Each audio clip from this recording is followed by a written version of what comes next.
Warning. Adult and violent content. Viewer discretion is advised. Welcome to my channel. Have fun. Translated by amateurs, please be patient. Wise Man's Grandchild. Authors, Yoshioka Tsuyoshi.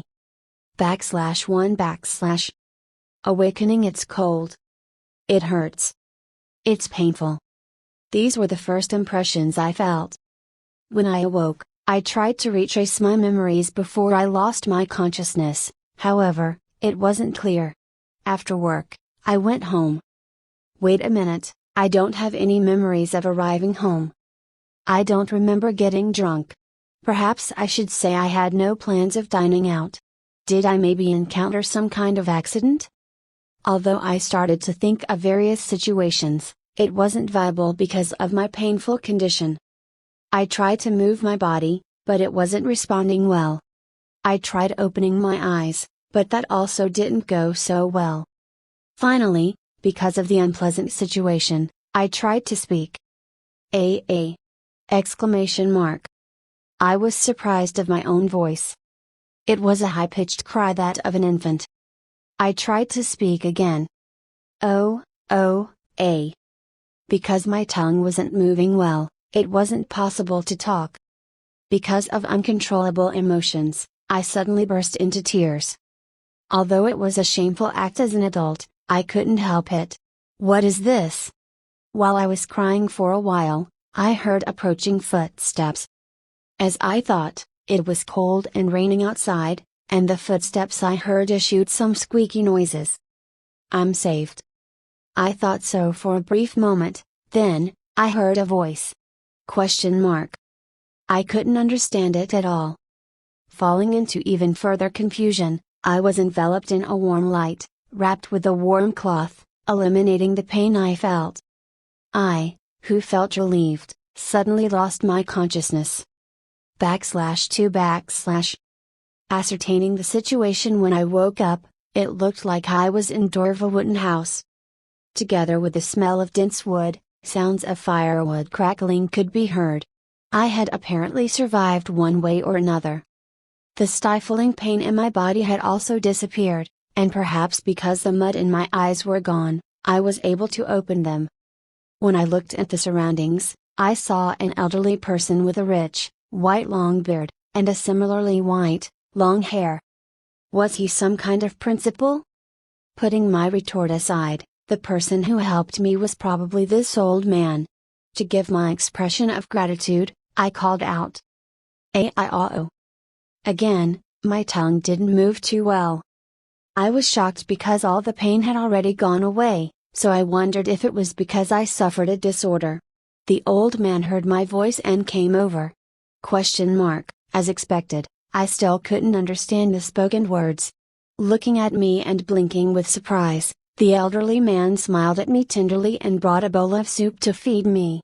With wide eyes, I stared at his hand moving to feed me. It was indeed embarrassing to be fed. At the bottom of my sight, I saw a hand of a child. I tried to move it, and it was no doubt my own hand. Once again, I saw the old man tilting his head with a puzzled expression. This old man, doesn't he look too big? Then, the old man looked at me with a worried expression on his face, held up a spoonful of soup to my mouth, and I drank it. The old man's worried expression turned into tenderness as I drank all the soup in the bowl. When I finished everything, he stroked my head.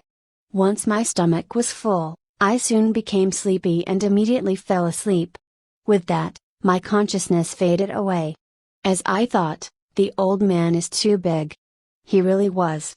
The next day, when I woke up, I tried to verify the surroundings once more. I had apparently turned into a baby. No. Just how the hell did I turn into a baby? But nevertheless, this seemed to be reality. Sleeping and awakening twice, it seemed this is definitely not a dream. Then, assuming this is reality, how the hell did I turn into a baby? While thinking so, the answer arrived quickly and unexpectedly. The old man who helped me walked to the fireplace and ignited fire right from his hand. Magic. That word crossed my mind. When I looked around the house, I noticed there were no modern appliances, Although the place looked like it was still during the primitive era, the standard of living didn't seem low. From a modern person's way of thinking, it was feasible one would think the situation was odd. This place is definitely not Earth. There was no such thing as magic on Earth. Perhaps it does exist and I just didn't know anything about it. However, even after assuming magic does indeed exist, from what I saw of the state of the house, it was suggestive that this place was not Earth. Given the situation, why am I here? Not Earth, but a world where magic exists. I, myself, have turned into a baby. A language I couldn't understand. The answer I arrived after considering the situation was reincarnation. A situation that could only happen out of a fantasy was readily accepted. Because the memory I have regarding the death of my previous life was rather vague, it was probable that I encountered some kind of accident. Somehow, I seemed to have died without my knowledge. But now was not the time to think about it. My parents had already passed away, and neither did I have a lover. Apart from the round trip from my house to the company, my pastimes were watching anime, reading manga, and reading light novels. Occasionally, I would also tour around riding my motorcycle. Although the future always had its uncertainties, it was sad not knowing how one died. When one looks back at such life, it was impossible not to feel sad. To be reincarnated in a world where magic exists, everyone must have thought of such things at least once. But now, I am experiencing the reality of being reborn with the memories of the past. While being thrilled about the fact, the old man who helped me once again brought a bowl of soup. Again, after my stomach was full, my consciousness drifted away. No matter how excited I was, I could not oppose the sleepiness coming from the body of a not yet 1-year-old child. Growing up a little, I was currently watching the birds hiding inside a slightly remote and lush forest. At the moment, the birds were pecking at their food, when they suddenly stopped and tried to fly away. However, on my palm of my hand, I produced a magic called vacuum wave and shot it towards the birds. When the birds tried to fly away, the vacuum wave attacked one, cutting its neck, and it fell defenselessly. Alrighty.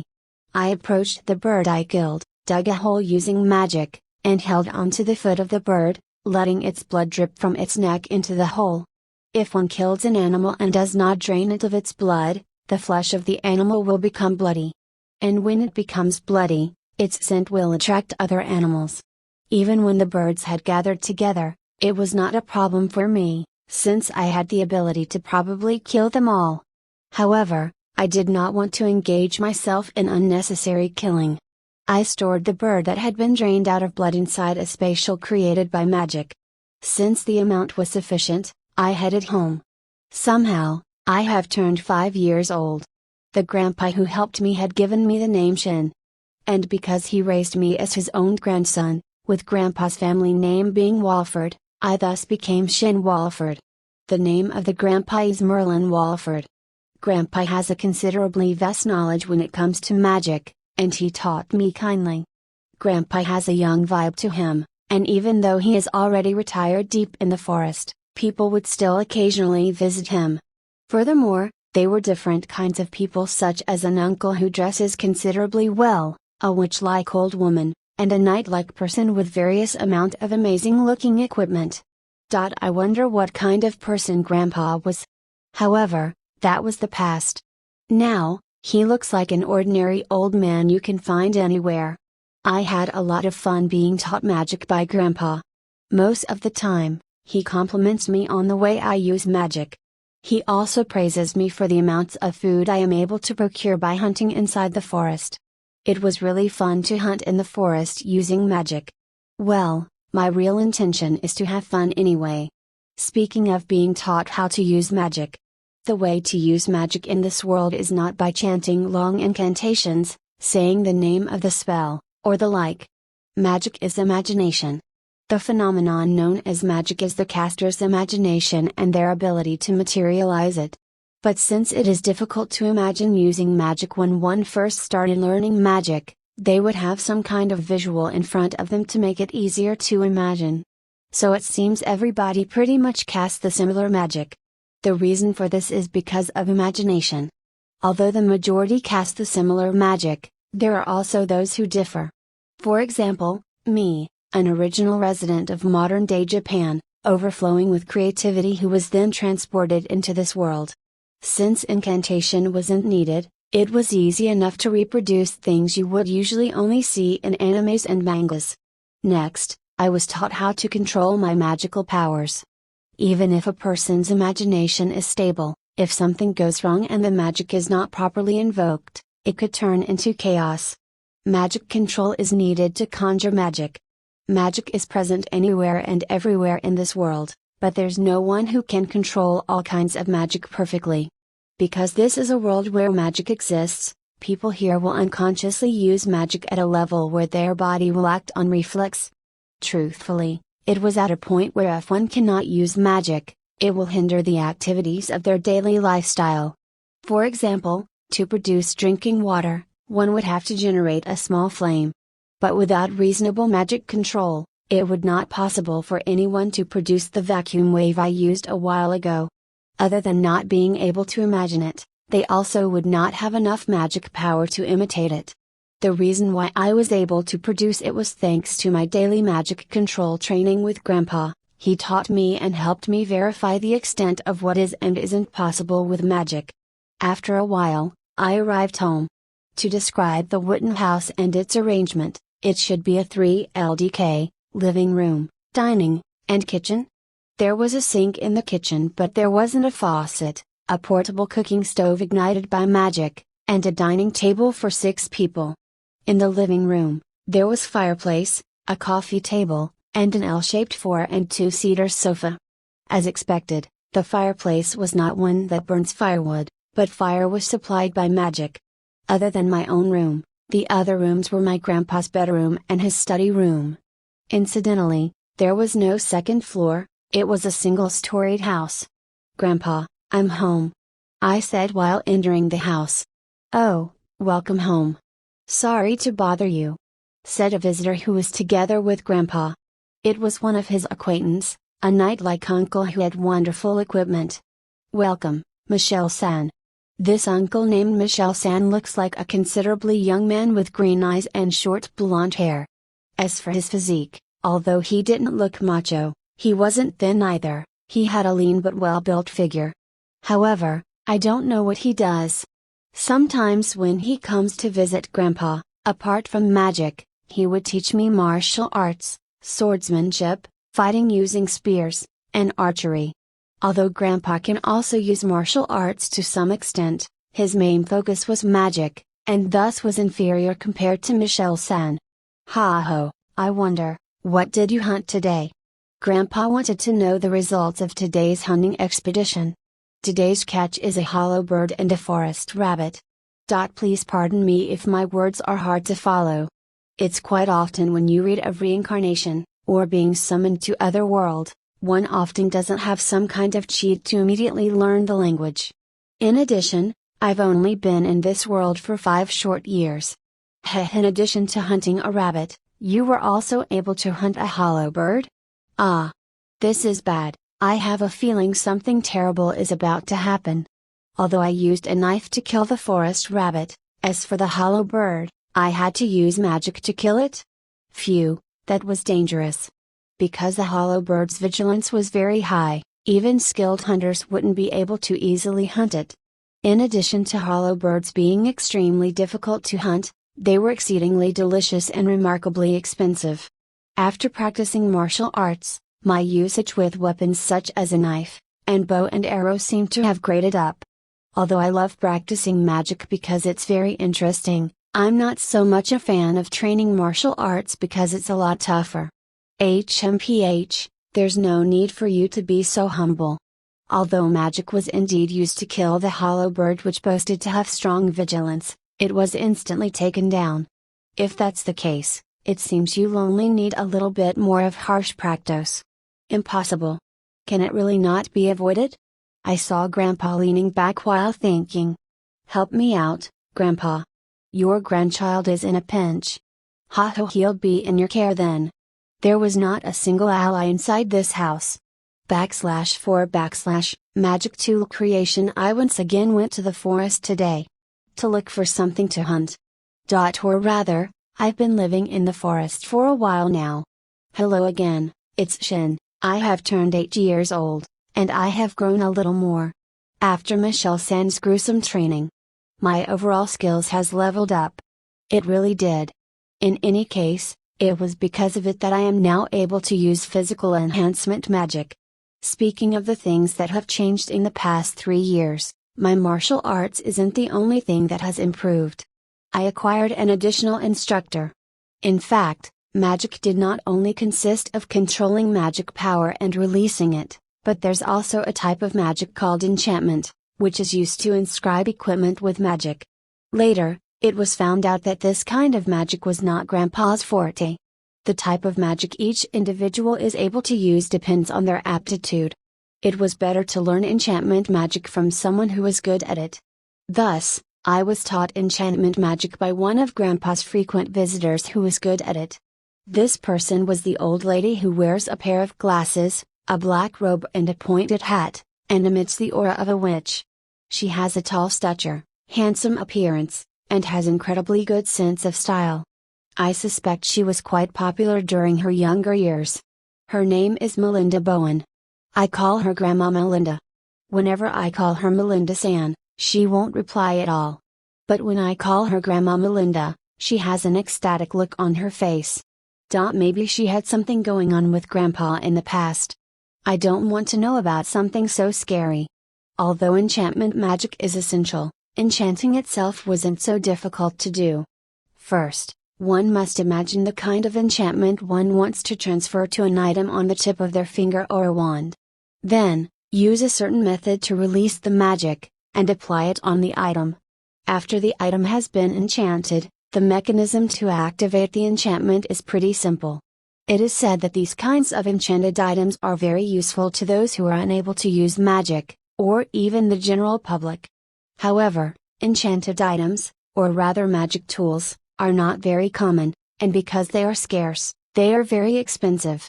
One can boost their status depending on the amount of magic tool one carries. Although the creation of magic tools itself is inexpensive, the fee for the technology to create one is expensive. Nevertheless, there's also a method of transferring phenomenal words written by one's own understanding. However, when one is writing those characters, there's a limit on the number of characters they can actually write. A few characters for cheap materials, and a lot of characters for expensive ones. It can be said that the more characters it has, the more expensive it is. The characters of this world are alphabets, and multiple combined words have identical meanings. Since there are multiple words with the same meaning as one word, it wasn't unusual for the number for characters to not exceed more than a word. At that time, a thought suddenly came to my mind: what would happen if I were to transcribe in kanji? If it was possible to transcribe in kanji, then each character would be equivalent to one word, and I could have multiple words with very few characters. Because of my curiosity, I decided to test it out, and I was able to succeed easily. However, I was excessively pressed for answers by Grandma Melinda. Thanks to my passion for learning magic for the past few years, I also began to like enchantment magic. But I still find learning martial arts really tough. Now, it was time to hunt, and in my hand, I gripped the weapon I made through enchanting. For long-ranged attacks, I use a rifle. For close combat, I use vibration sword. For movement assistance, I use jet boots. I also have defensive clothing called protection suit. So there you have it. The so-called rifle is different from the ones on Earth. It doesn't use any gunpowder, but uses magic to compress air and then fires it. It is something similar to what one might call an air gun, but the power of the air gun is no match for the rifle. Vibration sword is an edged tool that oscillates ultrasonic waves. Although the weapons are a little heavy for children, and I still grunt a little whenever I carry it, I had no problems wielding it thanks to body strengthening magic. Although, I was able to carry it, but as I thought, it was a weapon one with the power of a child could not carry. However, I was able to think of an idea, enchanting the weapon to make it lighter. This idea became quite popular and received quite a reputation. To people who worked in jobs that weren't magic-oriented, and thus powerless against magic, when they found out I was able to make such enchantment, various people scrambled for materials or dismantled things to get me to make this valuable enchanted item for them. As for jet boots, it shoots out a jet-like thing from a portion of its heel, and thus gave the ability to move quickly and jump higher. One could also change their directions while in midair. Although the boots itself wasn't too difficult to make. But controlling it was very, very hard. Before I was able to master it, even I was blown away countless times. Judging from their looks, there would be no request of having me make one for them. They were all donning all sorts of weird expression on their faces. Lastly, the protective suit can be made with any ordinary clothing, and then enchanted with penetration prevention, anti-shock, and anti-magic. This is because it is hard to move in any armor heavier than leather. Although I thought this would be popular, it unexpectedly had many pros and cons. All magicians, such as Grandma, who works at jobs that utilizes magic, are all greatly admired. Soldiers such as Michelle-san, who wears splendid armor, also has good status. As usual, dressed in my equipment, which enabled me to conceal myself underneath a bush, I began to aim at my prey. What I was currently aiming at was a huge wild boar. It was hungrily eating the nuts I had scattered around the ground. While my prey was distracted by the food, I aimed my rifle at the middle of its forehead and fired. The bullet collided dead center with its forehead, destroying its brain matter, exiting via the back of its head. No matter how large an animal is, if one destroys the brain, it will not live. Not far away from me, its 300 kilograms body fell to the ground. I nimbly tied the wild boar's legs to a nearby tree with a rope, suspending it in the air, waiting for it to be drained of blood. Of course, I dug a hole for the blood to drip into so it wouldn't splatter. After it's been drained out of blood, I started dismantling it. When I first dismantled an animal, I got really nauseous, but I got used to it. Now, all I see of my prey is meat. After I finished hunting, I went home. Today, both Grandma Melinda and Michelle-san were there. "Oh, welcome home. Did you go hunting?" "Hello, Grandma. Yeah, I've just returned today after hunting a boar." "Hotilda, you're even able to hunt wild boars now." This praise gives me a feeling that something bad was about to happen. "No, I used my rifle, and it still seems impossible with a sword?" "Ha ha, don't be so modest. Even if you were using a firearm, to be able to kill such as large prey such as a wild boar, it'll be fine if you were to train a little harder." Yes, the standard phrase has come. I turned to look at Grandpa for assistance. "Ha ho, please go easy on him. TCH, even he said the standard phrase. This, I mean, Grandpa, whenever you're here, you only ever talk about this and nothing else." /5 Subjugation of a demon. Today, I went to the forest with Grandpa. Hi, it's Shin, and I've turned 10 years old. I have grown taller as well. Now that I mention it, I have just recalled I haven't described what kind of appearance I have in this world. Although it's a little late to mention this, I seem to have a slight Western-style countenance with black hair and black eyes. My facial structure is unlike the ruggedness of a Japanese person from my previous world but has a deeper feature. Instead, my appearance looks like a thin handsome fine youth, and could almost be mistaken as a face of a woman's. However, since I don't know the standards of beauty in this world, I wonder if that's the case here. Incidentally, black hair and black eyes are the commonalities here. And thus, there were no discrimination nor persecution in particular. That's how it is. In any case, around the time I had grown to the appearance I described above, because Grandpa said, "You're going to be able to hunt demons soon," we went on our first demon hunt. The things I've been hunting until now were animals. Humans also fall into the same category as animals. But in this mana-based world, animals can also receive the blessing of mana. However, when animals absorb mana excessively and lose control of that mana, they turn into demons. When an animal turns into a demon, it starts using magic from the excess mana they had absorbed. Indeed, those rabbits or wild boars will, too. This concept also applies to humans. Fortunately, humans rarely turn into demons since they have the skill to control magic using their own will. However, it seems like such as a case had happened in the past. It was a case where a person lost their self-control, started to rampage using magic, made a few towns and villages disappear, and even made a nation perish. At that time, a person was demonized. It is commonly known as a devil, and was defeated by Grandpa, or so it seems. Grandpa often told me this as a bedtime story. Therefore, even to this day, it seems like Grandpa is still being treated as a hero in this country. Incidentally, this was from Michelle sent information. That kind of Grandpa was taking me on my demon hunting debut. Up until now, I've done magic training, martial arts practice, and completed my equipment by means of magic tool creation. In addition, from the result of hunting for food every day, it was decided that it would be okay for me to go on a demon hunt soon. And so, we went deeper into the back of the forest where I usually hunt. Grandpa, how do I find and hunt just demons? Isn't the forest filled with other animals? Ho ho, alright then, why don't I teach you how to search for demons? After he said that, I was taught the method for searching demons. First, you need to thinly spread your mana around. Okay.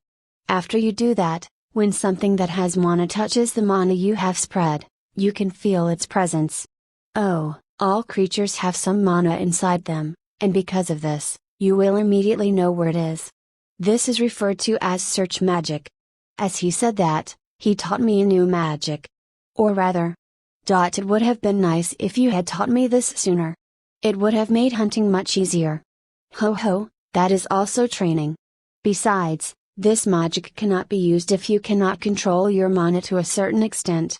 Even though I sulked a little at Grandpa who said that, I didn't say anything more since I understood why he didn't say anything about it. I then tried out the magic I've just been taught. I somehow expected this, but succeeding on the first try. This child is truly outstanding. Grandpa seemed to have been muttering something, but I didn't have time for any of that. I already had my hands full with differentiating the animals in the forest that I sensed with my search magic. And then! Ho, did you find something? I grasped all the noticeably large mana amongst the mana scattered throughout the forest. I immediately recognized Grandpa's mana who was standing right next to me, and Grandma who was probably still inside the house. They're large and warm mana. However, the complementing mana at the moment was large, but even more than that, it was an ominous mana. That is a demon's mana. Grandpa said such words lightly, but this was dangerous. There was no way we can leave this kind of thing alone. Grandpa, let's go quickly. If we leave that thing alone, it will turn into a terrible matter. It seems so, this is probably going to be a little bit unpleasant. As soon as he said that, the two of us ran towards the source of the mana.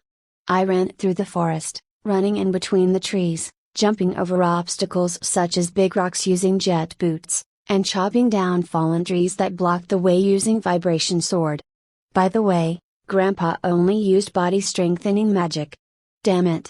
While completely ignoring animals that would sometimes appear, such as rabbits, deer, and wild boars, we finally arrived at the location. The place was.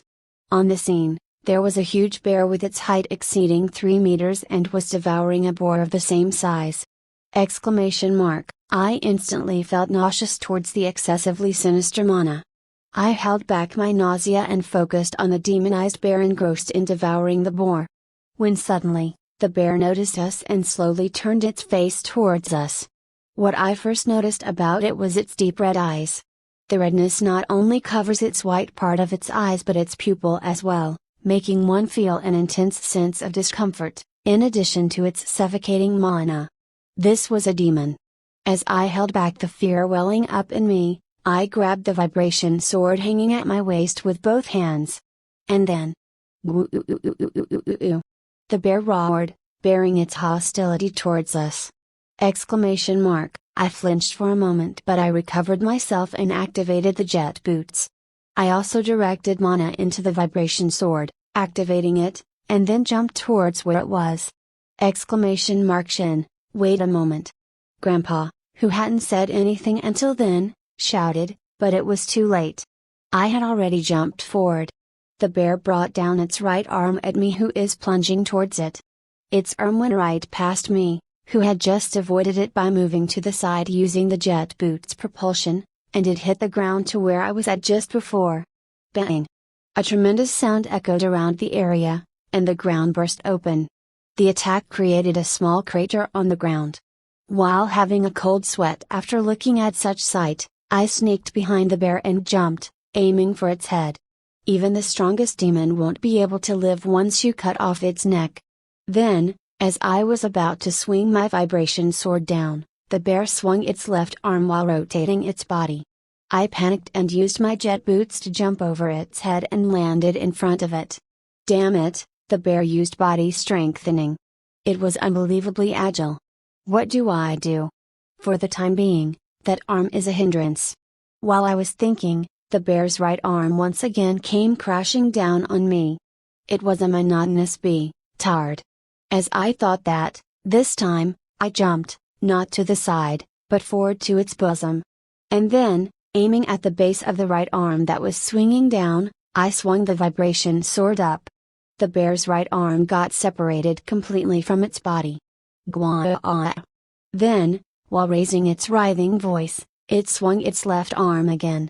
That left arm also was cut down from the base. Once again I went behind it, aimed for its head, and jump.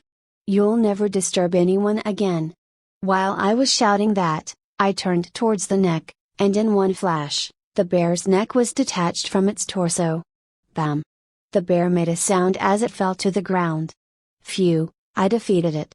So this was a demon, huh? Certainly, it's different from the animals I've faced before. It's troublesome that it can use magic. Well, for my first demon subjugation, I did quite well, I guess. While thinking that, I turned around to look at Grandpa and saw him with his mouth agape, standing around in a daze. Eh? What? Did I fail or something? Grandpa. Oh, ooh. Sorry, I blanked out for a moment there. Is it okay with this? I didn't fail, right? Ooh, of course, you handled this situation perfectly, to the point where there's nothing more to be done. Really? I did it. My first demon subjugation was a success. Well then, let's go home. I'm hungry. Ho ho, is that so? If that's the case then, let's go home. Thus, after finishing my first demon subjugation, we took the path heading home. This was unexpectedly really fun. Although Grandpa was muttering about something on the way back, I couldn't quite catch it due to the sounds of the wind, and because we were running at high speed. What was it, I wonder? Was he thinking about the next training material? While we did this and that, we arrived at the house, and as usual, I arrived at my bed. Late at night when Shin had already fallen asleep. In the house's living room, the fellow teachers, Merlin, Melinda, and Michelle, had gathered around. What? Of all things, it was a red grizzly that turned into a demon? Melinda raised her voice. Yes, it was. When I was sensing its mana, I thought, impossible. However, that demon, red grizzly, was instantly killed by Shin. Silence descended between Merlin and the rest of the group. What in the world is that child? The speed in which he learns magic is unusual, and as for martial arts, he can also keep up with Michelle's grueling training, albeit unwillingly. It is especially with enchanting magic, he uses an original language. If he is said to have come from a different world, I can believe it. Melinda struck at the heart of the matter and spoke her opinion.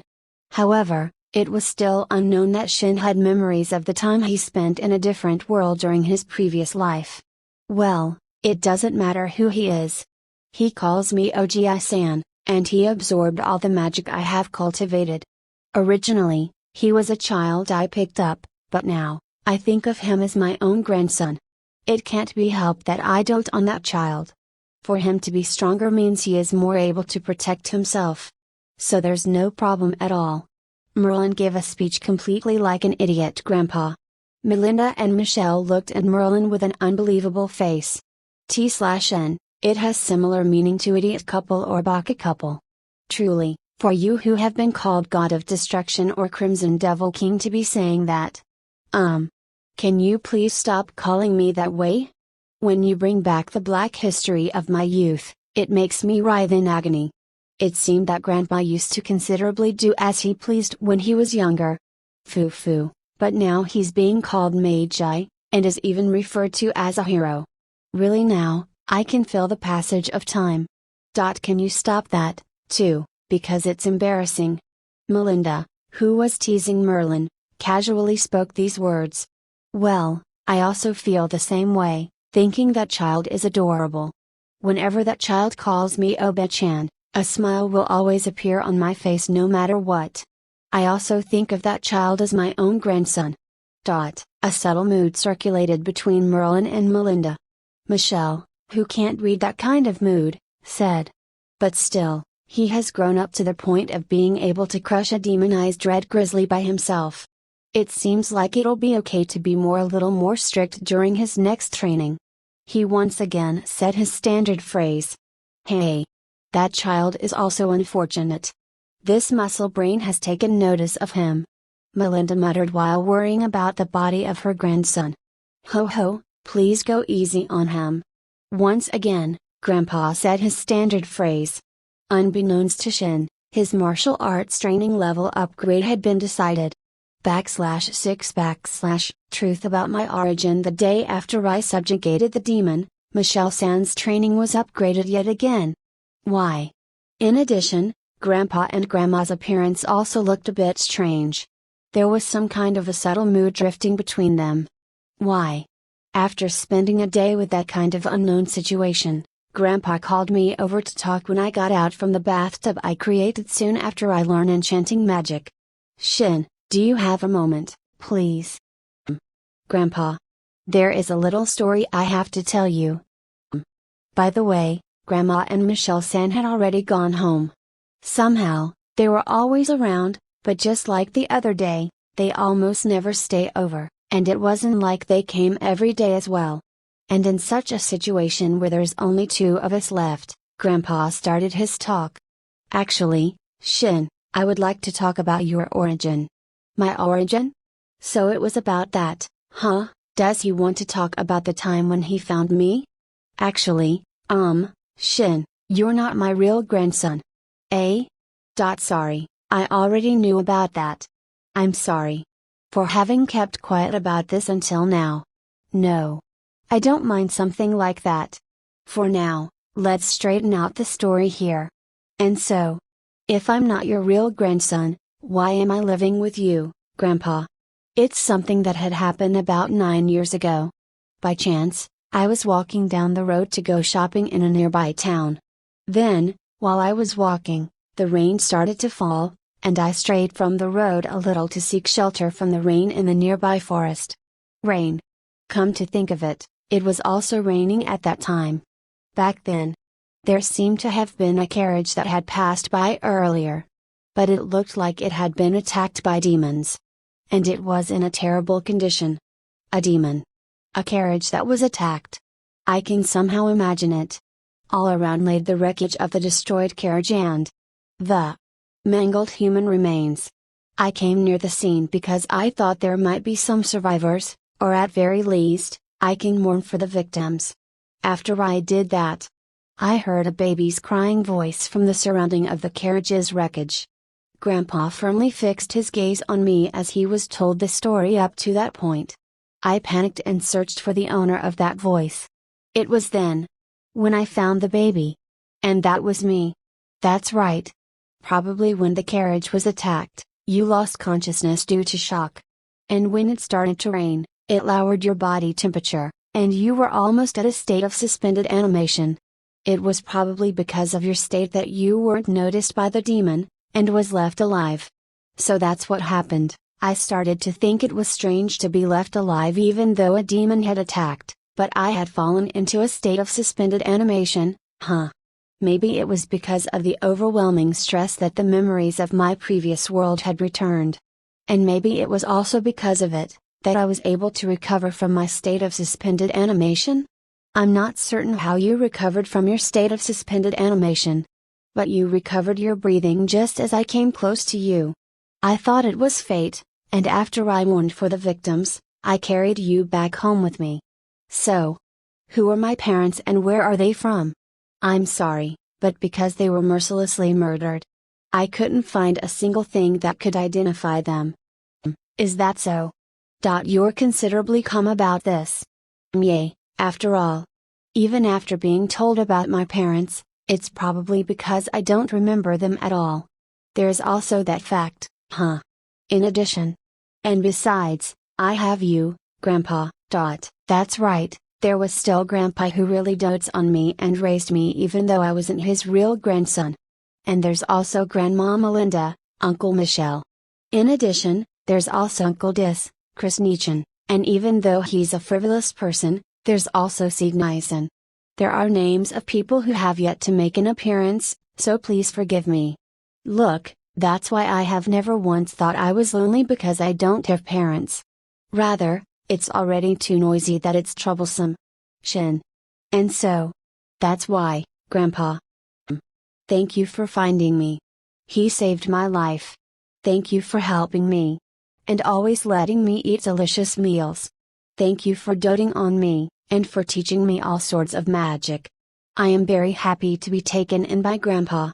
Even though I immediately met with such misfortune soon after I was born, right now I am so blessed.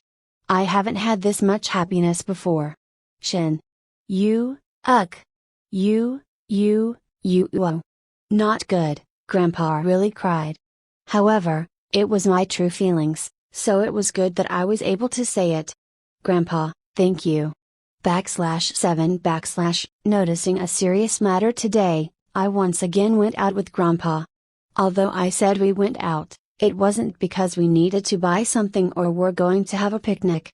The purpose of today's outing was to see how much magic I could use. In other words, it was something like a magic examination. It was the reason why we were not at the usual forest, but in a plain where there were no trees or grasses growing. Since Grandpa had told me about this place, I've been using it to practice my magic. This place, has it always been this kind of terrain? Grandpa was muttering about something. Maybe you're mistaken since you haven't been here for a while? Well, rather than that, let's get this started quickly. For a moment, I had cold sweat and quickly urged Grandpa to start. That's right. Well then, let me see how much magic Shin is able to use now. And so, the so-called graduation exam began. I immediately gathered my mana. Well, I wonder what kind of magic I should start with? Maybe I should start with the basic fire first. First, I imagined combustion. I ignited the oxygen around the air and produced a kindling. Furthermore, I gathered the surrounding oxygen and incited the combustion. Then, the resulting flame was fed plenty of oxygen and its temperature rapidly increased. This is the first time I've seen a pale blue flame such as this. Then, I produced a couple more of the same kind of flame in the surrounding. This is the first time I've seen these many flames at once as well. From start to finish, it only took me a moment to produce the flames. Then, I released the flames towards the ground a little further away from us. Phew-uh-uh. After it was released with a muffled sound, it landed on the ground. Although I fired an ultra-high temperature flame, since it was not an explodable flame, it didn't particularly burst nor scatter. However, the ground where the ultra-high temperature landed had melted and became similar to magma. Some of the places were even vitrified. What are Grandpa's impressions? Well, it's fine. Moving on to the next thing. Next, I once again produced the same kind of flame as I did earlier, but this time, I turned the flame into a long and thin shape, and also added a rotation to it. The image I had was of a bullet. The launched flame bullet landed at the same place as the previous flame balls, but it had speed incomparable to the flame balls. Boom! Because the factor called speed had increased, The bullet not only melted the ground because of the heat it produced, it also carried the momentum of the acceleration and blew away the surroundings. What? No reaction again? Then, next. This time, I wrapped a mixture of oxygen and hydrogen around the similar flames I produced before, making sure they won't touch each other. Then, this time, I turned towards a place a lot further away and fired the flames. Kaboom! I caused a tremendous explosion. I made a huge crater. Well, it's no big deal since we chose this plane for such reasons. Even if this kind of thing happened, it would be fine. Why isn't Grandpa saying anything to me? It can't be helped, I'll show him another magic. Hey. This. Wait. It's fine, this much is enough already. Oh. Grandpa finally spoke. How was it, Grandpa? Really, I never thought it to be this much. Since you frequently started coming here alone, for you to have grown this much. In other words? No complaints, you passed. Oh. Alright. I left both my arms and made a triumphant pose. Well, the effort I've put in order to be acknowledged by Grandpa had been worth it. You've really become splendid. Tomorrow, you'll turn 15 years old, and you'll become an adult. With this, you'll be independent. Oh. That's right. I'll turn 15 years old tomorrow. In this world, 15 years old is considered as an adult. Excluding some exceptions, one had to go out to society when they turned 15. Since this place is deep in the forest, to go out to society meant I'll need to leave the house. At the moment, there was not a hindrance when it comes to living here. Since that was the case, I thought it would be okay even if I don't leave the house. However, Grandpa, Grandma, and the other adults didn't allow it. Because of that reason, when I turned 15, it was decided that I will leave this house in the forest and live elsewhere. Incidentally, clothes, daily necessities, and etc., were brought to us by an uncle who trades among the adults who occasionally comes here. As such, I never had to leave the forest. Thus, although there are mixed feelings inside of me, and I felt lonely about leaving Grandpa, there was also a part of me who was looking forward to leaving this forest and starting a new life. While still having mixed feelings, I opened a gate to return home. This gate magic was one of my original. A magic that creates another dimension where one can store things inside it already exists. Grandpa also uses it, and the one who taught me about it was also Grandpa. It seems this magic was a relatively major one.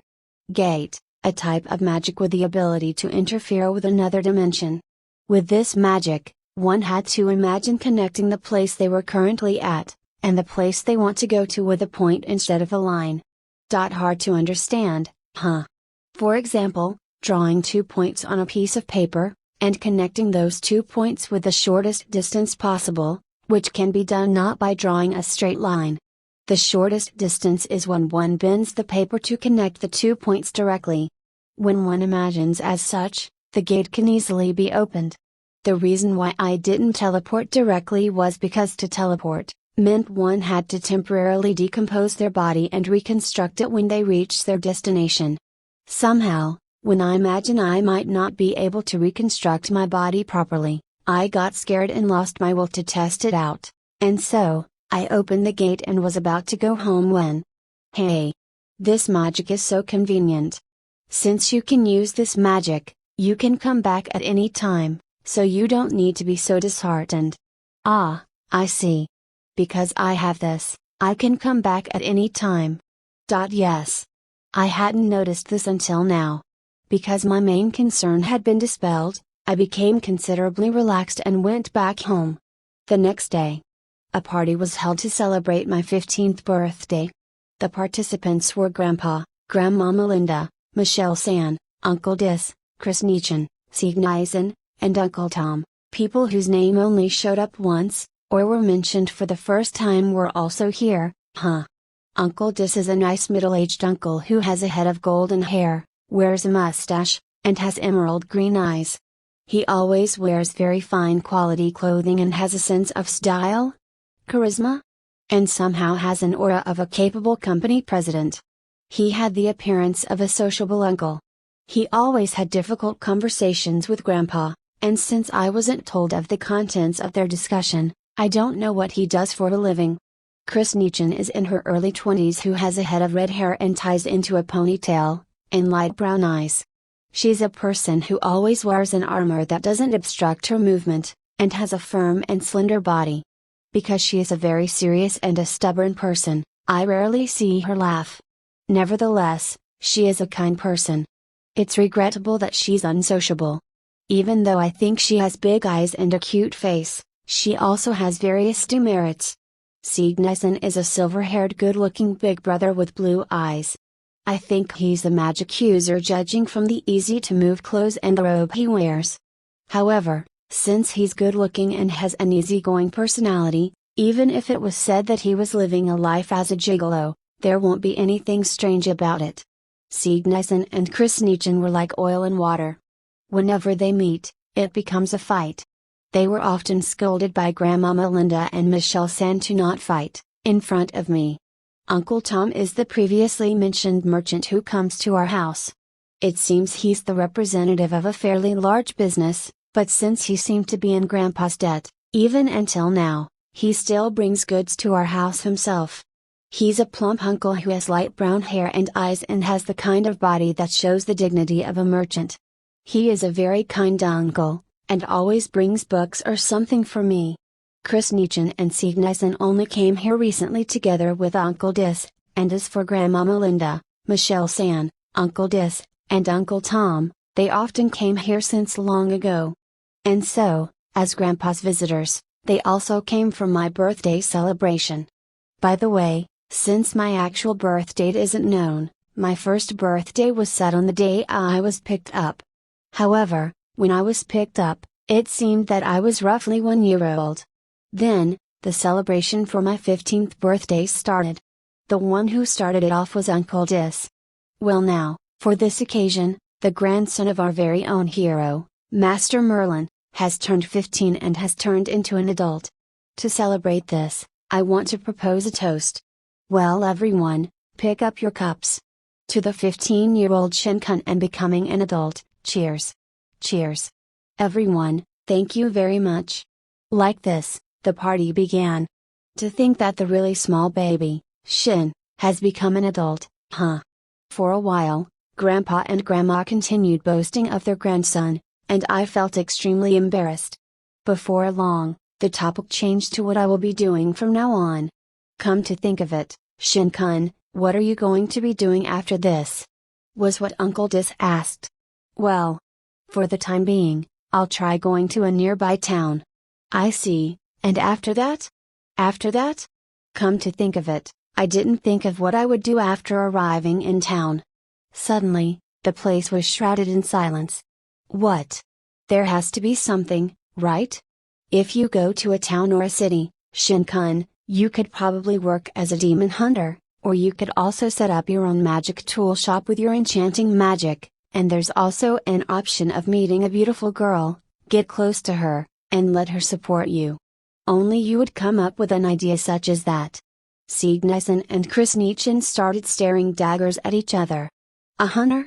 Is it that easy to set up my own magic tool shop? What? I can receive payment for subjugating a demon? Although I understand what a magic tool shop is, I probably can't set up a shop immediately, right? MG1_025, although it's an impossible thought. Shin-san, don't tell me you have never gone shopping until now? Ah, come to think of it, apart from getting things from Uncle Tom, I have never gone shopping before.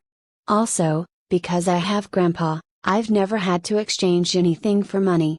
When I answered Uncle Tom questions, the room was once again wrapped in silence. Merlin. You. Master Merlin. This is. Both Grandmama Linda and Michelle San looked at Grandpa. Then, Grandpa said. Ah, I forgot to teach him common sense. What did you say, Tilda? Come to think of it, apart from learning magic, he didn't teach me anything else. /8 / change of plans the next day, After being surprised during the birthday celebration where it was revealed that Grandpa has not taught me the common sense of this world, I once again went to that plane where I practiced magic, together with everyone else. When gate opened, everyone was so surprised to the point where their jaw dropped. As for the reason why we came there, they wanted to confirm what kind of magic I have learned from Grandpa since I was ignorant about this world. This idea was brought up by Grandma. Everyone else agreed and said they also wanted to see, too, and so I brought them along. Hey! Although I was surprised by the gate magic he used, when I think about the fact that he especially came all the way to this place to practice magic. I don't want to think about it too much. Although you said that, Master Melinda, if we don't check it out, we won't know what kind of trouble Shinkan might get himself into, so just give up and let's go confirm it. Somehow Grandma and Uncle Dis said some rude things. Well, that's fine as well, and since everyone is here, I shall go at it at full force. And like that, not only did I show them fire magic I showed Grandpa yesterday, using water, I turned it into a whip and also made a frozen water bullet fly. Using wind, I made a downburst occur by utilizing gust, vacuum wave, whirlwind, and atmospheric pressure difference and generated electricity. With it, I used lightning strike, I bent light, invoking optic camouflage. I also gathered sunlight and shadow beam from the sky. Using earth, I created an ultra-hard wall, shot a barrage of the surrounding earth, and made protruding cone-shaped stakes on the ground as a counter for people who would try to charge towards me. After I showcased different kinds of magic, I turned around to look at everyone. Everyone somehow gave a dry smile as if they had given up on something. It was rare to see this kind of expression on Chris Nichen's face. While I was thinking of this, Grandma Melinda walked towards Grandpa and grabbed him. Merlin. You. Why did you not teach this child prudence? Certainly. This is slightly terrible, huh? Isn't everyone being a bit cruel? But you see, he absorbed everything I taught him, and so I unintentionally wanted to see how far he could go. What do you mean and so? It's appalling. Ooh, Grandma Melinda got super angry. If we don't consider it properly, he won't be able to go out into the world. Magic with this much destructive powers. Even with just the transfer magic called gate which Shinkan used earlier. If any country gets their hands on Shinkan, the possibility of them aiming for world domination is high. Uncle Dis started to talk about unpleasant things. Was it really that dangerous? My magic can't be used by just anyone? Yeah, in addition, he also received martial arts training from Michelle-sama. He can also do close-range battle, and as for long-range magic, he has this kind of power. If this was known, every country would desperately attempt to capture Shin for themselves. Chris Nichen also interjected. Was it this serious? While I was bewildered by how things unexpectedly turned out, Uncle Dis opened his mouth once again. Master Merlin, there's something I'd like to talk about, is it okay? Huff. Before that, can you do something about this grandmother? Whose fault is it? Whose? Grandpa, who was being choked by the nape of his neck, said with a faint breath. Grandma, if you get too excited, it's not good for your body. Whose fault is it? Whose? Not good, this time, she was aiming for me. Thanks to that, Grandpa escaped from Grandma's constriction and started the talk with Uncle Dis. Master Merlin, truth be told, Shinkan's power is abnormal. He has a power that can disturb the power distribution of every country. In addition, Shinkan is ignorant of the world aside from this forest. If he was to be thrown to society as he is, he will be manipulated by every country's intentions. That is not good for either Shinkan or for the world. What you say is right. Well, that's a bit cruel. Even when I'm like this, I was a proper member of the society in my previous world. However, since I didn't tell anyone about it, they, of course, had no idea. Therefore, here's an idea. Why don't you admit Shinkan into a certain advanced magic academy in my country? Are you attempting to take Shin in on behalf of your country? There was a certain sharpness in Grandpa's voice. This was the first time I've heard him speak in this kind of tone. Right now, in this place, I swear I will not use Shinkun for military purposes. I've watched Shinkun grow up ever since he was an infant. To throw Shinkun, whom I have always treated as my own nephew, in the midst of wartime, my feelings won't permit it. If it's like that, then what exactly do you mean? As you might have already known, there's an advanced magic academy in the capital of my country. This academy is an institute for higher education where we train students who are particularly excellent amongst the students who have finished their secondary education at the age of 15. It is a place where the especially talented people, even amongst magic users, have gathered. If it's that place, we can find out how abnormal Shinkun's magic is, and compare it to the level of other magic users who are generally deemed as excellent. I am abnormal. Seriously? Moreover, the enrollment to Advanced Magic Academy starts from the age of 15. Don't you think it's the perfect opportunity for Shinkun, who never went out with people of the same age, to make friends? Although Chris and Sieg are close in age, well, they're like this. Chris Nichin and Sieg Nizen, who were glaring at each other, suddenly averted their eyes. Like that, of course, they'll get treated as like this. I see what you mean. Certainly, Master Merlin has a house in the royal capital. If he were to live there, I think he can learn the common sense of the general society, such as how to use money, etc. Shin. What is it? I believe what Disum had proposed is the best choice, but what do you think? Disum? Who is? It was Uncle Dis's real name. I also think it's okay. I wanted to try to go to school, and maybe I can make friends of the same age, too? Somehow, I feel really excited about this.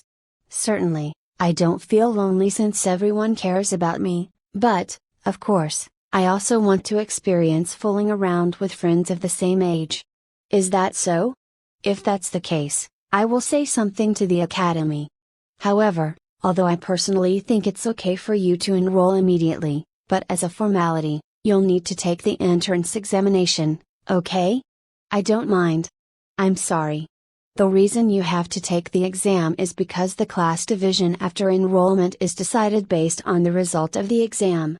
In addition, my country's advanced magic school has a perfect merit system, where a noble's authority cannot be used unconditionally. What happens if you are found to be taking advantage of your authority as a noble? You will be sentenced with a severe punishment. Scary. Because it is an act that reaps the sprout of an excellent magician, it is sometimes regarded as an act of treason towards the nation. Shinkun also needs to watch out, okay? I was told this while being smiled at. Really, I won't do anything that will cause trouble for Grandpa. That aside, since we've started talking, for a while now, I kept hearing words such as my country, and about authority.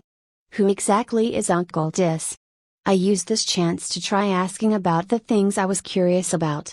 Oh, come to think of it, I've never mentioned it, huh? My real name is Disum von Earlshud, the king of Earlshud Kingdom. To think that he was the king. Then, Chris Nichin and Sieg Nichin are.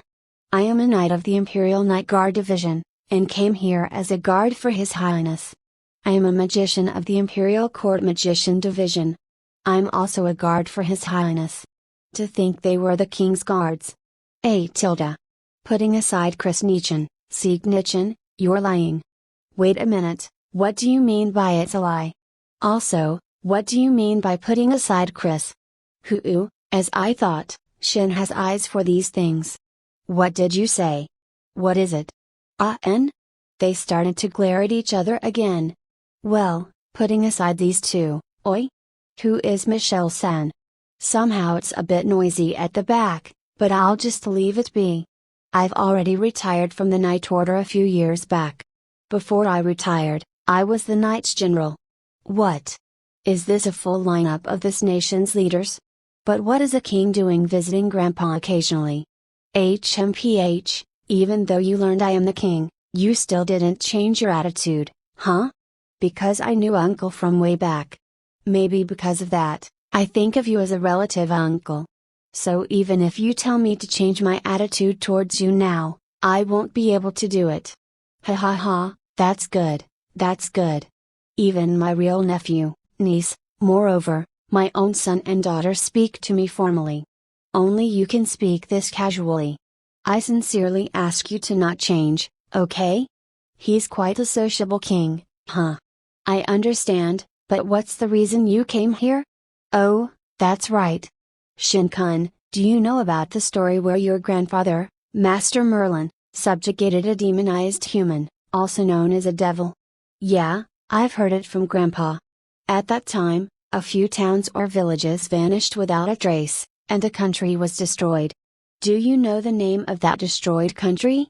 No, I haven't heard of it. But, from the flow of the story, surely. That's right. As you might have already guessed, it was my country. Is that so? At that time, I was still an advanced Magic Academy student.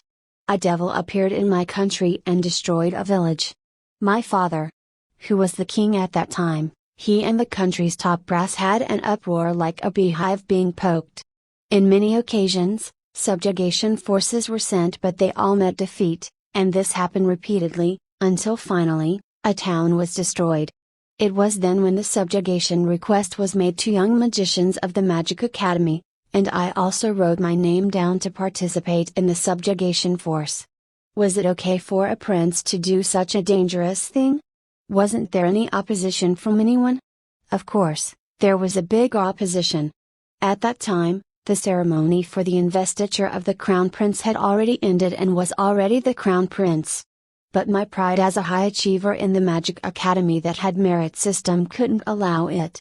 I can't stand it when my friends were to go to their certain death while I sit around alone in a safe place. So cool, Uncle, this is seriously so cool, oh. But, of course, scary things are scary. As the departure day came closer, the days where my friends and I couldn't sleep passed by. And then, we finally departed and actually faced the devil. Until now, I can still remember the despair. Then? What happened?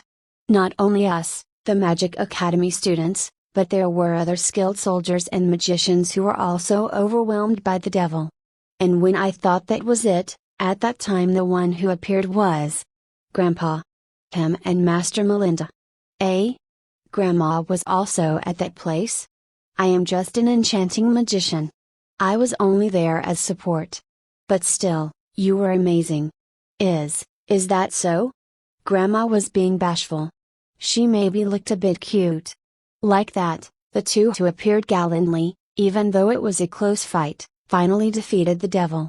Master Merlin, who faced his enemy with violent force, and Master Melinda, who controlled magic tools with a figure that can only be described as bewitching, both of their figures would make one yearn for them to the point of trembling. Violent? Bewitching? Grandpa. Grandma. Don't say anything. It was the folly of youth. What is it? I still can be of lots of use, right? Grandma. Well, anyway, like that, they defeated the devil. Besides, since I was at that place, as the people who averted a national crisis and also saved the crown prince, they were both treated as heroes by the nation. Since then, I became friends with Master Merlin regardless of position. This continued on even after I became king, and even now, I occasionally came here to have him listen to my complaints about politics. Is that so? Wait a minute. It was only for complaints? Of course, it is. The governing a nation is my job and my responsibility. Even though it's Master Merlin, I cannot push that responsibility to him, can I? So cool, Tilda, Uncle Dis is really so cool. Because of that, since you're the grandson of the person whom I am greatly in debt with, I have no intention of using you for politics or military affairs, so you can rest assured and just come. Inan, I understand. Well, when would it be okay for me to go? Since the exam starts after the new year, it would be great if you can move to the royal capital before then. Because of that, the decision for me to move to the royal capital has been finalized. Since I also needed to learn about the common sense of the society, Grandpa would also move together with me. Although it's a bit shameful that I cannot be independent from Grandpa, I also feel a bit happy. I can't wait to see what kind of life I would have in the royal capital. And so, I finally tried asking the thing that was bothering me. Speaking of which, it seems that in the past, Grandpa and Grandma Melinda teamed up together in a party. When I said that, the atmosphere somehow turned strange. Eh? What? To say they were together in a party? Weren't those two originally a married couple? Chris Nichin dropped an extra large bomb. Dot ho ho. Dot the folly of youth. Seriously? /9 Moving to the royal capital, I came to know of a shocking truth. Grandpa and Grandma were formerly a married couple. Wait, I thought both of them had a relationship that didn't have any restraint towards each other. But to think they were really a couple. In addition, it was formerly. I wonder what happened. I wanted to ask about it, but I couldn't, and I felt somewhat depressed. Well, when the time comes, they will tell me, so I'll wait until then. While I was thinking of this and that, we were doing relocation work. But because there's something called extra-dimensional storage space, packing was super easy. In this world, the moving industry is probably monopolized by magicians. The packing of things finished in the blink of an eye, and soon it was time to depart for the royal capital. I looked forward to the life that awaits in the capital. But since I have lived in this house for more than 10 years, ever since the day Grandpa picked me up, I felt a little attached to it. By the way, it seems like this house will be left as it is. Because a barrier preventing intruders and maintains its condition was put up, it seems like it won't even deteriorate. Hooray for magic! Incidentally, this magic tool was prepared by Grandma Melinda. The grandma who always took care of us one way or another. Because of that, I tried to suggest this proposal. Grandpa, how big is the house in the royal capital? Now that I think about it, since it was bestowed by the country, it's quite big. However, I don't quite remember how many rooms it has. Seriously? Hey, this Grandpa. The number of rooms is 20, and there's a hall that can accommodate a small evening party, in addition to a huge reception room. There are a big fireplace and a living room that has a sofa where 10 people can sit. There's also the dining room for 20 people, and a bath. After that, there's a galley instead of a kitchen. Seriously, that big? Grandma knows about it quite well, huh? Of course, since I was together with this Grandpa for a while. We got that mansion when we were together, so I also lived there, too. Is that so? Well, Grandma? What is it? Won't you also live together with us, Grandma? Buffon? Choking sound. Wait. What are you saying? Grandpa spluttered the tea he was drinking and shouted at a certain goalkeeper's name, while Grandma also shouted and turned bright red. T/N, please refer to Giant Lu Ecchi Buffon? After all, since Grandma already knows so much about the mansion's layout, it means that when you guys were living together, the one who managed things at home was Grandma, wasn't it? It would help if Grandma, who knows about the details of the mansion, to be there. Glances, I'm just a bit uneasy about living together with Grandpa in such a big house. Glances, I just want Grandma to help us. Glances, fine. This child, it can't be helped. I understand already, I'll live together with you both. Really? I did it. Shin. Are you really that worried about being together with me? Sorry, Grandpa. It's not really like that, but I just wanted Grandma to also live together with us, after all. So far, I was being thoughtful towards Grandpa and didn't say anything, but now that I know what the situation was, it was probably okay. It wasn't as though I wanted it to go back to how it used to be, but it was because I thought of Grandpa and Grandma as my real grandparents. I only wanted to live together with both of them. Because of that, since Grandma was also going to live together with us, all three of us headed towards the royal capital. Since I can only use gate to go to places I recognized, we traveled there by using a horse-drawn carriage. This carriage was prepared by Uncle Tom. The carriage had a canopy installed, and we could rest under it. T/N, please use Google Image to search for Oregon Trail Wagon. Well, since it only takes a day to reach the royal capital, we probably won't need it. Or rather, since the king of a whole nation frequently came to our house, it shouldn't take that many days to get there. Or perhaps, should I say that it seems when Grandpa retired, he was asked not to go somewhere far away. Uncle Dis. Well then, I'll be omitting the journey to the royal capital. After all, nothing in particular happened. The only hard part of the trip was me trying to hold back my sleepiness due to the nice sunlight and the rocking of the carriage. Finally, the royal capital came into view. After lining up at the end of a long line that started from the gate, it was finally our turn. Do you have your identification papers? The soldier, who was managing the entrance admission to the capital, asked. Identification papers? Ho ho, I wonder if this will do. Here you go.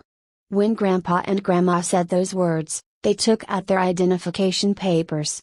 Oh, what about mine?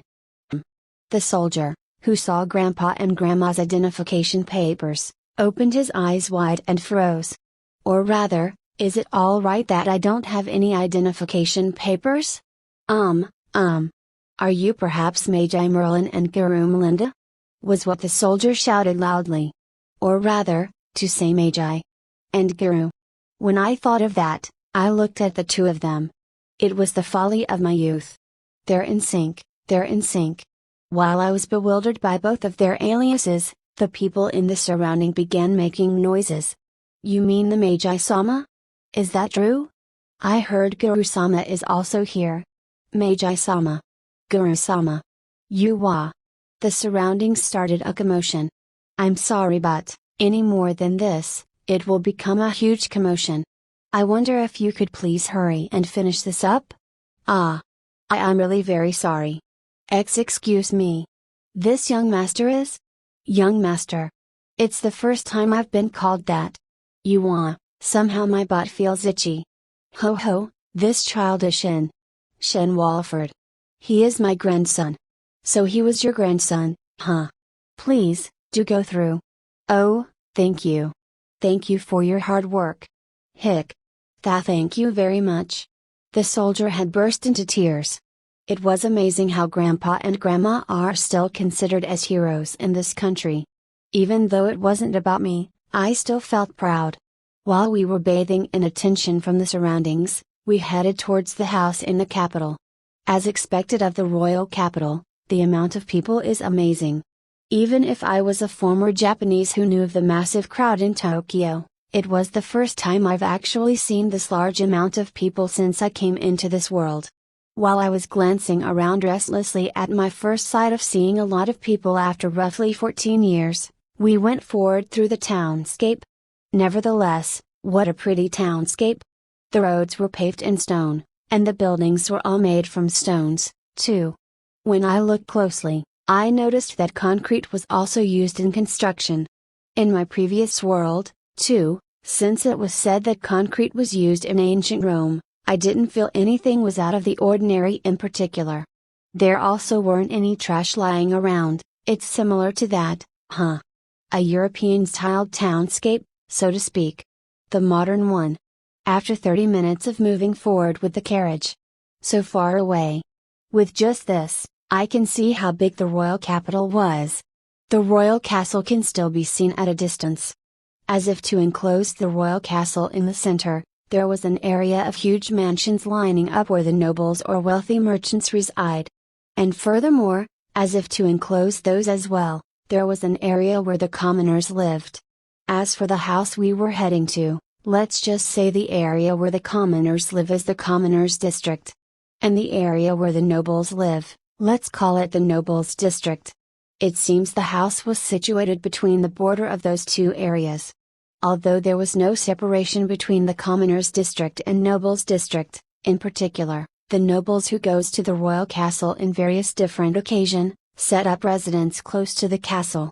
As for the commoners who have no particular business in the castle, they set up houses at the outer side of the area, and because of that, it seems like it became this kind of townscape. Then, we finally arrived at the mansion. As I looked up at the largeness of the mansion, I opened my mouth wide and became befuddled. This is that, right? The type of mansion you can't live in unless you did bad things even in the previous world. While I was thinking of such things, in front of the mansion's gate. We welcome your return, Merlin-sama, Melinda-sama. And also, it's a pleasure to meet you, Shin-sama.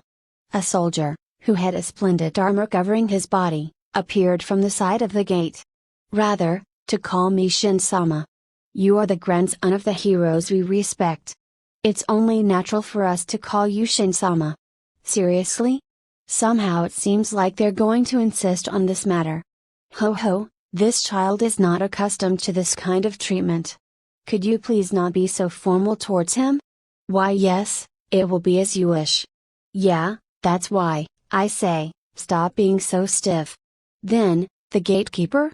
Opened the gate for us, and the carriage entered the premise of the mansion. When I looked at the house again, it really is huge. It has 2 floors and they were symmetrically built. It probably has 5 rooms on the right, and 5 rooms on the left. With the 2 floors, there was a total of 20 rooms. Then, when yet another huge gate opened up. Welcome back, master. Butlers and maids, who lined up in neat rows, came and greeted us. Eh? What? What's the meaning of this? Ho ho, it seems like Dism has dispatched these people for us. I hated this place because of these kinds of things. Seriously? /10 strolling in the royal capital. When we arrived at the house in the royal capital, there were gatekeepers, maids, and butlers. Grandpa said Uncle Dis dispatched these people, but were the servants in this world temporary workers? Or rather, since I've planned for only Grandpa, Grandma, and I, the 3 of us, to live together, I was surprised. You didn't expect for only the 3 of us to live in this huge mansion, did you? About half of the rooms in this mansion are servants' rooms, you know? Is that so? Or rather, if you already knew about this, you should have told me sooner. Ha ho, since I thought this matter was too obvious, I forgot to tell you. Is that so? This is also common sense, huh? Instead of this or that being common sense, if you think about it for a bit, you will understand. I was amazed by Grandma. Well, it was only natural, though. In addition, in my previous world, only special houses were fit to employ servants and such, so rather than having no familiarity with it, it was hard for me to even imagine them. While we were doing this and that, a slightly elderly woman walked forward from where the maids were. Pleased to meet your acquaintance, Merlin-sama, Melinda-sama, and Shin-sama. I am tasked as the head maid in this Wofford residence, and I am called Marika. Although I may not be up to your standard, I will work to the best of my ability. I look forward to working with you. We look forward to working with you. All the maids lowered their heads simultaneously. The maid's uniform was a black maid dress that reaches one's ankles, together with a white apron. The skirt was not short at all, and there were also no frills attached to it. Certainly, it has a feeling of being a work clothing. Of course, it is, huh? In this place, a maid is not a fashion style, but a legitimate occupation. There was no need to dress up. While I was watching the maids while thinking of such things, this time, a middle-aged butler came forward. It is an honor to see you for the first time. I am tasked as the head butler of this mansion. I am called Steve. Since I will be tasked upon the management of this mansion's affairs completely, I'm looking forward to working with you. We look forward to working with you. Although their numbers were not as much as the maids, there were also butlers here. Or rather, I wonder, what does a butler do? I am tasked as the head chef. I am called Karail. I will try my best to work to everyone's satisfaction. I also look forward to working with you. We even have chefs here? What's up with this VIP treatment? What about me? What the heck would be okay for me to do? It is fine for Shin-sama to do nothing. For cleaning, washing, and cooking, please leave everything to us. Even if you say that. Up until now, I've done everything myself, or rather, I'll feel sorry to leave everything to you. Even if you say that, we have received direct orders from His Highness. Much more, Since you're from the family of heroes, we cannot treat you inadequately. From the maids, butlers, to even the cooks, they all nodded in an exaggerated manner. Uncle Dis. What have you done? Moreover, everyone was looking at Grandpa and Grandma with yearning. The glint in everyone's eyes when they're looking at Grandpa and Grandma were so passionate. Even though it was a story of when they were young, or even before they were born. Everyone, even though you say my grandpa is a hero, putting aside Steve-san and Marika-san, as for everyone else, isn't it a story from the time you weren't even born yet? Why is it that even now, they're still being treated as heroes? It is as a matter of course. The activities of the two of them have become stories, and for young boys and girl, everyone grew up reading these tales. Young boys yearn for Merlin-sama and dream of meeting a woman like Melinda-sama, and as for young girls, they yearn for Melinda-sama and dream of meeting a man like Merlin-sama. Yuwa. Somehow it turned into an amazing thing. When I secretly looked at the state of both of them. They were writhing in shame. In addition, there was also a play based on their tales. The first performance was about a few decades ago, and even until now, it is the #1 most popular play. And for actors and actresses, it has become their objective to play the role of Merlin-sama and Melinda-sama. Because it was just a tale, it was probably beautified and dramatized. Grandpa, Grandma, did you guys know about it? When the book was published, I received one and read it. I still remember that while I was reading it, I thought to myself, whose story is this? I once received an invitation to the play. I still remember falling into self-loathing when I realized how I was being looked at by the people in the surrounding. Grandpa and Grandma had faces that looked like they had given up on something. Their eyes had no life in them. Furthermore, when asked closely, it seems like everyone in this place was gathered together by public recruitment. A selection exam was held because there were too many applicants who came flooding in. It seems extremely fierce rivalries had unfolded, and for everyone here who had won and were selected, their faces were overflowing with honor. What's up with the servants' deciding battle? After the tiring self-introduction for the three of us had ended, our life in the royal capital started. Life in the capital was a complete change from my life until now. In the morning, although I woke up early from due to my habits, but since there was no need to hunt or make breakfast, there was nothing for me to do even when I wake up early. Since it can't be helped, I do my morning training. After eating breakfast made by Karail-san and the rest, I studied for the exam. Although I said that, since I already knew all of the contents, I only checked and reviewed parts covering the exam. After eating lunch, I finally had nothing to do. I roamed around the royal capital, I went to the plane and practiced magic. At any rate, it was hard to kill time. Out of all those things, strolling through the capital was the #1 time-killing activity. While I was walking around town, it was the first time since I was born in this world that I held money. The currency in this world only has coins, there are no paper bills. It is because there is no technology to make bills that cannot be counterfeited. The type of coins were, stone coin, iron coin, copper coin, silver coin, gold coin, platinum coin.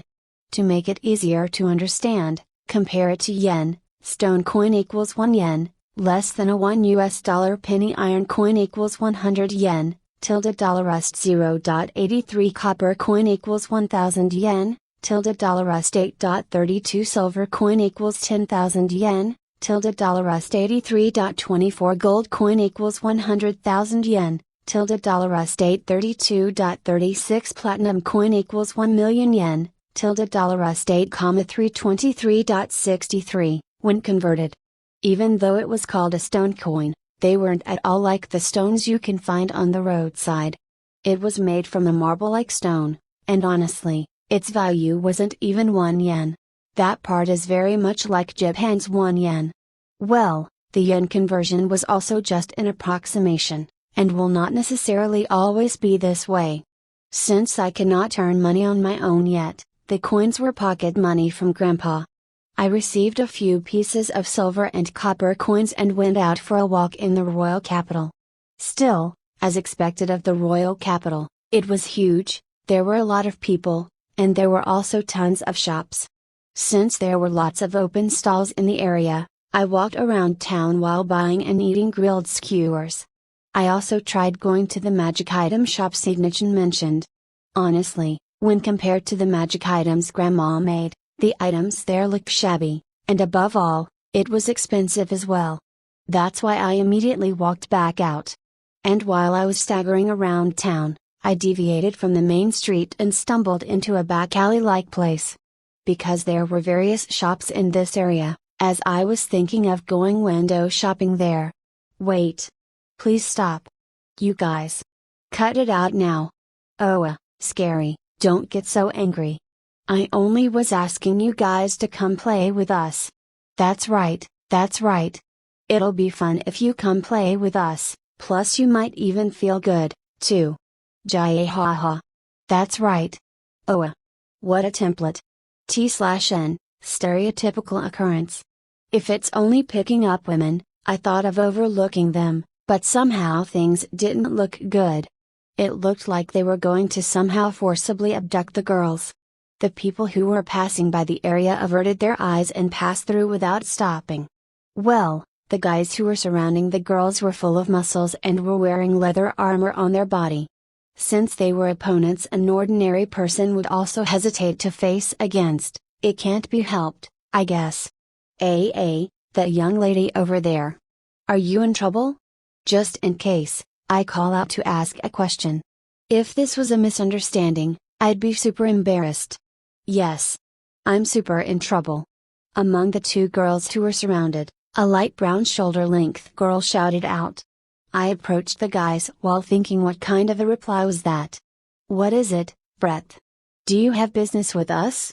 You're looking good, huh, pretending to be an ally of justice? Ha.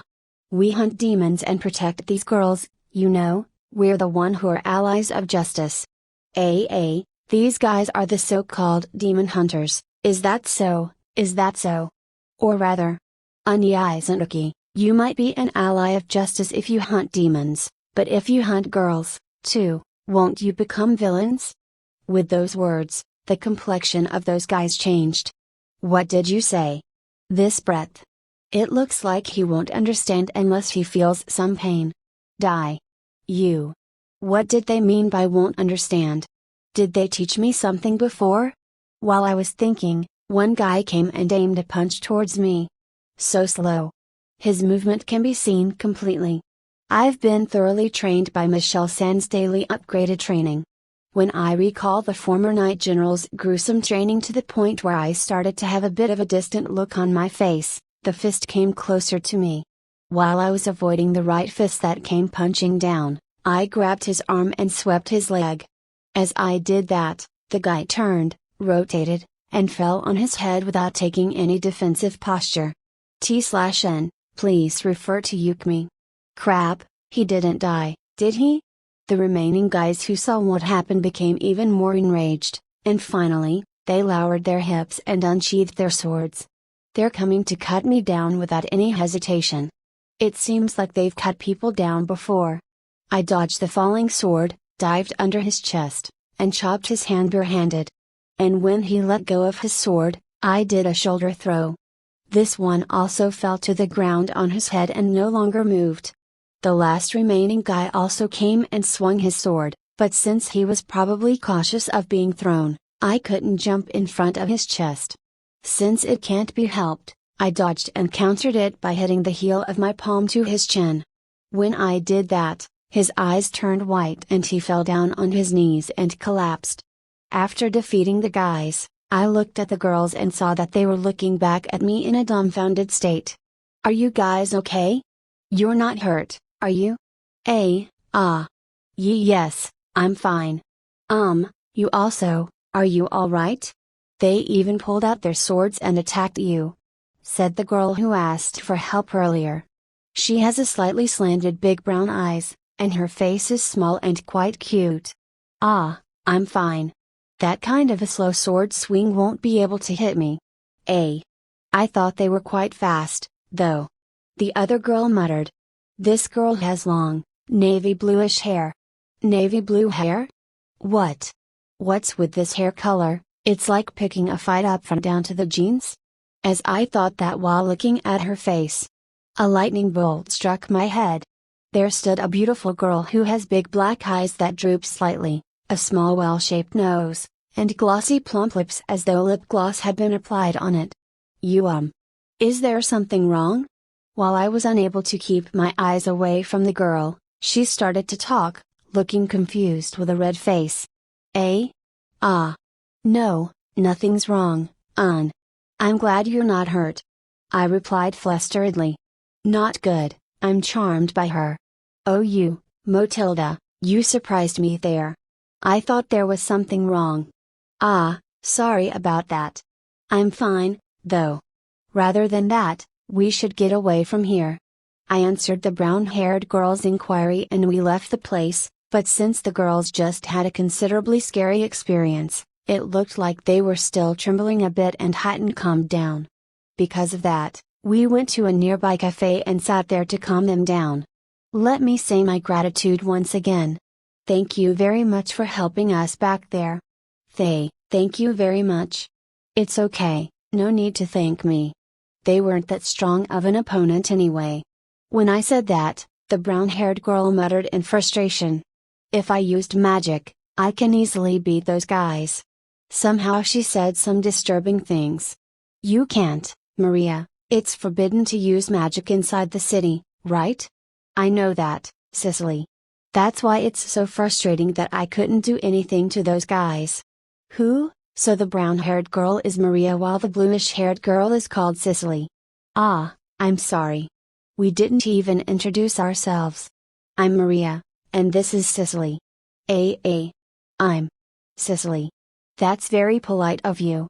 I'm called Shin. By the way, it seems Maria can use magic, so are you a student from the Advanced Magic Academy? I'm not yet anyway. Not yet? Yes, I will become one of the students if I pass the entrance examination next month. So Maria will also be taking the entrance exam next month, huh? Yes, I will be taking it together with Cicely. Wait, you said also? Yes, because I'm also taking it. When I said that, both of them once again looked at me dumbfoundedly. No way. Even though you have great martial arts skills, you're also a magician? I thought you were definitely a student of the Night Training Academy. So a Night Training Academy also exists, huh? If we take the entrance exam next month, we will all be in the same academy. Let's work hard together for the exam.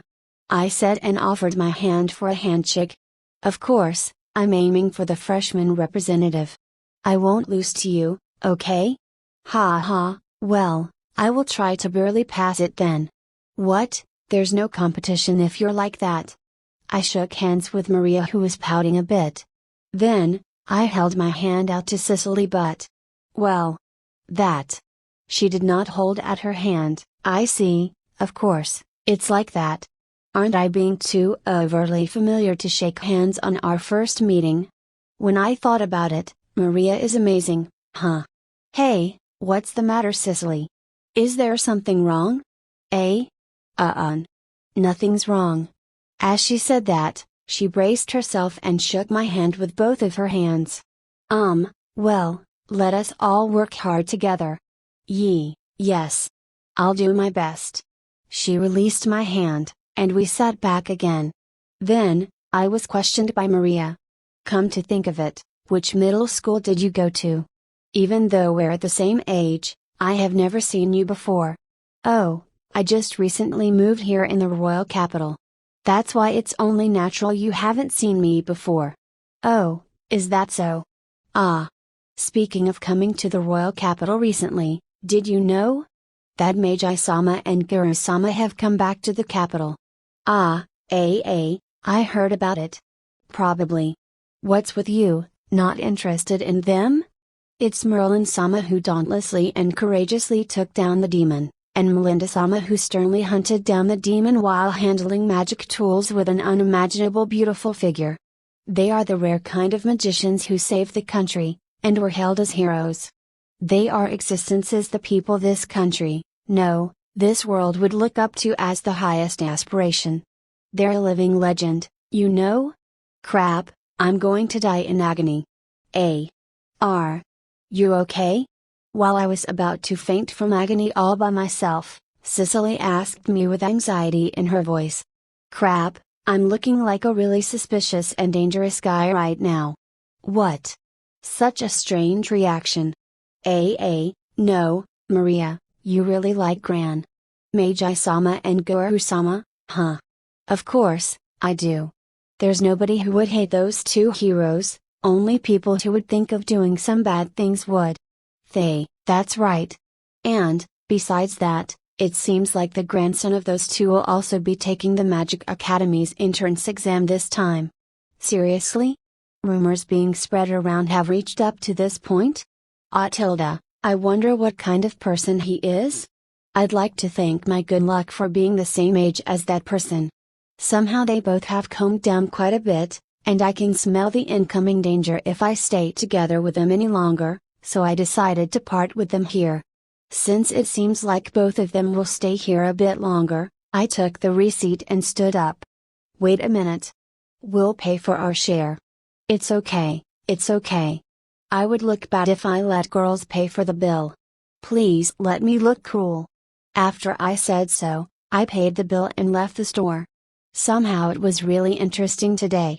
To think I would encounter such a template development, and I was able to have a drink with such a cute girl. That Cicely was really cute. Ah. Damn it. I should have asked for her contact address. I've done it, what a fatal mistake. Since I already tried to look cool when we separated, it's impossible to go back now. Hey. Come to think of it, since they said they will both take the Magic Academy's entrance exam, if they pass, we can meet at the academy. Alright. I will definitely pass it. I pray that Cicely will pass it, too. No need to pray for Maria since it seems she's confident of passing it, I guess. At the cafe, after Shin had left, Maria and Cicely who were left behind were talking to each other. MG1_040, hey. How to say this, he was a very cool looking guy, huh? He has a handsome face, he's also strong, and can use magic to the point where he can enter the Magic Academy. On top of that, he's not pushy. Didn't he look cool as he left? Hey, is it okay if I kiss you? Hey, would it be okay if I take him for myself? Hey. Ah. You can't. Cicely finally regained herself with those words. Maria started to chuckle after seeing her response. WHYU. Maria. Ahaha, no, sorry. It's because it's the first time I've seen Cicely like that. Ugh. Well? What? Don't tell me because he saved you, you fell in love at first sight like a cliché, or you feel like the usual simple heroine in a fairy tale and such, do you? It's not like that. I think. But. Wait, really? I don't know. But, when I look at his face, I get really nervous or rather.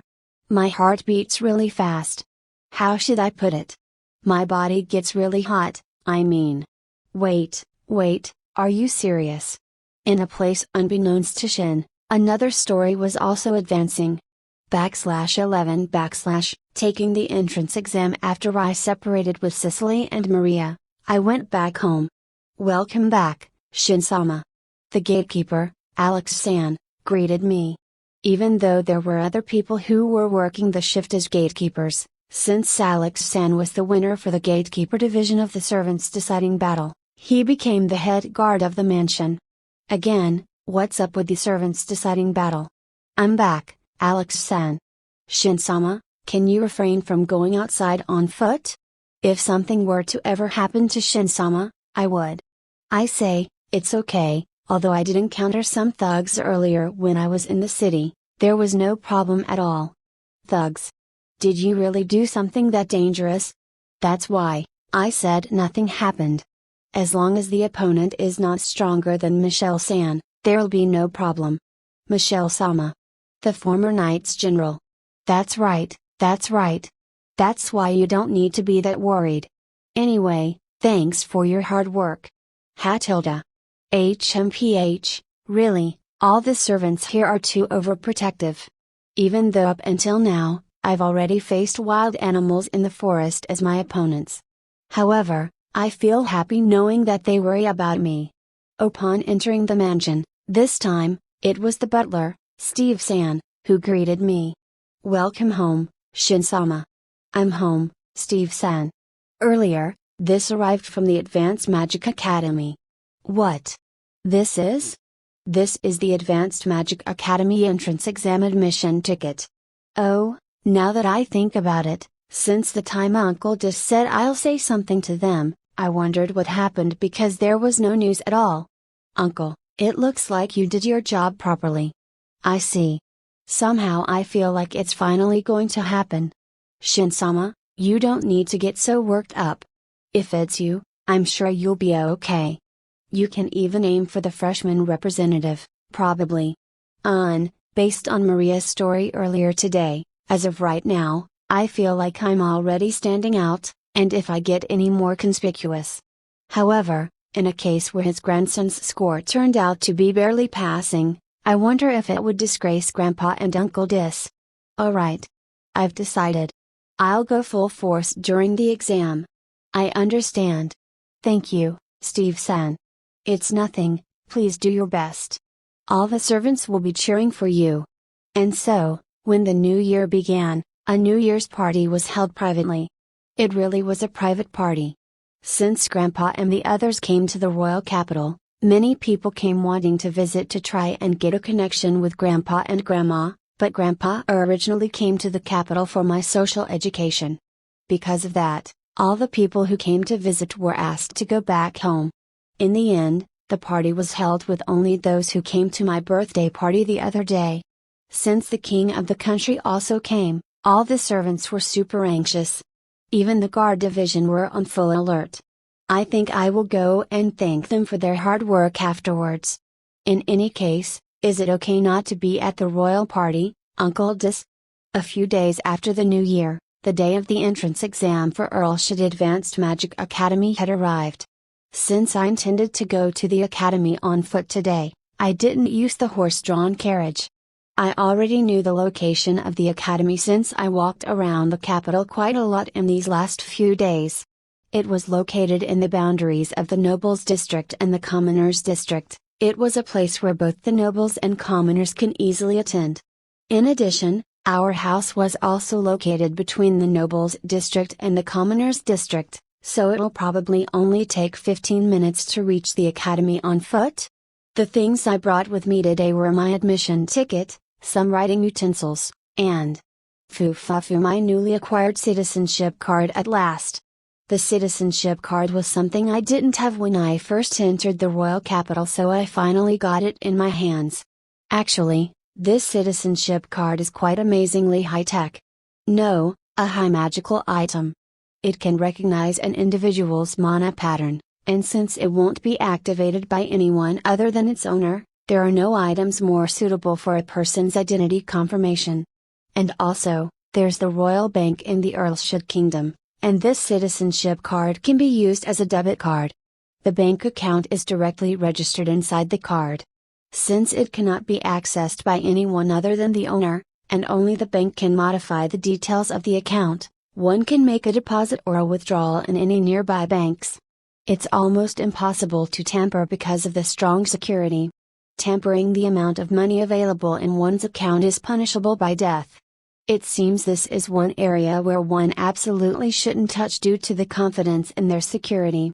By the way, the card doesn't have a credit card function.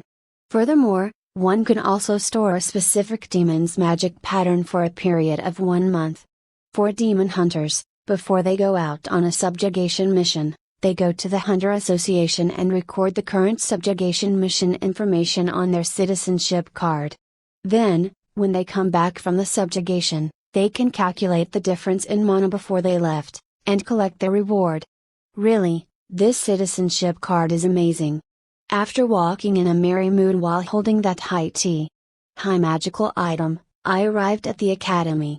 The academy where I arrived at, describing its size, I wonder if it's a bit bigger than a private high school, probably. Since it has only 300 students in a 3 academic year system with 100 students in each academic year, it's probably about that size. Even after considering the royal capital's population, they only have this many students.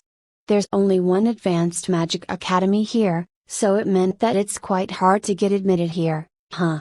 Well, even though I said that this school was not that big, since it is still a school building, and despite how big it is, a person visiting for the first time would not know where to go. So, I searched for the venue of the examination on the information board. Hey you, move aside. Still, there are a lot of students. I wonder if there are enough classrooms to fit everyone? Hey. You. Did you not hear what I said? The venue is. Ah, found it. This insolent fool. Someone grabbed my shoulder from behind. And so, I grabbed the arm that was grabbing my shoulder and twisted it on the back of the opponent. What's with this guy, being so annoying since earlier? Goo. You bastard. What do you think you're doing? Let go. Since just now, what's up with you? Why did you suddenly grab another person's shoulder?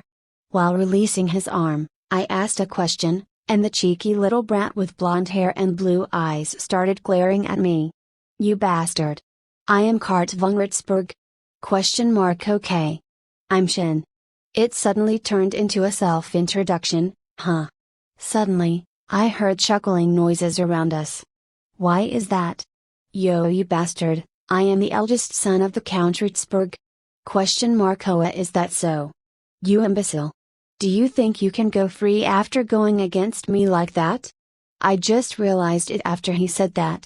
This aristocratic young master was threatening me by using his authority as a noble, huh? I thought no way since this is inside the Magic Academy. Nevertheless. You know, Card-kun? Wouldn't it be better if you just stop right there? Isn't it strictly prohibited to brandish the power of nobility here? I heard there's a severe punishment for it, you know? They're only Magic Academy instructors, so what right do they have in order to judge me? Whoa, such a radical statement. Didn't Uncle Dis say these words were tantamount to treason? Isn't the situation getting a little out of hand? While I was thinking about that, a voice called out from the side. MG1_047, that's enough. Yo you are. Who is he? Brandishing your authority inside the Advanced Magic Academy, and bringing harm to another magician, this is an act which can reap the butt of an excellent magician, and anyone who breaks this rule will be subjected to severe punishment. Rather than it being a rule of the Advanced Magic Academy, it's supposed to be a royal decree. Well, this is. Oh? Card-kun suddenly became quiet. I wonder if this noble has higher authority than him? Or was that statement you made earlier a defiance against the royal family? There's no way it'd be something like that. If that's the case, don't make any more commotion. This place is the venue for the entrance exam. Don't do anything to upset anyone. Yes. I will certainly heed your words. Then, he walked away while giving a gaze full of grudge towards me. Why is that? That was quite troublesome. Are you alright? Huh? I'm absolutely fine. I didn't think there would be someone like him who would do that kind of action inside the Magic Academy, so I didn't realize it at first. Fukaku, the way you returned with a self-introduction was a masterpiece. The young boy who looked like a high-ranking aristocrat laughed happily. His height was about the same as mine, probably. Right now I have grown to 175 centimeters. He's an incredibly handsome boy with ochre-like blonde hair, blue eyes, and should I say porcelain? Transparent-like skin. Even so, although the Advanced Magic Academy prohibits aristocrats from abusing their power. But when it comes down to it, there are actually still a lot of people who would contradict that rule. I don't have any relation of authority from my position, and I have doubts whether that can be called as a threat. It doesn't have any persuasive force to it. It seems like you're really quite deviated from society, just like I've heard. Just like you've heard? From whom? Ah, sorry for my late introduction. My name is Augusto. Augusto von Erlschut. People close to me calls me Gus. Shin, I've heard a lot of things about you from father. Eh? That means your Uncle Dis's son? Oh? The surroundings became silent. Kukaku, Uncle Dis's son. This is the first time someone described me that way. All the people I know will do nothing but try and flatter me the moment they find out I'm the prince. I mean, for a long time now, I've always treated Uncle Dis as a relative. And since you're Uncle Dis's son, doesn't that make you my cousin? That's how I feel. Kukaku, eh ha ha ha ha ha. Somehow he burst into a hysterical laughter. I see, cousin, huh? I remember having this strange feeling whenever I heard various things about you from father. Even if you claim me to be your cousin, there's no uncomfortable feeling. No, rather, I can understand this feeling. I see, cousin, huh? I'm pleased to know that you somehow accept it with pleasure. Hee, since we finally met like this, I would like to talk a bit more. But wouldn't it be bad if we don't go to the examination venue soon? You're right. It's time to go now. Well then, let us work hard together. I guess the next time we meet is during the entrance ceremony, huh? Ha ha, I'll also do my best then. Or rather, it's okay for you to just come to my house to play, you know? As a prince who's awaiting the approaching ceremony of the official investiture to become the crown prince, I cannot easily go out for a walk. Is that so? But Uncle Dis comes over to play quite often. Father. After I parted ways with Gus, who seemed to be completely exhausted, I headed to the examination venue. Curious spectators gathered around Shin, Cart, and Augusto, as if to enclose them, and among them, the figures of Maria and Cicely can be seen. Hey, although we were finally able to find Shin, but why is he getting involved with that guy, out of all the people here? It seems to be around the time Shin got involved with Cart. I wonder if Shin-kun will be alright. Since he's one of those idiotic people who are stuck up about being elite. I hope things don't end up being troublesome. It looks like these two girls knew of Cart. Eh? Wait a minute. That person is?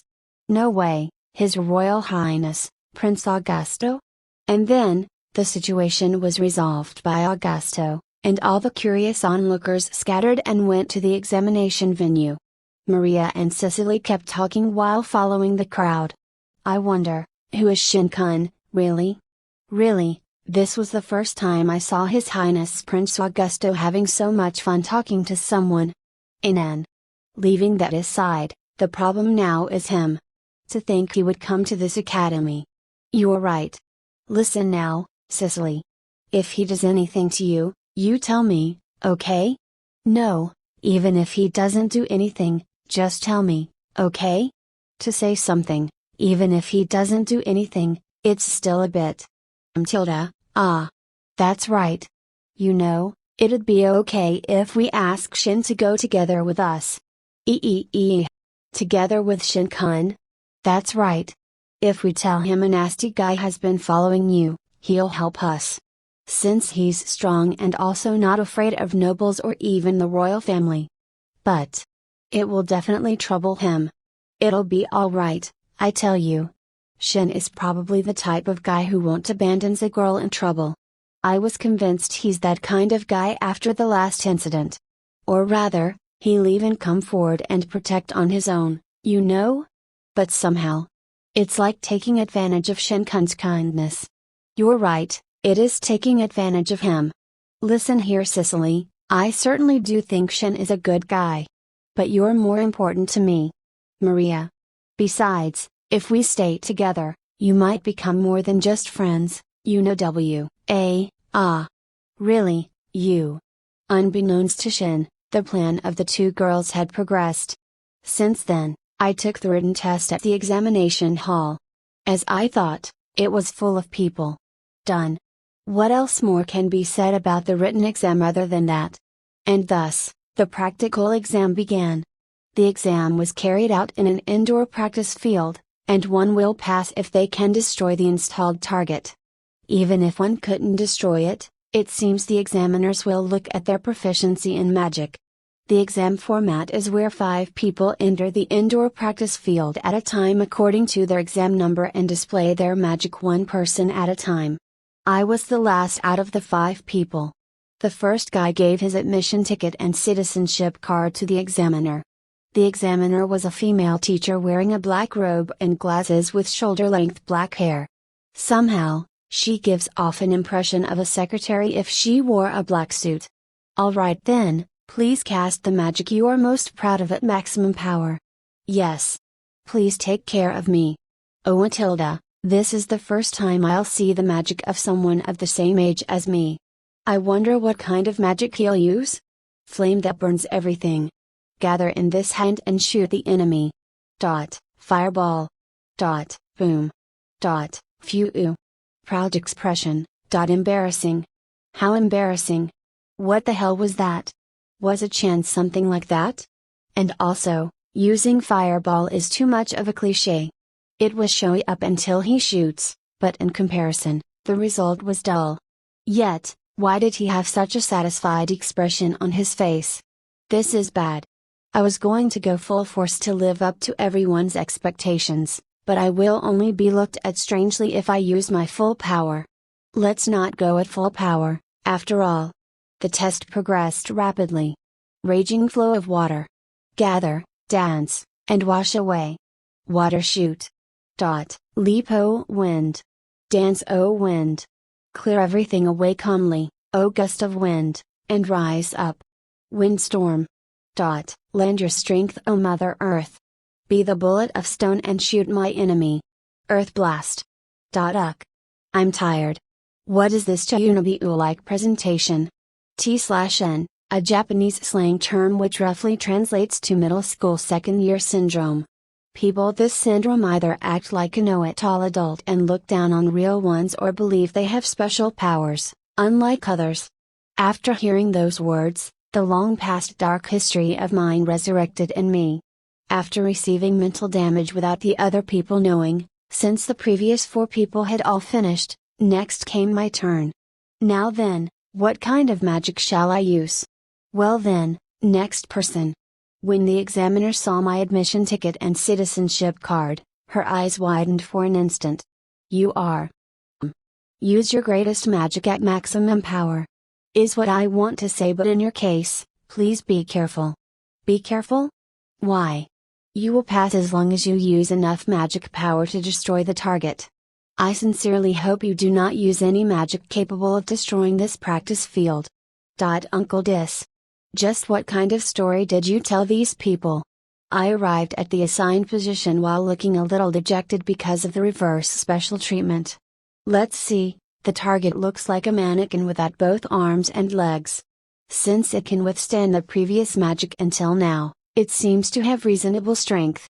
By the way, since they change the target to a new one each time in order to prevent unfairness, even though I said it has reasonable strength, they won't go that far as to use expensive materials. If that's the case, I'll use that, huh?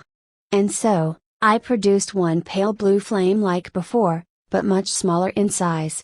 The surroundings started to get noisy after seeing that phenomenon done without chance. Then, I shaped it long and narrow, and launched it as a bullet. As the pale blue flame launched at super speed, it drew a blue-white line in the air and swallowed the target up. MG1_003, bang! With a loud sound, the target exploded. But the momentum of the flame bullet that shattered the target did not wane out, and landed on the wall at the back. Ah, crap! Kaboom! The bullet slammed on the magical barrier that was bestowed on the wall, and the entire practice field shook violently. When everything had subsided, the reaction of everyone around can only be described as dumbfounded. Will the teacher get angry because this? There's one thing I'd like to ask. The magic just now, did you use your full power? No? Since they said not to destroy the practice field, so I suppressed it considerably before firing, though. Even with that, it was considerably suppressed. Yeah. I see. I understand. The test is now complete. Everyone, thanks for your hard work. Thank goodness. It ended without her getting angry. Being relieved of that, I forgot to look for Maria and Cicely and returned to the house. What am I doing, Matilda? All the instructors had gathered at the Magic Academy. After all, the test had finished. Was he really amazing? The Magi's grandson. He wasn't just amazing. I thought the practice field was going to get destroyed by the considerably suppressed magic the person himself intended to shoot lightly. That powerful? Yes. In addition, he shot it instantly and without any chance. I wonder, is there something we can teach him? Rather, I want him to teach us. It's the same for me. In the first place, His Majesty had asked for him to enroll in this academy in order to learn about human relationship. When it's class time, we can ask him to become everyone's role model, and after that we can create research society of sorts, gather people there and teach him about human relationships. Wouldn't all that be okay? Oh. That's a good idea. If it's in a laboratory, it won't be unnatural for us to go in and out.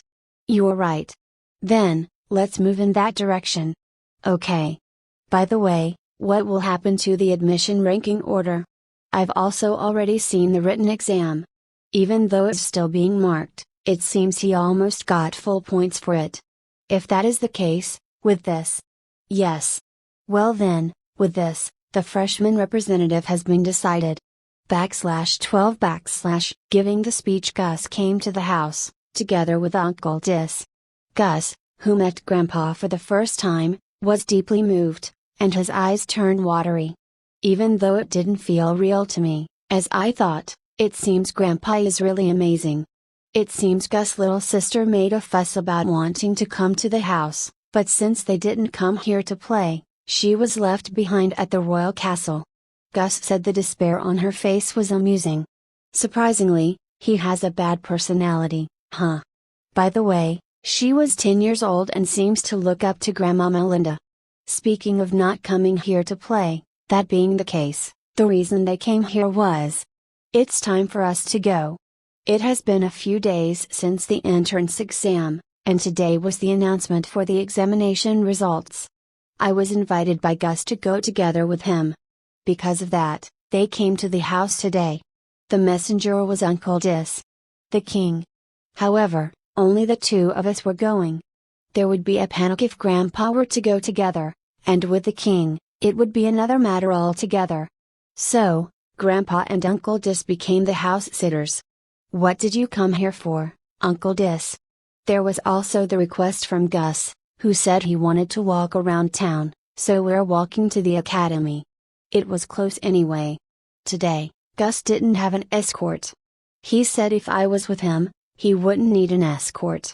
Although I'm glad to be trusted, was this really fine, royal family? For Gus, who was walking freely in town without any escorts for the first time, maybe due to the feeling of being free, had walked while dilly-dallying here and there. Because of that, what should have been a 15-minute walk took us 30 minutes to arrive at the academy. When we arrived at the academy, both of our hands were holding grilled skewers. Oh, it looks like everyone has gathered. The prince murmured while having his mouth full of meat from the skewers. It seems so, said the hero's grandson who was licking sauce off his finger. I'm going to get scolded. Certainly. I put the finished skewers inside the extra-dimensional space, and we went to the notice board where the successful candidates' results had been posted. We pushed through the crowd jam-packed with people and reached the front of the notice board. Let's see, my number is. It's there. Mine is there as well. It seemed like both of us have successfully passed. After giving Gus a high five, we joined the line in front of the reception desk for successful examinees. Here was where we would receive our textbooks and uniforms. Classes would also be announced here. The line proceeded smoothly, and before long it was my turn. Gus lined up on the next line. Yes, next person. I gave the receptionist on San my admission ticket and my citizenship card. Yes, I have confirmed. You. So you're Shin Walford-kun. Yes. So you're the rumored Magi's grandson. Well then, these are your textbooks. This is the list, please confirm it, and please let me know immediately if there's anything missing. Also, this set of uniform is yours. Because we referred to your physical data recorded in your citizenship card, the size should be perfect. However, if the size doesn't match for even just the slightest, please let me know immediately. In addition, this uniform has various defense magic applied on it. Please don't even think to try and repair it by yourself. After listening to the onsen's explanation, I received my textbooks and uniform. Is it also no good if my grandma repairs my uniform? Your grandmother is. Ah, you meant Melinda-sama. If it's Melinda-sama, there should be no problem. Then, I wonder if it's okay for me, too? Let's magically remodel it, then. By the way, it seems like I was assigned to S class. I received a printout listing the appointed date and time for the entrance ceremony, and things to bring to the entrance ceremony. Just when I thought of going back home, the onsen called out to stop me. Ah, and also, since Walford-kun is the top student for the entrance exam, you have been chosen to give a speech during the entrance ceremony as the freshman representative. So please think about the speech and prepare for it, okay? I heard a phrase that made me doubt my ears. Freshman representative. Speech? Yes, she affirmed it with a dazzling smile. No, wait a minute. In this year's freshman batch, you have Gus. His Highness, Prince Augusto, right? This time, no matter how you look at it, the speech should be given by His Highness. Even in my previous life, I didn't have any experience giving representative speeches. Let alone in this world. I feel bad for Gus, but I'll have you take my place as the sacrifice here. Hey, what are you talking about, entrance exam top student-kun? It has been the tradition for the entrance exam's top scorer to give the representative speech in Earlshire Advanced Magic Academy, which is full of traditions, ever since the founding of this academy. If I were to take away the representative speech with my selfishness, it will bring shame to me, no, to the royal family that cannot be erased until the end of time. Gus, who was standing in the next line, said with somewhat of a soundish argument. While smirking. Hey. He's absolutely finding this amusing. This guy definitely has a bad personality. Yo. It is as His Highness, Prince Augusto had said. In this academy, there is no such thing as ranks, it's a complete meritocracy. There is no exception even for the royal family. Even the time when His Majesty, the King, enrolled here, I heard the representative speech was not given by His Majesty. The escape route has been completely cut off. Well, since that's how it is, good luck and please think about the speech. He said that with the best smile he had showed me so far. Seriously. I was stricken with grief over the shocking truth of having to give the representative speech at the entrance ceremony, and so, I once again forgot to search for Maria and Cicely. I only noticed it after I came back home. I'm too forgetful, me. Shin became depressed about having to give the freshman representative speech and passed through wearily along the side of the line where people were still lining up. Both Maria and Cicely were also in that line. I guess I wasn't able to become the entrance exam top student, huh? He's amazing. Even though he's good at martial arts, to think he's also good with magic as well. MG1_050. Cicely was smiling while chasing Shin's figure with her eyes. Cicely, is it fine not to call out to Shin? Inan. It's fine. Even if I call out to him, I wouldn't know what to say. What are you saying? Even though you finally have a common topic of passing the exam together. After hearing Maria's words, Cicely opened her eyes wide in realization. I just realized it now. So she said. Wasn't it such a good chance just now? It was a good chance. Such a thing. What the heck are you doing? Indeed, what was I doing? In contrast to the surroundings who were smiling with joy for passing the kingdom's leading prestigious school, Only Sicily's surroundings had a heavy air engulfing them. Really, what were you doing? When I reached home while looking depressed because of various things, I was asked with words of concern, did you failed? But I told them I had to give the freshman representative speech since I had become the top student. After I said it was depressing for me, this time they gave me a blessing and said it was amazing to be the top student. Ho ho, freshman representative, you say. You have worked hard, Shin. Since I taught you various things, this much is only natural. But, you did well. Both of them praised me while smiling. It is as expected of Shin-sama. It is only natural if it's Shin-sama. For me, I thought he could even become the top student at the Night Military Training Academy. Marika-san, Steve-san, even Alex-san praised me. Although what Alex-san said was a bit different. Father, I am sorry for not becoming the top student. Anan. Since you had Shin as your opponent, it cannot be helped. Because he's really outside the standard. That aside, you did well in having passed the exam. Furthermore, it seems you're in S class. I can also hold my head up high. Somehow, it felt like I was being talked about in an outrageous manner. That aside, Shin-kun, you don't need to be that depressed over the representative speech. About that father, it looks like he's depressed not only because he has to give a speech as the representative, but also because of a whole different matter. A different matter? It seems like he had forgotten to search for his acquaintances. Acquaintance. Hotilda. A girl, huh? I believe it is. Smirk X2, this father and son are annoying. What is he saying on his own? No, what he said was true, though. And then? What kind of girl is she? She has long beautiful navy blue hair, a small face, and big black slightly drooping eyes, around 155 centimeters in height, has excellent style, a truly super beautiful girl. No. I didn't ask for that much detail. TCH, he replied normally. How boring. Oi? Damn you Gus. Your personality is really bad. Ha ho. We just arrived at the royal capital, and you've already experienced a lot of things. Very good, very good. Shin, you better bring that little girl to the house. I'll make sure to take a good look at her.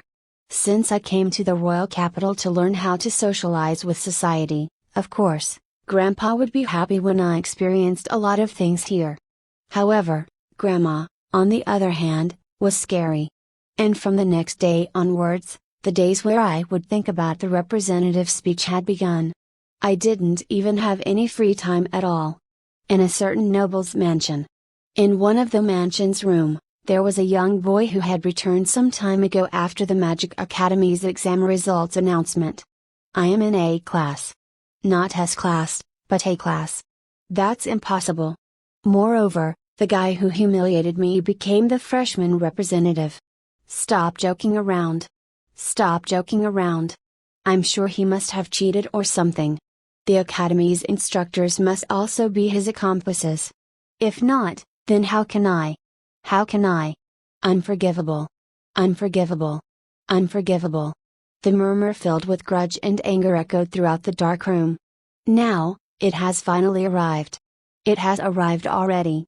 The entrance ceremony. Although I was nervous yesterday. But I was still able to sleep well.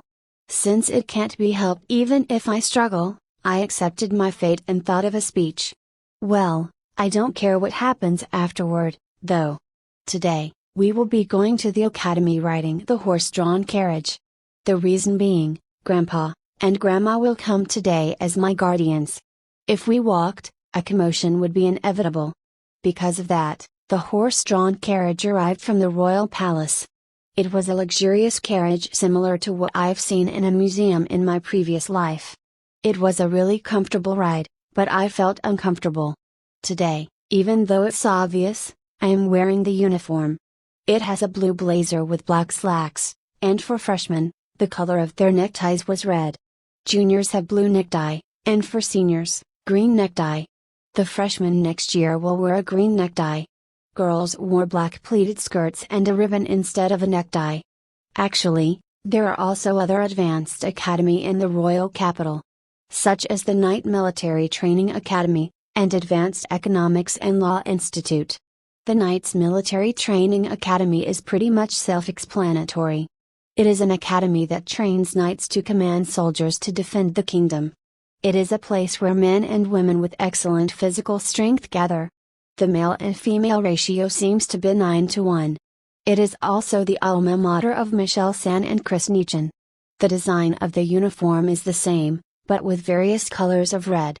As for the Advanced Economic and Law Institute, it is a place to learn economics and law. It is a place which fosters merchants and civil servants. It is also known as the brainpower of the kingdom. Even though they don't have any combat capability, it seems the country cannot function if they weren't around. The male to female ratio is about 50-50.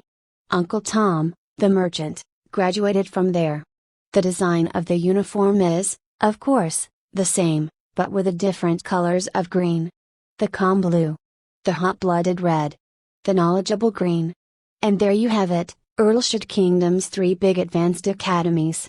Although there are other schools where nobles and the wealthy attended, they are omitted because they're unrelated.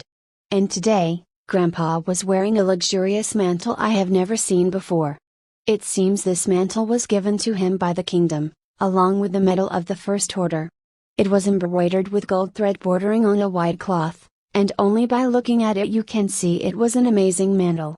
The mantle was being worn on top of a white military-like uniform. Grandma was also wearing the same mantle.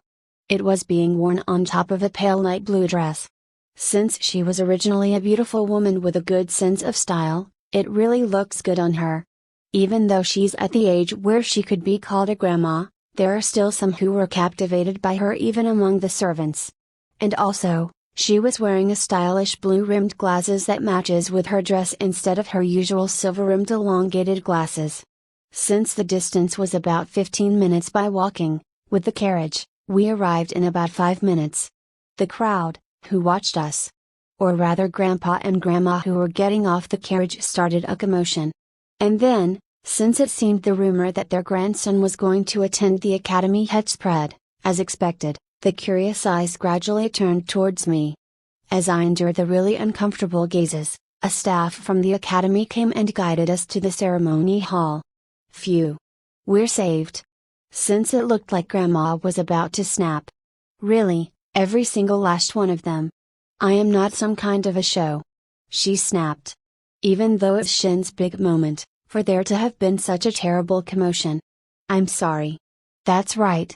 What would they do if Shin's nerves were to be disturbed by this and fails to give the representative speech? Inan. They're on the same wavelength. They should just go back to how it used to be, really. Or rather, Grandma, you don't have to raise that kind of a failure flag. Like that, the 2 guardians went to the ceremony venue, while the freshman me headed towards the assembly point before entering the venue. Yo, Shin. You're not nervous, are you? Ah, Gus. No, I'm feeling fine. The moment I arrived at the meeting place, Gus called out to me. Since from last time, we've also been meeting every now and then. We became quite familiar with each other. Today, even though there won't just be freshmen and current students, but also Father, the King, the kingdom's nobilities, and leaders who would be present, it's okay for you to not be nervous at all, you know? No, that's why I said. The freshman top student, Shin, will certainly deliver a wonderful speech. I'm looking forward to it. This guy. He's doing it on purpose. He deliberately started talking to try and make me nervous. Gus. You bastard. What's wrong, Shin? For you to be this excited? It's on purpose, isn't it? You're definitely doing this on purpose. Ha ha ha, what are you talking about? This bastard. You there. The ceremony is about to begin.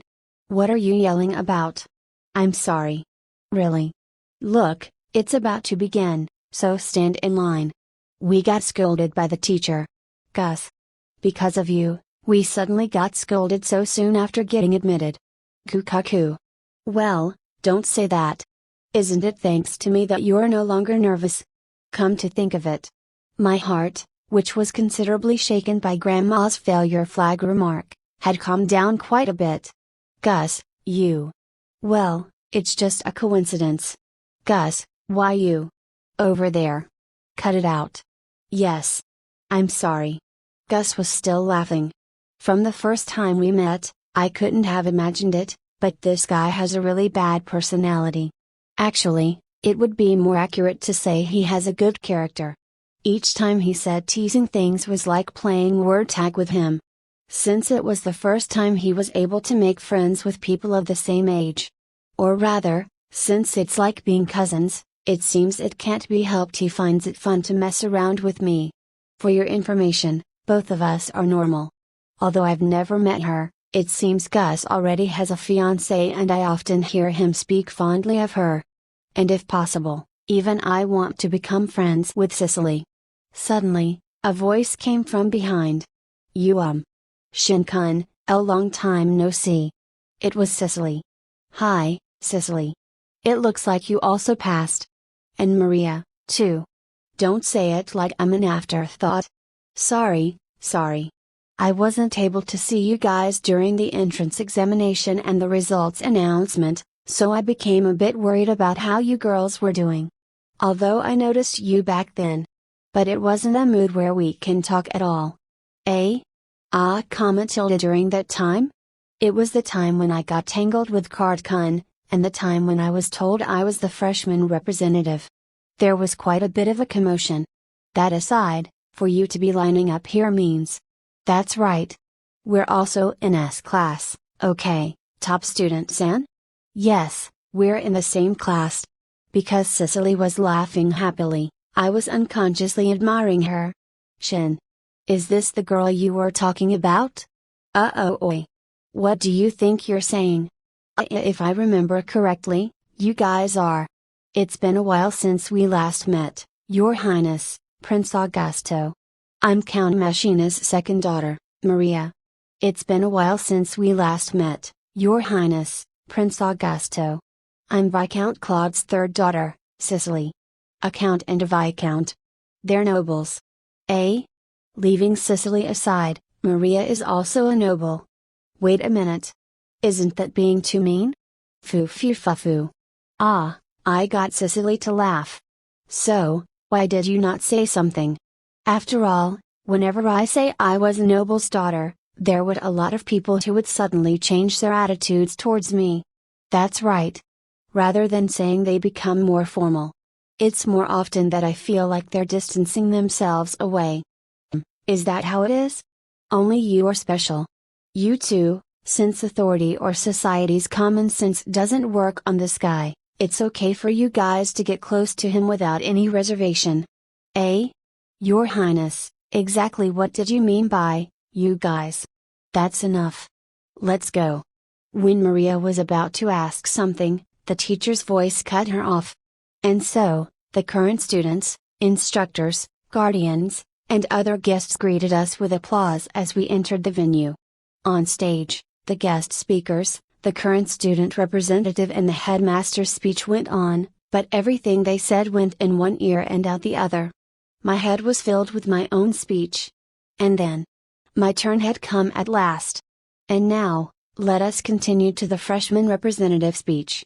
This year's top student in the entrance examination, Shin Walford-kun. Yes. Walford? That's right. Shin Walford. He's the grandson of the hero. Exclamation mark. It looks like Gus was explaining something to Cicely and Maria. Huh?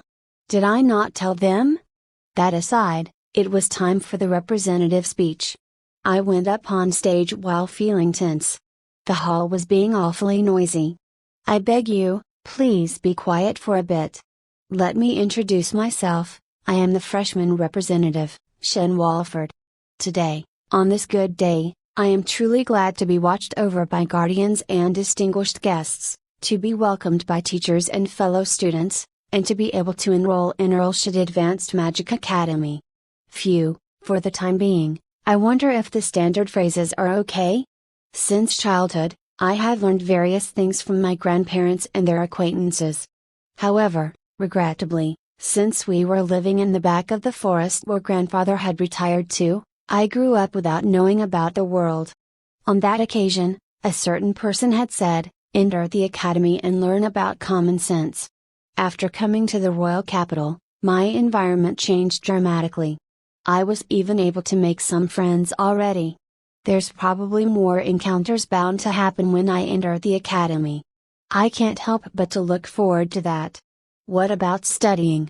Is probably what some of you might want to ask me, but encounters with people is what's valuable and important to me. That's why I think I'll probably be told to study later on. Of course, I have no intention of neglecting my studies. I would like to be able to build a relationship with people I meet to the point where we can work hard together. That's why everyone, please do not leave me out just because I am ignorant about the world, okay? If you do that, I might end up crying. Guardians, distinguished guests, please watch us gently, and sometimes also be strict with us. Teachers and current students, even though we might be cheeky students or juniors, I ask you kindly, please don't bully us. Since us, freshmen, will work hard in order to grow more mature and be able to spread our wings. So for the next after 3 years, please give us your guidance and support. Freshman Representative, Shen Walford. And then, I lowered my head and bowed. Suddenly, there was a big round of applause. Thank goodness, with this, the load on my shoulders has finally been lifted. When I returned to my seat, Gus was trying to suppress his voice while laughing. Fukikaku, ah ha ha, ha ha ha ha ha. He could no longer suppress his voice. What is it? Why are you laughing? Fu wah ha ha, because didn't you know it's unheard of to tell a joke while giving a representative speech? Haven't you heard other people's speech? Is that so? Yes. That's right. At least, I haven't heard one before this. Rather than saying before this, it's the first time I've heard of it. Maria was also laughing. Seriously? The students were all laughing, but the guardians, guests, and teachers had bitter smiles. Did I mess up? /13 meeting the classmates I shouldn't have told a joke during the speech. How should I know that? Since I could only rely on the memories of my previous world, and in those memories, it was the basic thing to add humor to speeches in order to calm the venue down. I am at my wit's end about this world's common sense, which I've learned for the first time, and about the grand public spectacle I made. Well, in my case, I found it quite interesting. A normal speech at this kind of place is boring and will put me to sleep. Suddenly, I heard a voice. Since she was sitting in a nearby seat, she's also part of us class, I guess. I'm Alice. Alice Corner. Nice to meet you, Shen Walford-kun. Nice to meet you. I thought the speech you gave a little while ago was interesting.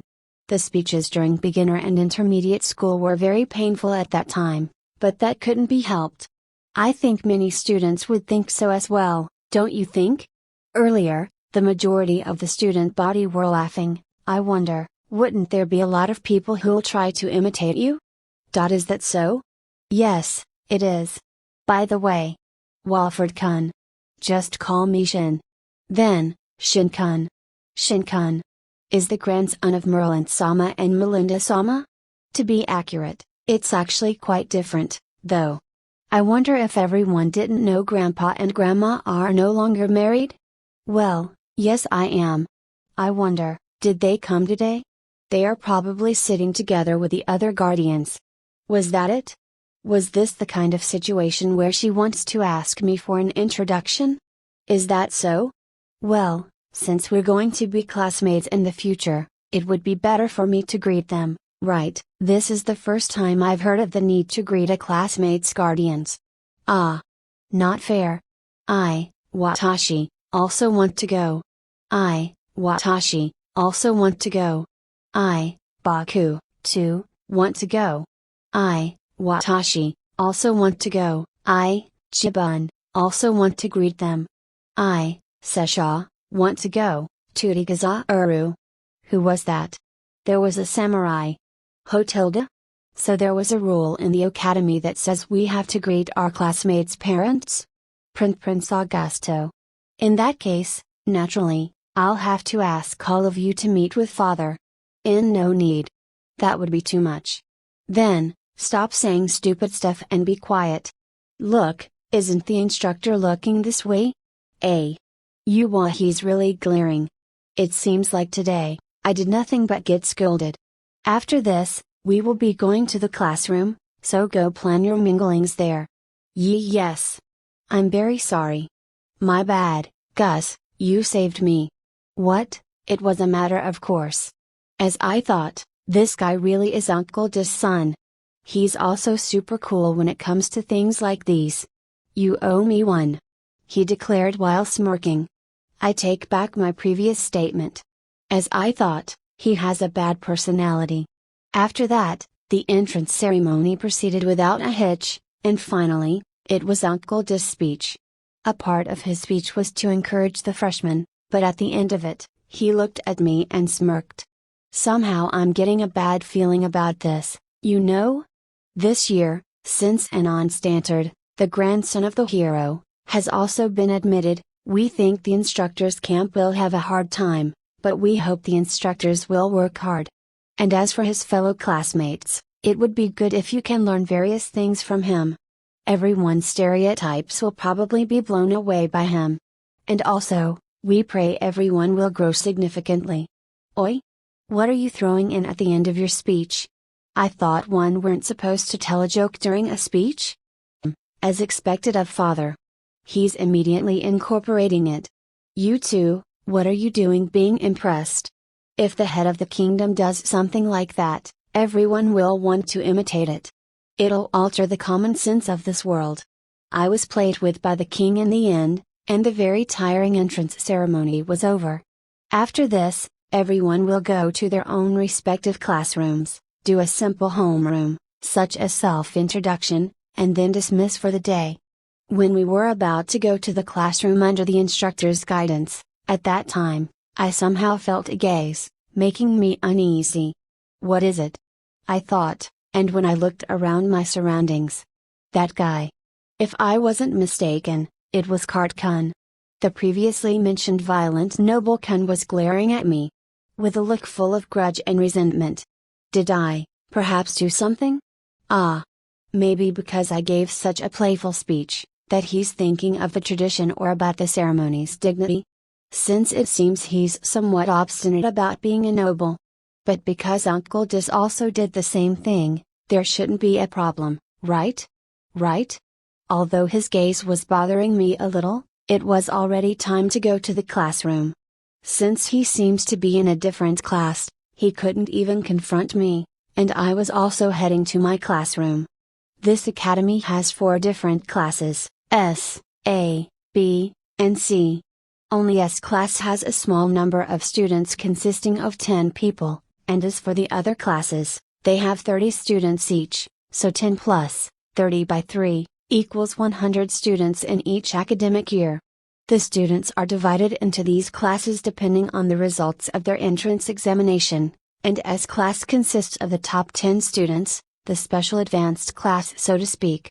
The lowest is the C class, but everyone here was able to pass the super difficult entrance exam. Since there are annual class rearrangement whenever students advance in academic years, even if a student was in C class at the time of their enrollment, it would be possible for them to be in S class by the time of their graduation. The opposite also applies. I need to work hard so I won't drag Grandpa and Grandma's reputation in the mud. Only for today, please forget the many times I got scolded already. I beg of you. The classroom somehow had the Oval Office question-mark-like feeling. The desk also had an official desk-like feeling to it, with a high-class look, and it was large, too. The chair also was covered with leather, and I wasn't the only one who thought, is this place the president's room or something? This desk is amazing. It's just like the desk father has in his office. It's true. This is amazing. I've never seen such a fine desk like this. The chair's also amazing. It feels like I'm getting tired from the nervousness of just being here. What? Everyone is so pathetic. Only Gus was acting as normal. After all, These are only common pieces of furniture, you'll get used to them eventually. Don't get too distracted by these things that you'll forget your responsibilities, okay? Gus. As I thought, you're amazing. Hey, it's because they are inferior to the ones I have in my house. Well, that should be a given. You're talking about the royal palace, you know? You guys. Stop being impressed by the furniture and quickly take your seats. Since everyone's seating arrangement is posted on the blackboard, go sit according to it. Was what the male instructor who led us here said, urging everyone to be seated. Well, my seat is. It's right in front of the instructor's desk. It was the so-called special seat. T/N, front row seat.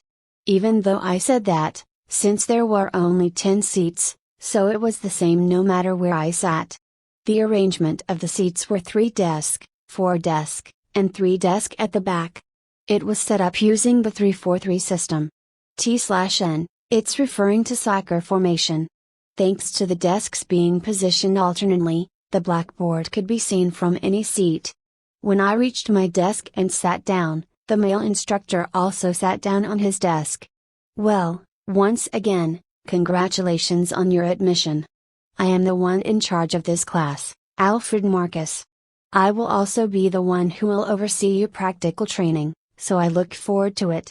After this, we'll do self-introduction of each other, I'll brief you on the schedule from tomorrow onwards, and then we'll end it for today.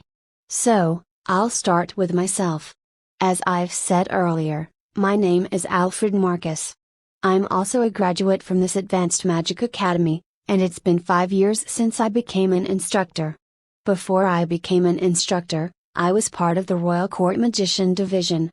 After working there for about 5 years, since there was an opening in the Academy's teaching staff, I became an instructor. That's why my current age is 28 years old. The person I respect is Magi Merlindano. Because of that, I am delighted to be the instructor in charge of this class. That is all. He said something like that in the end. Since he said those things, then everyone else would have to say something similar. Well, next is you all. Now then, let us go in the order of the entrance exam rankings. Starting from Shin Walford. Yes.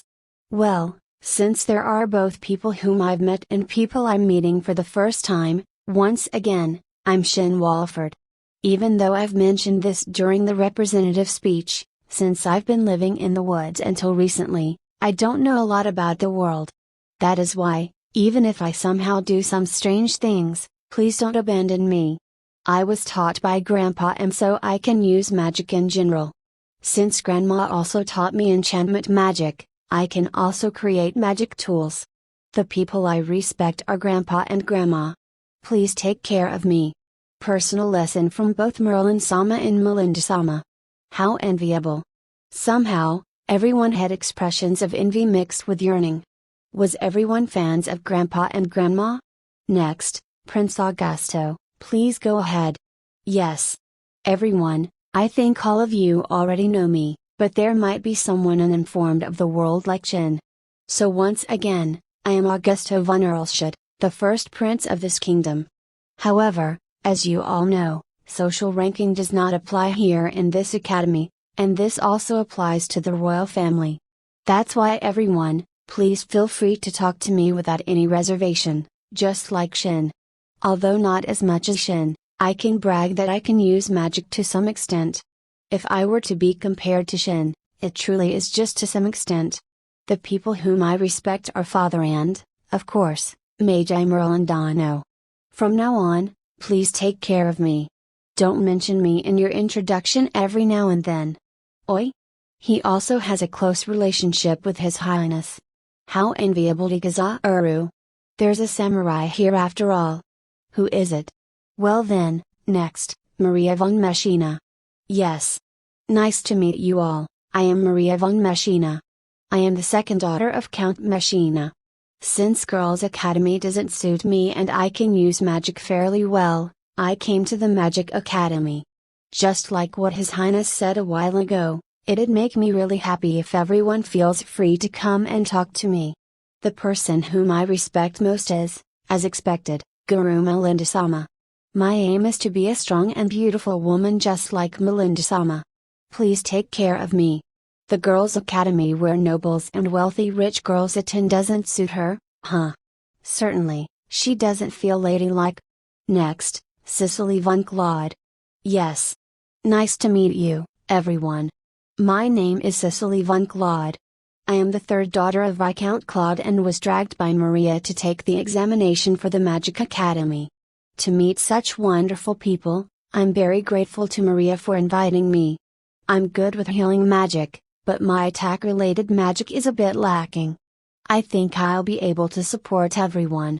The person I respect most is Melinda-sama. I'd like to meet her someday, if possible.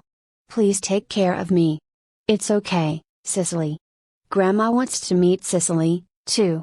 For evaluation purposes. Next, Alice Corner. Yes. Everyone, nice to meet you all. I'm Alice Corner. Although there have been people with amazing family before me, I'm afraid the flow will stop with me. My family is an ordinary commoner family, and my father does accounting for the Hague Company. Unfortunately, since I'm not good with accounting, I'll work hard at magic. I'm really lucky to be able to be in the same class as Shin-kun. The person whom I respect the most is Melinda-sama. Please take care of me. Alice is a blonde girl with blue eyes and short hairstyle. How to describe, she's thin, and an overall a tiny girl. Even though she's the same age, but she's more of a sister-like existence. By the way, Hague Company is the company that Uncle Tom manages. Next, Thor von Flegel. Yes, I am called Thor von Flegel. The heir to the house of Baron Flegel. I was selected at a young age to be His Highness, Prince Augusto's escort and school friend, and ever since then, I've been progressing together with His Highness. On this occasion, for the purpose of Prince Augusto's advancement through the Advanced Magic School, and also for my own plan on becoming an escort part of the Magic Division, I would like to devote to my studies in this Advanced Magic Academy. Of course, I also respect Magi Merlin-sama. Please take care of me from now on. Thor is Gus' study partner and escort, huh? He has silver hair and wears a pair of round glasses. Again, another small boy. Not a young man, but a boy, is what I want to say. He seems to be popular with elder sisters. MG1_067, next, Ren Hughes. Yes. I'm Ren Hughes. Father is a royal court magician, mother is a housewife. I came here because I love magic. I respect Merlin-sama. Please take care of me. So short. I wonder if she's not much of a talkative girl? Rin has a black hair with a bob cut style and wears a thin framed glasses. She's a medium-built girl. It was the first time a girl said she respects Grandpa. She also said she loves magic, so I guess she likes magic more instead of girls' stuff. Next. Yuri Carlton. Yes. Everyone, nice to meet you all. Tilda, I'm Yuri Carlton. My family manages a hotel. That's why everyone, if you want to secretly stay over, come tell me anytime, okay? I'll give you service, okay? I'm good at enchantment magic, so that's why I really respect the strong and beautiful Melinda-sama from the bottom of my heart. Everyone, Tilda, take care of me, okay? What is it, I wonder? An erotic girl. Large bust, small waist, and large hips. The way she talks also has a bit of sweet feeling. And, it's Carlton-san who is managing a hotel. Don't give off the smell of a rich person. T/N, Bon Cubon or hourglass figure. Next is, Tony Freed. Yes. Everyone, nice to meet you, I'm Tony Freed. My family, each and every single one of them is of a knight lineage. Father, mother, and my elder brother too, everyone went to the Knight Military Training Academy, but the school with a male-to-female ratio of 9:1 is torture for me, you know. At any rate, I don't want to go to that kind of academy. But, I was told that if I want to enroll in the Magic Academy, I won't be allowed unless I get into S class. I desperately worked my ass off. By the way, if I were to drop from S class, I will be forcefully transferred to the Knight Military Training, So I will also work hard here as well. As expected, as a man, I respect Merlin-sama who got together with Melinda-sama. Everyone, please take care of me from now on. Also, Carlton-san, take care of me when I use your hotel. He's a tall, slender good-looking guy, Eichmann, with brown hair. I thought of him as a playboy, Charotoko, at first, but unexpectedly, it seems he was really troubled with the circumstances of his family. I could cry. But, as expected, he still was a playboy. Now then, last one, Julius von Rittenheim. Certainly. I, Seshaw, am called Julius von Rittenheim, the eldest son of the house of Marquis Rittenheim de Gazauru. Similar to Thor, I also serve Prince Augusto as his escort and his study partner. But since His Highness decided to continue his studies at the Magic Academy, I also took the examination together to Gazauru. Really, I am weak at magic and therefore, really struggled. Even so, I somehow managed to pass the exam and has the good fortune to be able to sit next to everyone de Gazauru. The people whom I respect are, of course, Magi Merlin Dono, and the previous Knights General, Michel Dono de Gazauru. T/N, replace all the I with Seshaw. He appeared. This guy is the samurai. On top of that, the way he looks, his name, and the way he talks don't match at all. Really, on the contrary to his noble-like name, he has a big body with sturdy muscles bulging from his uniform. He has short blonde spiky-like hair, and blue eyes. Even though he has the look of an American football player at a glance, the way he talks is like a samurai. No, he gives nothing but uncomfortable feelings. Even so, he doesn't look like a magician. Rather, it's more fitting to say he's a student from the Knight Military Training Academy. He himself also said he wasn't good with magic. This is. No way. Tilda. I know what everyone wants to say. It's not like the Academy allowed his admittance out of consideration for His Highness. It's purely because of Rittenheim's own ability. So that's how it is. I've actually suspected one of my classmates. I am the worst. However, Rittenheim is weak at emission-type magic, so he used body-strengthening magic. Body-strengthening magic?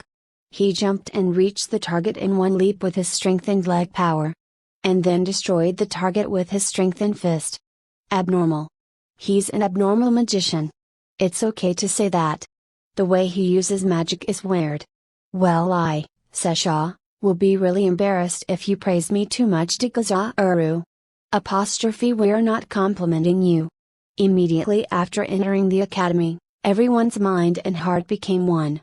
/14 Getting locked on the self-introduction ended when Julius finished his, and after listening to the schedule for tomorrow and onwards, we were done for the day. Tomorrow morning, we will get a tour inside the academy. After eating lunch, we will immediately have practical training at the indoor practice field. There was no such thing as training clothes. We were told it was because our uniform already has high-level defense due to the enchantment magic. Even if the uniform were to be damaged beyond repair, we will be provided with another one for free by the academy. By the way, the cafeteria in the academy and tuition fees are also free. This is also the same for the other 3 major advanced academies. Because it is beneficial to the kingdom for the purpose of raising human resources, an appropriate yearly budget has been allocated. However, there is no obligation to serve the kingdom after graduation. Amazing, huh, this kingdom. And, I had already finished modifying my uniform. Foo, it turned out to be quite close to what I had imagined. Originally, the uniform was already enchanted with magic protection, impact mitigation, and anti-fouling using the language of this world. Items enchanted with 3 effects are categorized as high class among general magic tools. Usually, a magic tool only has 1 or 2 effects. For those enchantments effects, magic protection has an effect where it will soften the impact caused by magic. Impact mitigation will soften physical shock. And, anti-fouling will remove any stain sticking on the uniform. Since we'll be wearing them as is during practical training. When I confirmed those effects, I thought anti-fouling was good as it was. while for magic protection and impact mitigation, I thought it cannot be just that. For the effects just soften. Thus, I rewrote over the enchantment effects. First, I stripped off the enchanted magic effects for the time being. What I meant by this is, the recorded characters, I carefully handled them one character at a time, used a specialized work wand wrapped in mana, and stripped off the characters one by one. I also made this specialized work wand myself. It wasn't as though this process cannot be done with my fingers, but since it requires a delicate work and concentration, I didn't do it that way. Doing that while trying to match the characters is absolutely impossible. Or rather, up until now, it seems no one has ever done stripping off enchantment effects before. If I were to say why this kind of thing is possible, it's because I didn't like an effect I previously enchanted, and I wondered if it was possible to undo it. So, I had experimented with various things. When I imagined mana wrapping around the magic tool and characters floating up, first, the inscribed characters came floating up. When I saw this, I thought that perhaps maybe. So I made a wand enchanted with magic effect nullification, and when I tried to trace one of the floating characters, the character disappeared. And when I tried to enchant the item one more time, I was able to enchant it again. The face Grandma made when I showed this to her was amusing. The number of characters that could be granted on the blazer, shirt and slack was a total of 20 characters. What is this made out of? It's made from a considerably special fabric. Is the thread different? Since it was said that one could harvest various special materials from demonized animals, so perhaps maybe it's the thread from a demonized spider. I should stop thinking about it. Previously, when I made the protection suit, because it was made with a normal clothes and had 8 characters, I could only enchant 3 effects: stab-proof, anti-magic, anti-shock. Even so, it was good enough for practical use. However, maybe because the effects were abbreviated when being inscribed, the effects were not able to fully manifest perfectly. T/N? Stab-proof, 2. Anti-magic, 3. Anti-shock, 3, equals 8 characters, so the enchantments, this time, are absolute magic defense, to replace anti-magic. Anti-shock and stab-proof is replaced by complete physical impact absorption. Together with this, the originally enchanted anti-fouling. Plus the newly added auto-heal. With this, the total is 20 characters. T/N? Absolute magic defense, 6. Complete physical impact absorption, 8. Anti-fouling, 2. Auto-heal, 4, equals 20 characters. Enchanting absolute magic defense was particularly hard. My image couldn't catch up with the inscribed characters. Because the words absolute magic defense means to defend against all magic, the effect should be able to defend against all. But for fire and water, the defense methods are different. I couldn't imagine how to defend all, and so I failed to inscribe the words many times. I was quite troubled on what to do. When Grandma looked at me being troubled, she watched me with a very worried look. And then, from a certain change of idea, I finally succeeded in inscribing them. That image was magic dispersion. I enchanted the image where it extends a mana barrier to wrap around the uniform, and when an invoked magic touches that barrier, that magic's mana will be dispersed. Up until that point, I was imagining a hard wall, but it didn't go that well. And so, instead of stopping, I thought of what will happen if the mana, which is the building block of magic itself, is dispersed. So when I tried experimenting on that theory, it was properly invoked. The moment I succeeded, I shouted with a loud voice. And Grandma came flying over. Complete physical impact absorption also has the same principle. Rather than imagining hardness, when I imagined the dissipation of kinetic energy, the enchantment was inscribed successfully. The moment a moving object hits this uniform, its movement will be stopped as if completely ignoring the laws of physics. That kind of movement honestly gave off an unpleasant feeling. But as an armor, it is the best, though. Anti-fouling has the image where it memorizes the original condition of the clothes, and removes all other foreign objects sticking on the clothes. For auto-heal, The image is where it recognizes wounds and fractures, and activates when it detects those injuries. It then gathers cells from other parts of the body and temporarily changes them into stem cells. Those stem cells then restore the parts in need of mending and returns them back to their original condition. That is why, when auto heal activates, the body becomes slightly thinner. By the way, the effect would only manifest for causes that can be treated surgically. Although it looks like the defensive equipment is invincible at a glance, but there are two major flaws. First, only the areas covered by the uniform are protected. The face, hands, and feet are defenseless. Second, the enchantments won't activate from the start if one doesn't supply it with mana. The first flaw can be compensated up to a certain extent by automatic healing enchanted on the uniform. For the second flaw, in the first place, the enchantments will activate when one were to use magic. I think it won't be a problem since there aren't a lot of situations where one receives attacks. Most of it will only be during battles. Since the enchantments require a reasonable amount of mana to activate, there's no need to keep activating them all the time. It is also important to be cautious because one can receive damage from surprise attacks. And so, all those enchantment magic has been implemented in this uniform.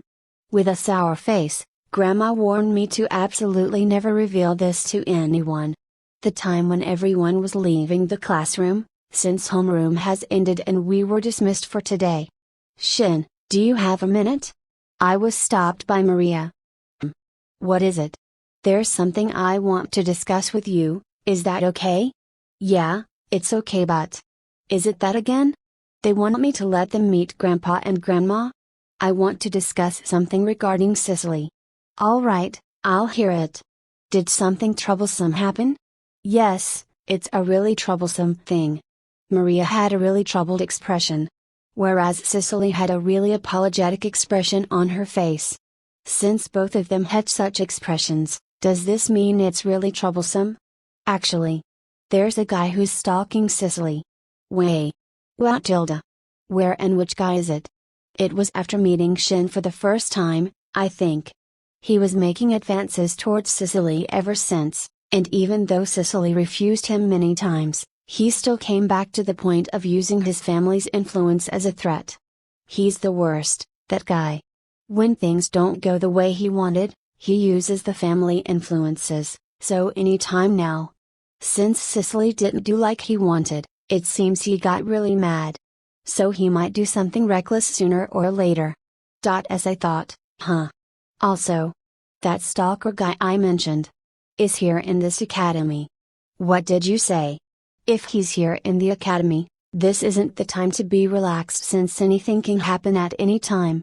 Cicely had a really painful and apologetic expression on her face. Sorry Shin-kun. Telling you something like this. What are you talking about? Rather, I'm really glad that you let me know. That's why, I'm so sorry. What does that mean?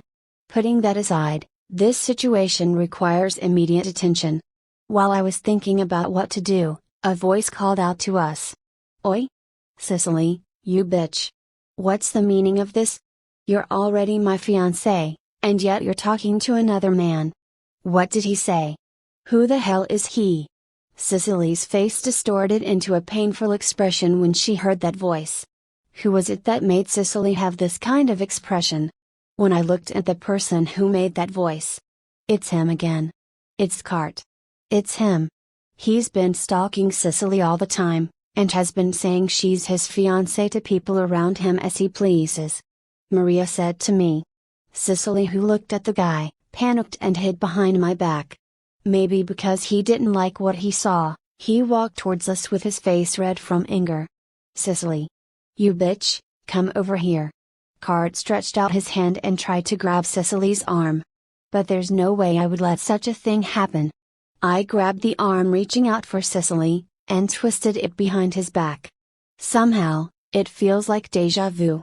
Gwatilda. Latilda, let go, you insolent person. Hi, you're still talking like that? Because he was being loud, I released him. When I did, he still yelled while glaring at me. He's still annoying even after being released. That Cicely is my fiancée. The likes of you are not allowed to talk to her. You said those kinds of things, but is it true? Well. That. Since Card's voice was so loud, she became timid. Huh. Cicely, it's okay. No matter what happens, I'll protect you. That's why you just try to say whatever is on your mind. Shin-kun. I said that in order to reassure Cicely. Then, Cicely had a look that seemed to be determined about something, turned towards Card and spoke. I decline your proposal of marriage. Also, it's troublesome when you selfishly label me as your fiancé. Cicely's voice echoed throughout the hallway, which turned quiet in order to watch the developing events. Alright. Well said, Cicely. Yo, you bitch. Are you telling me you're defying me? I'm defying you. I have no intention of doing anything you told me to. She's probably scared, her legs are trembling. Even so, she said the things she wanted to say. You're great, Cicely. Yo, you bitch. A woman dares to defy me? All you women should only please the man beside her. Furthermore, even though I let you be by my side, don't screw with me. Which one of us is screwing around? Those earlier words are not allowed. Women are not tools of men. I was angry from the bottom of my heart at this guy who said those words nonchalantly. Why, you bastard. You're stubbornly defying me. I'll defy you all I want. Don't get conceited thinking you can always have everything your way. Ugh, why, you bastard. Oh, his red face got redder. Did he burst his blood vessels? That's enough, to be full of yourself. Fine, I'll show you what happens to anyone who dares to defy me. What's that? A threat? Fine, come attack me anytime. Since I'll beat you down thoroughly. Is it okay for you to say something like that? Cicely. If I remember correctly, your father is an administrator at the Finance Bureau, right? That's right. But. No way. That's right. My father is the Vice Minister of the Finance Bureau. If I were to say a word to father. Well, I wonder what will happen? Card said that with a disgusting smile on his face. This guy. He's really the worst. That's enough. Prince Augusto. Just when I'm about to lose my temper, Gus came and interfered. Cart von Ritzberg, do you not remember what I told you during the entrance examination? That is. Furthermore, to ask your own father to put pressure on your opponent's father, it's an outrageous act unbecoming of a noble of this kingdom. Cart was admonished by Gus, he bowed his head and couldn't say anything at all. I will let the director of the Finance Bureau know about this through my father. So there would be no strange actions taken, just in case. That is. This is a decided matter. Objections are not allowed. If you understand, you can go already. Yes. I understand. After he glared at me with eyes that were full of intense hatred even more than during the entrance ceremony, he left. Thanks, Gus, you saved me. Just a little more and I would have lost my temper. Sorry, Your Highness. Thank you very much.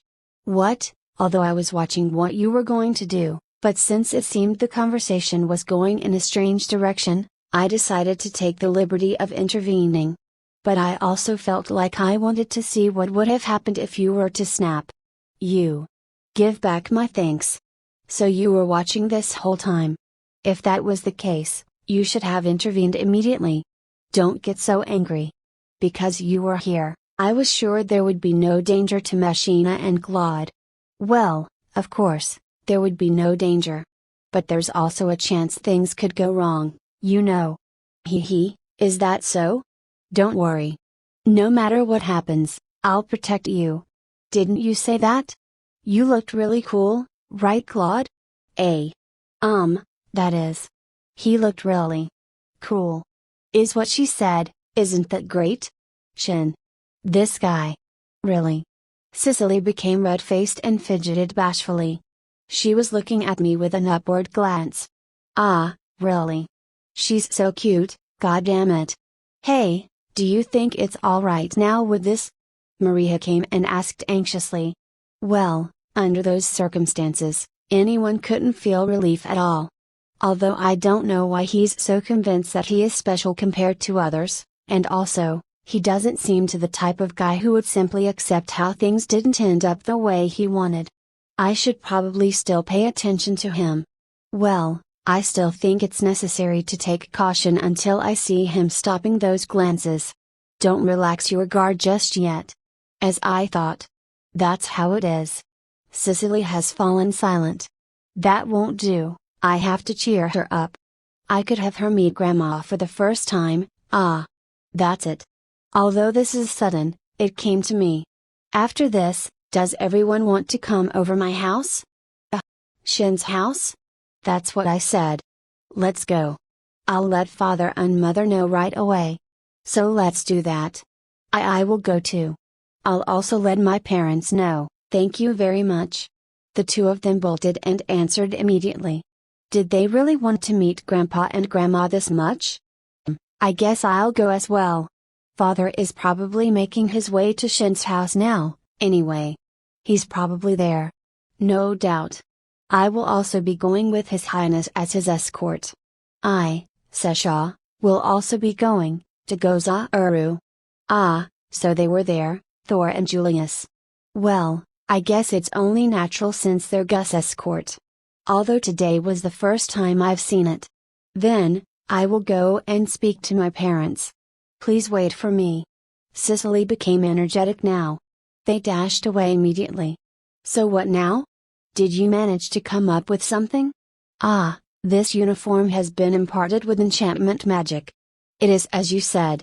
I was thinking of rewriting the enchantment magic. Gus and everyone else froze. They've recovered now. Wait a minute. Just now, did I hear you say something disturbing? Huh? Which part? Well, I heard you say something like rewriting the enchantment magic. That's right, this uniform is made out of pretty good fabric. You can enchant it with as many as 20 characters. Didn't you come here to learn about common sense? That's right. That's enough. If I get surprised every single time, my body won't be able to keep up. What the hell, you went ahead and ended the topical by yourself. It bothers me. Thor and Julius also had a strange expression on their faces. Just what is it? After having a short exchange, Maria and Cicely returned. They dashed back. So sorry to keep you waiting. Wafu. Sorry kept you waiting. They were completely out of breath. Did they come dashing at full power? Even if you guys didn't run at full power. What are you talking about? There's no way we can afford to keep Meiji-sama and Guru-sama waiting. That's right. But the other party has already been waiting considerably.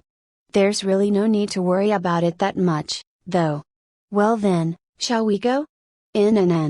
Why yes. And so, Cicely, Maria, Gus, Thor, Julius, and I, 6 people, began to walk together. Sorry guys. But ever since the entrance ceremony, my family have wanted to meet you. No, there's nothing for you to worry about. Or rather, when I told my family I'll be going to Shin's house, they were envious. They told me to tell them all about it when I get home. The same thing happened in my house. Is that so? The people in this country respect Grandma and Grandpa way too much. Grandpa and Grandma had been waiting for the next move in the Academy's guest room and were watching out cautiously for commotions. Naturally, Uncle Dis was together with them. You're pretty late. I was worried that something might have happened. That's true. Tell me, what in the world have you been doing? Shin-kun, I was waiting for you, but I was not worried. I think you haven't done anything wrong. Compared to Grandpa and Grandma who was seriously worried about me, Uncle Dis is cruel. Sorry for making you worry, something happened that caused some delays. When I turned my head, I saw 2 people behind me looking nervous and tense. I guess it's only natural. Since there are 2 heroes and a king present, I guess there's no helping it for them to be nervous. These 2 girls are my new classmates, they are Cicely and Maria. Nice to meet you. I'm in the same class as Shin-kun, my name is Maria von Messina. That. Nice to meet you. I'm Cicely von Claude. They were thoroughly nervous. This beautiful looking girl, Bishujo, with navy blue hair. Is she the girl Shinkun was talking about? The one Shinkun was talking about? You don't have to say anything unnecessary. Oh, so it's you. The look on Grandma's face changed. However, it looks like she's looking at Cicely as if she was evaluating her. The conversation has completely stalled. Grandma, you can do that kind of thing later. For now, let's go back home. We can't talk properly here. Hi Hotilda, since you led them here, then you're also bringing the young ladies when we go, right? Inan, these two girls. Or rather, it's about Cicely. Is that so? Then, let's go home, and we'll listen carefully to what you have to say. And so, Cicely, Maria got on our horse-drawn carriage, while Gus, Thor, and Julius got on Uncle Dis' horse carriage, and we returned home. Inside the horse-drawn carriage, as expected, the two were still very tense. Especially Cicely, since Grandma's stares were getting stronger. Grandma, you're scary, that's why please stop it. After 5 minutes of tension, we finally arrived home. These were the longest 5 minutes I have ever felt in my life. And so? You said there's a story about this young lady. What is it? Don't tell me, you already promised. That. It's not what you think. Then, what is it? As you know, enchantment magic is granted to this uniform, right? Tilda. That was outrageous, wasn't it? Huh, right, it's not about that. Is it okay for me to grant those enchantments on this child's uniform? I'd like to first hear the details. I told them about what happened today in the academy. And, because the situation was not completely solved, I wanted to strengthen her defense. I see, so that was the reason why you were so slow to come out. Dism. Ha. What is it, Merlin Dano? In this country of yours, those kinds of nobles still exist? No. I had no awareness of. The nobles in this country should have been reformed. Although there might still be obstinate nobles with a strong sense of elitism who have yet to yield. However, when talking about the Vice Chief Officer of the Finance Bureau, Rietsberg, he's famous for being a strict person with strong morals, and he loathes things such as injustices and putting pressure on others. I cannot believe his son would say such a thing. That means there's a possibility that it is the child's recklessness. His father sounds like an amazing person. With that kind of father, it doesn't look like he'll be willing to put pressure on Cicely's father even if Cart asked. Then, why did he say something like that? Did he not know what his own father was like? Grandma, is it okay? If that's the case. Young lady over there, you said your name was Cicely? Yes. The enchantment magic Shin is talking about, in reality, is a preposterous substitution. And here he is saying he wants to grant it to your uniform. That means, this child is serious in regards to protecting you with it. Do you really believe you are qualified to be protected by him? Qualified. You say. Qualification to receive my protection. I'm not that kind of insolent human being, you know? Grandma, as for qualification, I don't need something exaggerated like that. It's because it's something I want to do, so you don't have to do anything grandiose. You, be quiet and just listen. And you, do you even understand what in the world will happen if Shin granted that to your uniform? What will happen, you say? That uniform is powerful enough to be considered as a protective armor of a national treasure grade. National treasure grade? Eh? Is that so? Master Melinda. What do you mean? Neither here nor there, this child once again did something outrageous. If I explain it like that, you'll understand, right? It's something that cannot be done according to our common sense. I see what you mean. Just hearing about it is scary. There's nothing to be afraid of, you know? Or rather, wouldn't it protect them? It's unbecoming that I can't even fathom what kind of ridiculously high value this uniform has become as a protective armor. Nevertheless, this child wants to impart the very same enchantment magic on your uniform. Do you have the resolution and qualification to accept it? That is, qualification. After being asked this question, tears began to form in Cicely's eyes. Why? I do not have the qualification. And so she said with her tears spilling out of her eyes. HMPH, what do you mean by you don't have the qualification? I was taking advantage of Shinkun's kindness. I thought if I spoke to Shinkun about my circumstances, he would take pity on me, and help me. And so, I told him about my situation. Well, this child is strong, after all. It's not like I don't understand the feeling of wanting to rely on him. But, although it had nothing to do with Shinkun, as I thought, he did help me. It made me happy when he said he would protect me.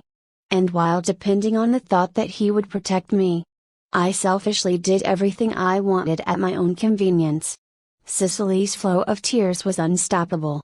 I see, when she first told me about her situation, she had an apologetic expression. However, she wasn't apologetic for letting me hear such a strange story, but it was because I want you to sympathize with me and help me after you hear the story. That's exactly what I had speculated. But to be honest, even if she didn't say anything, I knew the truth. I wonder if I should lie? Melinda-sama. We apologize for attempting to take advantage of your grandson. After this, we'll try to solve it ourselves. We're sorry for the inconvenience. To the crying Cicely, I was thinking of confessing the fact that I knew she was trying to use me. What am I thinking? If I confess, it'll be revealing that I'm also pursuing Cicely. Wait a minute. Grandma said to take control. Surprised by the voice, Cicely suddenly stood stock still. Cicely's tears still had yet to stop. She looks like she's falling into self-hatred. Cicely, I'm glad you spoke honestly. It's a good thing you quickly understood that you were trying to take advantage of Shin.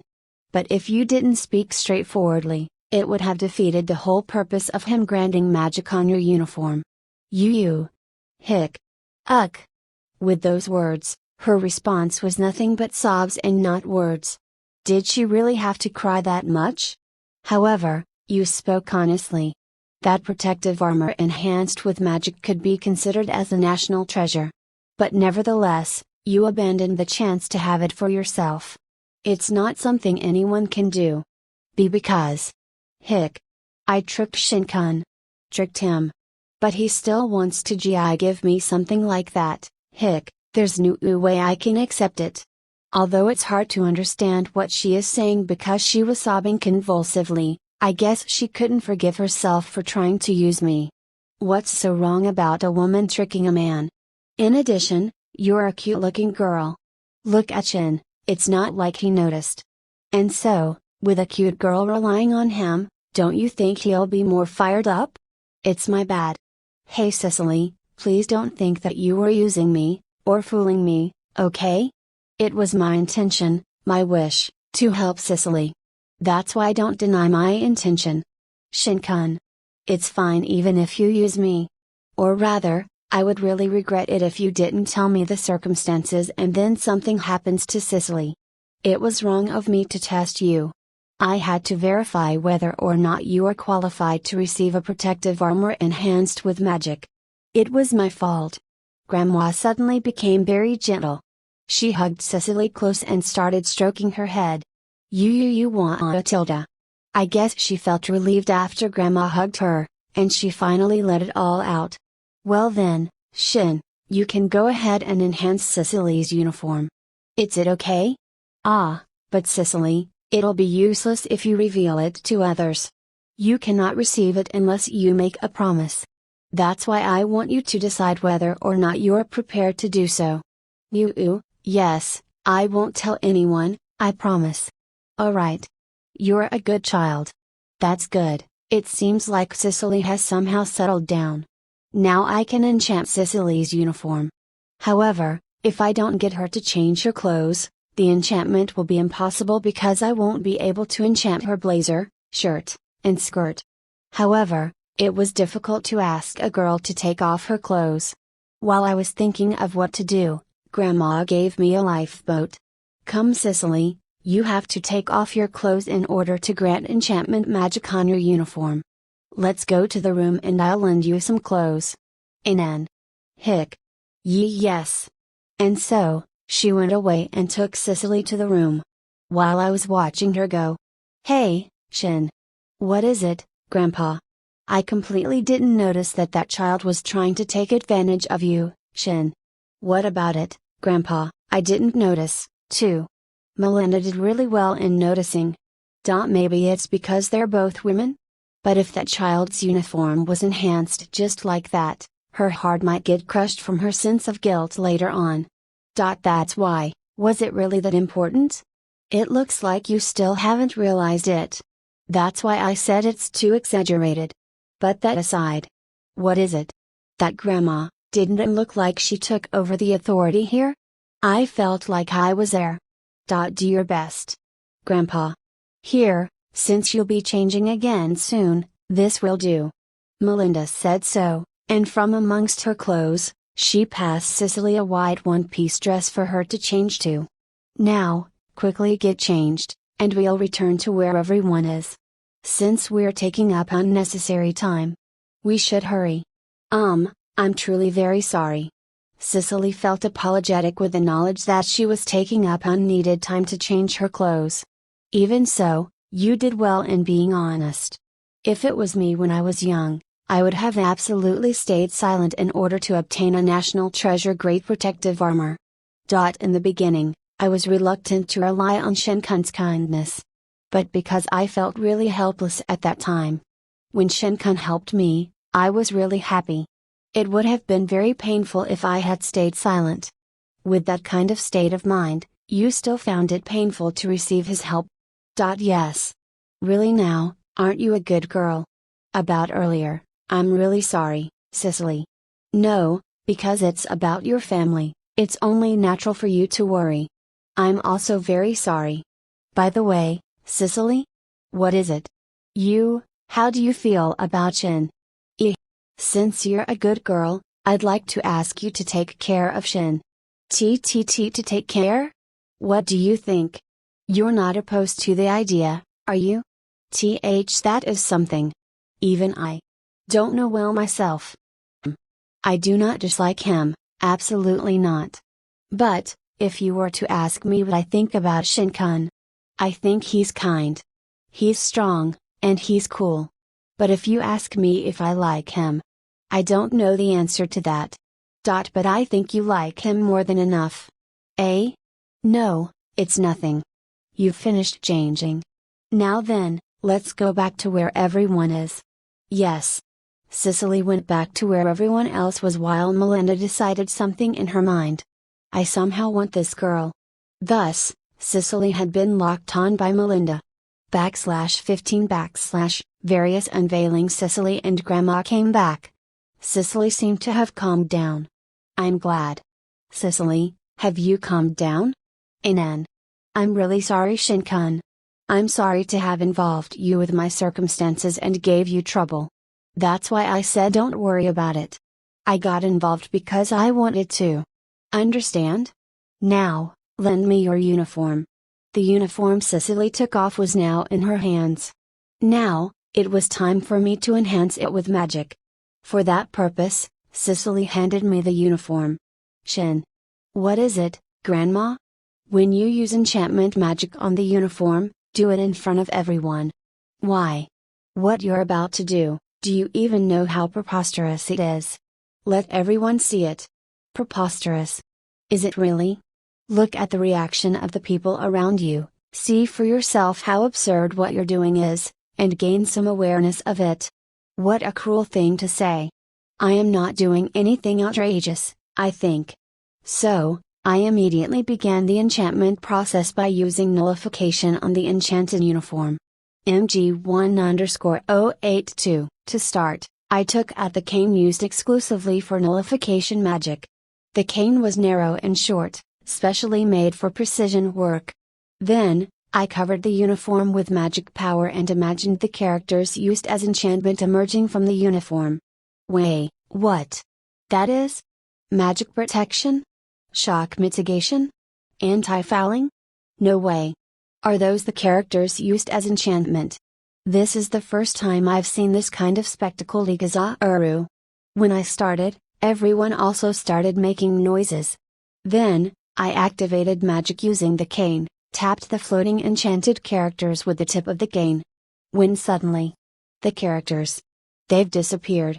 No way. The magic enchantment have been nulled? That's right, the effect will disappear after the characters have been erased. At this point, everyone was already stupefied with their jaw hanging open. However, the performance has just started. Hatilda.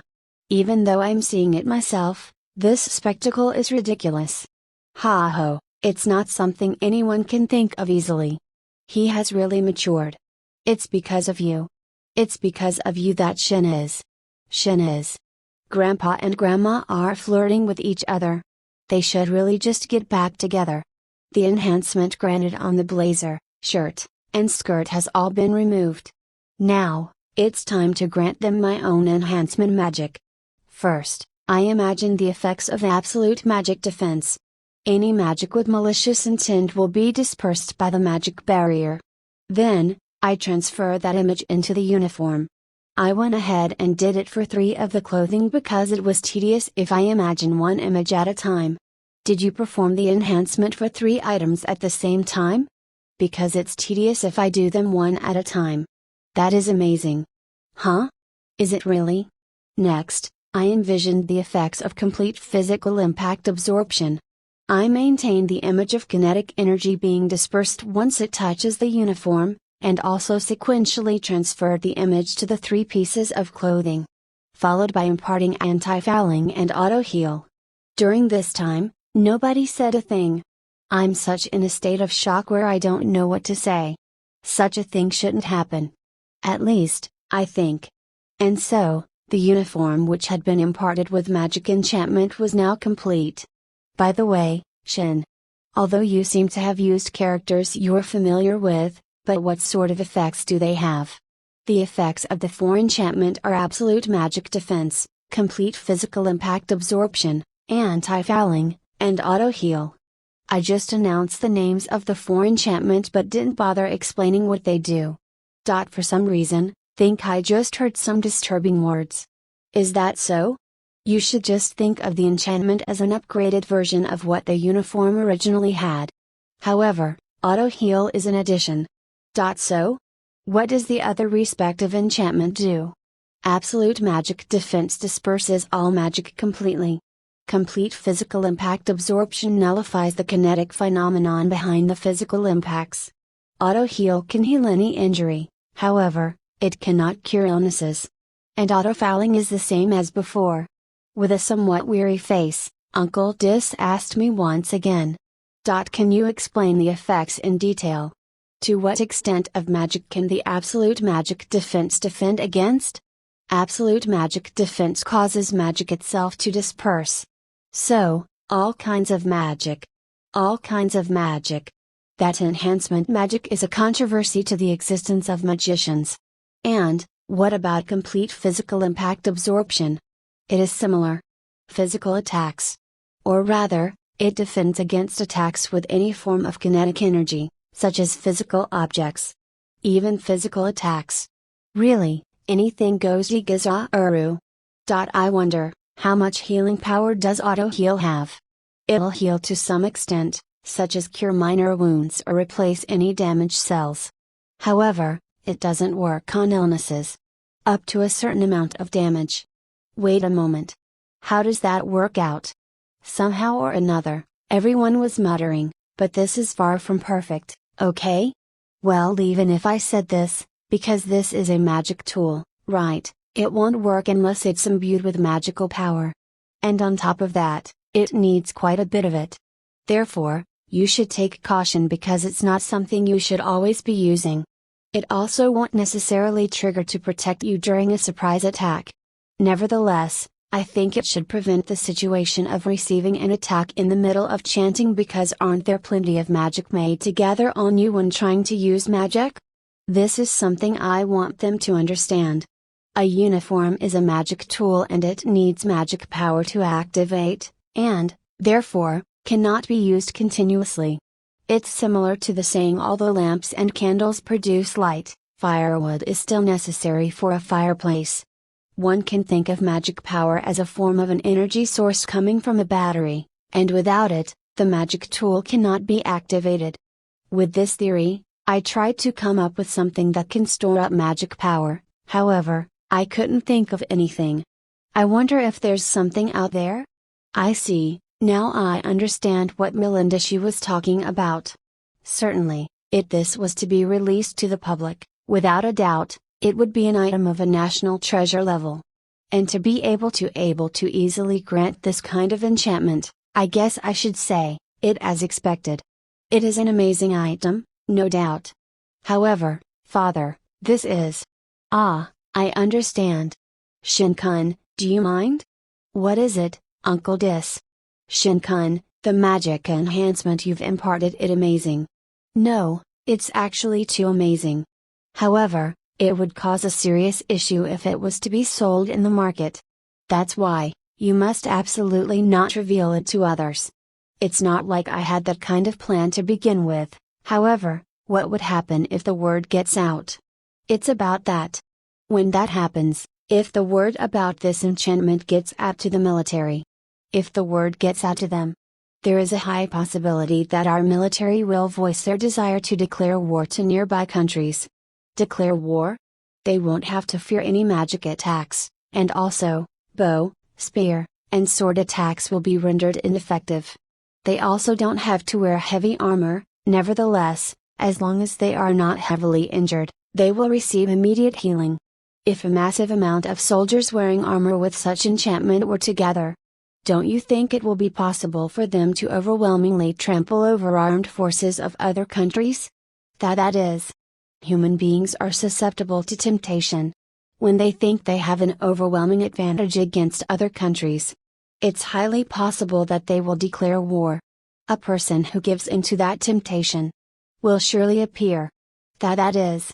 I was thinking that it would have the power to defend everyone. However, didn't have thoughts apart from that. I didn't think thoroughly about its capabilities of being a tool of war. War is an act most modern Japanese people repulsed. Thus, I didn't think about it. Somehow, I wasn't aware of the differences between the reality of this world and my thoughts. I see. That should be how it is. I really didn't think of such possibilities. Ah. Shin has reflected for the first time. Grandma looked like she was impressed with something. How rude. In the past, I have reflected on some things, so that I won't make the same mistakes again. Inan, it's good as long as you understand about this. To be honest, I also wanted to do the same for Gus' uniform. However, it'll be bad if it becomes widespread. Shin-kun? Wait a minute. I'm sorry, Gus. I cannot grant these enchantments on your uniform. Wait a minute, Shin-kun. Certainly it's bad if it gets revealed, but it doesn't change the fact that it's very useful. Don't you think it'll be alright as long as he doesn't misuse it? What you said is true. It is not originally made as a tool for war. That's right, it's nothing more than a tool meant to use for self-defense.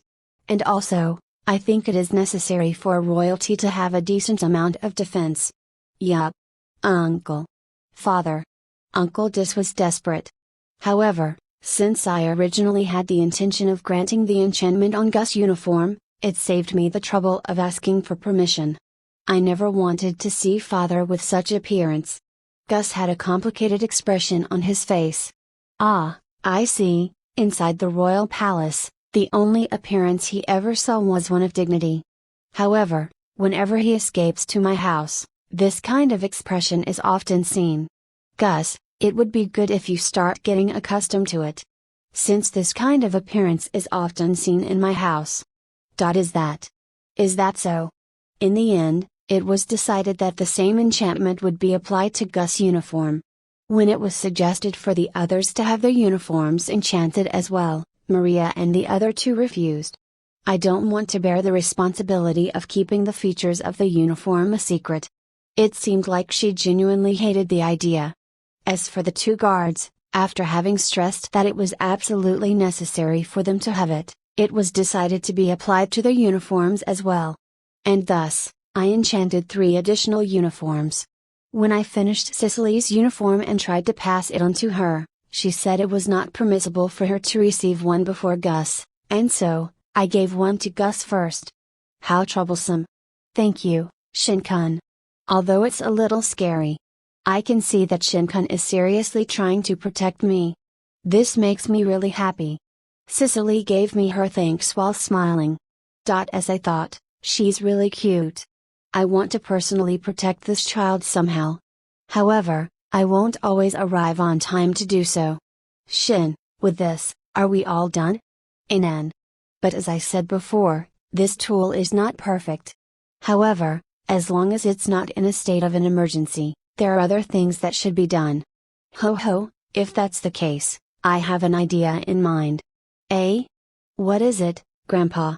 But before that, I wish to confirm something with a young lady.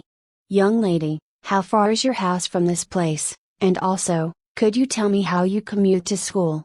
My house is about 10 minutes away from here. As for commuting to school, I plan on walking there with Maria. In reality, there aren't any problems with walking to school since the security of the royal city is good.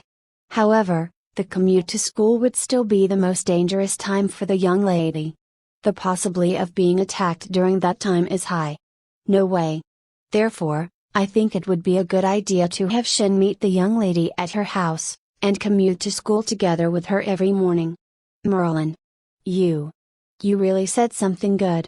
Ha ho, I think so too, I think so, too. Grandpa said proudly.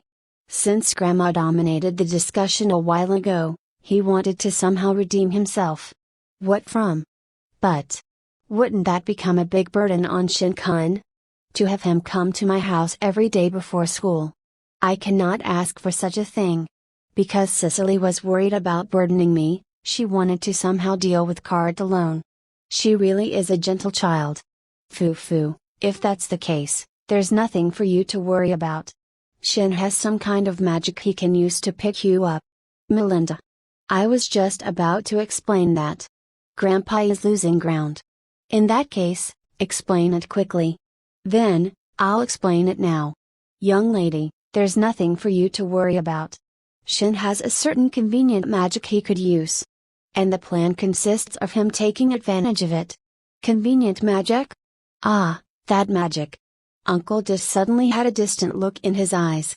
Although I understood why, he didn't have to make that of expression. Shin, why don't you show them that magic? Sure, but where is our destination? Let me think. The house in the forest would be fine. I understand. I imagine the house we used to live in, and then. Gate? A magic name easy to understand was cast. And suddenly, a glowing gate appeared in front of our eyes. Puzzled, everyone approached the gate while looking at it skeptically. I then instructed everyone to walk through it and went ahead of them. On the other side of the gate, was a nostalgic sight. It was the home which I have not seen for several months. Then, everyone came out of the gate one after another. As soon as they got out, they were all wide-eyed. This magic is amazing as ever.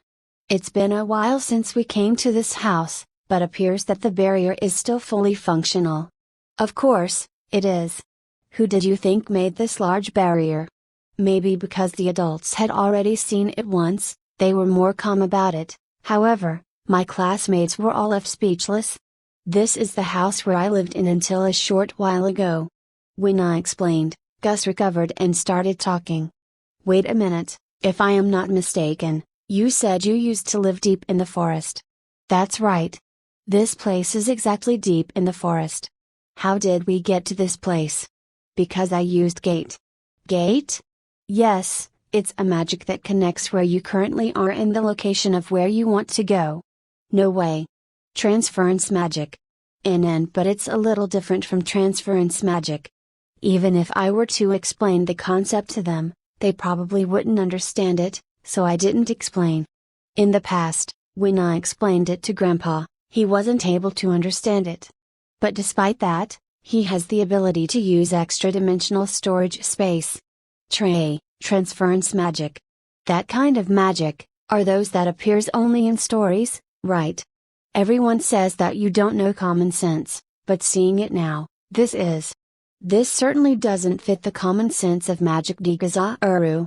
It's fine as long as I can imagine it and use it. When I glanced at the house, I suddenly noticed it. Huh? How come the magic tool that's casting the barrier is able to operate continuously? Hey, Grandma. What is it? What is that tool that's continuously maintaining the barrier? That is what it is. That is Grandma's super technique. Super technique. Rather than that, look. Since you've already showed them your magic, let's return. I understand. And so, I once again opened the gate, and we went back to the royal city. That was close. Having asked by Shin, Melinda was forced to give him a fabricated response to deceive him. It really was extremely difficult to fool him. In fact, the tool Shin has envisioned, one which stores magical power and enables the continuous use of a magic tool already existed. A tool that stores and releases magical power also exists. If that's the case, why not tell Shin about it? First of all, the object that can store magical power is extremely expensive in addition to being exceedingly rare. In reality, even Melinda only had one in her possession, and at the present time, she could not make it available for Shin. And the biggest reason out of all reasons was, if Shin comes to know about the existence of a magic stone, no one knows what kind of event would occur. But there was something else that frightened Melinda above all. And that is, if it's Shin, it is highly possible that he might even start producing these magic stones. Magic stones are something that takes many long years to turn into crystals by the energy originating from this world. In reality, the principle of crystallization has not yet been clarified.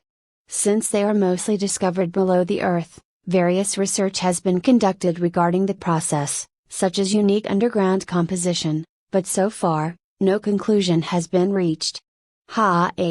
But since he will probably learn it in class, it's only a matter of time before he finds out about it.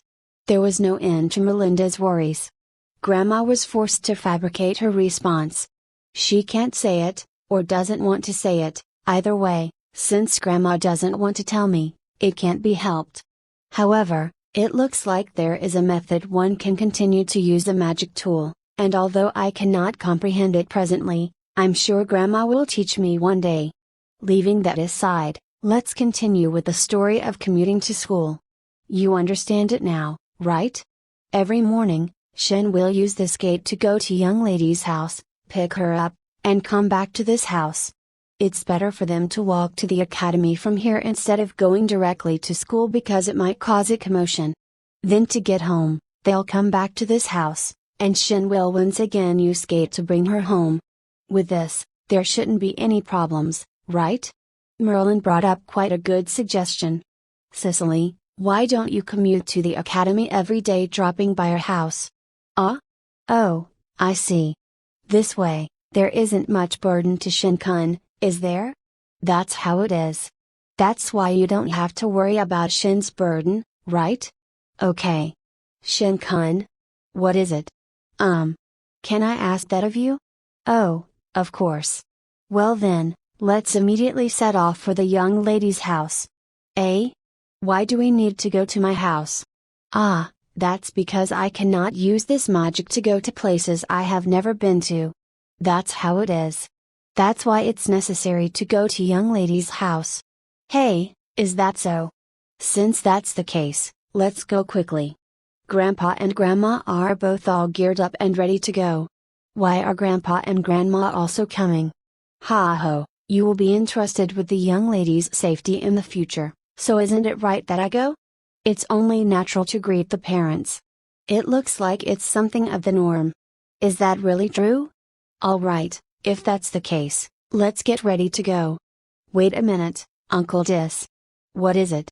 Is it okay for a king to easily decide to go to a house of a vassal of this kingdom? That's right, Father. Since I'm exercising self-control, Father should also hold back.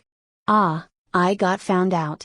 I thought I would be able to take advantage of the moment of confusion. In the end, the people who went to Cicely's house were me, Grandpa, Grandma, Cicely and Maria. It became the same members who came back from school. It was a 10-minute walking distance and doesn't even take 5 minutes by horse-drawn carriage. When we arrived at Cicely's house, it is as expected, a large mansion befitting of a viscount. And when we approached the gate, a gatekeeper came to greet us. Pardon me for asking, but who might you be? Oh, I see. Because she's not riding a carriage which belongs to the household, he didn't notice Cicely. It's me, Mike-san. I have just returned. Young mistress? Since you're riding a different carriage, did something happen? Because of the turmoil caused by cart, it looks like he's considerably uptight. I'm all right. It's only because I accepted their offer. Is that so? And the people here are? They are Meiji Merlin-sama, Guru Melinda-sama, and their grandson, Shin-kun. Ma. Meiji-sama? Meiji-sama. He was extremely surprised. It's only natural. Especially when a hero suddenly appears before him. Ha ho, is it alright for us to enter? Why yes. Please do. Thank you very much. You may I shake your hand? Ha ho ho, I don't mind. Thank you very much. Please continue to earnestly protect Cicely's house. Yes.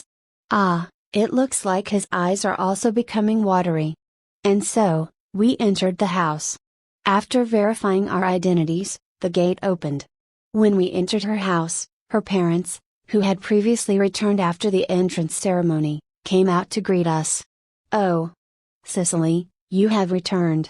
Now, come inside and let us hear all about Meiji-sama and Guru-sama. Father, Mother, I have returned. And at the same time. Mama Meiji-sama? Guru-sama? Nice to meet you, I'm Merlin. I'm Melinda. Nice to meet you. I am Cecil von Claude. I am very honored to meet you. He burst into tears. Cicely's father did. Oh, honey, really. I'm really sorry about this. I'm Cicely's mother, Irene von Claude. And to what do we owe the pleasure to have Meiji-sama and Guru-sama here in our house? Cicely's mother asked curiously. Cicely's mother is a splitting image of her. She gives the feeling of being a grown-up Cicely, but with a shade darker than Cicely's navy blue hair. By the way, her father is a handsome man, Eichmann, with blonde hair and blue eyes. An aristocrat. He exudes an atmosphere of elegance. Although he's currently crumbling with tears. Before that, Shin. Nice to meet you. My name is Shin, and I'm Merlin and Melinda's grandson. My grandson. Huh? This time, it was Grandma who was tearing up. Oh, Shin-kun was the one who helped Cicely, right? Thank you so much for helping Cicely. Oh, that's right, Shin-kun. Thank you so much for helping Cicely. You're Cicely's, no, the benefactor of our household.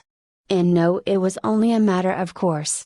Regarding that matter, there's something we'd like to discuss. Something to discuss? Grandpa immediately brought up the conclusion of the discussion we had at home. It was the matter of me picking her up and sending her home. No, but no matter how I look at it, depending on Shin-kun too much is. Wouldn't it be too much of a burden for him? I have no problem with it. I once again opened gate and went back home. You've already returned? Uncle Dis was still there. He still hasn't gone home. Do some work. Your Majesty? Ah, Cecil-san was immensely surprised. It was only right. That's why he should go home and do some work. Ah, I was just about to explain how gate works. I ignored Uncle Dis and went back to Cicely's house.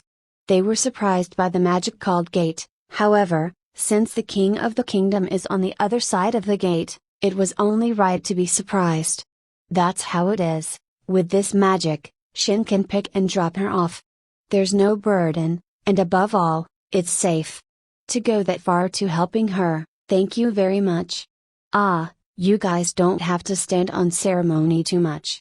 That aside, the two of you, lend me your ears. Eh? Oh okay. Grandma whispered something to Cicely's parents' ears. The both of them looked at each other, and then the three started to shake hands. What is it? What did they talk about?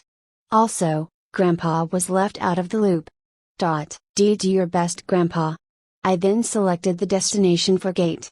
Because of its sudden materialization, the members of the household were utterly frightened, so it was then decided that I was to be given a spare room where I could cast it.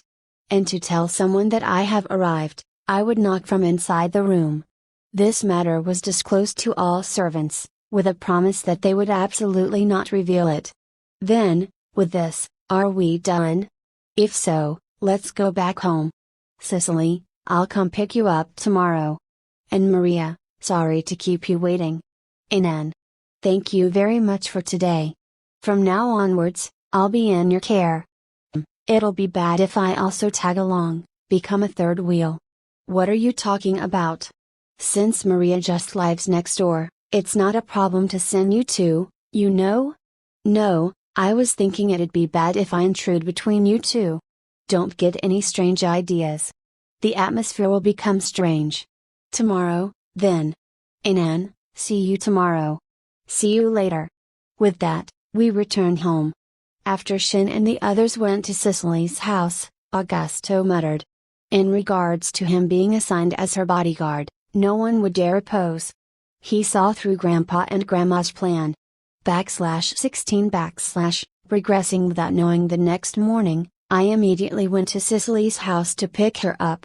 I cast gate in the vacant room prepared for me in Cicely's house, and when it opened, Cicely and Maria were already waiting on the other side. Good morning. You're already waiting. Good morning, Shin-kun. Because you're here to pick me up, I cannot afford to make you wait. Good morning, because I was somehow rather anxious, I got up early. T/N, she said this while yawning. It looks like they're ready to set off immediately. But before that, I have to greet Cicely's parents. I left the room and headed for the dining room to greet the others. Good morning, Cecil-san, Irene-san. Oh, good morning, Shin-kun. Ah, good morning, Shin-kun. The two people returned the greetings. It looks like Cecil-san's about to go to work. Unlike the formal wear he was wearing during yesterday's entrance ceremony, he was wearing a suit today. A cravat was coiled around his neck, giving him a stylish appearance, and a cool ambience. Inen? Shin-kun, is there something the matter? Ah, I was staring at him too much. I wonder if that was a little rude? Ah, I'm sorry. I was thinking you looked very stylish and cool. Are you heading off to work now? Ha ha ha. Thank you. I'll be heading off to work soon. Also, these clothes were chosen by my wife, I do not have the ability to dress like this. I don't really concern myself with clothing. Oh my, foo, thank you for your praise, Shin-kun. Shall I also choose clothing for Shin-kun? And no, it's alright. Ah, you don't need to be reserved. I started talking to Irene-san who was, foo, laughing. Shin-kun. It's about time we leave. Father, too. You also need to head off to work. Cicely came and urged us to quickly get going. Ah? Really, Cicely, foo. What is it, mother? Nothing? There's no problem? Really? This is the first time I had ever seen this kind of Cicely. As I thought, the expressions she shows to her family are different. They are more vibrant. Shin-kun. Let's go already. Oh okay.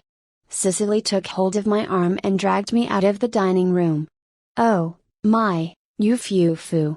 Cicely has grown up to become an adult. While listening to their voices, we walked towards the back room. Although I don't really have to open gate at this place, it's a good spot when taking our surroundings into consideration. It's tactless to use magic in a place where people consume their meals. When I was about to open the gate, Maria suddenly spoke, "Hey, how long are you guys going to link arms for?" Now that she mentioned it, I recalled my arm getting grabbed. Ah. I'm sorry, eh? I don't really mind. Or rather, I thought it was lucky. Era? Did I say something unnecessary? Maria sported a broad grin. Geez. Maria. Hee, you really are so cute. Two girls being playful with each other. It's a good scene, it really is a good scene. Hey, we're going now. Yes, through the gate, we arrived at my house. Oh, Cicely-san, Maria-san, good morning. Morning to both of you. Good morning. Merlin-sama, Melinda-sama. Good morning. Here, too, was an exchange of greetings. It looks like we cannot leave for school easily. Then, Grandpa, Grandma, we're off. Ah, do you best. Listen, okay? Remember not to do anything rash. The long-awaited classes are finally starting, but I'm restricted from doing anything, honestly, I don't really want to agree to it. I get it already, Grandma. Or rather, when these two people came to see us off, the both of them looked like my genuine grandpa and grandma. Really, why don't they just get back together? Then, for the next 15 minutes, we walked to school on foot. Along the way, I did not forget to use search magic. If there was a rapid increase of magic power, I would immediately know about it. In the end, we arrived at the academy without any incident. Although there was something that was bothering me a little, the two girls who looked nervous exhaled a sigh of relief when we arrived at the academy. However, because the opponent is from the same academy, it's too early to let our guards down. However, it is still safer inside the academy, since there are professors and other students around. Considering he has already been warned by Gus twice, there's a chance he might not mess with us inside the school premises. When we arrived at the classroom, most of the students were already there. Morning, Shin. As expected of you, despite being just admitted, you're already friendly with girls. Morning, Gus, and you're too noisy. Also, you already know the reason why? Although I already knew, I couldn't help but tease you. Why you? Good morning, Shin-san. Good morning, Shindano. The two who greeted me were his escorts. And as usual, Julius was speaking like a samurai. Ah, good morning. After I greeted everyone else, Alice came barging in. I'm here. Did I make it on time? I'm safe, right? Although you made it. What do you think will happen to you if you barely make it in time for the first day of class? Well, you see, because I was looking forward to today's lesson, I couldn't fall asleep last night, and so I accidentally overslept. Are you a kid? In this world, you're considered as an adult when you reach the age of 15. Good morning, everyone. Homeroom is starting, so everyone please take your seat. After the exchange of dialogue was done, Alfred Sensei arrived. She really was barely on time. Everyone's already here, so once again, good morning, everyone. Good morning. Now then, I will announce the schedule for today. As I mentioned yesterday, we will have a tour around the academy this morning. Right after lunch, we'll have magic practice. I will then guide you to gather around the first practice field. You don't have to bring anything in particular. Though I said that, everyone here already knows how to cast extra-dimensional storage space. As expected of S-Class. That concludes today's agenda. Does anyone have any questions? There was no bag on anyone's desk. This proved that everyone present knew how to cast extra-dimensional storage space. However, on the way to school this morning, there were some students who were carrying bags, so I guess that meant that not all students could cast it. Whether one can use extra-dimensional storage space or not is one of the indicators for a student to advance to S-Class. Or so it seems. The tour around the academy consists of the two school buildings. One of the buildings is where all the classrooms are. There are 4 classes per grade. The freshman class is on the 3rd floor, the sophomore class is on the 2nd floor, and the senior class is on the 1st floor. The second building consists of the faculty office, student council room, laboratories, and club research laboratories. Regarding the research clubs, well, they seem similar to extracurricular activities or so to speak. The study of emission-type magic, offensive magic research society, the research of producing various magic tools by taking advantage of enchantment magic, life improvement research society, the study of body strengthening magic, Body Language Research Society, and so on. What's up with the last one? It's the wrong way to live one's life as a magician. When Julius heard it, his eyes started sparkling. As I thought. If I did not have the mission of being His Highness escort, then by all means, I would participate in that research group to Gazauru. What, if you're concerned about me, then there's no need, it's alright if you join it. No, that kind of reasoning won't do to Gazauru. This place is the Advanced Magic Academy, you know? The royal family has no authority whatsoever in here. Thus, there is no authority that binds you to me. However, well, since it's only inside the academy, it's alright for you to have your freedom here. Your Highness.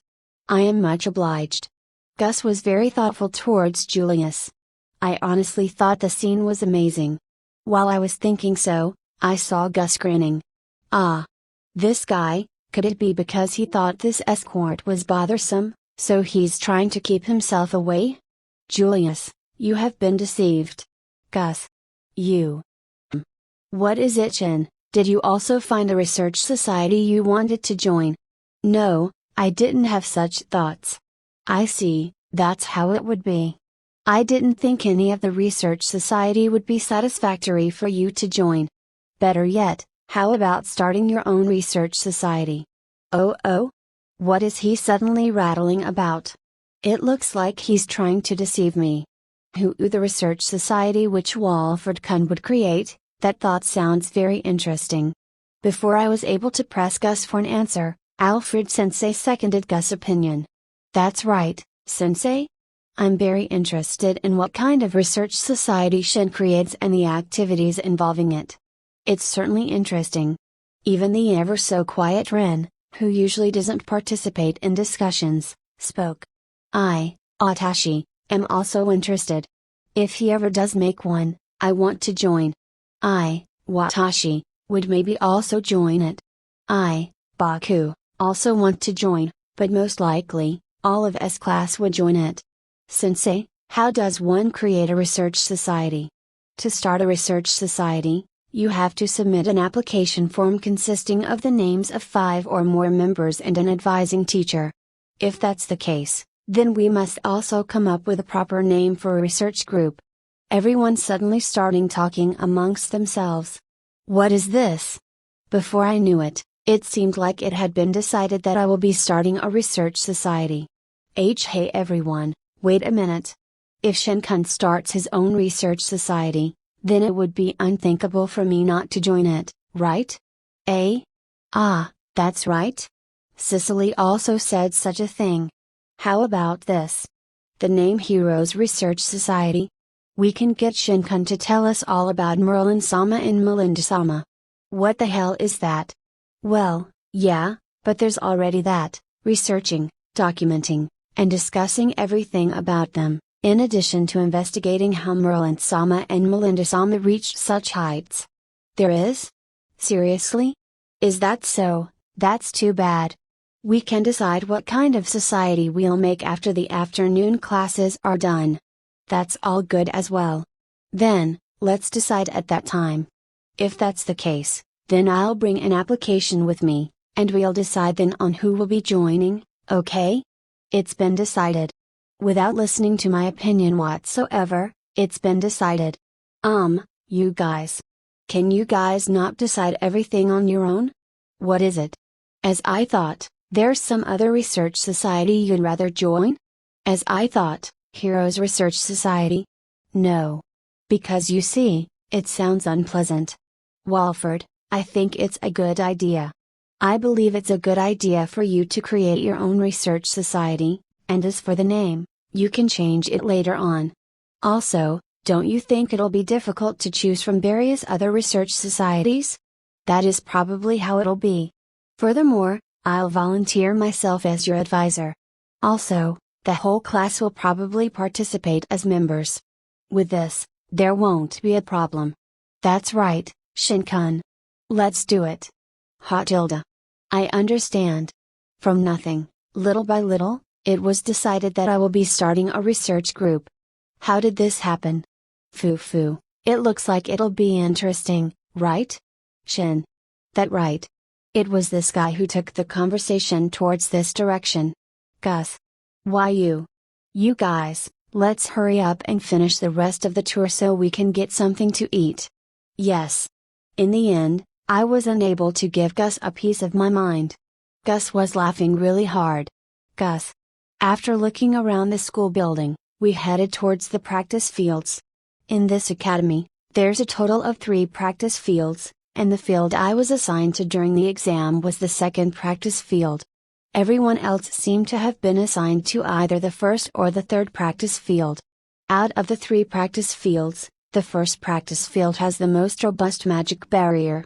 It seems like S-class and senior students mainly use this field. Finally, we headed to the cafeteria. After going here and there, we arrived just in time for lunch, and the class dissolved. Although it was free, as it was said before, the menu was still amazing. I took a tray and started piling plates filled with food on top of it. In order: meat dish, fish dish, soup, salad, and several different kinds of bread. Some new students would eat too much, and it seems like it has been a tradition to see them writhing in pain. Alice and Julius took part in the tradition. And finally, it was the much-awaited afternoon magic class. Although everyone looked a little tense, they nevertheless had expressions of anticipation. When Alfred Sensei arrived, everyone lined up and waited for the class to begin. All right, everyone's here? Now then, let's begin your first magic lesson in Advanced Magic Academy. We look forward to it. Even though I said that, the first lesson is predetermined, everyone has to show the magic they used during the entrance examination. Suddenly, it felt as though the tension in everyone's bodies dissipated. All right, then let's start right away. Since yesterday during the self-introduction, we went by ascending order of your ranking, we'll do descending today. So, Rittenham, we'll start with you. Certainly, first up is Julius. I'm quite interested in seeing what he'll do. Then, here I go to Gazauru. When he said that, magic began to envelop his body. And then, he literally flew from where he was to the target and used body strengthening magic. Doria. Concentrating magic power on his fist, he struck the target and broke it with a single strike. Is it really fine to call this a magician using magic? However, it sure had an amazing impact. But to think he did this in order to clear the examination. When I looked around, I saw that everyone was dumbfounded. Thor smacked his forehead and sighed while Gus was holding onto his belly, laughing. Although Julius' impact was too excessive, everyone carried on after a while. As expected of S-class, everyone destroyed the target. Cicely, who said she specializes in healing magic, and Yuri, who specializes in enchantment magic, also did well. Everyone is good at controlling magic. Well then, last person, Walford. Yes. Since he said to use the same magic as the one I used during examination, then it's that. As usual, I produced a pale blue flame. Cha-chantless. This is the first time I've ever seen a blue flame. Beautiful. And then I launched the flame bullet. Bang! The flame bullet, which destroyed the target, crashed into the magic barrier bestowed wall and shook the entire practice field. Isn't this the same as the entrance examination? Amazing. So this is the grandson of the hero. Amazing, I didn't expect it to this extent. Everyone was astonished. Since I was the last person, I might have used more power than usual. All right. With this, everyone has finished. However, not only did I get an idea of your current abilities, you guys also got to see different kinds of magic. Although all of you already know this, as long as you don't have a proper image in your mind, your magic will not activate. And because the image we have is not always clear, we use chants to compensate for it. I believe everyone already know the kind of magic they are good at. But if there's something you want to learn, I can give you some advice. Well, although it's the teacher's job to give pieces of advice, since you guys finally became classmates, I think it's alright to study together and compete with each other. I see. Everyone would be participating in a friendly competition. Because we finally became classmates after much effort, such relationship would be best. With that, our first magic class has ended. Though you might think it's short, it's only the first day. From here on out, the lessons will get tougher, so prepare yourselves. Yes. Although the lesson has ended, there's still the talk from this morning about starting a research society. Walford as president is all good, but who will be the members? Me. I see. The entire first year S class. Well, I guess that's to be expected. Then, the name of the research society. The situation still continued to progress rapidly without me getting a word in. Julius as well? That's right, Gizauru. Since it's Shindono's research society, I'll still most likely be able to thoroughly research body strengthening magic Gizauru. Tsk. Gus, stop clicking your tongue. I just thought of a good name. Rin raised hand. Huh, what's the name? How about Ultimate Magic Research Society? Ultimate Magic Research Society. Pathetic. It's pathetic, Rin-san. However, the reaction around me was quite the opposite. Indeed, ultimate. It certainly might be a perfect fit for Shin. Inan. It seems like if it's Walford-kun, he'll be able to use an attack magic to obliterate everything, or have an absolutely unbreakable defense, or even use transference magic. When it comes to the subject of magic, Rin becomes very talkative. Sorry, although I can use gate, I can't use transference magic. It's great. Ultimate Magic Research Society. It sounds extraordinarily awesome. It certainly does sound amazing. It seems like being part of that society will put a lot of pressure on me. Is Maria unexpectedly weak to pressure? However, the name is not. It looks like it's decided. In that case, everyone, write your name in the application form, and Walford and I will complete the form last. In the end, the Research Society was founded without me being able to voice my opinion. There is no ultimateness to it. Around the same time, Shin and the others from the Academy were racking their brains thinking of what to name the Research Society. The directors, and heads of each bureau had gathered in the Imperial Palace for a regular meeting. Every head made their monthly report at this regular monthly meeting. However, among the heads, the Chief of Military Affairs was making a troubled expression. Now then, next is military affairs. What's wrong, Dominic? Is there some kind of a problem? Yes, Your Majesty, as a matter of fact. While I was confirming the state of affairs for this month, I discovered by chance. Dominic Gastole, Michelle's successor, and the current Chief of Military Affairs. The Military Affairs Bureau consists of the Knight Order in the Magic Division, and they're the Soldier Order under the Knight Order. The General of the Knight Order and the Grand Master of the Magic Division usually serve as the Chief of Military Affairs in alternation. This time, it was the General of the Knight Order's turn to act the director. This robust General of the Knight Order was making a troubled face. The surrounding personnel became nervous. Actually, we confirmed that there has been a substantial increase of demons appearing over the last year. What? The unexpected report had caused agitation to the other personnel. What do you mean? I haven't heard anything about an increase of demon sightings. Certainly, if reports of increasing demon presence have been made public, it won't be strange for the kingdom to have a mass panic. However, if such stories do come to light, it won't be just a rumor. Everyone started talking amongst themselves. In this world, demon presence is something every kingdom has to deal with. The increasing number of demon presence is the ultimate bad news. However, there hasn't been a single rumor about it. With that said, how should they take in what the Chief of Military Affairs had reported? It can't be helped that you find this unbelievable. We also didn't notice it. It was too unexpected that we didn't know how to react. However, it's a fact. Dominic, exactly what are you saying? When I asked for this month's monthly report, the personnel accidentally gave me the report from last year. Although the personnel was reprimanded for the mistake, after looking at the report and comparing the numbers from the same month last year to this year, I noticed that the difference in numbers was clearly much greater. What did you say? In no way. You didn't notice it for 1 year? There should be some kind of daily reports in the military affairs. Why didn't you notice it sooner? The daily reports are the cause of this. What? What do you mean? We always review the daily reports, and that's why we didn't find anything suspicious. Every day, we looked at the daily reports, and little by little. It really is just little by little, it increased. Little by little. It increased? Yes, a little more than the day before, the next day is the same, and the day after that it increased just a little more.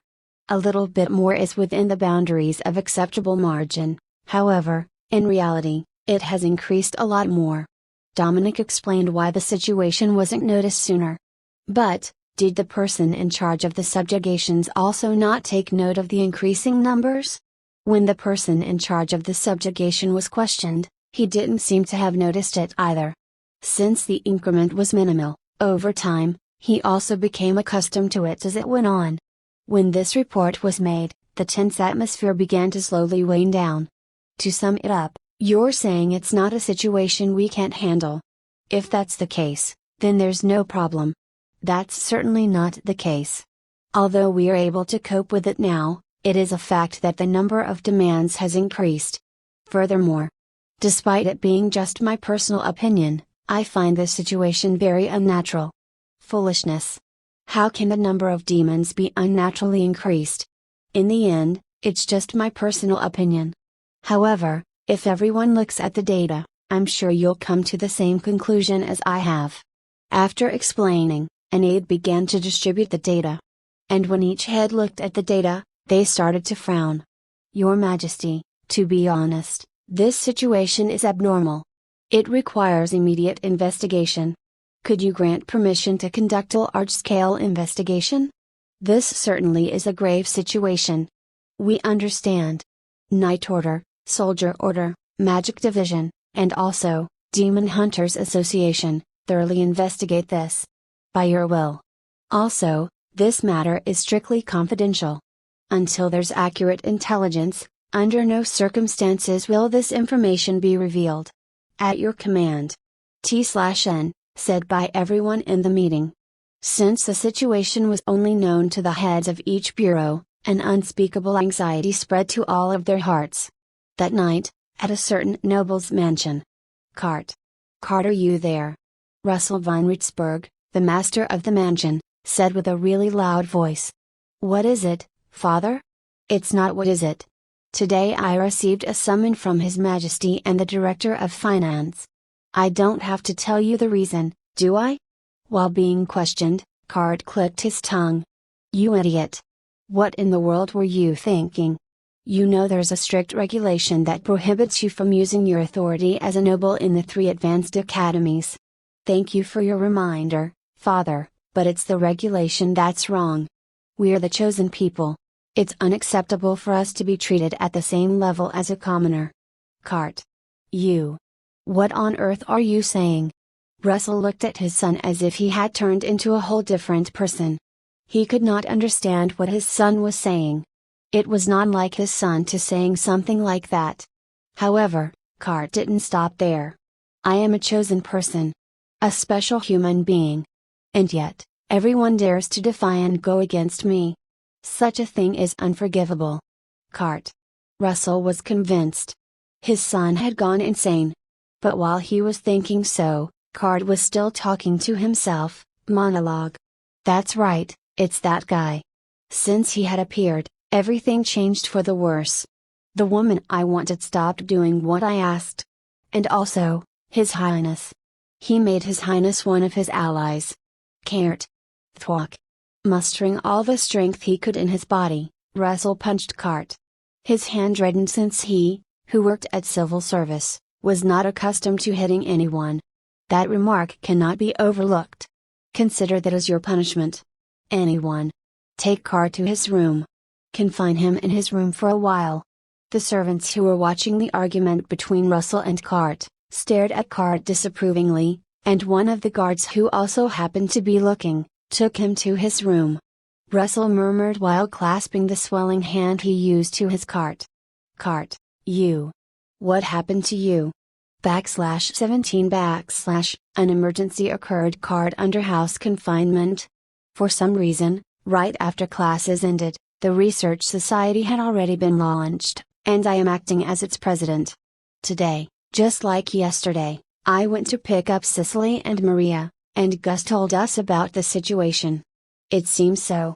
This morning, the school was contacted, saying he'll be spending some time at home under confinement and self-reflection. Since the culprit is under house arrest, Cicely does not have to be guarded. I guess she will feel relieved by this. Hey, there's something that's been puzzling me. Why does Cart have that sort of attitude? Everyone knows it is forbidden to act that way inside the Advanced Magic Academy, right? And even though Gus warned him, there was no improvement on his behavior. It makes me feel uneasy. For someone who puts a lot of weight about being an aristocrat, he blatantly ignored the warning of the prince of his own kingdom. I couldn't wrap my mind around it. And so, the three of them, Gus, Thor, and Julius, made a complicated expression. What is it? What's wrong? Nothing, honestly, we're puzzled ourselves, too. We, Sashataki, went to the middle school for nobles and wealthy people Ikazauru. And Cart also attended that academy. Eh? Is that so? This is the first time I've heard of it, however, since the three are nobles. Or rather, Gus is a royal. Nevertheless, it wouldn't be surprising for them to attend the academy for nobles. If that's the case, there's something I want to know. Has Cart's attitude been that way since long ago? It is because his attitude was different that we're confused.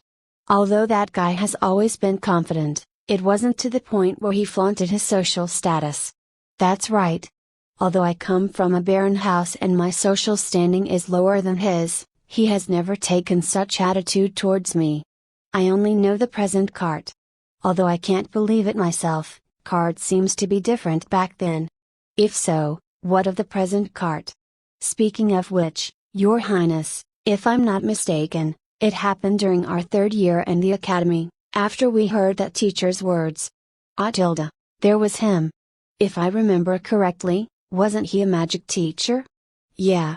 He asked those who could use magic one by one the question, you have a great aptitude for magic. Won't you come to my laboratory? He did do something like that. However, because I kept hearing his words excessively to the point of being suspicious, I do not accept his invitation in the end.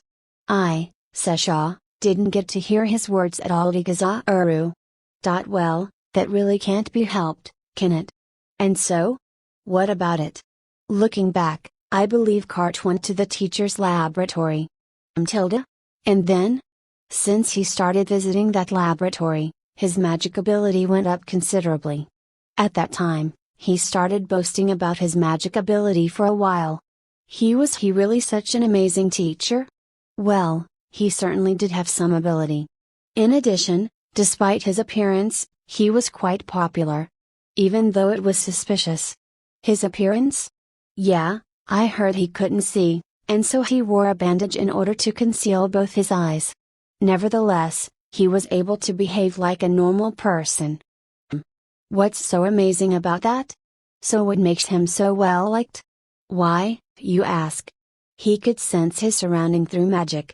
However, magical ability should be limited to only living organisms. You know how it's believed to be that it doesn't work on inorganic matter? Apparently that teacher is able to use that exact same magic. Honestly, if it wasn't for His Highness, even I, myself, would have wanted to go to the laboratory. It's because he was too suspicious. That's all Gus has been saying for a while now. However, how is that related to Cart's current behavior? Although it certainly seems he got more confident from that time on. Honestly, I don't know whether or not there's a relationship between the two, but it's just been bothering me. Is that so? Just who exactly is that teacher? If I'm not mistaken, you said that he came here from the Empire? The Empire, huh? There's a country bordering right next to the place, Earlshire Kingdom, where I currently reside, Blue Sphere Empire. Apparently, the power and authority of the aristocrat there seems to be exceedingly strong there, and so a lot of people fled from the empire to other kingdoms to seek refuge. There might also be some people who defected to this kingdom. However, I wonder if someone who can use such magic needs to seek refuge. Maybe there's a special reason? That's why it's suspicious. In the end, everything was just a speculation, and I understood nothing. The conversation came to an end the moment Alfred Sensei arrived. This afternoon, you guys are supposed to be given a more detailed explanation regarding the research societies that was mentioned yesterday. But since you guys have already decided, participate in the ceremony just in case. The research society. Eventually, it was decided before I knew it. But wouldn't this cause antipathy towards the upperclassmen? Is this really alright? The class this morning was a lesson about the different countries in this world. Except for me, everyone who passed middle school in this kingdom thought it wasn't necessary. From the standpoint of everyone who could use magic, the way they measure the relation between neighboring countries is different. During this lesson, there was also an explanation of the Blue Sphere Empire we were talking about earlier. The Blue Sphere Empire originally consisted of many small countries. A king of one of the small countries unified the other small countries one by one, and eventually led to the founding of the Blue Sphere Empire it is today, with the king becoming the founding emperor. Within the merged countries, anyone with meritorious service had been conferred with the title of nobility and was given a territory. As a result, the upper nobles of the empire wielded a large amount of power similar to the capitals of small countries, and lower nobles were given power similar to cities. Thus, because of this historical background, they easily conquered their surroundings with military power. Even until today, the military force still has substantial strength. However, there are no large-scale wars happening right now. In the past when there was a war, however, because both parties neglected subjugating demons, a demon outbreak suddenly occurred, and they had to stop the war. Nevertheless, there are rumors that they are still diligently observing their surroundings for opportunities to prey on them. Although they have enough manpower to cope with the demons, they are still enlarging their military power. This thus became the basis of the rumors. It is such a country, hence the remark of Gus and the others a little while ago. If a person has a high aptitude for magic, it is unlikely that the empire will leave the person alone. However, the fact that he came to the kingdom, it is not at all unusual for one to consider it. And such a person is going around calling out to people with talents as a magician. Is he plotting something? It's no wonder Gus found it suspicious. However, it is not related to Kart's behavior. Nevertheless, I can still understand if he is trying to orchestrate revenge against the empire. During lesson time, I was thinking about such things. While Shin and the other were receiving lessons in the academy, a certain person came to visit the Ritzburg house. Oh, isn't this Strom-sensei? It has been a long time. Yes, it has been a while. I believe the last time I was here was before Kart-kun took the entrance examination for the academy. This person is, without a doubt, the topic of Shin and others' conversation, Oliver Strom, the middle school teacher. Although he is a middle school teacher, he was begged by Kart to be his tutor in order for him to pass the Advanced Magic Academy entrance examination. Because of this, every single person residing in the Ritzburg house knows his face, including the gatekeeper. As for his appearance, it is exactly how Thor and the other had described it. His pair of eyes are covered with a bandage. The portion not concealed by the bandage starts from the long and straight bridge of his nose, and his face is small and thin, giving him a look of a considerably good-looking young man. And so, Strom-sensei, what brings you here? Well, I heard through word of mouth that Kart-kun has been placed under house confinement. Since I used to be his teacher, I was worried about him. He conveyed that as someone who used to be his teacher, it was normal for him to worry about his students. Is that how it is? As for how in the world Kart-sama ended up this way, even I, my humble self, is baffled. He idolized me when I was his teacher. I thought maybe if it's me, I could get him to talk and open up. Is that so? Right now, the master is currently not around, but the madam is. Please wait for a little while, I ask for permission. I understand. When the gatekeeper finished talking, he ran inside the mansion. When he came back, he was accompanied by an elder lady. "Ah, Strom-sensei? Please, do come in. It's been a while, Lady Ritzberg. How has Cart-kun been doing?" When she was asked that question, Lady Ritzberg, in other words, Cart's mother, burst into tears. I don't know what's happening anymore, to say those words to the royal family whom we swore our allegiance to." From there, she did not speak another word. Seeing how Lady Ritzberg was currently acting, Oliver started talking to her. "Is that so? Exactly how in the world did it happen? It looks like there's a need to get the whole story straightened out." "Sensei? Only Sensei is reliable. My husband only knows how to punish Cart. Somehow. Please somehow help restore his sanity. I understand. I will do it to the best of my abilities." And so, Oliver entered the Ritzberg's house and made his way toward Cart's room. "It's me, Cart. It's Strom. Is it okay if I enter?" However, there was no reply. "Lady Ritzberg, is it alright?" "Yes, I leave him in your care." After receiving permission, Oliver entered Cart's room and immediately placed a soundproof barrier around the room. "What's wrong, Cart? You look like you're in a pretty pitiable looking state." To prevent Cart from escaping his room, both his hands and feet were bound up tightly. There is no magic tool in this world with the ability to seal one's magical power. Magic power has a huge influence on the life of humans. If their magic powers are sealed, it can only lead to death. It isn't easy to cast magic without chanting. It is even more so when the person in question has just entered the Advanced Magic Academy. Even if he is able to cast magic, the guard right outside his room would immediately sense it and would break his concentration. Because of this, the state of his hands and feet were left tied up. "Strom-sensei? What did I tell you? Didn't I tell you recently that you are a special human being? Yes. Your abilities, your social status, everything about you is special. Didn't I tell you that there's nothing you can't get your hands on? But I couldn't get my hands on that woman. Because that guy got in the way. Is that so? That person is a nuisance to you?" After he finished talking, he started to cast magic. However, the guards right outside the room did not sense it. When Oliver created a soundproof barrier, he also created a barrier that prevents any magic from getting out. "Listen to me, okay? Make the person who is a nuisance to you regret it. Because you are." After some time, Oliver went out of the room. "Sensei? How is he?" "Inan, he's not doing so well. He's in a state of losing body and state of mind. We can only wait for him to recover over time." "In no way. It's because that person did such a thing. Because my husband punished Cart. Of course, I also don't think this is a good thing. Though I say this, it's also because he's originally my cute student. I will go and try to give Count Ritzberg some advice.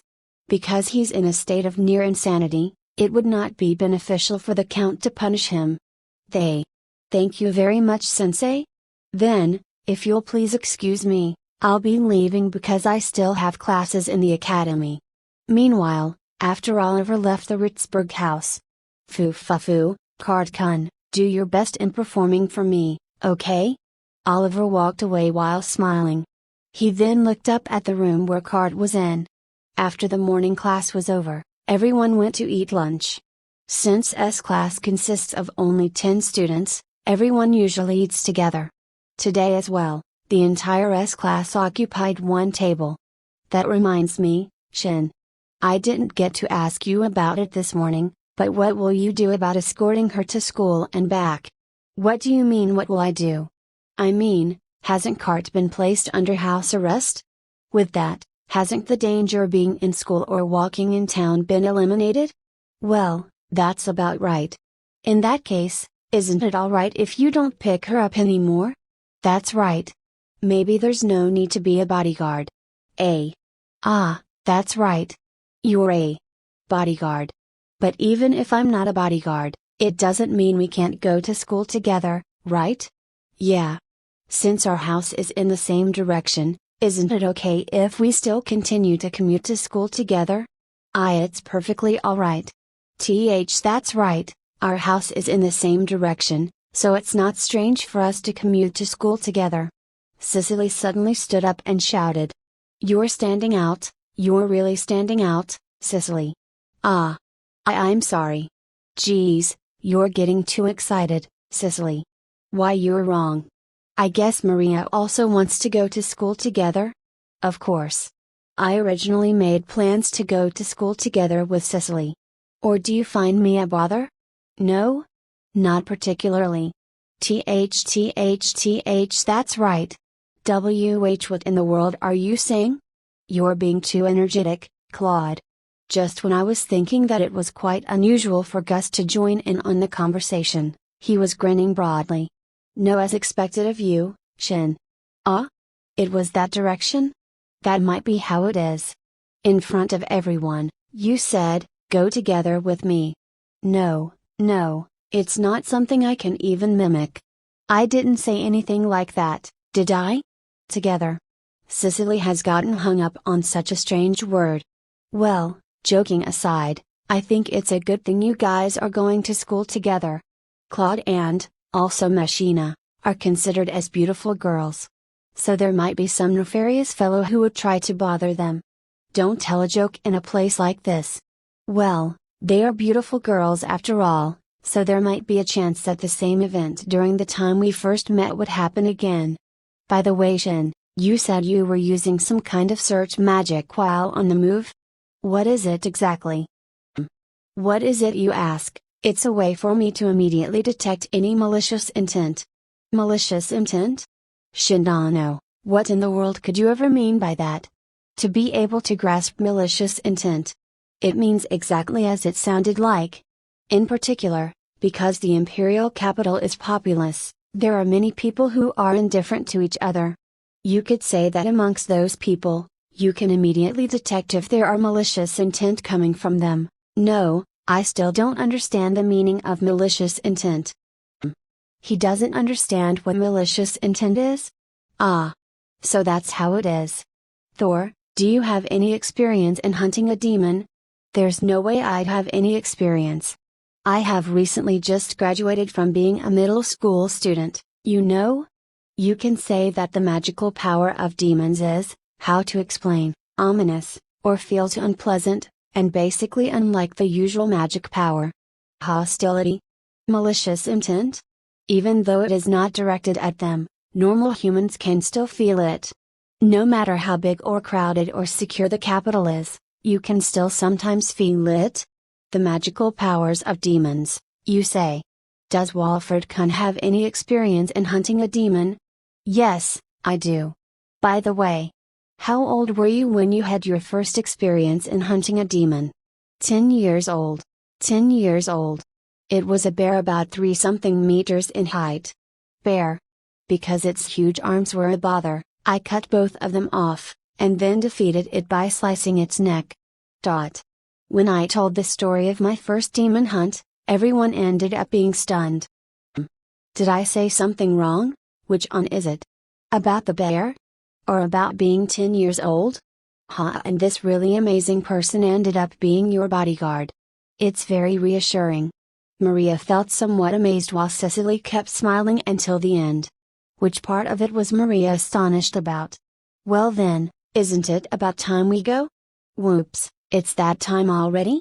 While I said those words, I looked at the clock on the wall. It was almost the end of lunch, and there were hardly any students left in the cafeteria. What a waste of time. Yoridano, please don't say something like that. If we don't participate, there'll be animosity directed towards us, Igazauru. I'm afraid of the animosity that'll come from the upperclassmen. Since we have already decided on which research society to join, we will only be sightseeing the other research societies during the information session. The session will be held at the place the entrance ceremony was conducted. The fastest way to get there from the cafeteria was to go across the ground between the two. And so, while we were crossing the ground, shudder. When I felt a strange presence, I expanded the search area of my search magic. This is, no way. There's a malicious intent directed towards this way? Where is it? And when I surveyed the surrounding areas of the ground, at the very edge of the ground, I found Card looking this way. What is that guy doing here? He should currently be under house arrest. Can he really escape that easily? When Card seemed to have finished a chant, my body became stiff at the idea. Cicely. Gus. Use your magic powers. Gus, Cicely, and everybody else became aware of how abnormal my voice sounded. Not even in their wildest dreams would they have ever thought about being attacked inside the academy. Everyone had become stiff. Damn it. Card fired off his magic. I went and stood in front of everyone in order to shield them. Will I make it in time? With the exception of Cicely and Gus, the others are not wearing that special uniform. God damn it. KYOA. Then, the magic landed. Kaboom. While I had stretched out my hand and placed a magic barrier in front of everyone else. That was all. For the record, because it was an emergency, I used magic without having a proper image of it. Although I was somehow able to protect us, because the image was imperfect, I wasn't able to completely fend off the magic and suffered burns on my hands. Other than the body parts covered by my uniform, nothing else is protected. Shinkun. That. Ah, I'm okay, I'm okay. How about you guys over there? It's all thanks to Shinkun protecting everyone. Everyone behind me seems to be safe. The auto-heal enchantment on the uniform activated, and the burns on my hands started to heal. The burns are healing. Someone from behind murmured, but that's not what's important right now. Is that Card over there? Why shouldn't he be under house arrest? Someone asked that question. Even I want to know the answer. That aside, it's a fact that that guy fired an offensive magic towards us. That is a more serious problem. Gus, like this, is it already no use? That's right. Up until now, it has only been misattempts. But this time, it's clearly an attempted murder. It can't possibly be overlooked. When I was talking to Gus about what to do with Cart's appearance became strange. You bastard. Bastard bastard bastard bastard bastard bastard bastard bastard bastard. He let out a scream as if he had gone insane, and he began to clad himself with an extraordinary amount of magic power. Hey, Gus. What is it? Do you think he can be brought under control? I don't think so. Isn't this bad? It's bad. With that, I took the vibration sword out from the extra-dimensional storage space, rushed out towards Cart, and said, Gus. Take everyone away from here. This is going to get really bad. TCH. I understand. The creature born from the result of a living organism having their magic power run out of control is. With the vibration sword on hand, I launched myself towards Cart. However, I was blown away midway because of the release of an enormous magic power. Shinkun. I heard Cicely shouting, but I didn't have the time to pay attention. While in midair, I regained control of my stance and landed on the ground. Then, I turned my focus towards Cart. Are you serious? Cart stood there while releasing ominous magic power, and his eyes had turned into a deep shade of red in color. He has turned into a devil. /18 / fighting against a devil in the past, there had been no cases of a human changing into a devil. Demonization had only occurred to animals in the wild. The ones who couldn't control their magic power turned into demons, and everyone had thought that we humans were a special existence. That's why when a human turned into a devil several decades ago, people were shocked. Humans were of no exception. Everyone received an incredible shock that humans could also become devils. And because of the threat that they themselves could turn into devils, they became tremendously desperate. That ominous magical power, to say nothing of an excellent magician who perceived the magical power, planted fear into the ordinary people. It had overflowing magic power, uses no chance, had no restrictions, and wildly rampaged about.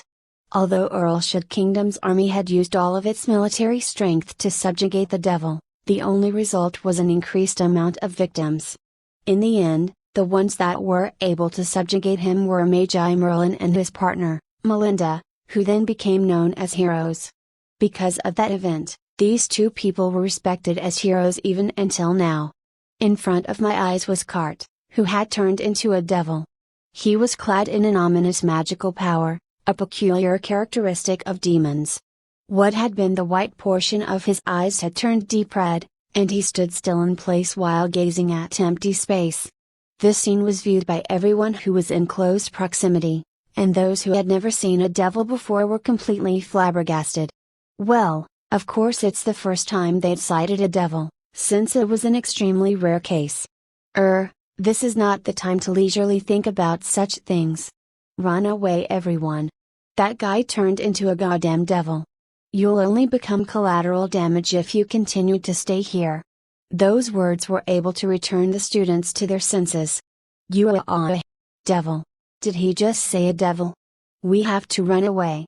We have to run away. We have to run away. We have to run away. Someone please help me. Kaya. While trying to escape, everyone was screaming in confusion. That will be fine. If everyone who escapes starts to spread the word, the information will be transmitted. The problem is what to do with that guy. Gus, you should escape as well. Shin, you. No way? I'll somehow try to stop him. Don't be stupid. You should escape too. Although Gus yelled at me, I didn't hear it. That guy will probably not stop here, and as a devil, he might attack the royal capital. And thus, I cannot leave him alone. Then we will stay as well. As people who have never hunted a single demon before, what kind of idiotic things are you saying? Although I feel regretful towards Gus, I need him to evacuate. Shin. Are we a hindrance? Yeah, you guys are a hindrance. Is that so? Gus bit his tightened lips, and turned around. Everyone, let's escape from here. No way. How can we leave Shin-kun alone in this place? It'll be fine, just focus on escaping. Even if we stay here, we'll only be a burden. But Machina. Don't let go of Claude even if you have to drag her along with you. Yes. Nuu. Shin-kun. Shin-kun. Gus and the others have finally evacuated. With this, at last. It's about time I take action. Cart. After turning into devil, Cart, who had been standing still and staring at empty space, finally looked my way. Go. Once he discharged his magic, he headed towards me. While Cart was on his way to where I was, I bombarded him with fire bullets. When the fire bullets hit Cart, without confirming the outcome, I circled around Cart's back, drew the vibration sword, and slashed horizontally. I was so glad I was wearing my jet boots. Slash.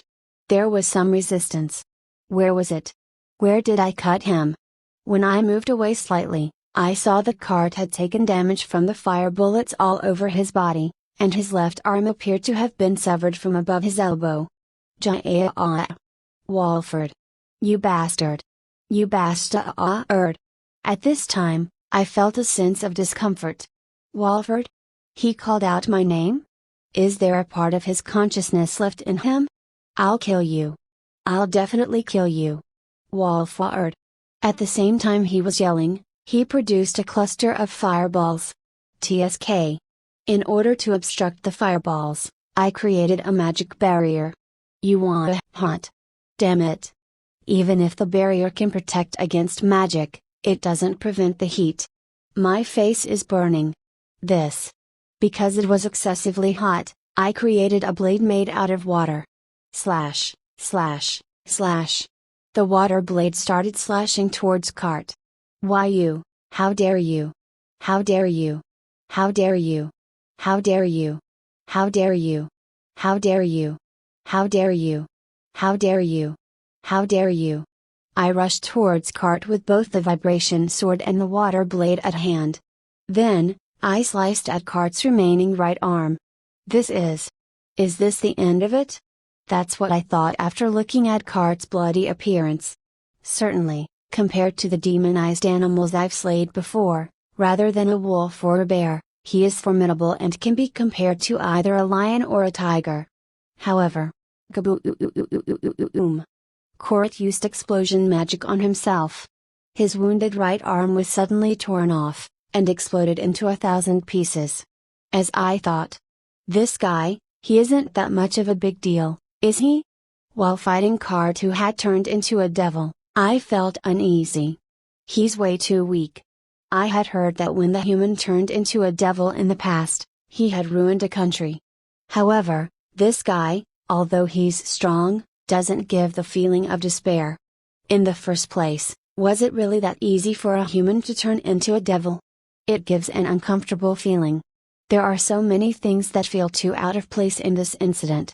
What the hell is going on? TSK. This is bad. His magic power increased even further.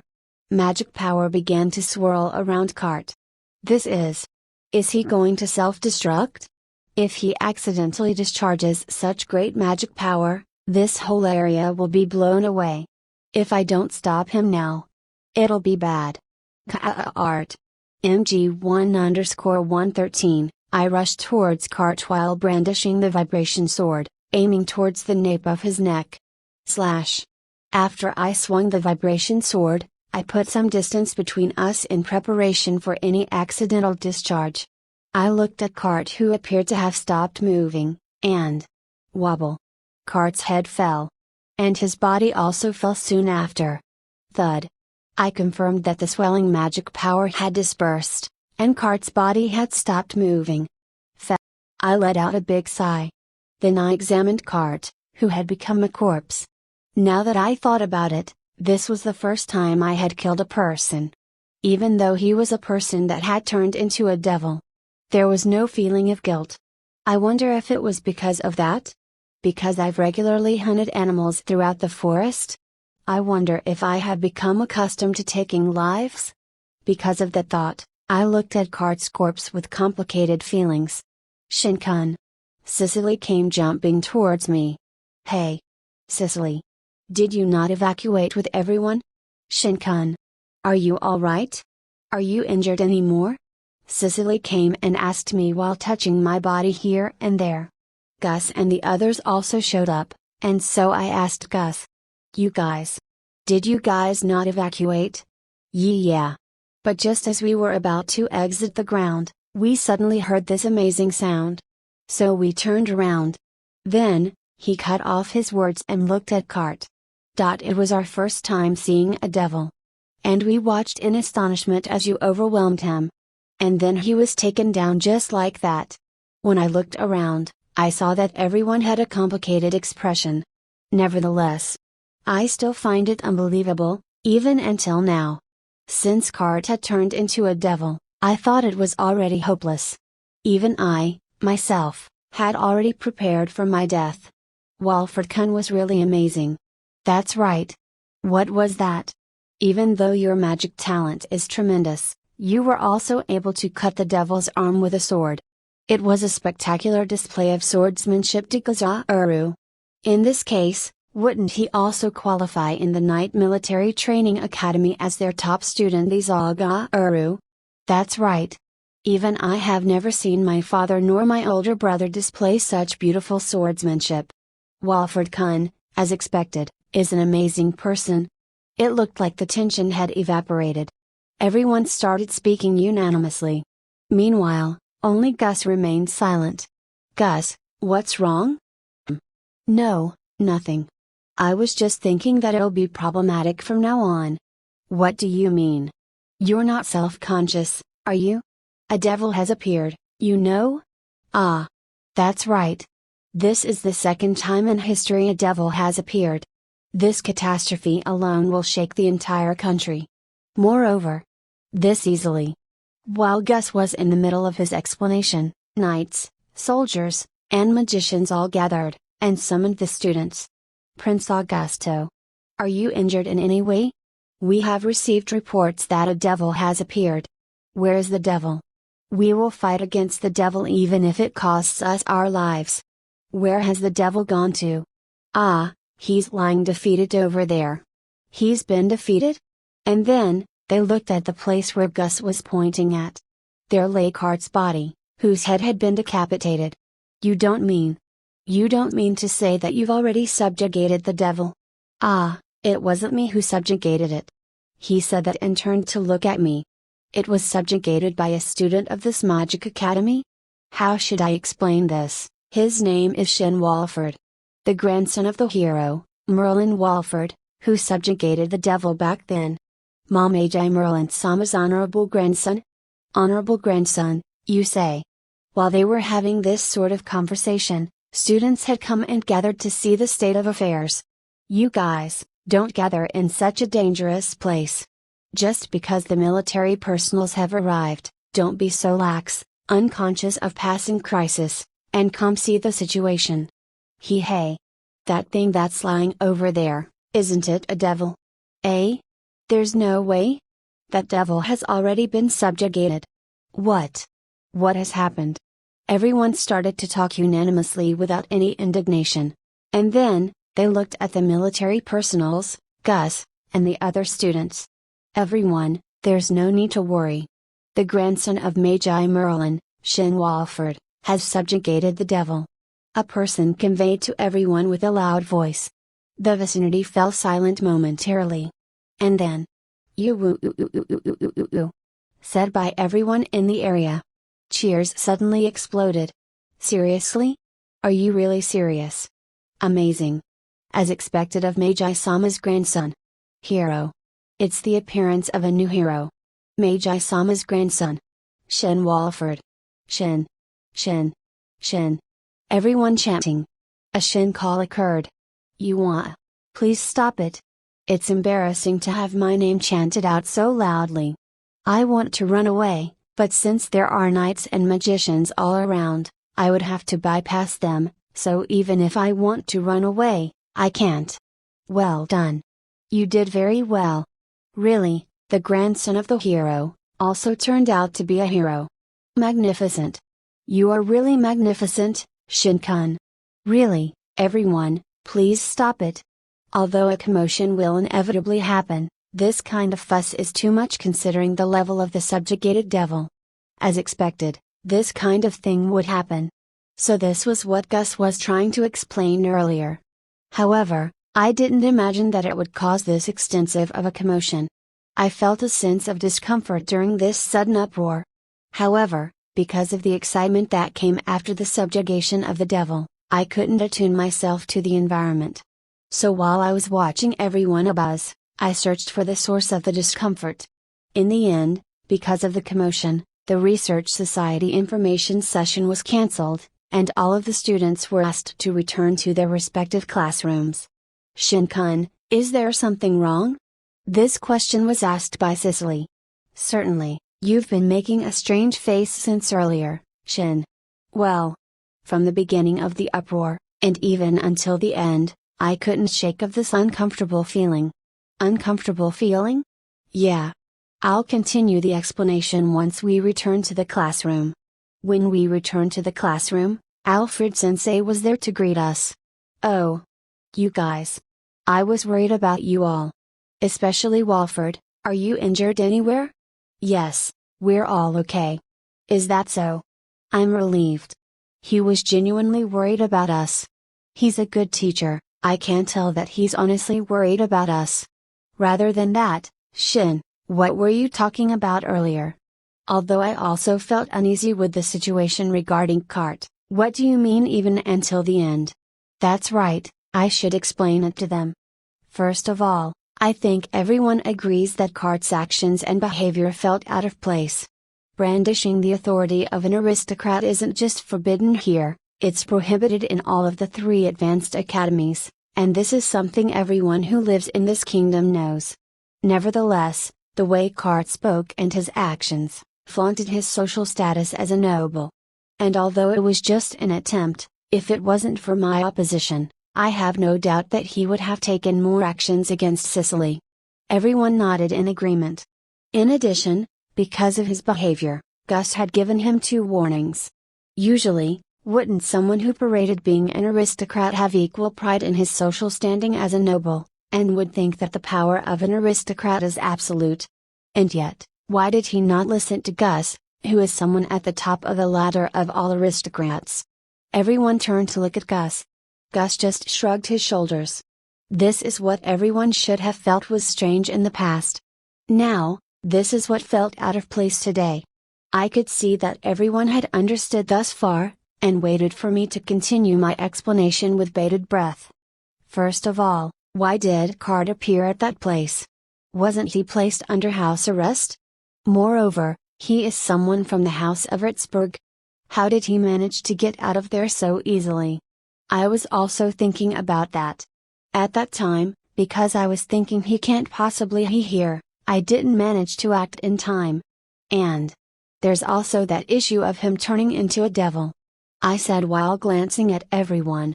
Is it really that easy for a person to turn into a devil? Everyone seems to be mystified. Alfred Sensei had his eyes wide open. Certainly. It certainly is bizarre. Alfred Sensei seems to have noticed as well. What does this mean? Regarding the human who turned into a devil in the past, I heard he was a high-ranking magician who aimed to be at the height of magic and had trained for many years. According to the reports, while he was trying to perform a magic spell with ultra-high difficulty, he failed and turned into a devil. After I explained up until this point, everyone also seemed to have noticed. As for Würzburg, he was someone who had just entered the Advanced Magic Academy. In this case, even if he failed to control his magic power, it would only be enough to cause an accident of some sort. I have never heard of anyone turning into a devil this way. I guess so. If turning into a devil is caused by the failure of people being unable to control their magic powers, then there would already be a lot of devils by now. That is really strange. It is as you say. If it's just that amount of magic power, it is seen quite often. I've even experienced it myself. Hey, Rin, that's very dangerous. You have to take care because in case an accidental discharge of magic happens, your surroundings will also be blown away. Inan, I'll be careful in the future. Ah. Good grief. And so, everyone now knows how someone in the past had turned into a devil thanks to our review of the reported case. Up until now, there hasn't been any reported cases of someone else turning into a devil. Then, why was it so easy for someone to turn into a devil this time around? Why is it, Dikazaru?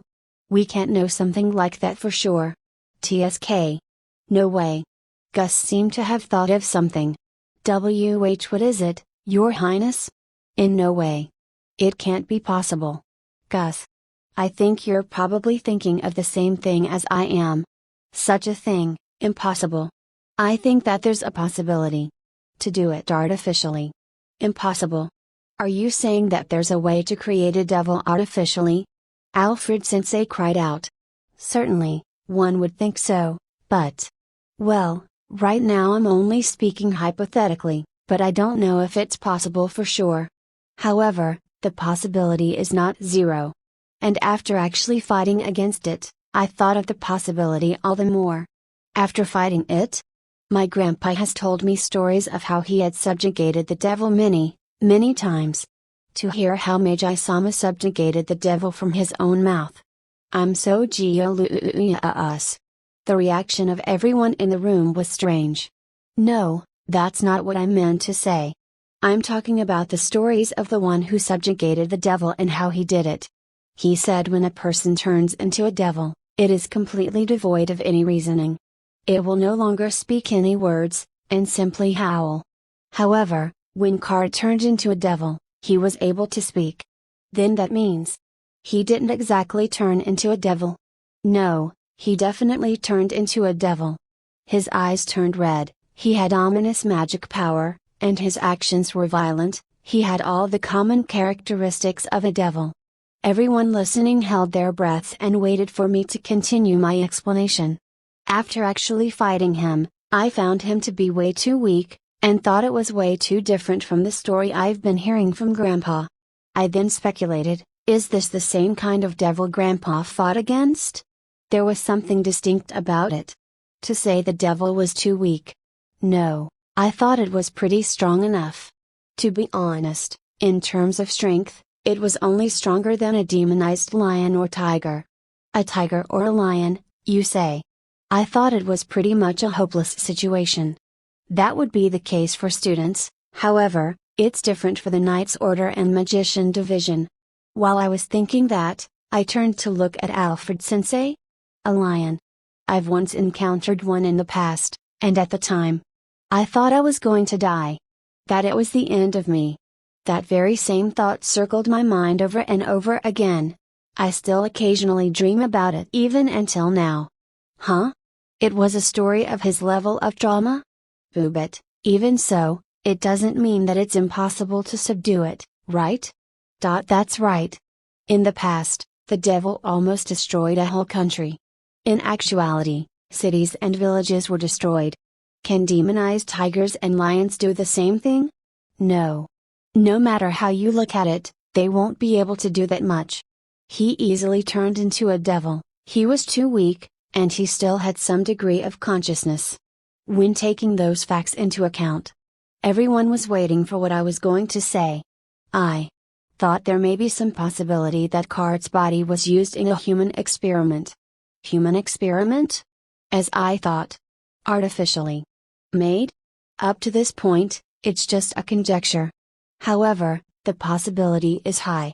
I see. So this is why Shen was making a complicated expression, and this isn't something we can feel happy about. Right now, it's just a speculation. However, if this is true, there's a malicious mastermind behind it. I know absolutely nothing about who it is, and for what reasons.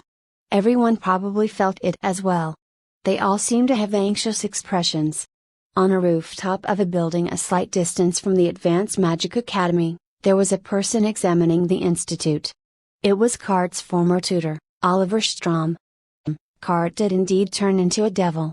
However, because his actual magic ability was low to begin with, his level was only up to that degree. Well, since the experience was a success, I guess it's fine. He said so and smiled slightly. Even so, that's Walford-kun, huh? It'd be best if he doesn't become an obstructive existence to me. After he muttered, he disappeared from that place. There wasn't anybody who noticed his presence.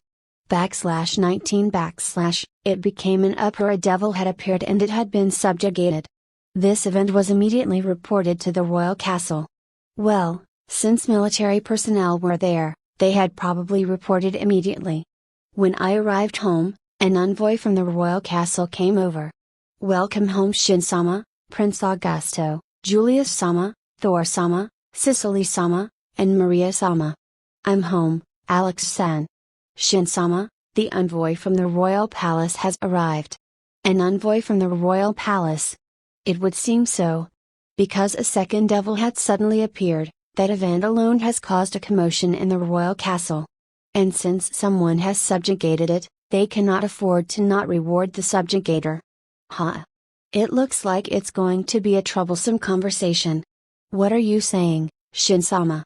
Or rather, it's only natural. Alex-san? When we heard Shin-sama had subjugated the devil, we were very worried, but at the same time, we felt really proud. It is only natural for you to be commended. Another gatekeeper-san kept nodding his head eagerly in agreement. Is that so? Leaving the excited Alex-san behind, I entered the house. Upon entering the house, I saw the envoy from the royal palace, and Uncle Dis was also there. No, what are you doing? Uncle Dis. The envoy was standing upright in attention. Why is Uncle Dis also here? Can't you see that you're petrifying the envoy? About my presence, I thought it was necessary for me to personally talk to Shin-kun, Merlindano, and Melinda Shi face to face. Why is that? Before that. Hey, you, envoy. Yes. Shin Walford Dano. A devil appeared, which is considered as a national crisis, and despite the danger to your own life, you nevertheless want to subjugate it. Therefore, in the name of Earlshire Kingdom, we hereby confer to you the Medal of the First Order to express our gratitude. Hence, Shin Walford Dano, we would like you to attend the investiture ceremony. He said it all under one breath. The moment the medal was mentioned, Grandpa and Grandma's expression, and the atmosphere around them, changed. Dism. Didn't you say it before? That you weren't going to use Shin for political reasons. And yet, what's with this treatment? I also heard you say it. What does this mean? Grandpa and Grandma are scary. Everyone held their breaths at the never before felt tense atmosphere. I came here today because I thought you might ask that. Uncle Dis began to explain the reason why he was here. This time, a devil had appeared after several dozens of years. In the past, when a devil had suddenly appeared, Earlshire Kingdom was on the verge of its downfall. The threat that had accompanied it is something the people in this kingdom will never forget. And that threat has once again appeared. This circumstance has already reached the ears of many people. And we've also conveyed that it was immediately subdued. In this kingdom, the appearance and the subjugation of a devil is a situation that cannot be kept secret. That is something I already knew about. What I want to know is the meaning of conferring a medal. That is, Melinda Dono, when the two of you subdued the devil back then, you were awarded a medal, so we cannot afford to not give an award for the same achievement. Certainly, it is as you have said. I see, when one looks at it, I have accomplished the same thing as Grandpa and Grandma. That's why it would be strange if I wasn't awarded the same medal as Grandpa and Grandma. Well, I understand that I'm being awarded a medal for the same achievement, however. Naturally, there will be some people who would try to use him for political reasons, but I will try to prevent it to the utmost of my abilities. If it pleases you, we could announce it during the ceremony. Therefore, would you please grant my selfish request? Not for my sake, but for the sake of the people in this kingdom, please grant me this favor. After he said that, he bowed his head deeply. Why, Your Majesty? Father. The envoy and Gus were both surprised. I guess it was only natural. Their almighty king was bowing deeply towards an elderly man, despite the latter being a hero. There's no one who would not be surprised. Melinda Dono. I would also like to ask this of you. Please grant this request. Even the prince. Gus also lowered his head and bowed deeply. And when the envoy saw the scene, he also. Please grant this request. He also bowed his head. The king, the prince who is soon to be the crown prince, and the envoy, when these three people all lowered their heads, Grandpa and Grandma both had complicated expressions, but eventually. I understand. Dism, I will believe in your words. However, the moment those words turn untrue, we will leave this kingdom. And we will no longer have any relations. Is that fine? I understand. I'm fine with those conditions. Also, the king of a country cannot lower his head readily. This time, I judged that it was a necessary thing for me to do. Even so, good grief, from one thing to another. Troubles keep happening. Wait. It's not my fault, is it? Now that you've mentioned it, it's never boring with Shin around. I'm sorry. I'm the one who caused all the trouble. You don't have to worry about it, Cicely. The fault lies with this child, because trouble seems to always find its way to him. It's not my fault. When I yelled in response, everyone looked at me with sympathetic eyes. What's with everyone? Certainly, he does seem to get involved with a lot of trouble. The event that just happened is a prime example. If possible, could you tell me the detailed information of what exactly happened? I immediately told them the details of the event. Although it was mostly me speaking, the others would add their input from time to time, and we finished telling the account of the event. And then, an artificially made devil. Uncle Dis was greatly surprised. However, I felt that he wasn't surprised because he had heard something unbelievable. Why is that? Are you certain of that? No, it's just a speculation as of now. I have no conclusive evidence to prove it. This is. Uncle Dis had an incomprehensible expression on his face. Of course, this is only natural after hearing such a thing. Shin-kun, Augusto, Thor, Julius, Cicely, Maria, and everyone else. I'm ordering a gag order on this information. You must never reveal it to anyone. Do you understand? And so, we were forbidden to share this information. I understand, but I've already spoken of this information to my classmates in S class and the teacher. We have to deal with this situation right away. Dispatch a messenger to each individual, and tell them not to leak the information. I understand. To be honest, I really want to let everyone know, but I'm sorry, but I have to deal with this problem as quickly as possible. Thus, Uncle Dis immediately left. Regarding the ceremony, it looks like they will contact us on a later date. And so, the investigation pertaining to the event has started. It looks like the House of Ritzburg will also be investigated. However, the fate of Kart's father has yet to be decided. When one looks at it, it was just Kart going out of control. However, because Kart was placed under house arrest, it was their responsibility to guard and supervise him, but they didn't even notice that he had escaped. Nevertheless, since there was a possibility that Kart was a victim of human experimentation, some form of leniency might be given to the House of Ritzburg. It seems that everything would be taken under consideration. However, it is certain that Kart's father will resign from his position as the Vice Minister of the Financial Bureau. Would the family then return to their main estate? This was the question of the majority. Every single nobility in this kingdom has their own territory. If so, why do they live in the royal capital, and work for the government? The reason goes all the way back to the founding of the kingdom. At that time, when the country was recently founded, those who provided commendable service received various territories and status of an aristocrat. Nevertheless, those families still continued to stay in the royal capital in case of any revolt. The actual management of their territories was left for their stewards to handle, while the families lived and stayed in the royal capital for more than half a year. This was not compulsory, but something the nobles voluntarily did, or so it seemed. Although it was not a crime for aristocrats and their family members to not live in the royal capital, it seemed that they would receive extreme amount of criticism from other nobles if they didn't. By the way, Cicely's, Maria's, Thor's, and Julia's houses all have territories. The territory of Cicely's house is at a foot of a mountain. The place has a hot spring, and apparently other nobles have villas there.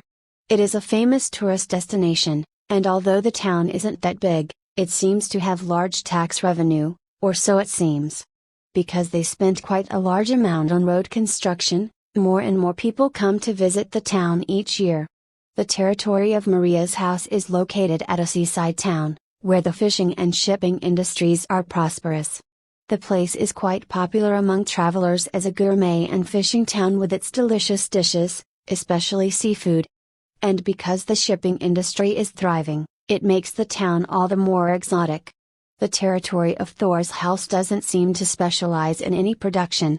With that said, they focus on training craftsmen, and the products from that town form a brand.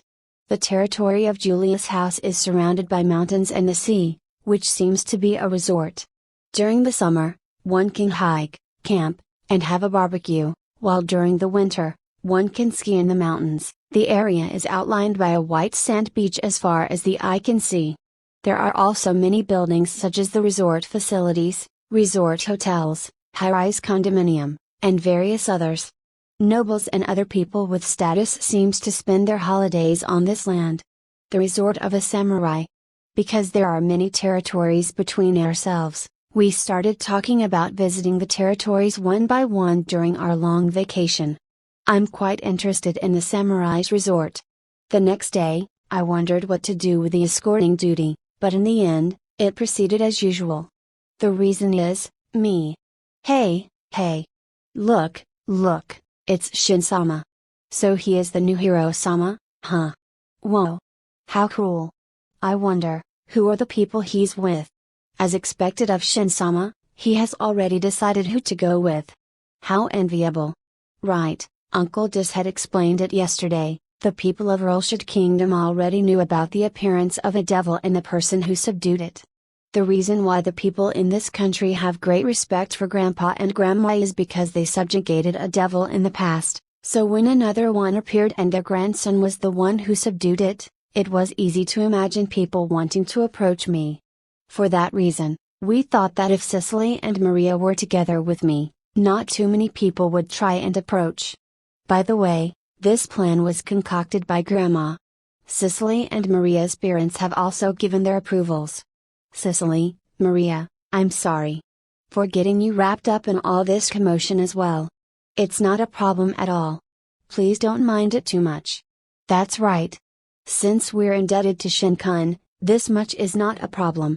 That's right. But that's not all. From the very beginning, it was my intention to go together with Shin-kun. Please don't disregard my intent. Cicely returned the words I said to her when I told her I would be her escort. Did I say something like that? Foo, did you say it indeed? Huh? What's with this feeling? That I'm being left out? What are you talking about? That's right. We're not leaving you out at all. These guys. Maria pressed her head down. It's probably impossible for Maria to be an outcast. In the meantime, we arrived at the academy. However, I was uneasy upon arrival, because I felt various glances on me. As I thought, I'm being observed. I can also see many people whispering to each other. However, I do not know what they are saying. Hey! How depressing. But that can't really be helped, it's because a new hero has emerged. It's possible that students from other classes also came to see you. Please stop it. When we arrived at the classroom, it finally calmed down. All the people here were the ones who had listened to my explanation yesterday. And they conversed with me normally. Good morning, Shin. Good morning, Shindano. Shindano, good morning. Everyone is behaving normally, thank goodness. Hey. Yesterday, messengers from the royal palace came to my house. They also came to my house. They came to my place as well. Mine, too. Today, even Alice has arrived. While I was on my way to the academy, I was looking at the state of the city. Everyone was talking about how a new hero was born. I also noticed it, however, about our conversation yesterday. Yeah. I can't say I'm happy about it. When my family found out about it, all of them asked to recount the happening excitedly. But because they were too excited, I felt kind of strange telling them. Everyone seems to be thinking about it in various ways. However, everyone has the same common feeling, it was camaraderie formed after seeing the same event together, which makes me glad. They don't see me as someone special. Hey everyone! Get back to your own seats, class will begin soon. Alfred Sensei came to class as usual, and homeroom started. Although Sensei was also here yesterday, he's behaving as he usual. Because of the commotion in the academy yesterday, everyone is restless. Especially Walford, be sure to be careful, okay? As much as possible, stay with the other students and don't wander by yourself, because you'll get mobbed, understand? Shin. Seriously, don't play around and act alone. A panic will really happen you were to get mobbed. Eh? Seriously? Seriously. Everyone nodded in agreement. Is that so? It turns out to be far bigger than I expected. I thought it stopped at people looking from afar and whispering. If possible, stick together with some of the girls. Because if there are only males around, won't you get surrounded by girls? Are you serious? Why don't you try getting surrounded by women, and then you'll know how troublesome it is. Somehow, I finally realized something. Although Gus is like that, he's still a prince.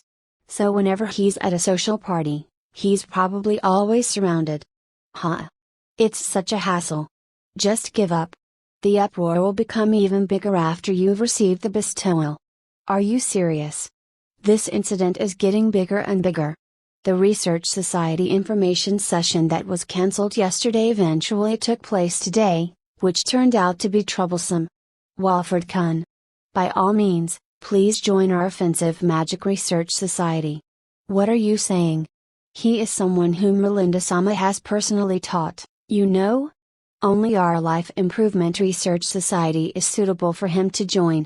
No, I heard that when the devil appeared yesterday, he used a sword to defeat it.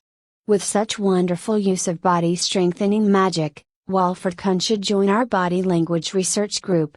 Walford-kun. Since you're the hero-sama's grandson, there is no one more worthy than you joining our hero research group. By all means, please join us. The solicitation to join research groups was unbelievable. Since we have already created our own research society, we cannot enter any others. And when we told the upperclassmen, they drooped their shoulders and backed down. However, this time, we were flooded by applications from other freshman students to join our research group. Walford-kun, I heard you launched your own research society. Is it possible for you to let me join? I also want to join. Me as well. Just wait a minute. I cannot hear you all properly when you guys talk at the same time. Since it was too overwhelming for me, I entrusted the membership applications to Alfred-sensei. However, it was impossible to admit everyone, and thus, in order to join, they had to meet the minimum requirement that was set. They have to be able to use extra-dimensional storage space. That was the requirement Alfred-sensei had set. Since everyone in S-class is able to use it, and the difficulty to use it is moderate, it seemed like a reasonable requirement. In the end, only 2 people from A-class was able to join, and there wasn't anyone from either B-class or C-class. The 2 are childhood friends, and their names are Mark Ben and Olivia Stone. A son of a blacksmith, and a daughter of a cafe owner. In order to help their parents, the moment they found out that they had magic talents, the first thing they learned after entering the advanced academy was extra-dimensional storage space magic. It was for delivery and shopping. Because of all of the clamor, I was exhausted by the time we returned to the classroom. You see? It has become an uproar, right? I have finally realized it. It was quite troublesome. We're sorry. During the information session, we weren't able to do anything. No, being able to recruit 2 people is not that bad. Well, with this, we were able to overcome one of the troublesome things. It'll probably be quiet from now on until the day of the ceremony. Was what Gus said. Certainly, normal classes will start after this. Since there aren't any more events such as the information session, it'll probably quiet down. After this, it'll be fine as long as I'm careful. Or so I think. Surely, there won't be any more commotion such as this.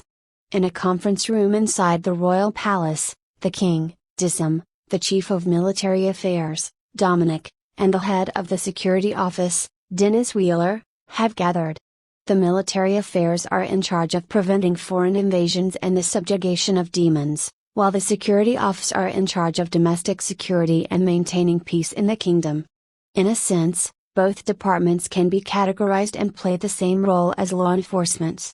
And so, the information given by Shin was passed on to Dominic and Dennis. What did you say? Did you say that there exists a possibility of devils being produced artificially?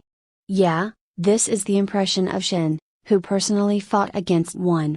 And after listening to the details, I think that it is not inaccurate to say that the possibility is absurd. And so, there exists the possibility of an increase in artificially made devils. Dominic, after hearing you make your report, my intuition tells me that this matter is related. It looks like someone is orchestrating something. However, I don't know who it is, or the reason why. The current ongoing investigation should be able to tell us, but this situation might very well become extremely serious. We cannot let that happen. Dominic, Dennis, this time the military affairs and the security office will work together and thoroughly investigate this matter. Make sure not to miss anything. By your will. When Disam left the conference room, Dominic and Dennis stayed behind. Nevertheless, when I first heard the report, I thought that there was no way this could be possible. I never dreamed that it would be possible to artificially produce a devil. If we thoroughly investigate the eldest son of the Ritzburg house, who turned into a devil, I'm sure a person of interest will appear, and we will uncover the evil scheme. That's right. We need to cooperate with each other. The remaining 2 people directed their intense anger to the malicious person whom they did not know. /20, getting new companions the day after the Research Society information session, the Research Society has officially started. Starting today, the activities for the Research Society resumes. However, because ours is a newly made group, today is its launch. Because, although it's such a late hour to ask this, what do we do in a research group? You really asked it at such a late hour. Well, nothing is particularly set in stone. Basically things that aren't covered in class, something you want to learn more details about, or people with the same interest doing research. These are the common ones. I see. If that's the case, then what will our Ultimate Magic Research Society research? Who knows? At that time, I just went with the flow of things. So I don't have any clue what we should do. Going with the flow, you say. Are you really okay with that reason? And so, I looked at the person who proposed the name. I was also just going with the flow. But I don't regret it. In other words, nothing has been decided. Walford-kun seems to know a lot of different kinds of powerful magic. So no matter what, I want to cooperate with you to study it, definitely. Then, is everyone fine with researching powerful magic? That's fine. It seems like we've casually decided on something. Well, it's all good. Everything is all good as long as everyone has fun after school. When we arrived at the laboratory, the two people who had joined yesterday were already there. Ah. Sir, cheers for your hard work. Thank you very much for your hard work. Thanks for your hard work. You guys got here quickly, did you? Oh, yes, sir. Because we cannot keep His Highness and the grandson of the Magi waiting, we ran all the way here, sir. Are we causing you any inconveniences? What do you mean by inconveniences? No, that is. We've only met face to face yesterday, so we probably have to get to know each other first. First things first, let's go inside the laboratory. After saying that, I entered the laboratory. Although the structure of the room looked no more than a normal classroom with desks, it was good enough. Then, Shin, as the representative of the Research Society, why don't you give a speech? Another speech, huh? I murmured and then stepped forward. This time, I, Shin Walford, will be the representative of the Ultimate Magic Research Society. Because the Research Society was established on a whim, and I suddenly became the representative, we still have yet to completely decide on what we want to do. Well, don't worry about it, and let's do it one step at a time. When I finished speaking, Mark and Olivia was it. They looked dumbfounded. Ultimate Magic Research Society, you say? So it was actually named as that? It's like that. You actually joined without knowing. It's because we heard Walford-kun started his own research society. And so we joined without knowing anything, sir. It's all good. And so, Mark and Olivia, could you two please introduce yourselves? Yes, sir. Let's see, my name is Mark Bean, sir. I'm a freshman in Class A. My house is a blacksmith shop, and we make weapons, armor. We also make household accessories. If you, sir, need anything made, please use Ben's workshop. Because I often help at the blacksmith shop, I'm good with fire magic, sir. Please take care of me. Oh, speaking of Ben's workshop, it's at the famous shop with many expert blacksmiths who produce quality products. Is that so? Or rather, you seem quite familiar with it, Tony. Well, yeah. Didn't I say it before, that my family is filled with knights? So in the old days, I also wielded a sword. The swords from Ben's workshop are sharper than those of other workshops, even their knives are small and easy to use. How surprising. Tony was talking about weapons. Although it shouldn't be so strange since his family is a family of knights, it doesn't quite match the atmosphere around him. Mark also had a surprised expression. Thank you very much, sir. For knowing our shop. At that time, using items produced by the Ben's workshop was my goal. It makes me happy when you say that, sir. If you need something made, please let me know. I'll provide you with some service. Is that true? That makes me really happy. I saw a surprising side of Tony. And next was Olivia. My name is Olivia Stone. I'm also a freshman from A class. My house runs a restaurant, and the name of the shop is Stone Kiln Pavilion. Mark is my childhood friend, and we've known each other for a long time. Because I often use water to help around the shop, I'm good with water magic. Please take care of me. Stone Kiln Pavilion? That's a very famous store. The gratin that Stone Kiln makes is unrivaled. Alice said while remembering something. Drool is coming out of her mouth. When I passed the entrance examination, I went to Stone Kiln Pavilion to celebrate. It really was super delicious. I'm so jealous, my house wasn't able to get a reservation. Everyone, if you'd like, please do come when you're free. I will provide hospitality. Really? You did it, Shin-kun. What a great find of human resource. Don't make such a rude compliment. However, both of them turned out to be children of famous shops. I knew nothing of any of the shops. Mark has brown hair, black eyes, and some freckles. Probably because he's been trained to become a blacksmith, he has a muscular body physique. He also has an atmosphere of an athlete. Olivia is a beautiful girl with medium black hair and blue eyes. She's cute and has a lovely atmosphere. She's probably the poster girl for the restaurant. Since Mark is a blacksmith's son and also helps out at the shop, does that mean you've already made something? Yes, sir. But, you see, it's not that much of a big deal, sir. Hey, Mark. This research society only consists of freshmen, so you don't have to speak so formally. That's right, Olivia as well. But the prince and the grandson of the hero are here, right? You don't have to worry about that. Even Shin talks to me without reservation from time to time. Your Highness. It's because it's Shin. Because it's Gus. Well, it's probably impossible for Gus. However, even though my grandpa and grandma are famous, I'm just part of the general public. I'm the same as the rest of you guys. General public? I wonder if my ears are hearing things? However, Shin will become a celebrity starting next week. Hey! Everyone is so cruel. I'm part of the general public, not a noble, alright?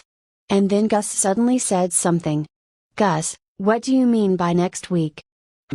Well, you'll probably receive the notification once you get home. It has been determined that the ceremony will take part next week. With this, Shin will become a celebrity. Is that so? It has already been decided. But be at ease. As promised yesterday, you will not be used for any political means. Father has decided to officially declare it during the ceremony. However, it's impossible for your name not to be well known. Even now, your name is already being spread. Is that so? Because of this, it'll probably be impossible to walk around outside normally. That's right. I could just disguise myself or make myself invisible. Crap. I said it out loud. Huh? The gazes of the people around me hurts. Aside from disguising yourself, what does make yourself invisible mean? It means exactly as it sounds. Like this, if I make myself invisible, nobody will recognize me or feel my presence. After I finished speaking, I used optical camouflage magic, and everyone was dumbfounded. This kind of reaction again. Shin-kun? Where did you go? No way. He suddenly disappeared. WHWH, what the hell? Is this? No, you guys don't have to be that surprised. After that, I released the optical camouflage magic, and everyone started to ask questions. Shin. What was that earlier? I completely lost sight of you. It's certainly strange. Even though you didn't leave this place, we couldn't see where you were at all. The fact that you reappeared at the same place means you didn't move at all? Then, how did you do it? Wait a minute. We've completely neglected Mark and Olivia. And so I said, but when everyone turned to look at them, both of them looked astonished. Your Highness, sir, you said. Walford-kun is being decorated? The topic of the conversation has changed. Let's divert back to the original topic, or else it'll become a mess. It's because of you. Shut up. Wait a minute, Mark, I heard you were able to create something? And also, didn't we say to please stop with the honorifics? It is as you have said, sir. Well, first things first, please stop with the honorifics. There's no need for honorifics when we're all the same age. It's impossible to do so when addressing His Highness and Walford-kun. And also, when I'm helping in the workshop, my position is the lowest, so this is the way I usually talk, sir. It's the same for me as well, since it's necessary when I'm helping with the shop. Although I feel like I can drop the honorifics when I talk to His Highness and Walford-kun, it's not possible to do so immediately. I'm being labeled at the same class as Gus. It looks like you want to say something? I don't really have anything to say. Then let's just end it with that. It's not good to force them to do it. I'm really very sorry. I'm very sorry. You guys don't have to apologize every single time. And so? What did you make, Mark? Well, sir, as I've said earlier, I'm still an apprentice. However, just recently, I was finally able to make a knife. Nevertheless, because I cannot disregard magic practice, I haven't improved much, I'm still far from it. It can't be helped. I see. If you can make a weapon, I thought that you could maybe make a weapon for me. No. Walford-kun's sword was able to slay a devil, right? There's no way anything I make can be equal to it, sir. I see, I didn't explain it earlier. No, that sword is just a normal iron sword enchanted with magic, you know? Because it's made to be thin and light, it doesn't have much durability. Eh? An ordinary sword? That's right. After I said that, I took out the vibration sword from the extra-dimensional space. And then I showed it to Mark. So that is the sword that subdued the devil. Would you like to look at it? Mark then began to appraise the vibration sword from all sorts of angles. I cannot believe it. Is this really the sword that exterminated the devil, sir? That's right. Certainly this sword, sir, is thin and light, and it's also easy to wield. But that's all there is to it. If it is used to cut something slightly hard, it would break easily, sir. What? Is that how it is? Yes, Your Highness. Would you like to see it as well? And so, he handed it over to Gus. He used such normal honorifics to address Gus. This is really. It certainly looks like it'll break easily. Didn't I say it's enhanced by enchantment magic? Try applying your magic to activate it. This is? The blade seems to be vibrating. Now then, why don't you try and cut something? It's okay if you don't use much power. And so, I retrieved some wooden logs from the extra-dimensional space. These are, why did I have them in the first place? Was I going to use them for something? I don't remember why I have a log. While I was thinking why I had it, I heard Gus letting out a surprised voice. What in the world is this? The vibration sword cut the log in half as if it were butter. Everyone had their eyes wide open at the sight. And then he swung the sword at the log once more. What the world is this? Vibration sword. Thanks to the super high speed vibrations that it creates, it can make such clean cuts. I explained the details about the vibration sword as it was being returned to me. Like I said, the sword isn't all that great. After modifying it for easy handling, the overall durability was compromised. That's why I want something thin as a spare. While saying so, I returned the vibration sword inside the extra-dimensional space. Mark looked like he was thinking of something, and then he said, If the only condition you have is for it to be thin, then I can make it myself. However, I'll need to consult with Walford-kun more about it later. Really? That's great. Up until now, I've been doing all the adjustments myself since I didn't have anyone to ask, so you're a big help. No, sir, if it's just this much, it's an easy request. This is really lucky. With this, I can experiment with various things. However, for you to be able to make something like that. How amazing. Although I also specialize in enchantment magic, after looking at that thing. Yori, It is also possible for you to make something like that. If you'd like, I could ask Grandma to teach you. Eh? Really? Please do. I'm super happy. It's the first time I've seen Yuri being so hyperactive. It seems that she really looks up to Grandma. But you know, I've already given Uncle Dis, Chris Nichin, and Sigun Nichin a knife version of it. I've never seen those before. I see, I guess they kept them as a secret? Now that you mentioned it, a few years ago, when Siegfried got himself a new weapon, he was really proud of it. But no matter how much I asked him to show it to me, he didn't let me see it. Siegfried? Who is that person? Who has such a cool name? Shin-kun, you're acquainted with Siegfried-sama? I don't know anyone named Siegfried-sama, but Uncle Dis is this kingdom's king, and Siegnichin is one of the king's escorts. A silver-haired guy. That's him. All female magicians. No, all the females in the royal capital yearn for him. Siegfried Marquez-sama.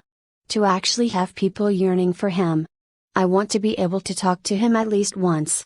Back in middle school, there was a fan club for him. Alice started talking passionately. Maria, Rin, and Yuri all agreed. He's nothing but a playboy Nichin, you know, and, you also seem to be acquainted with Christina-sama.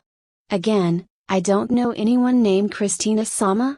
Chris Nichin is the same as Sieg Nichin, one of the king's escorts. Christina Hayden, a young, beautiful knight, and mysterious woman chosen to be one of the king's escorts for her swordsmanship. And because of her beautiful looks and mysterious atmosphere, there are a lot of boys who admire her.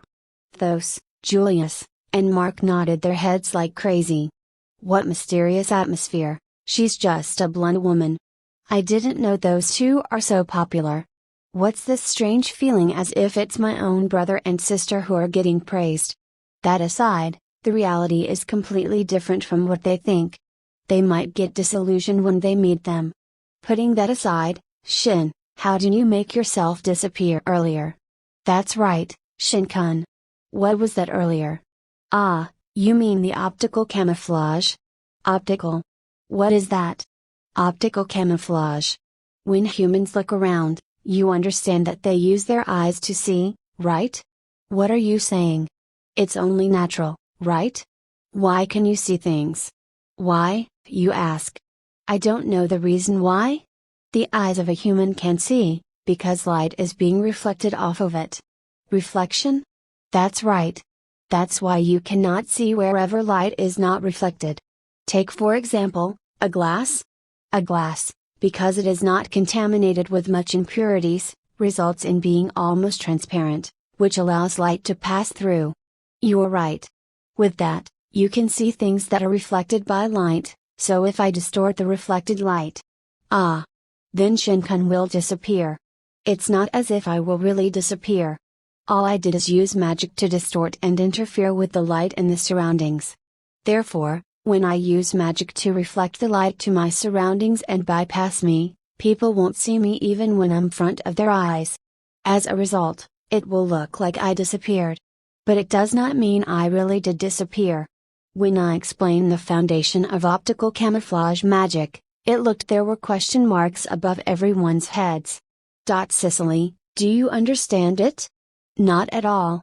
Even after you explained it, I still don't understand it at all. Although I don't understand it, it's an amazing magic. As I thought. It defies the common sense of magic Digazaru. Everyone declared unanimously, but this group is called Ultimate Magic Research Society, you know? What will you do if you're already this surprised? It's too ultimate all of a sudden. This is amazing. Ultimate concealment magic. No, the magic didn't block any sound, and it doesn't hide magic power, so it can't really be considered as an ultimate, right? No, it's sufficient enough. If possible, this magic is not something that we should spread around. Why is that?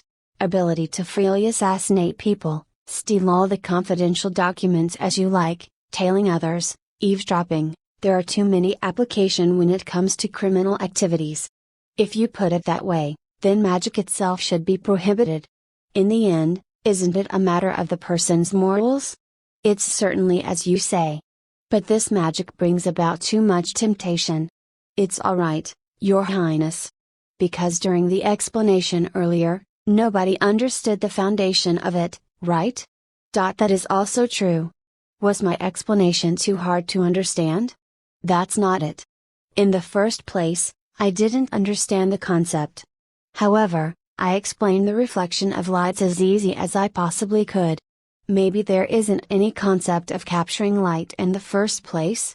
I see. You don't understand the concept. I think it's going to be like this. We all have to gather and watch Shin attentively while he develops original, ultimate magic. Please don't say it like that. Even if it's just a little, I want to be of some help to Walford-kun. This is what His Majesty was saying during the entrance ceremony. Shin-kun will break all the stereotypes of magic. But I feel that it broke too much. Thor, just give up Dikazaru. As I thought, it was a good thing to join this research society. It might even help me advance to S class. As for me, I want to learn more about enchantment magic. Well, let's do it in moderation. Although some look like they've given up, there are others who look even more motivated. Well, I wonder if this much is alright since it's the first gathering of our research society? Now that I think about it, what about those two people? No chance needed. As expected of S class. Like I said, the conversation has deviated. /21 / The Royal Capital Security Forces Manhunt. Author's note, this time, I'll be writing in third person. The residences of nobility line this area in rows. Although there were a lot of big houses, there were very few people walking about, a quiet street. In a secluded corner of area lies the Count of Ritzburg's estate, the destination of an investigator from the security office, Orthwickerman. His purpose was to question Count Ritzburg. In the drawing room of Ritzburg's mansion, Russell and Orth came to face each other. How did the madam take in the news? She was exhausted and fell asleep on her bed from anxiety. It's because our own son had turned into a devil, and was then killed. Even myself, if I could fall asleep, I would like to. I'd like express my deepest apologies. No, please don't mind what I said. It is our responsibility that Cart turned out that way. If I may, about your son. Has he always acted presumptuously since before? Please don't say such foolish things. Russell suddenly raised his voice unintentionally. When he became aware of what he had done, he apologized for shouting loudly. I'm very sorry. I was overcome with emotions all of a sudden. Please don't mind it, it's only natural. I beg your forgiveness for my discourtesy, but I have to ask again. Has he always acted presumptuously since before?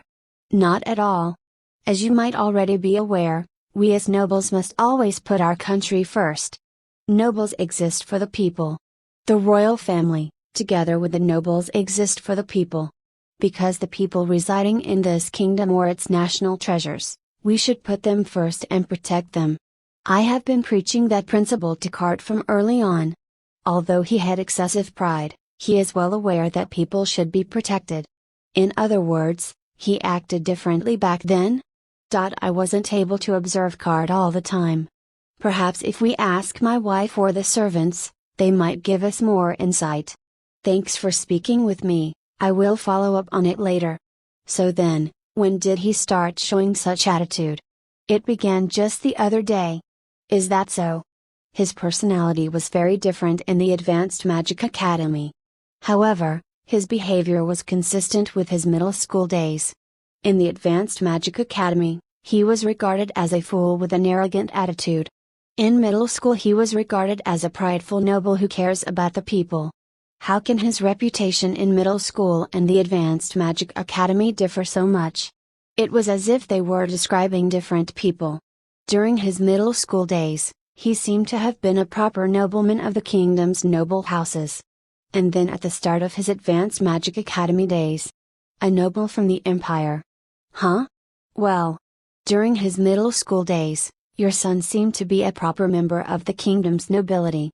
But after he entered Advanced Magic Academy, your son. You are saying he became more like a noble from the Empire? That's the impression I have of him after he turned into a devil. Certainly, the nobles from the empire see their citizens as objects to exploit. Anyone who is not a noble, the general public, aren't even considered humans. The ideals of the aristocrats in Earlshire Kingdom and Blue Sphere Empire are completely different. In the Earlshire Kingdom, the aristocrats exist in order to protect the general public, and it is natural for them to think of every way possible for the people to prosper. This was what King Dissim was telling Merlin about in terms of reformation of aristocrats. For several generations, the kingdom had thought about how to reform the aristocracy, and finally came up with this solution. In fact, after Earlshire Kingdom implemented this reform, the lifestyle of the people started to improve. The overall productivity also increased, and as a result, tax revenues increased, making the territories all over the kingdom prosperous. In contrast, it is generally considered that commoners exist for aristocrats, in the Blue Sphere Empire. The citizens suffer from very heavy taxation, there is no increase in their productivity, and their standard of living is considerably low compared to the lifestyles of the people living in the kingdom.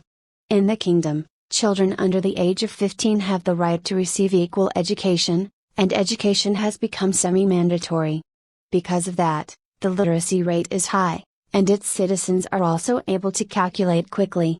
In comparison to the empire, only the children of nobles, and sometimes children of wealthy merchants, are able to go to school. It was possible for a commoner to go to school, however, because they were not provided extra knowledge. Those who were born on the side of being exploited, are not given any chance for a better way of life and remain being exploited. All because they aren't given a chance to gain knowledge. Commoners exists for aristocrats, and they are the ones who benefit from this. Cart's words were the spitting image of those of an imperial nobles. This is there a possibility that he'd been brainwashed by someone from the empire? Brainwashed by someone from the empire? Count Rutzberg, didn't you find it strange? Just recently, he'd been acting as a noble from the kingdom, and thought of the general public as people he should protect. Then one day, he suddenly thinks of himself as one of the chosen, and could not tolerate being treated as equals with commoners. What's your opinion on this? That's why my wife and I are confused. Your son sounded like someone from the empire. Could it be that he had contact with someone from the empire? Now that you mentioned it. Is there someone that comes to mind? There is this teacher who taught Cart during his middle school days. He has bandages over both his eyes, and he's someone who is originally from the empire. I heard that because he is able to use some powerful magic, he caused the empire some trouble, so he ended up seeking refuge in the kingdom.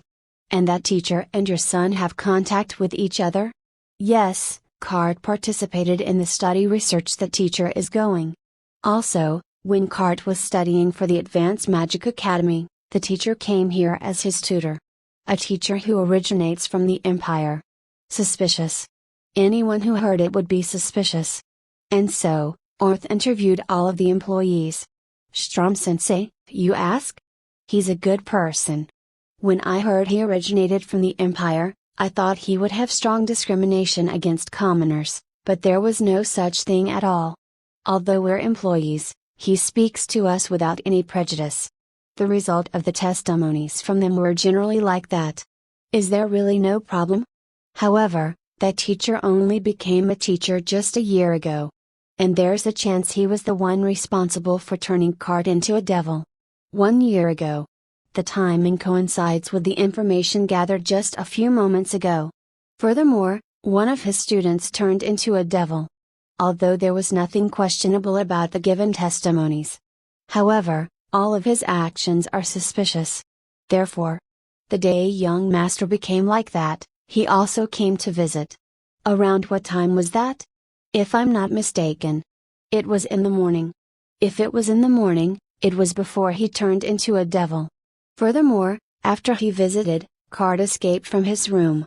However, there was no evidence. But it was clearly very suspicious. After gathering information about Cart, Orth left the house and decided to look for Strom, who was teaching at the middle school. But just in case, he returned to the security office, and got one of the younger members to accompany him. The two visited an academy attended by nobles and wealthy merchants, and compared to other academies, it was very luxurious. And inside one of the borrowed laboratory, Oliver Strom was there. "I'm sorry to take up your time when you're busy, Strom-sensei? Sorry for bothering you." "No, it's alright. Would you like to drink some tea?" "No, please don't mind me." Orth was alert while he monitored Strom. Although both his eyes were covered with eye patches, there was no sense of feeling restraint in his movements. Although Strom was probably using some kind of sensing magic, they had no idea how he was doing it. Because there's a limit to just inspecting him, Orth decided to ask a question. "I heard Strom-sensei if the from Empire. Please excuse me for asking such a rude question, but under what circumstances lead you to come to our country? If it's okay, would you please clarify this for me? The reason why I came to the kingdom. It's actually quite an embarrassing story. I was actually born from a noble house in the Empire. A noble from the Empire." With just those words, Orth's body stiffened in an instant. "After being defeated during the battle for the right to be the head of the family, I fled and barely escaped from the clutches of my relatives who want to see me dead. As a result, I could no longer stay in the Empire. And thus I took refuge in the kingdom. Because of a surprise attack back then, my eyes were injured." "I see, so that's how it is. No, I'm really sorry for asking such an impolite question. It's fine, because you're just doing your job. Please continue without paying it mind." An inoffensive exchange of words. However, what Strom had said might not necessarily be true. Which part of it was the truth, and which part of it was a lie? The young member was taking note of the interview. Orth left the note-taking to him, and continued to ask questions. "By the way, Strom-sensei, I heard that you're looking for children with magic talent to participate in your research study in order to nurture very talented magicians. Why are you doing something like this? Even though you work here now, weren't you originally from a hostile country? Do you want to get back at the Empire? That kind of hypothesis is not unreasonable. However, I do not have such intention. The reason is actually a lot simpler." "What do you mean?" "It's because I'm a newly appointed teacher who came from the Empire. And so the criticism towards me is quite strong. I wanted to be able to achieve something so that this academy will recognize me.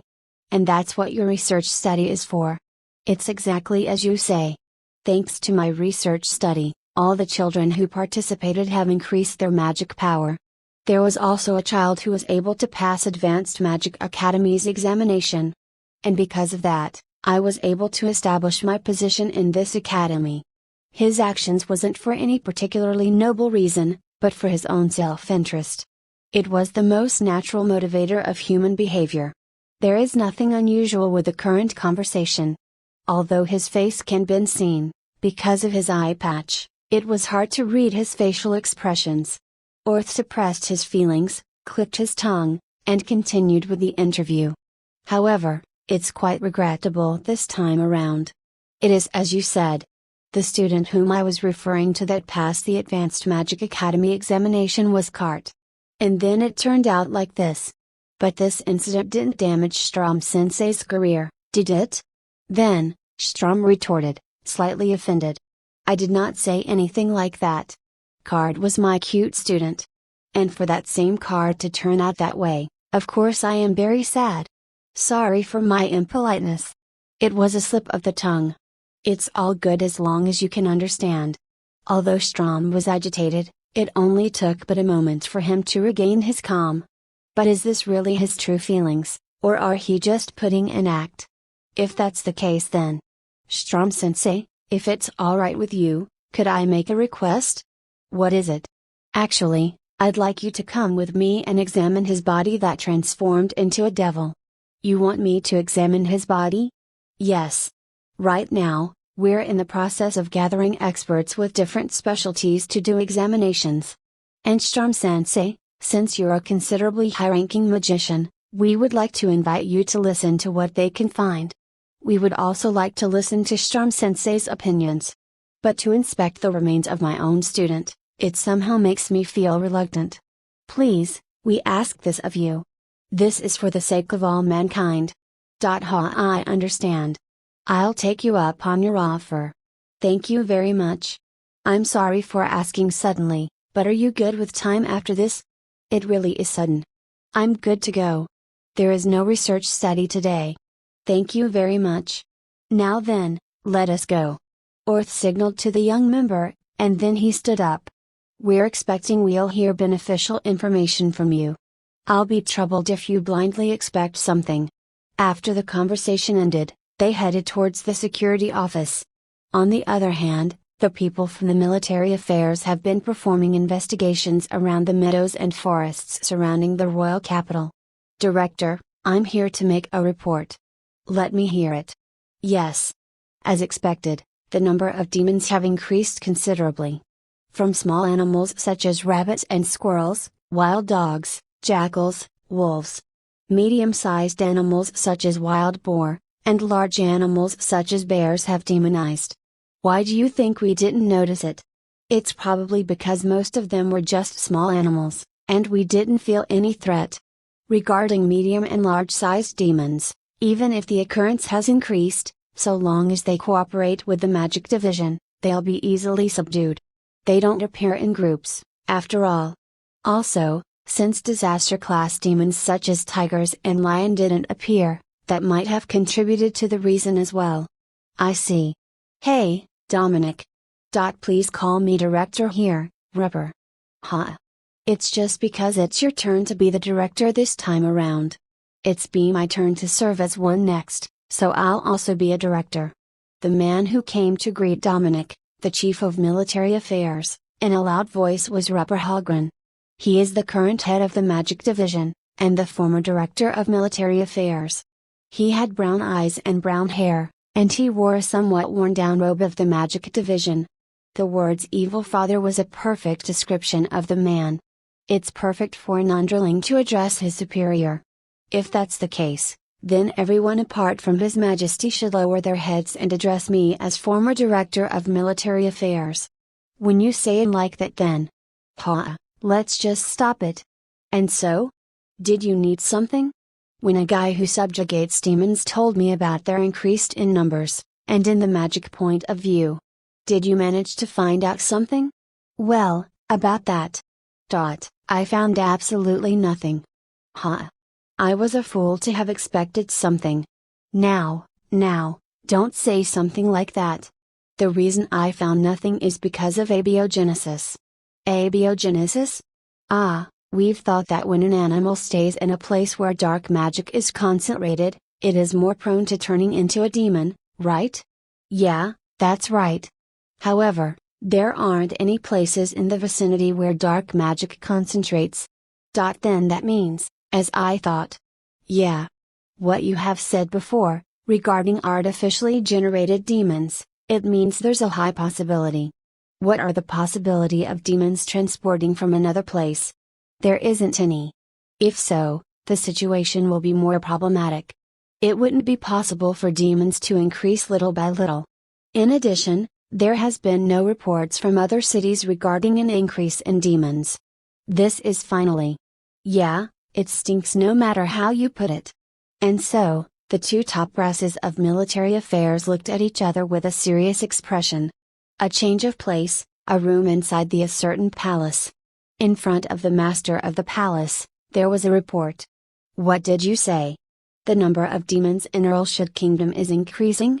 Yes. The military affairs seems to be going full force in order to investigate the cause of this. I see. What about the status of the number of demons in our country? That is, there's a report that unlike the kingdom, there has been less and less demons. I see. Your Majesty, isn't this unexpected situation an opportunity? You're right. The number of demons in our country is decreasing, whereas the number of demons in the kingdom is increasing. The demons from our country have probably moved to the kingdom. In that case, the kingdom would probably have their hands full on trying to suppress the demons, and they will not notice our movements. After he said that, the very man informed everyone who was present. This is probably the will of heaven, giving us the opportunity to unite the world. We must not miss this chance. Therefore, we will invade the Earlshire Kingdom. We will also mobilize everyone, start the preparation in order to conquer. By your will. Said by everyone. The man decided to invade Earlshire Kingdom. He is the Emperor of Bluesphere Empire, Harold von Bluesphere. The story returns to Earlshire Kingdom, the royal capital. While Earth was leading Strom to the security office, a crew came from the practice ground. I'm really sorry for forcefully bringing you out here, Sensei? What are you saying now? It's already fine. The two people who came from the practice ground entered while saying so. This place is? Oh, this is the practice ground of the security office. I was thinking to have you do the examination here. In a place like this? Yeah. After he said so, he made a signal. Then, knights, soldiers, and magicians all appeared and surrounded the place. Your examination, that is. Mine? Why? Hey Orth. I was summoned as soon as I returned from my investigation. What the hell is going on? As soon as Orth exited Strom's laboratory, he asked the young military member to signal for all military personnel to gather. I will explain it now, Rupper-sama. After he said that, he looked at Strom. Exactly what did I do to deserve this kind of treatment? Orth-san. As I expected, I will receive this kind of treatment because I was originally a noble from the Empire. It's not because of that reason at all, Strom-sensei. Your testimony was indeed very impressive. If it's just your testimony, there's no reason to doubt you. However, although it's only one thing, you've made a mistake. Mistake, you say? Yes. Chief Dominic, do you know who turned into a devil? It was Kurt von Ritzberg. What about it? That's right. Of course everyone here knows about it. That's why I ask, what of it? Everyone here knows about it. However, anyone else shouldn't know about it. Really? When His Majesty heard from Shin Walford-kun, the person who subdued the devil, His Majesty immediately issued a gag order. A human who turned into a devil should not be revealed. Especially this time, since the appearance of the devil was rather mysterious. This was also to prevent his family from being treated unfairly. I heard the House of Ritzberg was peaceful before they got acquainted with you?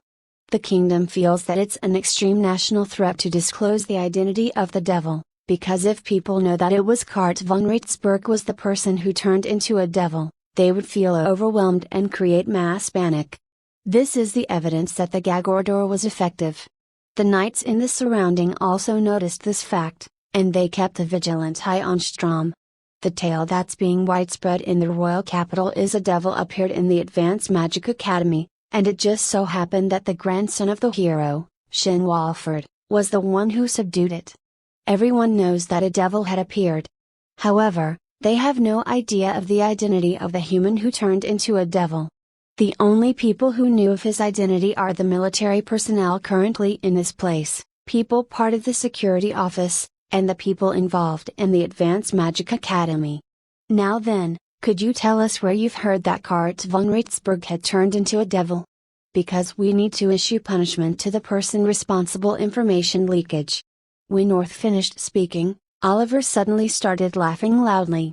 Kukaku, ah ha ha, ah ha ha ha ha ha. What is it? Did his brain snap? While the military and security office personals were confused and giving him skeptical glances, Oliver began to speak. I never thought a gag order would have been issued. Because the royal capital is in an uproar, I thought everyone knew who turned into a devil. Now I know, the commotion is all because of Walford-kun. That's how it is. Everyone is clamoring because a new hero has been born. In addition, the new hero is the very grandson of the personage everyone already worships as a hero, thus it's only natural for the people to create an even bigger uproar. Also, even though the threat of a devil had appeared, there was no damage at all. So it can't be helped if the people focus more on the hero rather than the identity of the devil, right? I see, so rather than the focusing on the devil, their attention is on the hero. When saying that, Strom began clad himself in magic power. Don't underestimate us. Rupper suddenly cast magic without any chance, and shot a fire arrow. The fire arrow, which everyone thought had hit Strom, landed on his magic barrier. TCH. He was actually able to block it.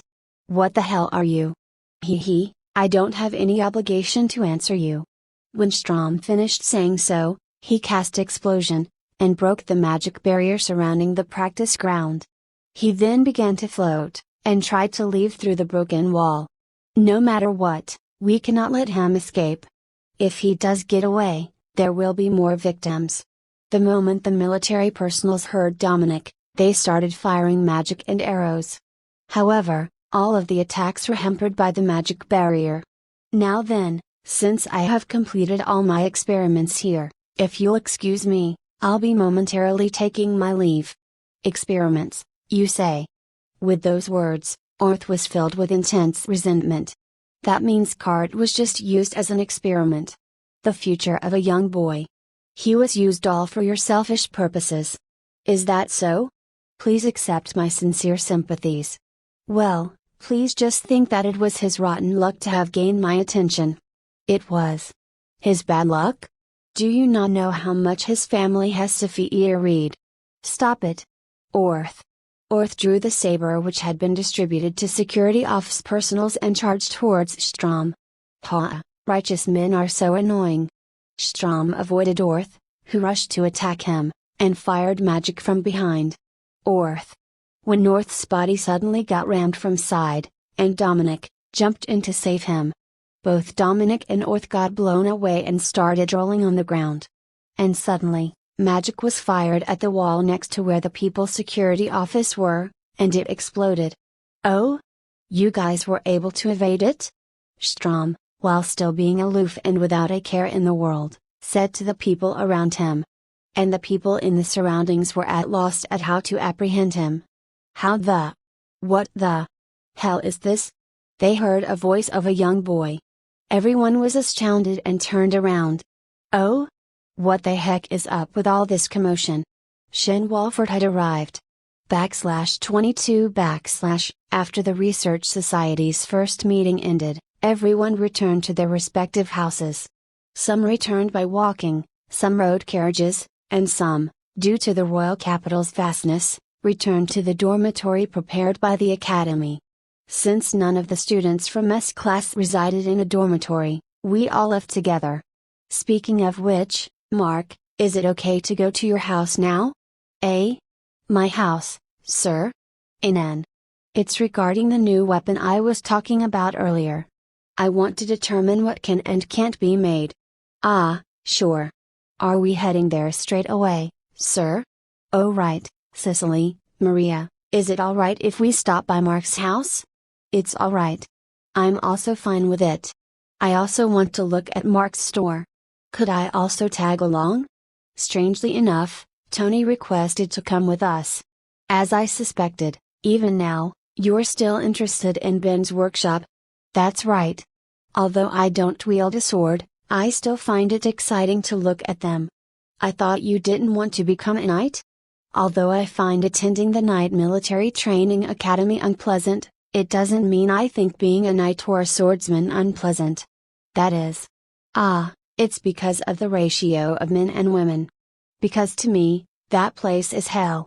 Since he was admitted to the academy, Tony has been constantly seen together with girls, so I guess an environment with less girls is torture for him. I thought it was unusual for him not to go home together with girls, so I guess it was because he's interested in Ben's workshop. Then I shall go as well. Your Highness. Since I have 2 reliable escorts and Shin together with me, there'll be no danger. That's not the problem. Also, Father goes to Shin's house quite often. His Majesty. Gus decided to come along with us while raising some stinking flags. It suddenly became quite a number of people. Isn't it fine? It's more fun when everyone wanders around the city together. It is as you say. It's fun. Mark, Olivia, Cicely, Maria, Tony, Gus, Thor, Julius, and I, a total of 9 people headed towards Mark's house. The group was divided into male team, female team, and Gus team. The female team started walking while chatting happily. It looks like they're having fun. And so, Walfred-kun, what kind of sword are you thinking of getting? Oh right, it's important that the blade is thin but doesn't break easily. Although I want to get it made immediately, I still have to prepare the money for it. As the Magi's grandson, there's no need for you to worry about money, is there? I do receive pocket money. However, since I don't earn it by myself, I can't spend too much. You're surprisingly sensible. Surprisingly, you say. I wonder how everyone sees me. But since Shin is very strong, he could hunt demons as a part-time job. Hunting demons part-time? Did you not know about it? The Demon Hunter Association does not employ people permanently. As long as they have records of subduing demons, anyone can get remuneration. Is that how it is? It just shows how ignorant you are of the world. Everyone knows of it, as it's only natural. Although I've heard people can receive money for subjugating demons, I thought it wasn't possible if one is not properly registered. So it was just as simple as that. Mark, who was thinking this whole time, proposed something. Walfred-kun, if that's the case, how about designing an all-in-one thin blade mold, so that large quantities can be reproduced? Since the hilt does need to be processed separately, the cost will also be reduced thanks to the mold. I was also thinking about that, however, the vibration feature will be integrated on the hilt. I see. We also need to think about the sword being able to handle the vibration. Yeah, we haven't considered that. What should I do? While I was consulting with Mark, Tony suddenly made a suggestion. Then, wouldn't it be better if you are able to easily replace the blade? That's it. Because we said it in such a loud voice, everyone looked towards us. What happened? While we were coming up with an idea for the new weapon, Tony suddenly came up with an idea. A new weapon. Right, a thin blade that doesn't break easily. In short, if the blade can be replaced easily, we can cut down on the overall cost. Now, the only thing that's left is how to replace it. If possible, I'd like it so that with just one touch, the blade can be changed. However, if we do something like that, the cost will increase in order to develop it. Normally, when the blade is connected to the hilt, it's affixed in a way so that it doesn't come off easily. In addition, weapons are usually made with the assumption that it will shake to begin with, so isn't it fine if it's made it a little looser so it comes off easily? That's it. Oh man, Tony decided to come with us today really helped me out. With this, the prospect of a new vibration sword has been realized. I'm looking forward to the development. Well, with this, there's no particular problem. Gus said so. Before I was aware of it, Gus had become someone like my watchdog. Let's hurry to the workshop. I can't stop myself from wanting to try out this new idea. Yeah, I agree. Hey, Shin. While you and the others are in the workshop, is it okay if we go to Olivia's place? We want to talk to Olivia-san more. Ugh. Please be gentle with me. Cicely and Maria probably asked her various questions. Olivia looked exhausted. It's fine. I was thinking it'd probably a bad idea for you guys to come to the workshop with us because you'd likely find it boring. The male team and Gus team headed for the workshop, the female team headed for Olivia's store. While we were rushing to our destinations. On the way there, we passed by a huge premises. What's in that building? That's the security office station over there. And behind that building is their practice ground. Is that so? Kaboom! The wall of the practice ground suddenly exploded. Kaya! Followed by the sound of women screaming. What is it? Your Highness. The two escorts stepped in front of Gus to protect him. What happened? Was there an accident in the practice ground? No, the walls of the practice ground should have a magic barrier, just like the academy. However, for it to break because of a magic attack means. I got a feeling that it might be dangerous. And suddenly, a huge amount of magic power drifted out of the practice ground. This is bad. Everyone, get away from this building. After I warned everyone to move away, The wall behind me exploded. What the hell is this? Because the magic power coming from inside seemed really dangerous, I was a good thing I cast a magic barrier. Although I cried out involuntarily, there was no damage. As for what had happened, when I looked inside the middle of the broken wall, there was a knight, a soldier, and a magician, and many archers surrounding them. Oh! What the hell is with all this commotion? There was an indescribably heavy atmosphere. There was too much excessive force to surround just one person. So, who was the person who has such huge magic power? While I was thinking to myself, I looked at the guy who was surrounded. Eye patch covering both eyes. If I'm not mistaken, that guy has the same features as Teacher Gus and the others had described. Gus, that person is. Yeah, there's no doubt about it. He's the suspicious teacher from middle school I was telling you about, Oliver Strom. Oh? Well, if it isn't Prince Augusto and Shin Walford-kun. He knows of me? My name aside, there shouldn't be a lot of people who knows how I look like. In the first place, shouldn't he be unable to see with those eyes? Please run away, Prince Augusto. That guy is the real culprit of the devil disturbance. The real culprit of the devil disturbance? Then that means you're the one who manipulated Cart? That's right. Well, you see, it was interesting to watch him perform for me. Is that so? He has a disgusting habit, this guy. You also cannot forgive me? Yeah, I can't forgive you. How many people do you think have suffered at your hands? While I said so, I increased my magic power. Because I've already finished my experiment here, I would like to be excused and leave this place. But if I let you leave, it looks like you'll be more of an annoyance. That's why I just surrender quietly. Then, I took out the vibration sword, and shot flame arrows. Whoopsie, this looks like it's going to get ugly. And so, he constructed a magic barrier. Boom. The flame arrow hit the magic barrier.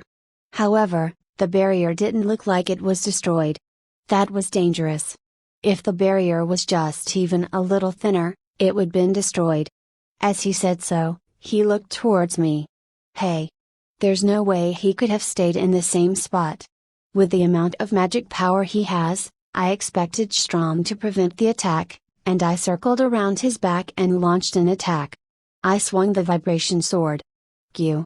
Whether he was aware of the magic power, or if it was just his intuition, he escaped from the vibration sword's path. MG1_148, that was dangerous. That sword is a magic tool, right? Who knows? I decided not to answer Strom's question, and continued to charge at him. As I thought, you're very dangerous. And so, he cast magic without any chant. I jumped to the side and avoided his attack, and even though it caused an explosion behind me, I ignored it and attacked with vibration sword again. Whoops! As I thought, that sword is troublesome. This time, he avoided the vibration sword by jumping backwards. You're a magician, right? You should have more trouble defending against physical attacks. With that, I kicked the ground and charged. At the same time, an earth lance flew out from the ground, thrusting towards Strom. Whoopsie, this is really amazing. He said so while soaring high into the sky. You're defenseless if you're up there. While Strom was still in the air, I shot a white flame at him. With this, even if he were to twist his body, he shouldn't be able to avoid it. Ah! Sure enough, Strom was surprised. He panicked and constructed a magic barrier in a hurry. With this, he should take some damage. Flames then surrounded Strom. Although I expected him to fall, that didn't happen. However, I think it's foul play to be floating in the sky. Strom has been floating in the air. Floating magic? Such a thing shouldn't have worked. However, Strom was actually floating in midair. This is outrageous. Phew, I really was being impatient just now. My robe has been scorched. But there's no damage to your body. No, if you look closely, have received some damage? As expected of the grandson of the hero, you are indeed the person who subdued the devil. Why? Thank you very much. I activated the jet boots I remodeled after reflecting on the past battle, and jumped towards Strom. What in the world? Once again, I swung the vibration sword. This time, the tip of the sword grazed Strom's face. Damn it, it just grazed him. Although I thought his injury was small, he reacted exaggeratedly. One more time. With the opportunity, this time, I created a wind blade. The attack from the wind blade hit Strom. The attacks from the wind blade made cuts in Strom's body one after another, and it also damaged his robe and his eye patch. Don't get so full of yourself. He suddenly released magic power. And I, who was hovering in the air, lost my balance because of the pressure. I activated jet boots at once, fixed my posture, and landed on the ground. While I was watching the still airborne Strom who was releasing magic, he looked at where I was. I guess his eye patch was damaged by the vibration sword and the wind blade. Because the eye patch flew away while he was releasing his magic power. There was not a single scratch on his eyes. However, therein laid red eyes. Seeing Strom standing there with red eyes, my eyes widened. The magic power he has released is abominable. It was obviously the characteristics of a devil. Now you've finally done it, Walford-kun. If possible, I wanted to leave this place while keeping my identity hidden. There's no way, right? A devil who is able to maintain his rationality? Everyone around were also all shocked. It was only natural, there's no way a devil would have rationality. It was something everyone knew of. Nevertheless, the damage it dealt was unimaginable. Then, I wondered what would happen if a devil were to maintain its rationality. Since it still has its rationality intact, it doesn't seem like it'll randomly go berserk. If I was to randomly use this magic power, wouldn't I be subjugated immediately? I wouldn't do such a stupid thing. Nevertheless, I knew that a punitive force would immediately arrive to subjugate a devil.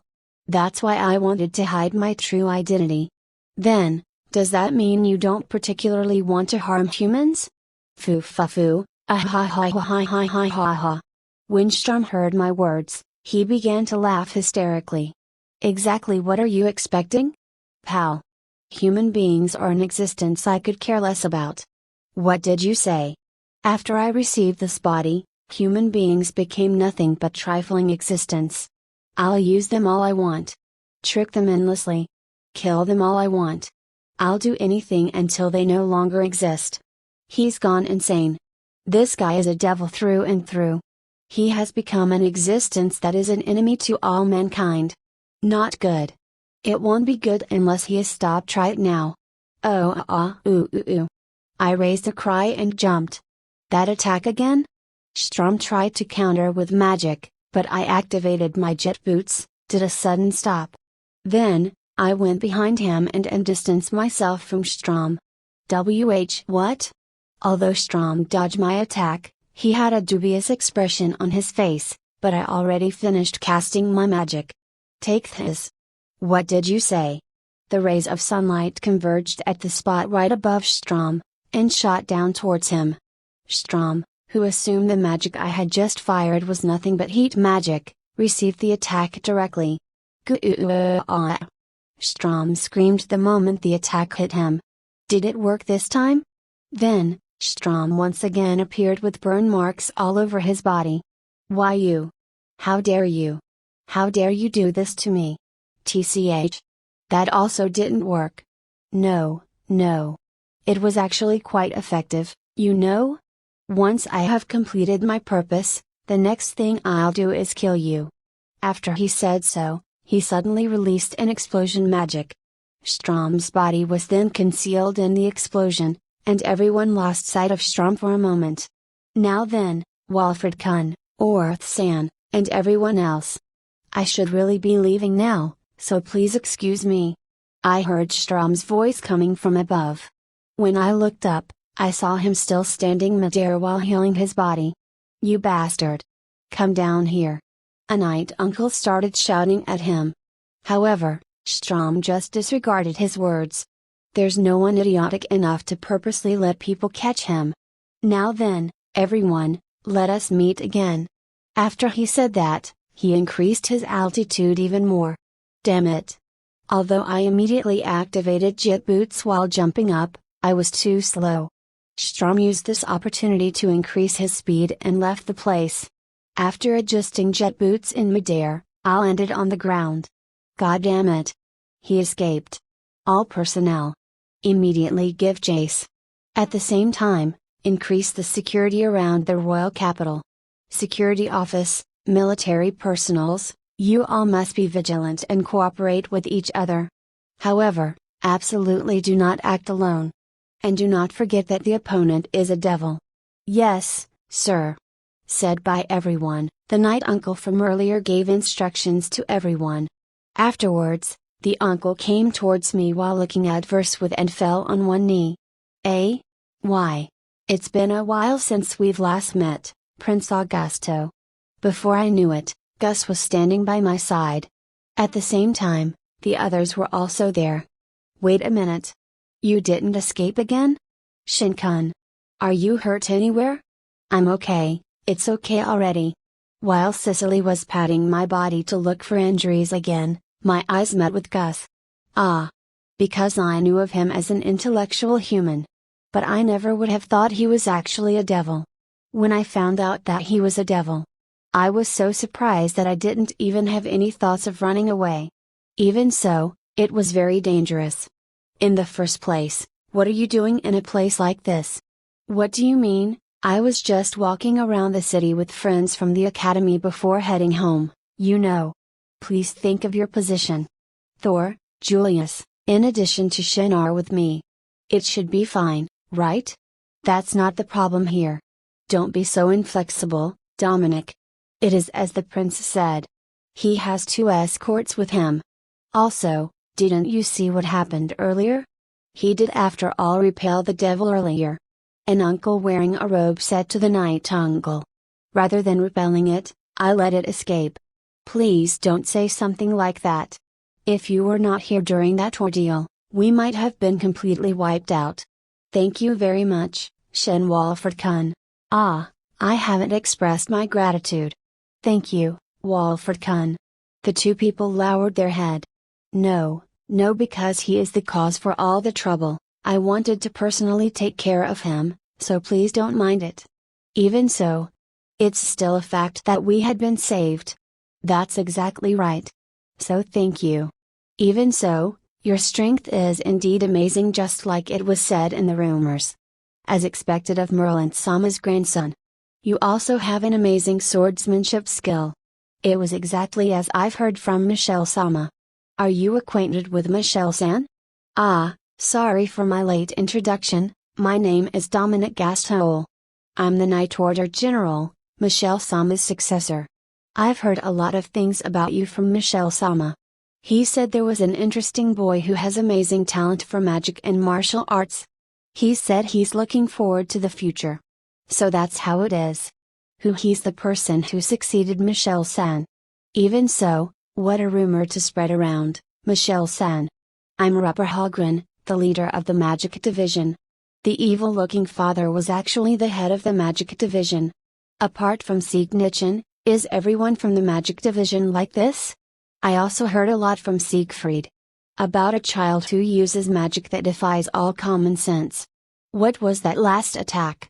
A lot of heat had suddenly gathered and fell from the sky. Take a look at that. When he said that, everyone looked up at where it fell from. Look, even the ground had been vitrified due to the excessive heat. I wonder how high the temperature was. When they all saw it, everyone fell silent. That thing, what did you do? Walford-kun. What, you ask? I just gathered the sunlight's heat rays and fired it. The sunlight? Why does it have that much power? They also don't know about it. There's more than just one kind of heat ray that comes from the sunlight. I also imagined different kinds of heat ray from various kinds of sunlight, and converged them. I'm sorry, I wasn't able to understand it very well. Don't worry about it, Hallgren, there isn't a single person here who can understand it. I also heard that there's some magic that even the Magi Dono couldn't understand himself. Because the things in this person's head are strange. Isn't that a little too cruel? If the prince says so, then I'll try not to worry about it. However, even with this magic, you still weren't able to finish him. The pair of top brass from the Night Order in the Magic Division fell silent. Come to think of it, he said something about having an objective. You're right, exactly what he is plotting. Since it turned out like this, we all need to be on our guards. We need to be vigilant and keep our eyes wide open, so that we don't be caught unaware. Because of this, I regret having let Strom escaped. But if because I was afraid it might damage the surroundings, I couldn't use stronger magic. After I used that magic, I noticed that if the attack were to suddenly fall from the sky, and if it was not used carefully, it would most definitely cause a lot of damage. Nevertheless, I needed to use a more powerful attack to damage him. Ah. Really? I should have just used a stronger magic to attack him. Stronger magic, you say? You're saying that wasn't your full strength. Since it had already happened, it can't be helped. However, the next time I meet Strom, I'll definitely kill him. That's what I had decided in my heart. By the way, since this had happened, this is not the time to be carrying out a bestowal ceremony. I said to Gus. These tidings cannot be announced. The people will not accept it if the ceremony is not carried out as planned. Another gag order, huh? /23 Visiting the workshop. The appearance of a devil was why I needed to go there. That incident caused a major event that shook the kingdom's upper management. Even so, it was just recently that a devil appeared and was subjugated. Right now, the upper management was worried that publicizing the appearance of a new devil would cause utter chaos. Even after the search party was mobilized, they weren't able to find Strom in the end, despite the security office and the military affairs having gone full force. As a result, they judged that Strom had already left the kingdom, and the announcement was temporarily put off. Because this announcement was not made public, the problem was considered resolved for a short period of time. However, it was not determined how long they could withhold this information before it's publicly announced. There were many dangers associated with the unknown. And as for the House of Würzburg, since Strom had confessed that he had used Cart as a guinea pig, they were not charged of any crimes, and were treated as victims instead. However, because it was the truth that his son did cause an uproar, the head of the Würzburg house had decided to resign from his post as the vice minister of the Finance Bureau. Since the real reason could not be published, they announced that because of the death of his son, his wife was suffering from anxiety disorder, and they would be returning to their territory in order to recover. Although some people, who didn't know the real circumstances, condemned him for being irresponsible, the upper management who knew the real reason were sympathetic. Fortunately, the House of Würzburg still had 2 remaining sons, and since they were yet of the age as an adult, they were spared from the sufferings. In the end, Strom was the cause of all the uproar, and the kingdom branded him as a wanted criminal. Hey, Gus. What is it? What do you think Strom's real purpose is? Because of the riot that happened in the security office, the academy was closed for today. In the end, we couldn't go to Ben's workshop yesterday. By the time the interview conducted by the military affairs had ended, the day had already fallen. And so before we separated yesterday, we decided that we would visit the next day. However, because of some circumstances, Tony was unable to make it today. In the end, it was the usual people who ended up heading towards the workshop. And, of course, Gus had naturally arrived at my house early in the morning. Does a prince really have that much free time? Who knows? However, what we do know is that he has been experimenting to artificially create devils. Although we're not exactly sure, we can consider it might have something to do with that. It's too difficult to narrow it down. You're right. Although we don't know what his real purpose is, there are too many factors to consider. Was he ordered by the Empire to increase the amount of devils? World domination? Or did he wish the destruction of the human race? Well, since I don't know about it, it can't be helped. In that case, it's fine to leave it to the adults to figure out. After all, we have professional and talented investigators such as Orth. Yeah, Orth-san was really cool. Wasn't yesterday's event the result of Orth-san's investigation? Well, he's a particularly special existence. Every year, in terms of arrest rate and criminal investigation, he's always been number one. Then, we should leave such investigations to adults and behave like students of the academy like we are. However, as long as we're directly involved, it's normal for us to worry about the incident. It might even get to the point where we would start our own investigation. It was unlikely for the professional investigators to seek cooperation from a student of the academy even if he was the one who had subdued the devil. Although we are aware of the situation and were at the scene when it all began, they are not allowed to tell us the current progress of the investigation. Or rather, when I got home yesterday, Grandma got angry at me and said, "You got into trouble again. You really need to stop it, even though it wasn't my fault." But if I were to get involved with the investigation, I cannot imagine how angry she'll be. Although I want to find out about Strom's whereabouts and his purpose, I won't do something so scary. Shin, isn't it about time we get going? Ah, it's already that time? Once we gathered at Cicely's house, we would head towards Ben's workshop. Since we got together in the morning, we're going to go to Olivia's house for lunch. Then, we'll be going now. I don't need any lunch. Please have a nice day. Said by the people in Shin's house. After waving at the servants, I went through the gate with Gus and the others. When we arrived at the room prepared in Cicely's house, Thor started talking. Not matter how I look at it, the servants in Shindano's house are all very talented. Those people were gathered through public advertisement, and since the number of applicants were way too many, it seems that they had a selection battle. And those who fought through it successfully, were the ones who were selected. I see. So it's a dream team of servants. Dream team, you say? What happened? Our voices could probably be heard from the other side of the door, and before we stepped outside, Cicely had already knocked on the door. No, I was just saying that the servants in Shindano's house are amazing. Ah, they certainly are. Before you know it, they will be right by your side and casually follow you. It seems those servants were selected through a servants' battle, a dream team of servants. So that's why they're called Dream Team. A lot of nobles have high praises for our servants. It would be best if I didn't regard it as normal recently, I've been getting used to it. That is a matter of course. The head maid in Shin's house, Marika, used to be a maid at the royal palace, and when I was younger, I was taken care of her. The butler, Steve, used to be part of Hague Chamber of Commerce, a man who used to be the right-hand man of Tom Hague. As for Alex, the gatekeeper, he is the best pupil of Dominic, the director of military affairs. Even though I knew of those guys, I was still really surprised when I saw that they had all gathered in one house. Eh? Is that how it is? To actually have those amazing people gather at our house. One can really see how popular Grandpa and Grandma are. And also, the head chef, Karail, used to be the master chef at a famous restaurant. Karail-san's cooking is really delicious. I wonder if you'll be alright after eating all of those foods. Today we'll be going to Olivia's house, which is also a famous restaurant.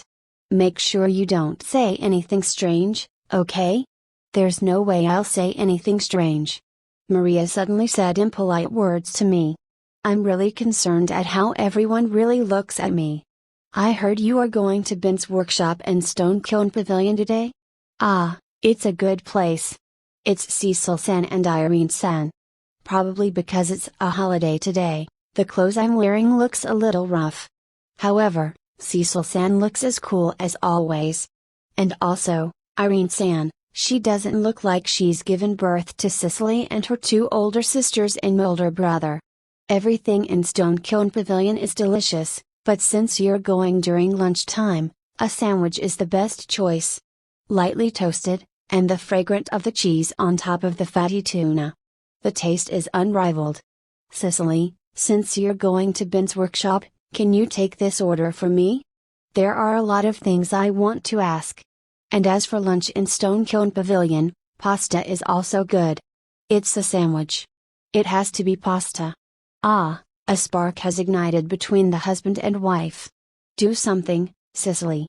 Well then everyone, let's be off. Don't tell me, emergency escape? Oh okay. Cicely, is it okay if we leave them alone? It's all good. Since they'll reconcile before I know it, and they'll have this really sweet atmosphere. So that's how it's so. I'm so jealous. Although they already have 4 children, they're still lovey-dovey. Then, let's get going. And so, we left Cicely's house and headed towards Ben's workshop. While on the way, Gus started speaking. For now, even though Father has declared that you will not be used for either political or military affairs, Strom will still most likely aim for you. And so, when you said you wanted new equipment, I was relieved. However, I already said I won't have enough money for it. I made a proposal to Father regarding the funds. Hey, is that really okay?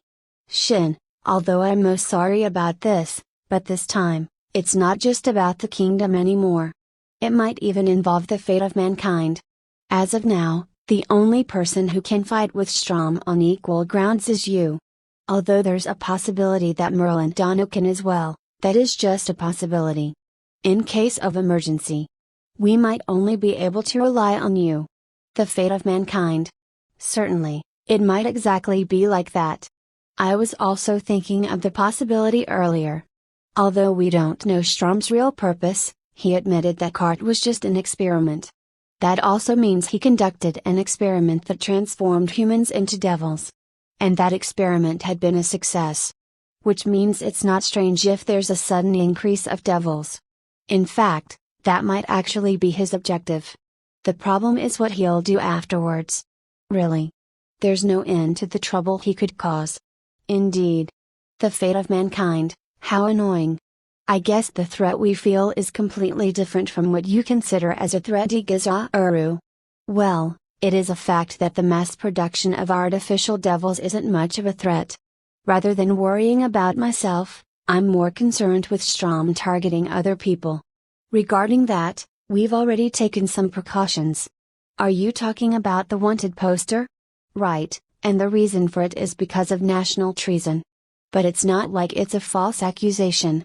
Indeed, the mass production of devils is a threat to the entire world. It certainly isn't false accusation. In addition, we can easily recognize that guy's appearance. He has to wear eye patches in order to hide his red eyes. I see, with this, it is unlikely for Strom to be active while he's still in the kingdom. Although I said that, he's still a devil after all. We can't be careless. Well, he has been fought off just recently, so in the meantime, he might not take any actions. During that time, we should make various preparations. This is a good chance to level up the research society. Did you manage to think of something? Just a moment ago, I got some chills. Shin-kun was making a kind of evil-looking face. I have a bad feeling about this, Dikazauru.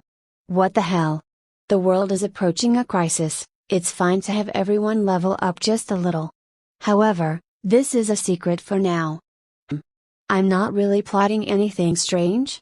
I guess that means you are plotting something. How did they know? In no way, I'm really not plotting anything. Your eyes were swimming, Dikazauru. This can't happen. I would likely be questioned and forced to confess. I must hurry to the workshop. Hey. Let's walk faster. Our paces have dropped while we were talking. Did I manage to fool them? Let's leave the questioning for later. It didn't work. After some exchange of words, we finally arrived in front of Ben's workshop. Maybe because it's been 2 days, it felt strangely far away. When we reached the famous Ben's workshop, we saw a big store. It was similar in size to a convenience store in the suburbs. It had 3 stories, and the weapons and armor were on the first floor. I wonder what's on the second and third floor? When I looked at the entrance of the shop, the door opened and Mark and Olivia came out of it.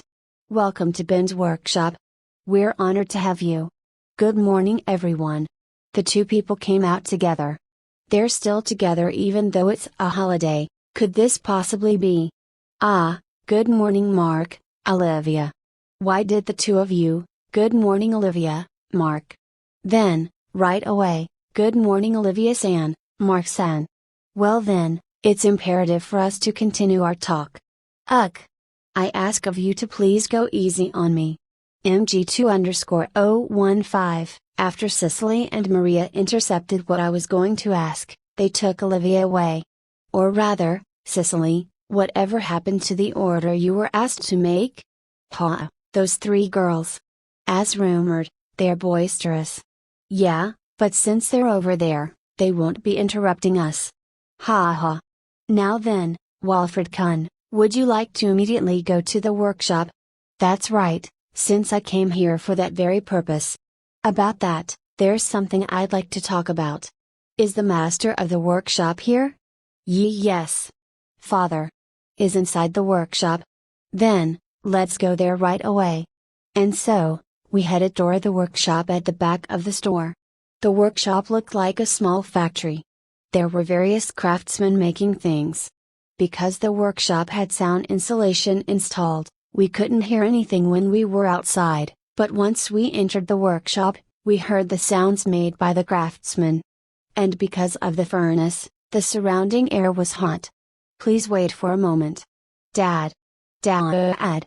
Mark yelled with a really loud voice towards the workshop to call his father.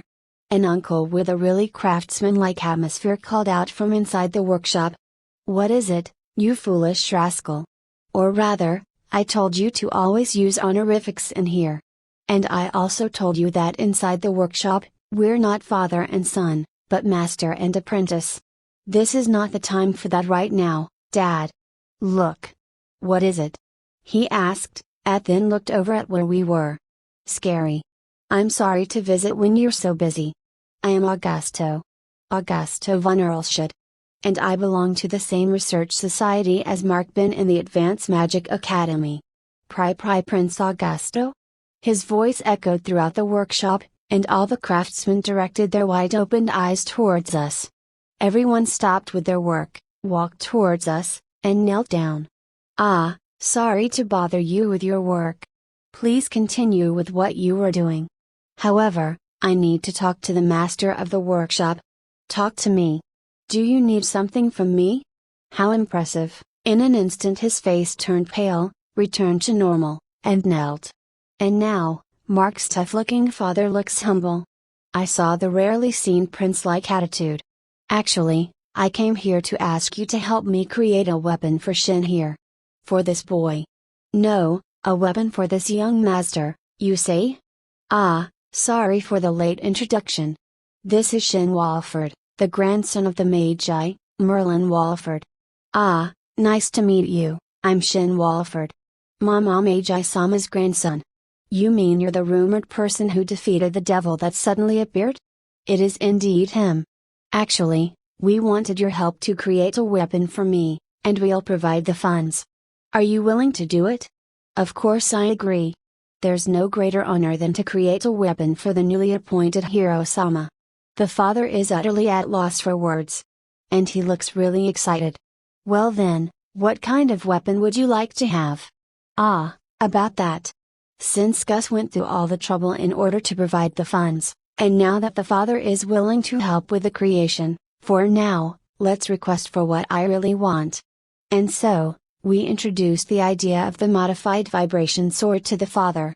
The father made some adjustments as he listened to my idea, and found it interesting.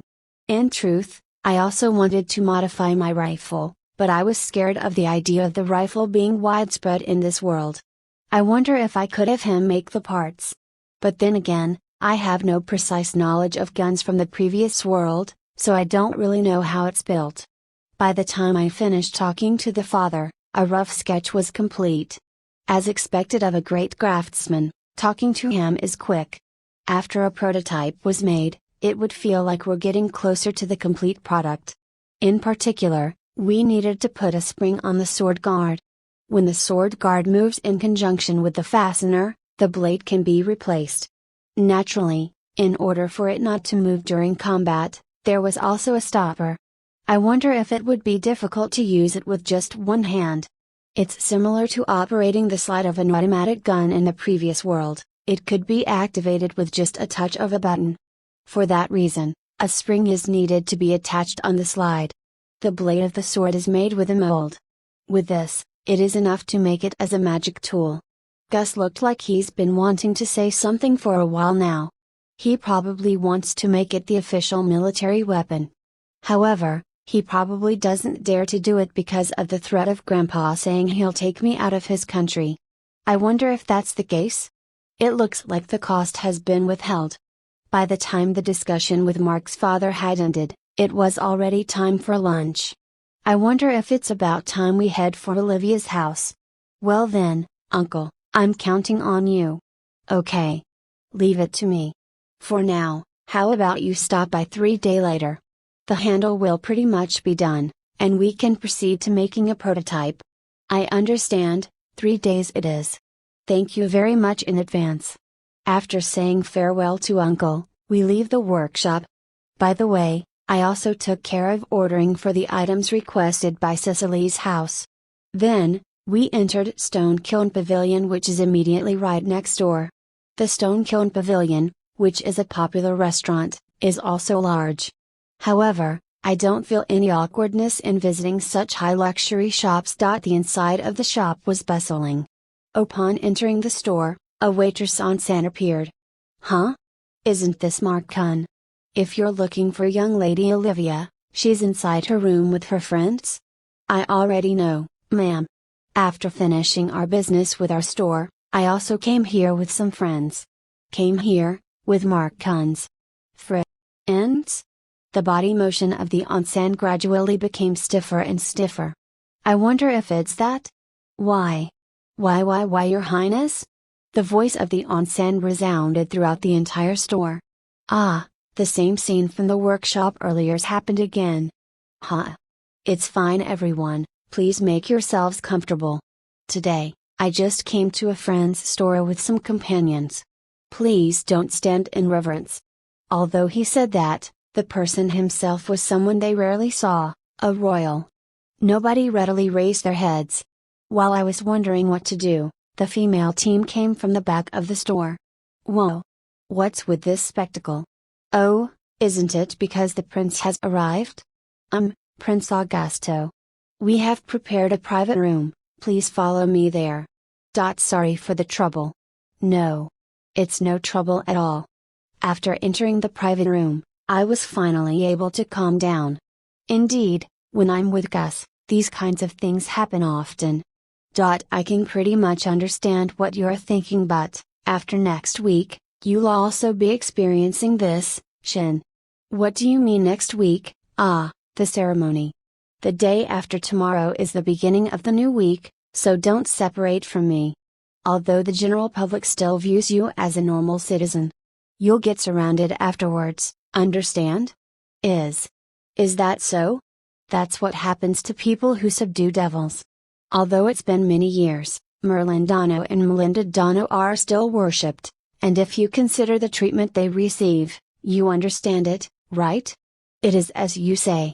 A new devil had appeared, and the person who subdued it was the grandson of the Magi, Shin.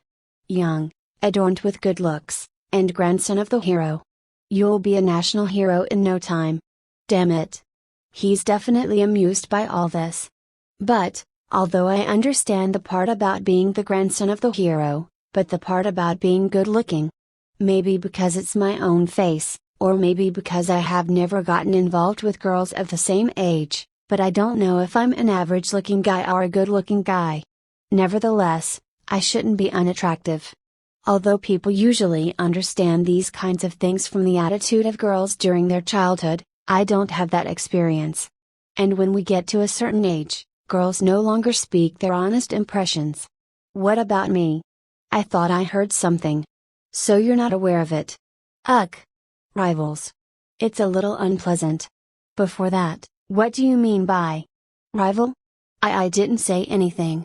Still, about that ceremony. How depressing. By the way, I ate meat for lunch. It was super delicious. /24 / receiving the honors the kingdom ended up shouldering the costs of the weapon creation. Vibration Sword is a magic tool, and as of now, the only person who is able to create it is me, so it seems like Gus has given up. However, because the idea of being able to replace the blade is possible and satisfactory, Gus wants to adapt it.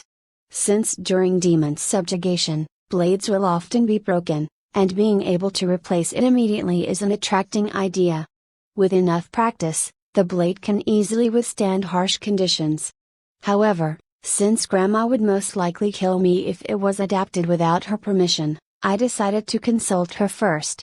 I wonder if I should ask Harold-san, Mark's father, these various things? Although it would require some development funds, it would also decrease the funds needed for new weapons, and I do not want any regrets when the time has come for us to confront Strom. As to what extent should it be developed, should I ask Uncle Dis about it? At first I wanted Gus to pass a message to Uncle Dis, but since he often comes by the house, there wasn't really a need to. After concluding our business in the workshop, we went to Olivia's shop to eat lunch. When I asked the three girls what they were doing, all they said was, we were chatting while inside Olivia-san's room, and didn't provide any details.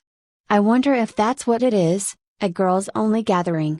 If that's the case, then it's normal for them not to provide any details. And when I told Cicely that I'd taken care of her father's order, she apologized profusely for forgetting about it. I guess she was really interested about it, Mark and Olivia's relationship. By the way, Cicely ordered what Cecil-san recommended, the sandwich, while Maria ordered what Irene-san recommended, the pasta. However, since I'm in the period of rapid growth, a sandwich and pasta was not enough for me. I ate a whole lot of meat. After finishing our meals and errands, everyone decided to walk around the city. By the way, Mark, what is being sold in the second and third floors of your shop? On the second floor, we sell general living supplies, and as for the third floor, it's accessories, sir. The accessories on the third floor are both common and magic tools. Accessories. I see, if one has magic tool accessories that increases one's defense, they can protect themselves better. To tell the truth, the uniform provided does not protect anything else other than the body parts it covers. After wearing it in combat, I found out its disadvantages. My face almost got burned. And the effects are gone after changing clothes. But when it comes to accessories, even if I change clothes, it will still be fine. In addition, magic barrier can be enhanced on the accessories to provide better protection. I'll also ask about the creation of accessories. Is there something wrong, Shin-kun? There's nothing wrong. By the way, Cicely, is there any kind of accessory you like? Accessories? But when you ask that kind of thing, all of a sudden, for the time being, a necklace is nice to have. Bracelets are also good. And, I also like earrings. Why you want to have all of those? That's not it. It's nothing like that. I was just thinking what is good. Actually, I was just thinking that it might perhaps be better to have magic tool accessories for protection. If I were to give everyone accessories, I was wondering what would be good. Is that so? Cicely suddenly looked quite crestfallen. Shin. You can't just say something like that. You raise someone's hope and then destroy it. Are you a demon?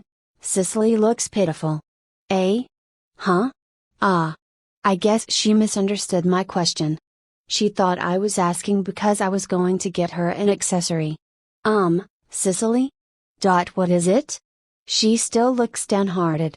You know what? Would you go with me to Mark's shop once more? It's okay with me. Everyone, please just wait here. The tour around town has been suspended. I mean, it's not like that. And so, we enter Ben's workshop, and headed for the upper floors. Huh? Shin-kun, is this place the place you were talking about before? The accessory department. I'm very sorry.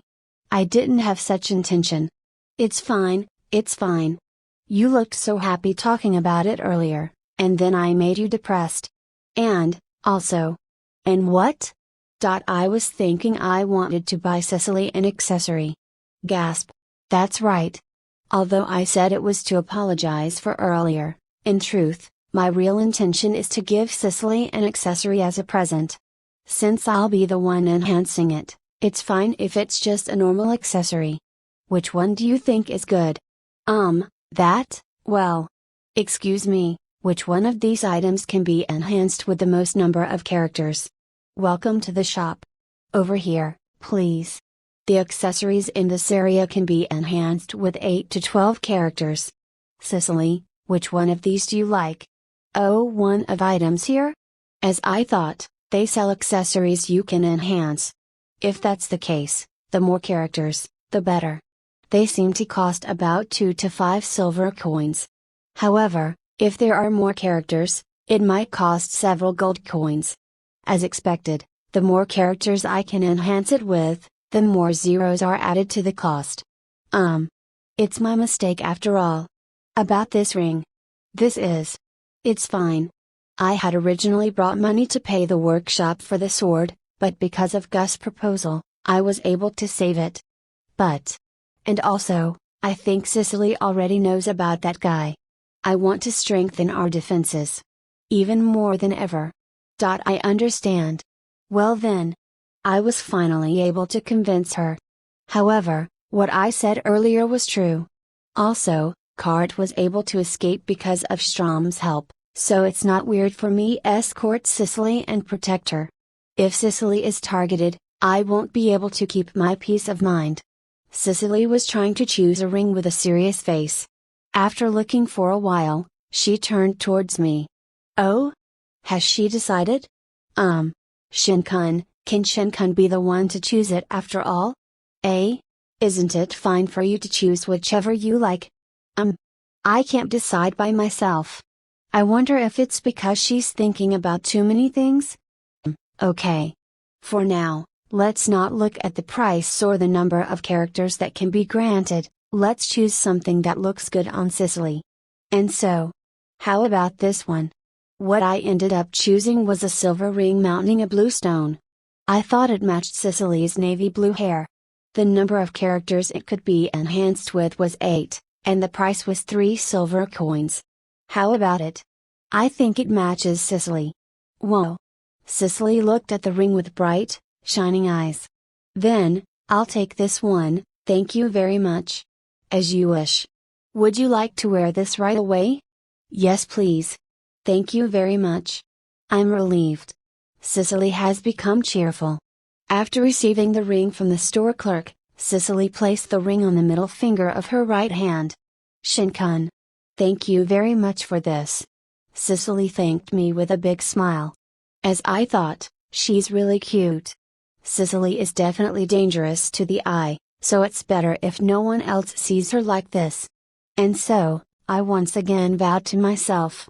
T/N, too much eye candy. I'm glad that you're happy with this. I'll grant defensive magic to it later that will be able to protect Cicely. Shin-kun. Will be protecting me. Huh? It's a little bit different though. Well, whatever. After buying the ring, we left the store and rejoined everyone. While Cicely was looking at the ring with a really cheerful expression, the two girls surrounded her joyfully. As I thought, I couldn't get into that group. Nevertheless, you bought a ring so readily. As expected of you, Shin. Gus is grinning broadly again. I'll have you know that I'll be passing you guys accessories enhanced with defensive magic as well.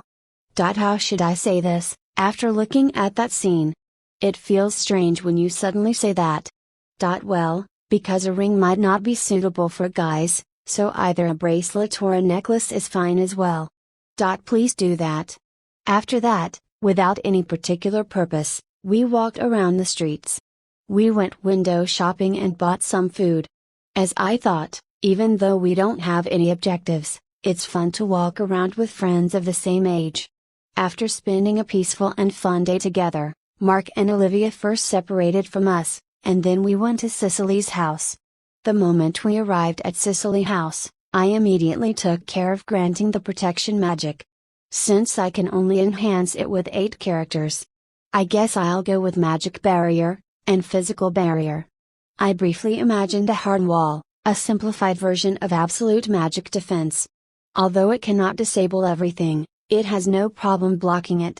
After my battle with Strom, I felt that absolute magic defense was a little too excessive. Even though I was not able to completely protect myself, the magic barrier was enough to block his attacks. If that's the case, magic barrier should be sufficient enough. When the area of the barrier expanded, one could protect their entire body. It could also protect the people around you, and in terms of versatility, this one was better. As for the physical barrier, it also used a similar image. However, there was a difference between the image between the physical and magic barriers. After I finished enhancing the ring with magic, I passed it on to Cicely. She stuck out her right hand, and placed it on the middle finger where she had worn it earlier. After receiving the ring, Cicely started staring at the ring happily once more. Whoa! This is amazing. Cicely was quite surprised that the barrier not only covered her body, it also expanded. Hey, that is really amazing. As expected of Melinda-sama's grandson. Oh my! About that ring. Cicely looks really happy wearing it. Cecil-san and Irene-san were also looking at the expanded barrier. If you'd like Cecil-san and Irene-san, I could also enhance one for each of you. Eh? Is that really okay? Oh my, I'm happy you offered. I wonder if this enhancing magic is okay? Since other magicians are also able to use it. Although the level is different. It seemed like Gus murmured something. And so, after the people in the cloud house thanked me, I said farewells to them and returned home using gate. The moment I got home, Grandma immediately asked what we did at the workshop, and I told her everything that had happened today. The moment Grandma heard that I enhanced some accessories, Shin finally learned how to conduct himself with some prudence. And she began to cry. It's nothing to cry about. I wonder if that can really be considered as being prudent. The way that principles are weighed in this family is a little different. It's some awesome family Digazaru. Putting that aside, I suddenly realized a crucial fact. Ha ho! Grandpa's presence is too thin. The next day, we were busy with the preparation of the upcoming ceremony that would be happening the day after. Today, Gus's team, Cicely, and Maria came over to my house. They wanted to see me wearing the clothes I'd be wearing for the bestowal ceremony. Hey, since you're tall, have a well-trained and firm build, and have a good-looking face, you look good in anything. Shin-kun. Looks very cool. Like this, I'm quite envious. Because I have a very delicate build. Your Highness. As for that, what you said sounds nothing more than sarcasm to me, Digazaru. Shin also looks more adult-like wearing formal clothes. The small little baby back then is finally all grown up. While I was being a dress-up doll for the maids, my friends and family were sitting on the sofa and chatting happily.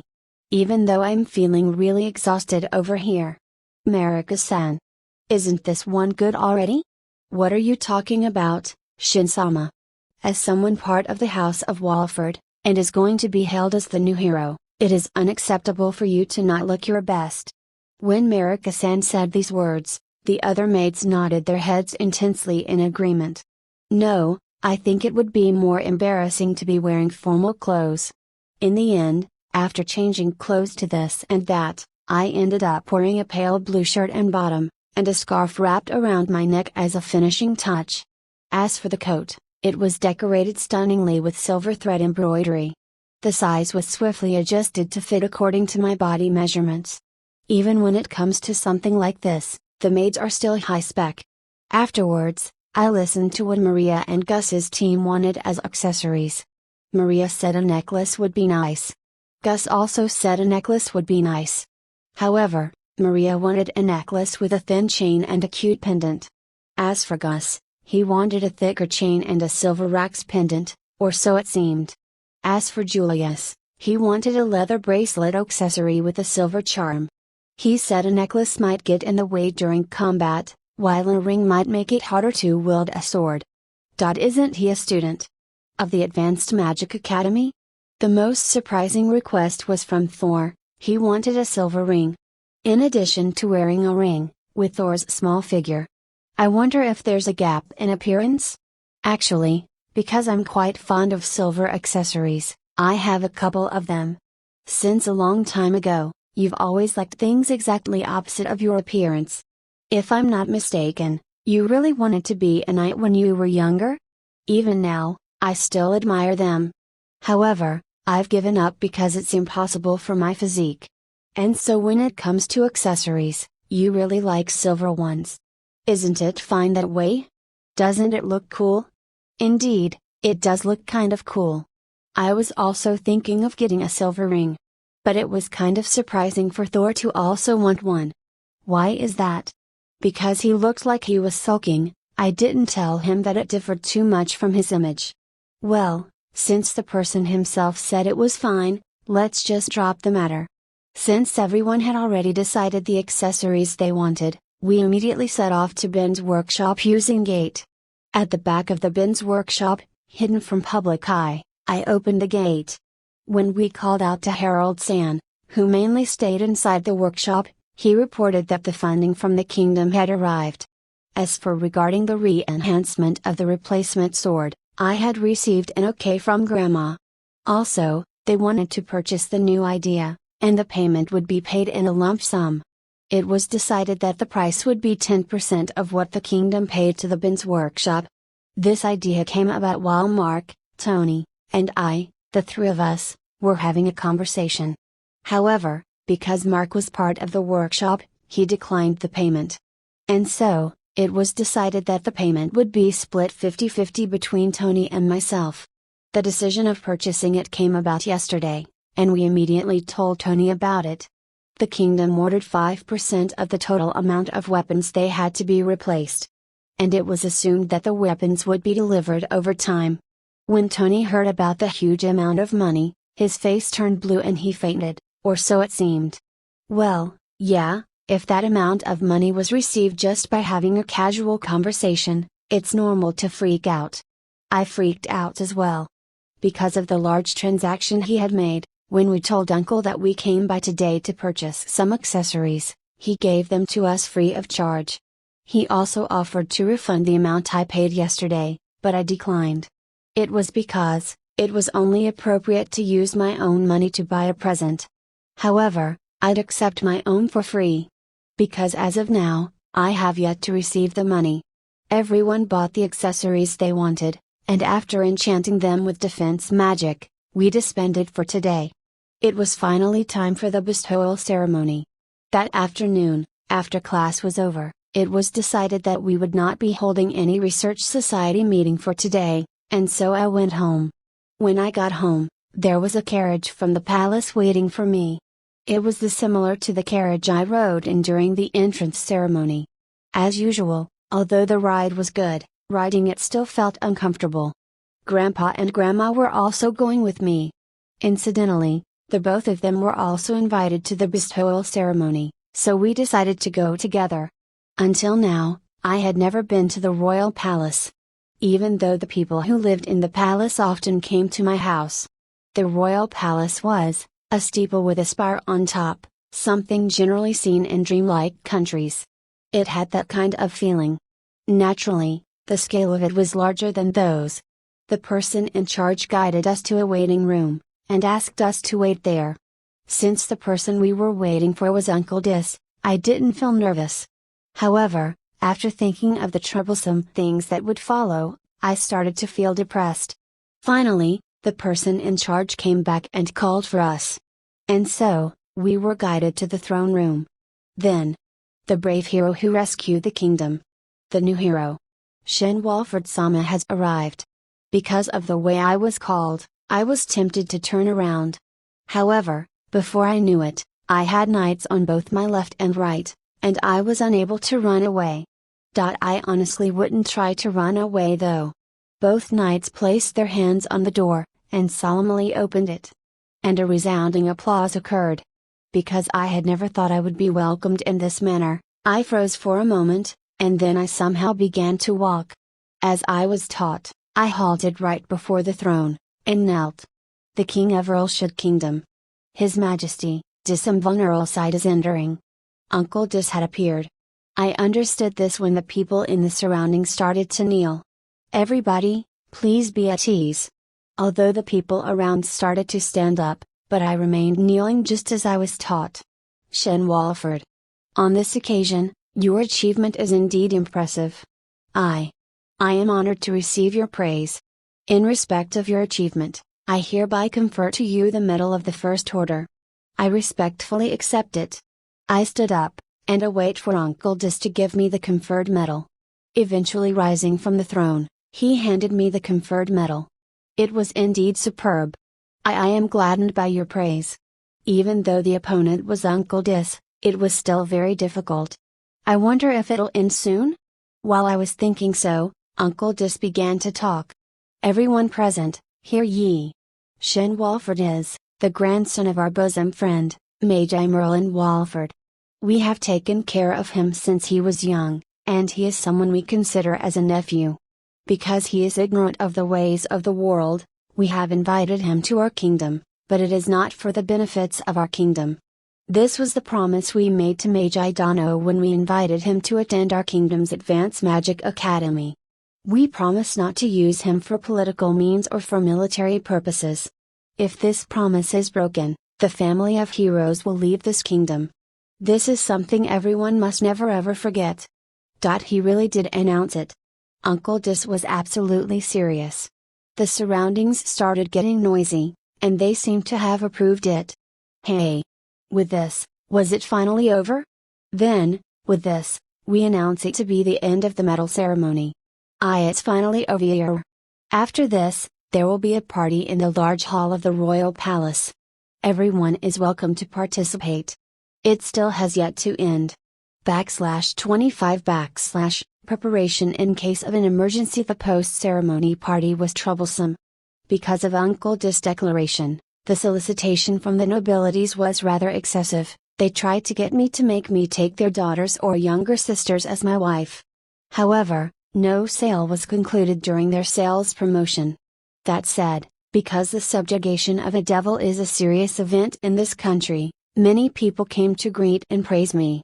Because Grandpa and Grandma were also there on one side, the crowd turned out to be quite large. As for Cicely, accompanied by everyone from the house of Claude, and Maria, accompanied by everyone from the house of Machina, refrained from getting close and watched from afar, since they were already on friendly terms with me, or so it seemed. Because of the commotion, I was unable to confirm it myself, so I'll ask them about it later. Gus' team also did not approach me.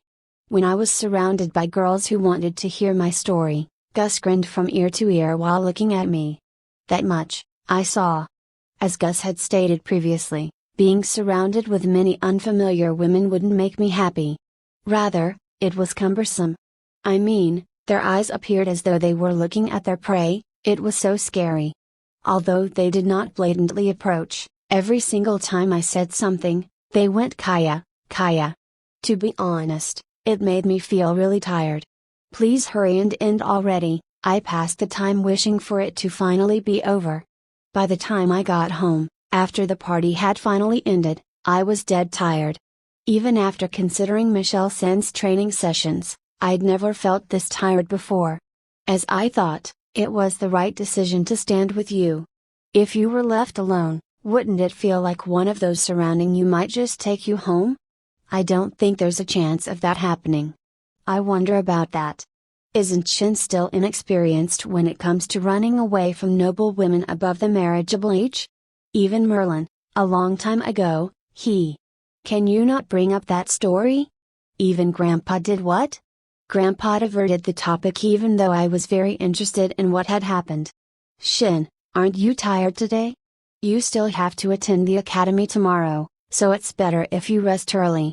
I thought it wouldn't be a good idea to ignore Grandpa's words, and besides, it's definitely true that I'm tired because of what happened today.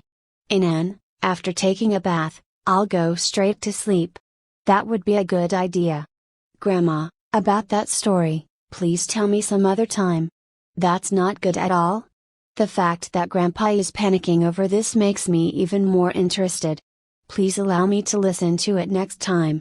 The next day, I went to pick up Cecily and Maria as usual, and we returned to my house. But I opened the door. Oh! Shin-sama has come out. Kaya. Shin-sama tilde. So that's the new hero-sama. I see, he has nice overall features. Shin-sama tilde. Please look over here tilde. And so, I gently closed the door. What the heck is this? When Shin received the honors yesterday, the associated deeds were publicized. Up until now, there hasn't been an official announcement, and so all the details remained mere rumors at best. But since His Majesty announced it himself, they have stormed into the house. Everyone knows where Meiji-sama's house is. Isn't it because they wanted to catch a glance? But because of this, we cannot go to the academy. Grandma. What is it? Is it okay if I use gate to go to the classroom? Huh? It can't be helped. But only until the commotion settles down. Yes. Shin. Why did you not ask me for permission? Because it's scarier when Grandma gets angry. Alright. I can go to the academy comfortably starting today. It's just for today, you know? Maria. Hey, it's time to go. Gate connected to the classroom, and I walked through the gate. Whoa. That surprised me. What's wrong, Shin? Why'd you to come here using gate? WHWH, what's with that magic? I can believe it. What is that thing? Walford-kun. Inside the classroom, Yuri, Gus team, Tony, and Rin were already there.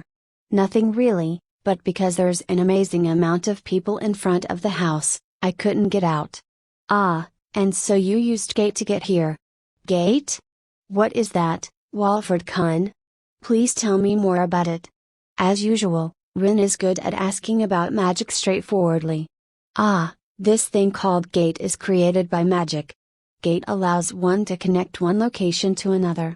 And then, you can pass through the gate. After I passed through, I erased the gate in the house and then created one in the classroom. This way, I can come out from the other side of the gate. The three people who saw it for the first time, Rin, Yuri, and Tony, stared with their eyes wide open. Amazing. Walford-kun can actually use transference magic? It's not transference to be precise. But it is nevertheless a movement magic. What do you mean? Transference magic probably teleports an object from one place to another, right? In order to do that, you have to decompose parts of the body, and then reconstruct them. Because I'm afraid of the idea of not being able to reconstruct my body properly, I've never tried it. Is this thing different from that? This magic only shortens the distance between one place to another. Although there's an entrance and exit, it doesn't mean decomposing and reconstruction occurred. It's no good. I cannot understand it. Rin muttered regretfully. Well, I guess it's only natural, because if she was able to understand this, then transference magic. This will bring her closer to achieving transference magic. Well, that can't really be helped. Because even Grandpa isn't able to understand it. Even Meiji-sama. But, perhaps there will come a day when you'll be able to use it. Since you joined the research society with much effort. Yeah. I'll work hard. As I thought, I should level up the people in the research society. Ren is also showing a lot of motivation. Shin. I almost forgot to cross-examine you in order to find out what you're planning. That's why I said, I'm not planning anything weird. I was thinking about raising everyone's levels for their own safety. That's not weird, is it? It would be good if everyone could participate in a training camp. I'm very anxious. What exactly are you plotting? That's why I said, I'm not plotting anything weird. Good morning, Tilda. Huh? What's up with everyone? Finally, Alice arrived at the classroom, and looked at everyone curiously. Military Affairs and the Security Office had been carrying out a large-scale search in order to find Strom. They set up checkpoints in towns and cities throughout the kingdom, but if possible, they wanted to search across the borders as well. During the search, a confidential report regarding the Empire had reached Dominic, the Chief Director of Military Affairs. The Empire is making a move? In the report, It was written that the empire had been scrounging up food from towns and villages. Since they are collecting food, that means there is also information that there's movement in the military. Because of this, there's a possibility that preparation for war, huh? Rather than gathering them little by little, they seized everything. Because there's also movement from the military, it can only be assumed that they are preparing for war. However, why now of all times? There's really no particular reason to invade aggressively. That is something I don't understand myself. Perhaps the empire established a good opportunity to invade. But until now, that reason is still unknown. Good grief. Problems are really occurring one after another. It is as you say. There was still the remaining problem with Strom, who had the ability to increase the number of devils. And now there were signs of the empire getting ready for war. With these things happening one after another, anyone would want to complain. There's the possibility that the empire considers the uproar that happened in the kingdom as an opportunity to attack. That can't be the reason. Although incidents did indeed happen in succession, the kingdom is not quite so disorderly. Each incident was solved sufficiently. Although Strom's whereabouts was still unknown, there was no damage caused during that incident. In order to locate him, a search party had been gathered, but it wasn't chaotic. However, there were reliable sources stating the empire was making a move. Even though the reason was still unknown, there was no point in worrying about it endlessly, and he reported it to the king. What? Is this accurate? There is no doubt that the empire is making a move. However, since we have yet to receive a declaration of war, we have no conclusive evidence, but nevertheless, after reading the report, for you to come to this conclusion. Dominic. Yes, sir. Although there's still a problem with the threat Strom possesses with his ability to increase the number of devils, our kingdom must also prepare for war. Push forward with the preparation. By your will. Thus, the kingdom's military affairs started their preparation for war. And, in a town somewhere in the empire, in a room inside one of the town's buildings. So the kingdom had also started their preparation for war. Yes.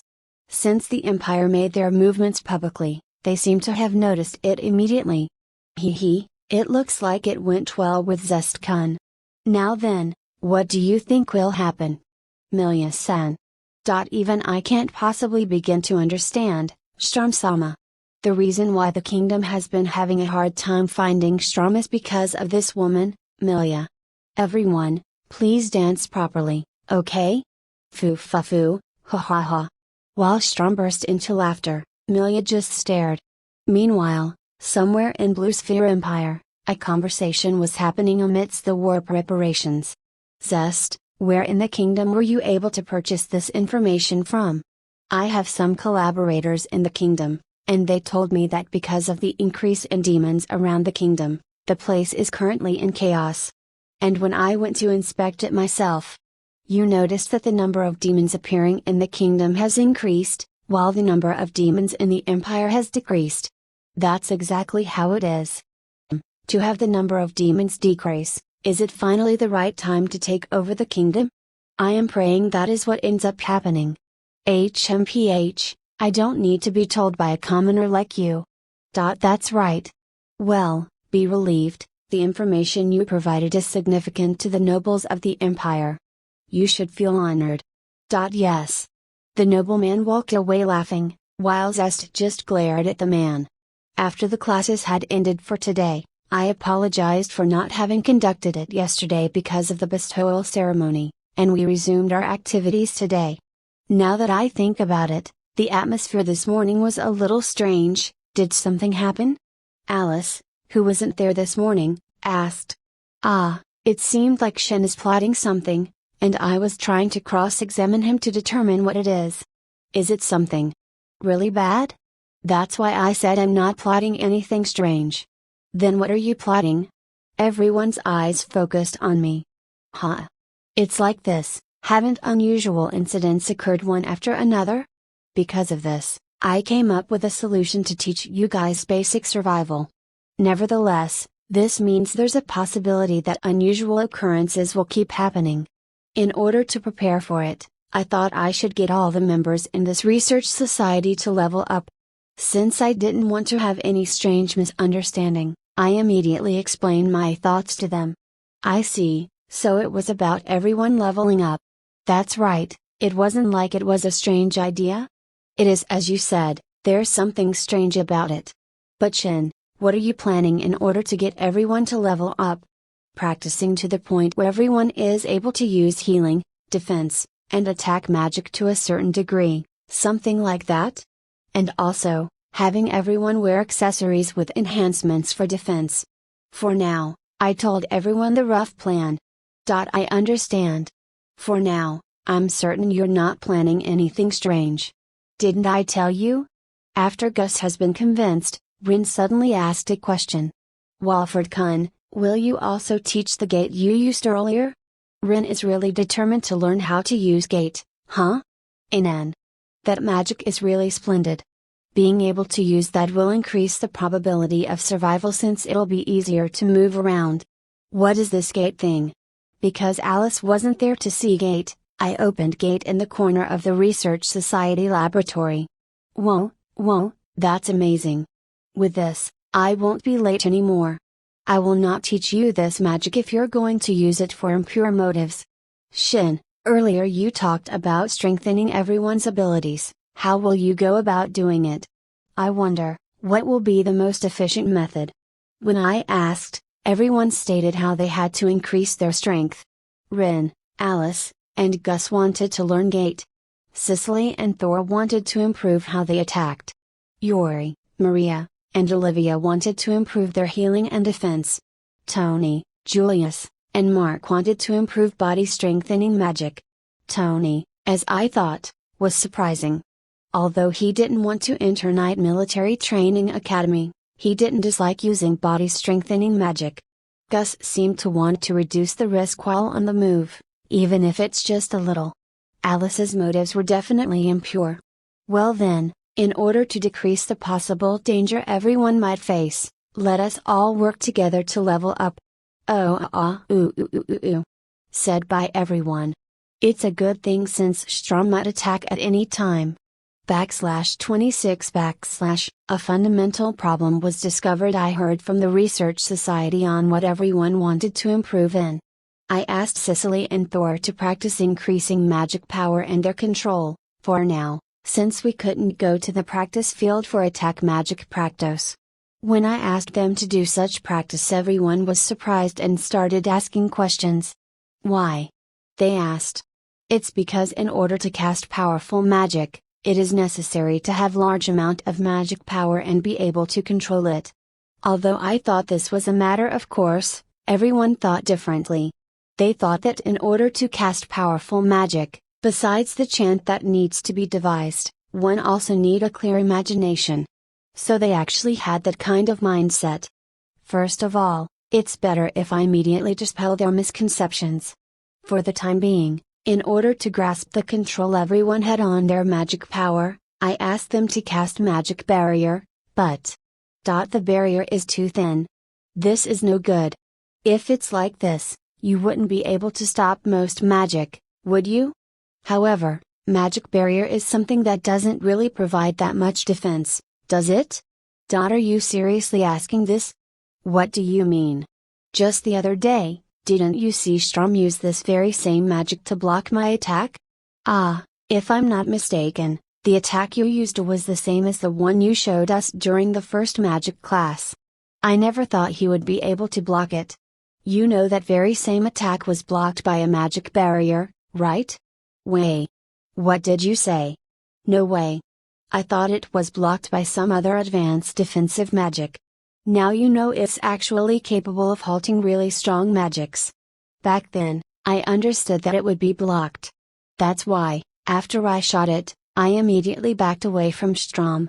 On the other hand, I wasn't there to see it. Alice, one of those who weren't present back then, raised her voice. Because it couldn't be helped, I gave up using this explanation. With enough control and magic power, even without learning special defensive magic, magic barrier is enough to protect from any attack. Cicely, Can you cast defense magic using the magic tool I enhanced? Yes, I understand. After responding, Cicely directed her magic power on the magic tool ring. Whoa! What an amazing magic barrier!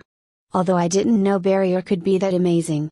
Certainly, with enough control and magic power, it's a superb spell. Cicely, are you using all of your magic power to cast it? No. I'm using the same amount of magic power as when I cast a barrier on my own. This is the image I had of magic barrier when I used enchantment magic. Along with the image, I also enhanced the ring with the information of how much magic power needed to cast the barrier. Everyone looked at the magic barrier with dumb surprise. With this, I wonder if everyone understand how important magic power and control are? As I've said, a proper image is indeed important. However, even with a proper image, without enough magic power control over it, it won't be any good. Do you guys understand? While listening to what I was saying, everyone remained silent. That's why, we must first increase our magic power and the way to control it. These are the very basics of gate, or rather, any magic. Everyone's expression all turned serious. Or rather, why didn't anyone know about this? Shin, why do you know about such things? Why, you ask? Because I learned it from Grandpa. Ever since I was young, I was taught that in order to cast magic, it is important to have enough magic power. If one doesn't have enough magic power, no matter how good of an image they have, they won't be able to cast magic. However, I was also taught that before anything else, learn how to increase the control you have over your magic power. Actually, I'm more surprised that everyone else didn't know. I see. So that's the secret of the Magi Dono's greatness. On the other hand, I want to ask how you guys are able to use magic if you don't know how to control it. I can control my magic power to some extent. However, when it comes to using advanced magic, I thought that no matter what, even if I have a proper image of it, I have to use chance. Other than that, the practice to control magic power is quite mundane. Everyone silently looked down. Does everyone else also think that? When it comes to certain magics, my consciousness immediately thinks of the most practical thing. Me as well. Even though magic power is the most basic of the basics when it comes to enhancement magic. Shin-kun, do you always practice your magic power control? Yeah, because I've been doing it every day since I was young, it has pretty much become a habit. Then, I gathered my magic power and shows them how I control it. Gasp. This is. Wow. It's something like this, because if I forget the basics, I won't improve. Rather than resorting to superficial strength, isn't there something more important? I disbanded the research society for the day. I told everyone to practice their magic control. That's how it is, so every day, be sure to practice your magic control. Don't slack off, okay? I understand. I'll work hard. Ren, make sure not to let it go out of control, okay? I won't. For the time being, the goal is to have everyone learn how to use magic without chance. Tilde? It's not a. This is the ultimate magic research society, right? What will you do if you can't even accomplish this much? I understand. I'll work hard. Ren, make sure not to let it go out of control, okay? I already said I won't. No matter how I look at it, Rin has the appearance of a reckless magic idiot. From that day onwards, everyone started practicing their magic power control. Finally, one day, I asked them to once again cast magic barrier. This is. No, maybe I'm just imagining things? It's not your imagination. Compared to before, the magic barrier has become thicker. It looks like everyone had come to realize it. When you get home, continue to practice controlling your magic power. When everyone improves a little more, we'll start with magic training. In the end, after reviewing the most fundamental of the fundamentals, the Research Society concluded for the day. However, motivated expressions were plastered across everyone's faces. It was good that I was able to grasp everyone's current progress. If I didn't, no matter how much magic I teach them, it would be useless. At the prospect of everyone leveling up, we left the academy building triumphantly. Hey! He has finally come out. Shin-sama tilde. Please look over here tilde. Walford-kun. A word. Please say a word. Everyone went back inside the academy. I forgot about it. Just saying, you never passed through the gates in front of your house. I wonder how you've been coming and going between the academy? I walked out through the back door. And then I walked to the academy while being tense. What a great display of tenacity. On the contrary. Because there's such a large crowd in front of the academy, we won't be able to get out. It can't be helped, I'll use that again. It's a hopeless situation. This is a hopeless situation, right? I opened gate, connected it to the house, and everyone walked through. Oh my, welcome home, Shin. Did you use gate again? Welcome home, Shin. Did something happen? You brought so many friends with you. I'm home, Grandpa, Grandma. Nothing really happened, but there's a large crowd in front of the academy gate. And because everyone couldn't get out, I brought them with me. Really, there's too much commotion. Ha ho, it will probably settle down soon. Will that really happen? More importantly, there's a lot of children I've never seen before. Can you make the introductions? The people who haven't been to our house are. I'm Alice. I'm Alice Corner. I'm Ren Hughes. I'm honored to meet you. Nice to meet you, I'm Tony Freed. I'm Yuri Carlton, I'm Mark Ben, sir. I'm Olivia Stone. Before I was able to introduce them, they introduced themselves. There are some names I've heard before. Particularly the one named Mark. Whoa. Yes, sir. It seemed like this child has troubled your workshop. I'm really sorry about that. No. No way. Please raise your head. On the other hand, my dad was overjoyed because he was able to acquire a large contract. Even so, there's no doubt that my grandson has bothered you. So let me apologize. That's right, I'm sorry about that, Mark-kun. Really, please stop it. Mark yelled while Grandpa and Grandma lowered their heads in apology. Grandpa, Grandma, please stop doing such strange things. Can't you see Mark is troubled? Whose fault do you think it is? Whose? Grandma really got incredibly angry. That aside, there's something I want to talk to Grandpa and Grandma about, is it okay? Huh? What is it? Did something happen? I just found out about this recently, but is it not well known that the basics of magic in general is the practice of magic control? When I asked that question, Grandpa's face looked a little rueful. It's really regrettable. Although everyone is able to use magic to a certain extent, they soon resort to relying on superficial magic. I've always believed magic to be half practicing magic control, and being able to imagine it with or without chance. Maybe it's for that reason the level of magician have been dropping each year. A sigh spilled out of Grandpa's mouth, as though to say there's been a decline. Everyone had fallen silent. However, half of it is your fault. My fault? Grandma was superbly surprised because of Grandpa's remark. Grandma, what does this mean? Neither this nor that. Way back then, Merlin would always use magic without any reservations, and everyone would try to use magic like him. However, because it was chantless, it can't be imitated. Nevertheless, I still wanted to be able to use Merlin's magic. When I saw the magic Merlin used without any chant, I immediately had an image of it, and I succeeded by chance. Since then, various magics have been imitated with the use of chants, and it became the common trend to do so. Indeed. It was something we didn't think was possible back then.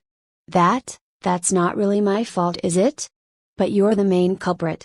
Really, without minding your own health, you used magic without restraint. Didn't I warn you back then? Be a little more prudent. Take a look, because you were like that, Shin turned on like this. Wait a minute. Sparks are flying?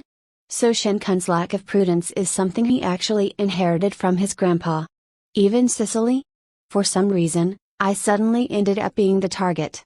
Anyway, the most important thing about magic is magic control.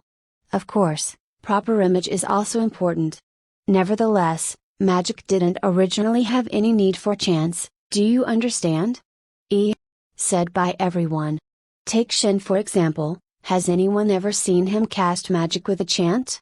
Now that you mentioned I've never seen him do so, even once. Well, in this child's case, the images he creates are special. What do you mean? Meiji-sama.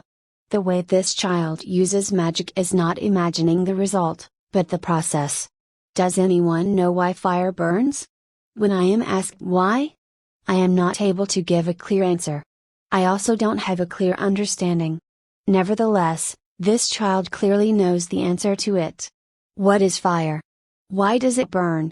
After I observed it a couple of times, the result is. Have you ever seen Shin's fire magic? It was a pale blue flame. Right, that's the one.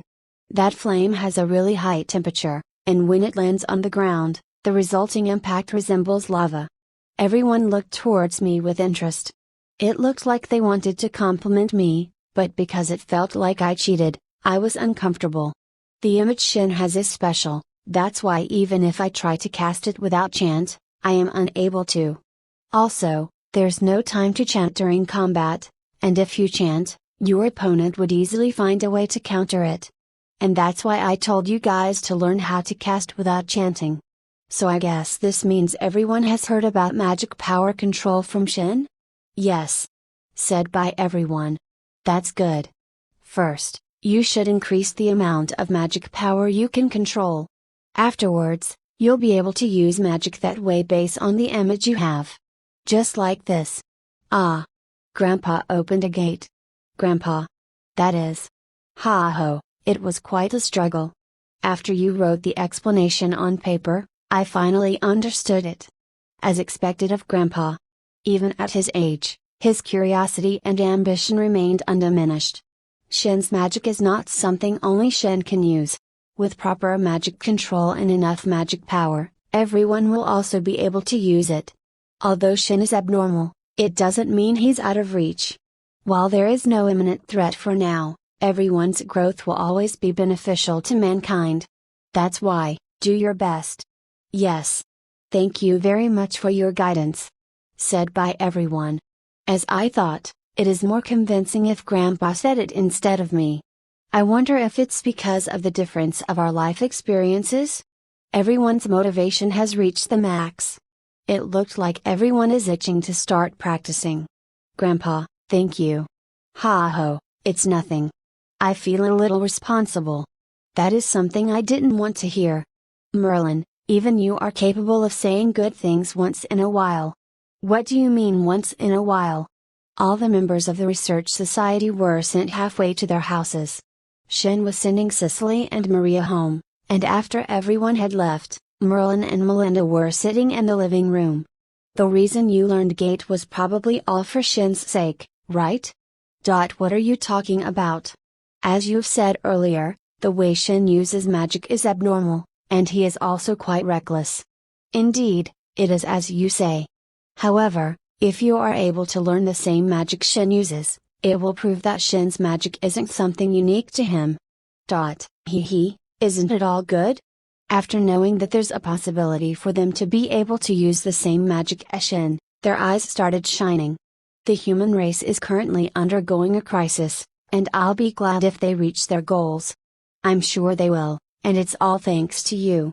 I wonder, is that really the case? It is. Melinda was in a good mood, and Merlin, who had been seen through, was making an embarrassed expression. The next day, because everyone appeared to be practicing magic control on their own, the average amount of magic power everyone could control had increased.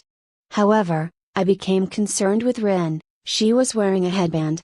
Although she usually wore her short bob hairstyle casually, she was wearing a headband today. I stared at Rin's face. But she suddenly diverted her eyes. Rin. You. Don't say it. She let it go out of control. When her magic power went out of control, she probably caused an explosion on her hair. Because it's embarrassing to let everyone know she let her magic go out of control, she decided to use a headband to hide it. Rin, are you alright? It happens quite frequently, there's no problem. It happens quite frequently, you say. I'm surprised the people in your house don't get angry. Father is a court magician, so there's a practice field in the house. So that's how a certain reckless magic idiot girl who lets her magic out of control was created. As much as she likes magic, she probably also liked letting her magic go out of control. Even if I tell her to stop letting it run wild, it'll probably still happen. That name is good. From now onwards, I'll call myself Reckless Magic Girl. No, you know I'm not praising you, right? Is it because she has this kind of sensibility that she thought our research society's name was magnificent? And so, after the last lesson for the day, we returned to our homeroom, and Alfred Sensei asked us, "You guys, what were you all doing? Why was the magic analysis teacher crying?" "Ah, it's about that."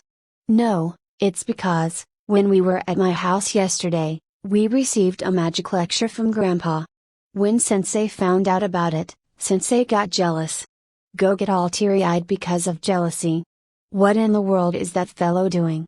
And so, what was the content of Meiji-sama's lecture? Once more, we conveyed what Grandpa had told us yesterday. And then? How enviable. You guys are so unfair. Sensei also had the same exact reaction. After school, everyone went home when the research society ended. The content of the research society meeting for today is omitted, because it was spent practicing magic control. However, everyone that it had become easier to cast magic. When we looked at the main gate, as expected, there was still a crowd. So everyone slipped through the side of the crowd without making any noise. As for me, I went through the back exit. Although there was still a lot of people here, I used optical camouflage in order to meet up with everyone. Without anyone noticing, I exited the academy, and joined everyone else. Yesterday, you should have done it this way. Well, they found me first, and then a commotion occurred. So I wasn't able to use the skill. It only works in situation when no one has taken notice of me. Today is the first day in a long while since I've been able to walk around town. Because this morning and yesterday, I used gate. And so, after finally being able to freely walk around town, I felt strange. There were a lot of people who were discussing something while looking anxious. Don't you guys think there's something strange with the atmosphere around town? Eh? Ah, it's because Shin-kun doesn't go out much. You haven't heard about it. Did something happen? Yeah, the army, you see. The army? It seems like they are preparing for war. /27 finding out the purpose preparation for war. After I heard those words, I took another look around. Everyone was making anxious expressions. What's going to happen now? Why are they suddenly preparing for war? I heard, amongst other things. Preparation for war. With whom are they going to war with? I mean, since the last war against the Empire resulted in a large-scale demon invasion, isn't war supposed to be a taboo? That very Empire is the opponent. The Empire? Why? Please ask the Empire for the answer to that particular question.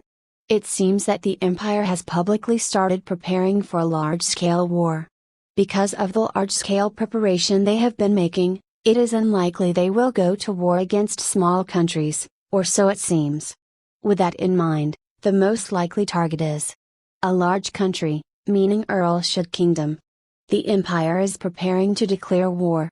Why? For what reason? No, I know the reason why. If Blue Sphere Empire is able to successfully seize the Earlshire Kingdom, their forces will increase tremendously. With that much power, they would be capable of conquering the world. However, why now? I cannot understand the timing. Well, it's not like it has already started. When the war breaks out, there's a chance the students might also get drafted. However, there's no point in worrying about it now, especially since Shin will most definitely not get drafted. Why is? Ah, you're talking about the promise of not being used for military purposes. The possibility of demon invasion is a different matter. However, the military's decision not to involve Shin in the war is correct. That kind of thing should never be done. I was looking at Cicely and everyone else. Everyone had anxious expressions on their faces. Indeed, the military most likely won't draft me. However, if a crisis does approach, I will step onto the battlefield, because I think of everyone I've met here as irreplaceable friends. Shin-kun. Shin. I felt downcast, and despite the fact the war has yet to start, I can't help but be depressed. Alright. Everyone, let's head to Mark's house. I was told the prototype weapon would be completed by today. You're right, if I'm not mistaken, it will indeed be completed today. Alright, let's go everyone. Incidentally, everyone should buy accessories, and I will enhance them with defensive magic. That way, even if the war does break out, you'll have something to protect yourselves with. And so, I opened gate in the small corner of a back alley with few pedestrians. When we passed through the gate, Bin's workshop was before us. It is as convenient as I thought. I want to learn it quickly. First things first, Rin, you should learn how to control your magic power and stop it from running wild. I'll work hard. When we entered the workshop, Uncle was waiting for us. Oh. You've finally arrived, Shin. The prototype has been completed. Oh, as expected of a professional, you sure work fast. That is a matter of course. Ah, has your highness has also come to observe? Of course. Please let me look at it. What Uncle brought out was nothing but an ordinary looking sword, however, the hilt was slightly different. The shape of the grip looked like a handgun, so to speak. A slide was attached to the sword guard at the trigger. With this, it became easier to safely remove the blade, and it also reduced the frequency malfunctions that could occur throughout the process. Amazing, Uncle. Can't this already be considered a finished product? No, it's no good if we don't make any adjustments to it. The spring's tension needs to be tested, as well as the firmness of the slide. And there's still the firmness of the springs used in various places. I see, but for you to be able to get to this point. Yeah. Immediately after making some adjustments, it'll become a finished product. Uncle laughed confidently. He looks cool when he's overflowing with confidence. He truly is a craftsman. It really looks amazing. This is the first time I've witnessed Bin's workshop display a product still in development. What are you talking about, Tony? Isn't this also your original idea? Oh. So you're Tony-kun. Because of you, I was able to work on something interesting. Thank you. No. That is. Tony was making an overwhelmed expression. It was really surprising. Now then, let's get started with the adjustments. I would also like to look at the swords reserved for the military. Those are also completed. It seemed like the swords for the military were ready for delivery. In comparison to Vibration Sword, they look thicker, and don't look like they'll break easily. However, it seemed as if the group was improving the durability down to the very last minute.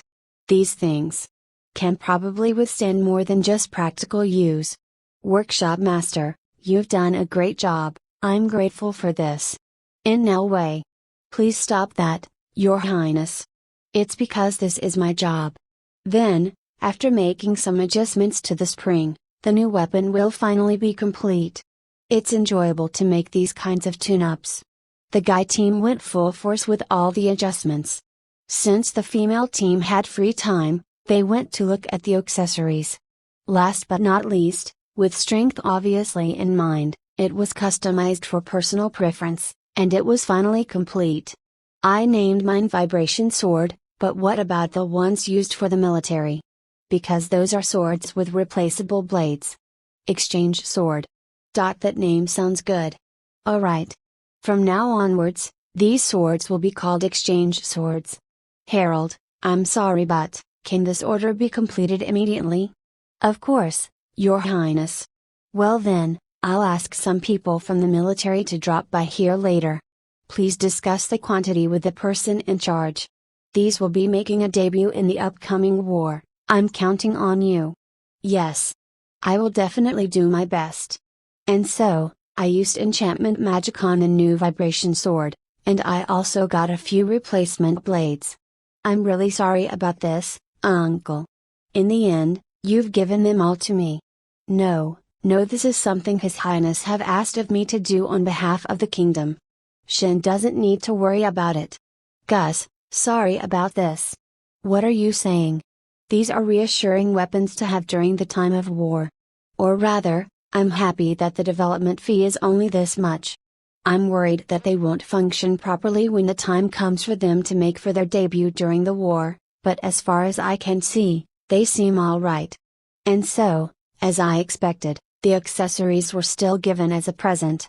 Everyone was very grateful, but this time the amount was rather large. Uncle just told us not to worry about it while laughing. As of now, every single member of the Research Society has acquired accessories enhanced with defensive magic. When it comes to defense, the anxiety had lessened considerably. The members of Earlshire Kingdom's military had been given new weapons. They were in a form no one had ever seen before. The soldiers who received the weapons were exchanging their impressions. Hey, have you tried the new sword? Yeah, the sharpness of the blade receives a passing grade.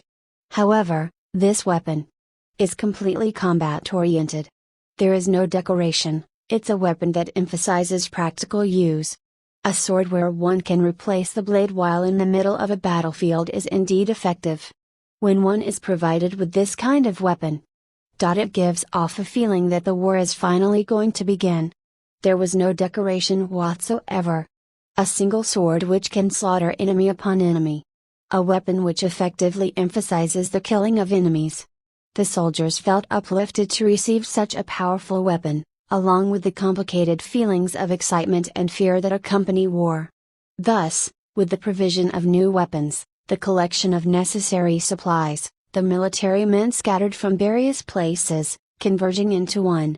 Having left only the bare minimum personnel to respond in case of demon invasion, and other tasks such as the recruitment of volunteers, the troops were now all well equipped, and ready at any given time. And then scouts who had been lurking in the Empire brought reports. Reporting.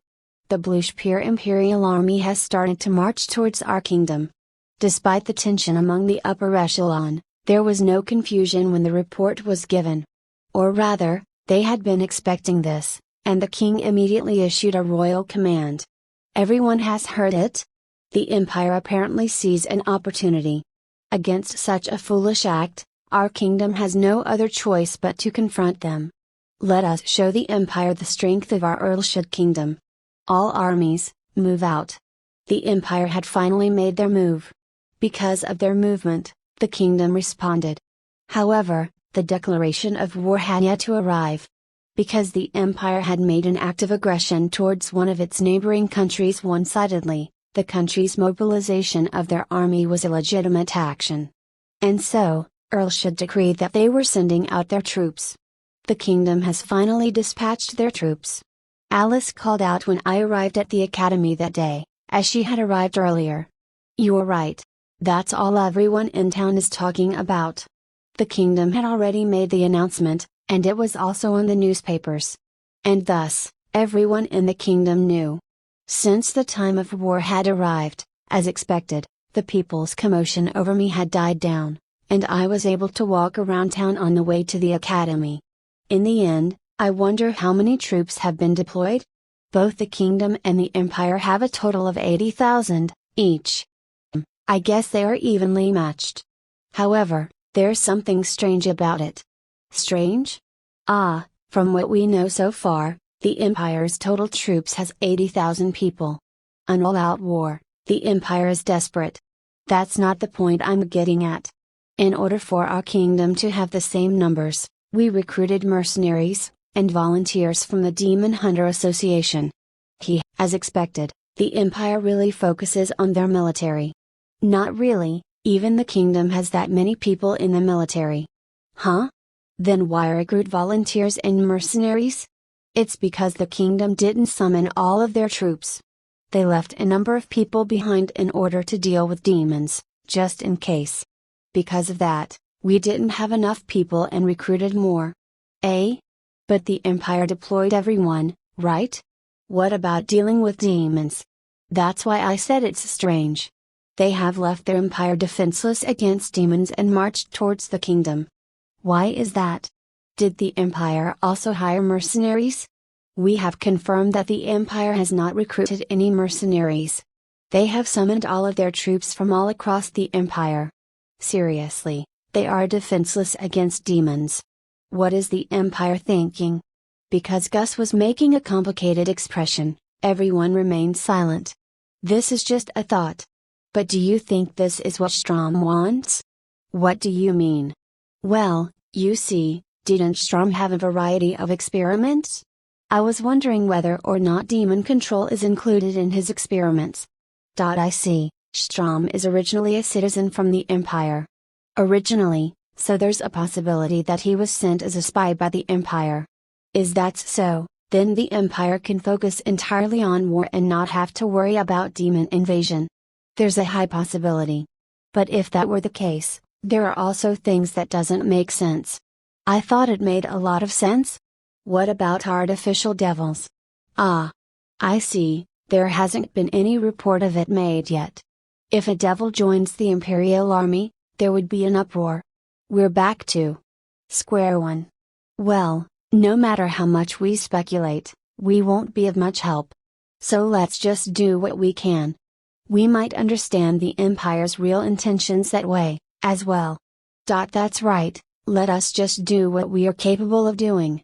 That's how it is. Also, I was thinking we should start with practicing practical magic. What do you guys think? Are you finally going to teach how to use Gate? That's right, that will also be included. Recently, my magic powers have increased. As I thought, is it because of magic control practice? Everyone had finally understood the importance of magic control practice, and their collective magic power increased. Just the other day, Grandpa shows them he could use Gate, and everyone's motivation had risen with the knowledge that they could also use my magic. Thus, they began to seriously practice magic control. With this, it seems it'll be fine to teach them magic. Well then, let's also do our best today in the Research Society Tilda. Before that, it's class time, Cornor. Ah. That's right. You guys. What do you guys think you're coming to school for? Alfred Sensei entered the classroom and sighed. We're still properly attending classes, right? The kingdom's army advanced until they were near the Empire's border. It was the same exact place that turned into a battlefield during the last war. They expected that the battlefield where they would confront the Empire's army would be the same as the last one. That day, Dominic, the commander-in-chief, received information from the scouts that the Imperial Army had laid camp. They would encounter the Imperial Army in about 2 days, and the location of the battlefield was a good plain where surprise attacks will be hard for the Empire to conduct. There's a high possibility that it'll be a frontal attack. This information has also been confirmed by the reports of other scouts. And thus, Dominic still had no idea what the Empire's aim was. I don't understand. If the battle was to happen there, there'd be no profit for the Empire? Or rather, it would be a good place for the kingdom to make an invasion. There's also the issue of information leakage, so it was not a good thing to hurry and plan a surprise attack. It's as if a large army came out to stroll leisurely. Is the Empire this foolish? Or is it because they have something planned behind the scenes? Even if you concentrate with the best of your abilities, you don't know what you don't know. Why don't you think of them as the unexpected, foolish actions and judgments of a foolish emperor? That's also a possibility, right? From the reports I've received from the scouts, there's a high possibility of that. However, no matter how I think of it, this is too excessive. Well, even a general soldier of the kingdom will not give out such orders. I am convinced that there is something more to this. Nevertheless, the army with a total of 80,000 has been deployed. There hasn't been any other confirmed troop. This is probably nothing but a stupid act. Huh? Really, what exactly are they thinking? While Dominic was trying to figure out the motives of the Empire, a scout's report reached the Empire's camp. I would like to make my report. The kingdom's army is still busy responding to the demons, and they seem to be struggling to raise an army. I see, Your Majesty, as expected, the kingdom is still struggling to respond to the demon attacks. If we continue to march towards the kingdom with a large army, our victory is a foregone conclusion. So it would seem. We were convinced the moment we received the report that the demons in the empire had declined, while the demons in the kingdom had increased. While the kingdom is busy with keeping the demons at bay, they have no way in preventing our onslaught. As expected of you, Your Majesty. This man was the Emperor of Bluesphere Empire, Harold von Bluesphere, someone who had recently ascended the throne. The throne of the empire's emperor was not hereditary. The heads of the duke families in the empire had the right to inherit the throne, and they were elected during an election in the House of Lords. Therefore, in the House of Lords, bribes, benefits, and threats were regular occurrences in the House of Lords. There were no such things as fair elections. Harold was not only a member of the House of Lords, he made full use of harassing and backstabbing other opposition candidates from the various duke families, thus becoming the emperor. Therefore, many people bore grudges against him. However, when he became the emperor, they could no longer say a thing. Although Harold was adept in kicking down others, when it came to politics, he was completely incompetent. He conveniently only listened to good reports, and bad reports were ignored. Harold's desire for recognition was strong, and it's a long-cherished wish of his to invade the kingdom. Of course, it's all for him to become exalted. Because he was such a man, he immediately decided to pursue the kingdom after believing they had caught up with keeping demon attacks at bay. In addition, they received information regarding the decline of demons in the empire. When Harold heard such reports, in his mind, the kingdom would not be able to handle the empire's offensive, and would have no other choice but to collapse. And he could obtain the kingdom. Once he saw such possibility, he could not be stopped. During the Imperial Army's march, only advantageous reports were made. Harold was completely convinced of his victory. The man who reported to the Imperial headquarters of the Empire was Zest, and he left after glaring at the Imperial headquarters. When the new day broke, both armies started to move out. After 2 days, both armies finally saw each other. It was the Imperial Army that was surprised by this. The original information contained in the reports was that the kingdom's forces were busy dealing with the demon attacks, and therefore they shouldn't be in this place. What the hell does this mean? The kingdom's forces were completely waiting for us. Zest, someone calls Est. That is. What is it? There have been no sightings of Zest since last night. That's not all, we cannot get in contact with the military's scout unit. What did you say? Your Majesty. The situation has changed, we should retreat. If this continues, we will be leading our troops straight into the kingdom's territory. With this, the kingdom's army will have more than enough reason to launch an attack. Or rather, they have no other choice but to attack. Those bastards. Now that I think about it, the scout unit is a gathering of commoners. How dare they? How dare those lowly commoners concoct a plan to deceive us? Notify the entire army. The kingdom's army will be eliminated. The only difference is that they will be eliminated sooner rather than later. Let us show our strength to the kingdom's army.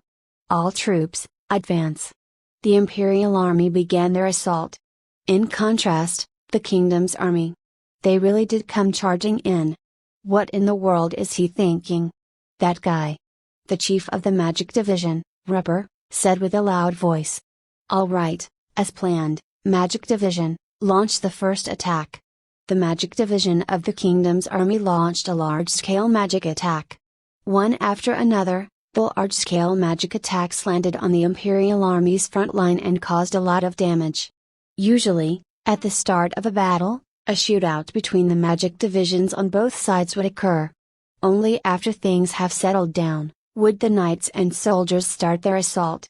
However, because the Imperial Army was not ready for the unexpected battle, their chain of command was in chaos, and they just charged in a disorderly fashion. For the magic division of the kingdom's army, this was a favorable circumstance. Nevertheless, there were some who escaped, and approached the kingdom's army. Since they are just foolishly advancing, there's no need to limit the attacks to the front lines.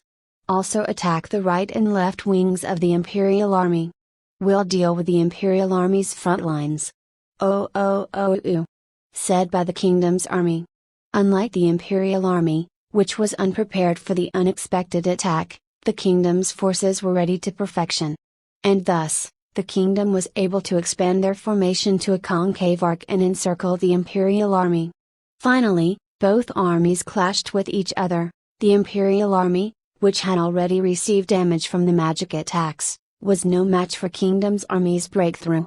Furthermore, the Imperial Army was still being attacked from both flanks, and their numbers continuously declined. Before they withdrew, just before the sun had set, the Imperial Army continued to lose members of their ranks. However, they were late to withdraw, and the reason for this was Harold's high pride and his refusal to retreat. Out of the 80,000 units the Imperial Army had, with just one battle, nearly half of them were gone. In contrast, the Kingdom's army lost only a little over 100, resulting in the Empire's complete defeat. After the first day of battle had ended, Harold was desolate inside the Imperial headquarters. What's with this situation? If this continues, won't we be fighting a losing battle? Harold ceaselessly destroyed everything inside the tent. However, there wasn't anyone there who could stop him. If someone were to speak up, there was a high possibility of them being killed. In the end, Harold continued to yell, and without coming up with a plan, he rested. The reason they fell into this situation was because all the reports given by the scout unit were lies.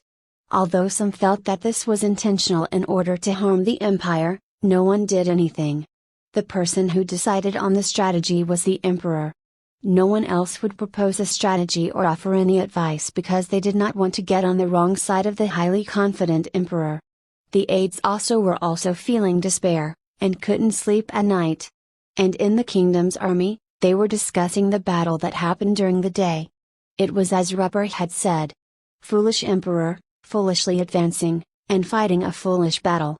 To be honest, other than that, I have no other impression. Really, I wonder what that was all about? I wonder if this kind of thing will happen again tomorrow?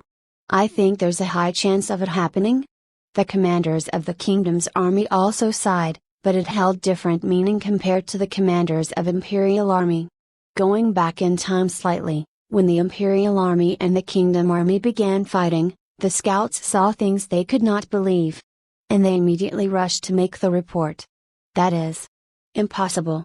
The scout muttered so while riding a horse at full speed. It was all in order to make the report as soon as possible. In the end, the Imperial Army, which originally had a total of 80,000 units, was down to a mere 20,000 after the third day. Everyone in the Imperial Army had feelings of resignation. And so, in the beginning of the fourth day, both armies received a report. Reporting. What is it, what's wrong? Based on the expression on the scout's face, Dominic determined that something was wrong. And when he heard the report, he was extremely surprised. Demons. A large amount of demons have appeared. What? A large amount of medium-sized demons have appeared. And the destination is Blue Sphere Empire's imperial capital. What? And also, there's still more? Devils. I witnessed a lot of devils. Wait. What did you say? Then, this report was also transmitted to the Imperial Army. Impossible. Wasn't there a report that the number of demons have decreased? Your Majesty. This is not the time for us to advance to the kingdom. We must return to the Imperial capital. God damn it. Go back to the Imperial capital to defend against demons? Stop joking around. Announce it to the entire army. We don't have time to play around with the kingdom's army. Hurry up and return to the Imperial capital in order to defend against the demons. Harold, with face red in anger, announced to the entire army. The Imperial Army immediately performed an about-face, and made their way back to the Imperial capital. And so, the Kingdom Army hesitated on what to do. They were wondering if they should advance towards the Imperial capital, or return to the kingdom. Isn't it better if we return to the kingdom? No, there's a chance that the devils might head towards kingdom, so it's dangerous for us to leave. Is it not better to temporarily lend the Empire a hand in subjugating the demons and devils? However, would the Empire willingly accept our help? As expected, they won't easily accept it? I don't know the answer to that.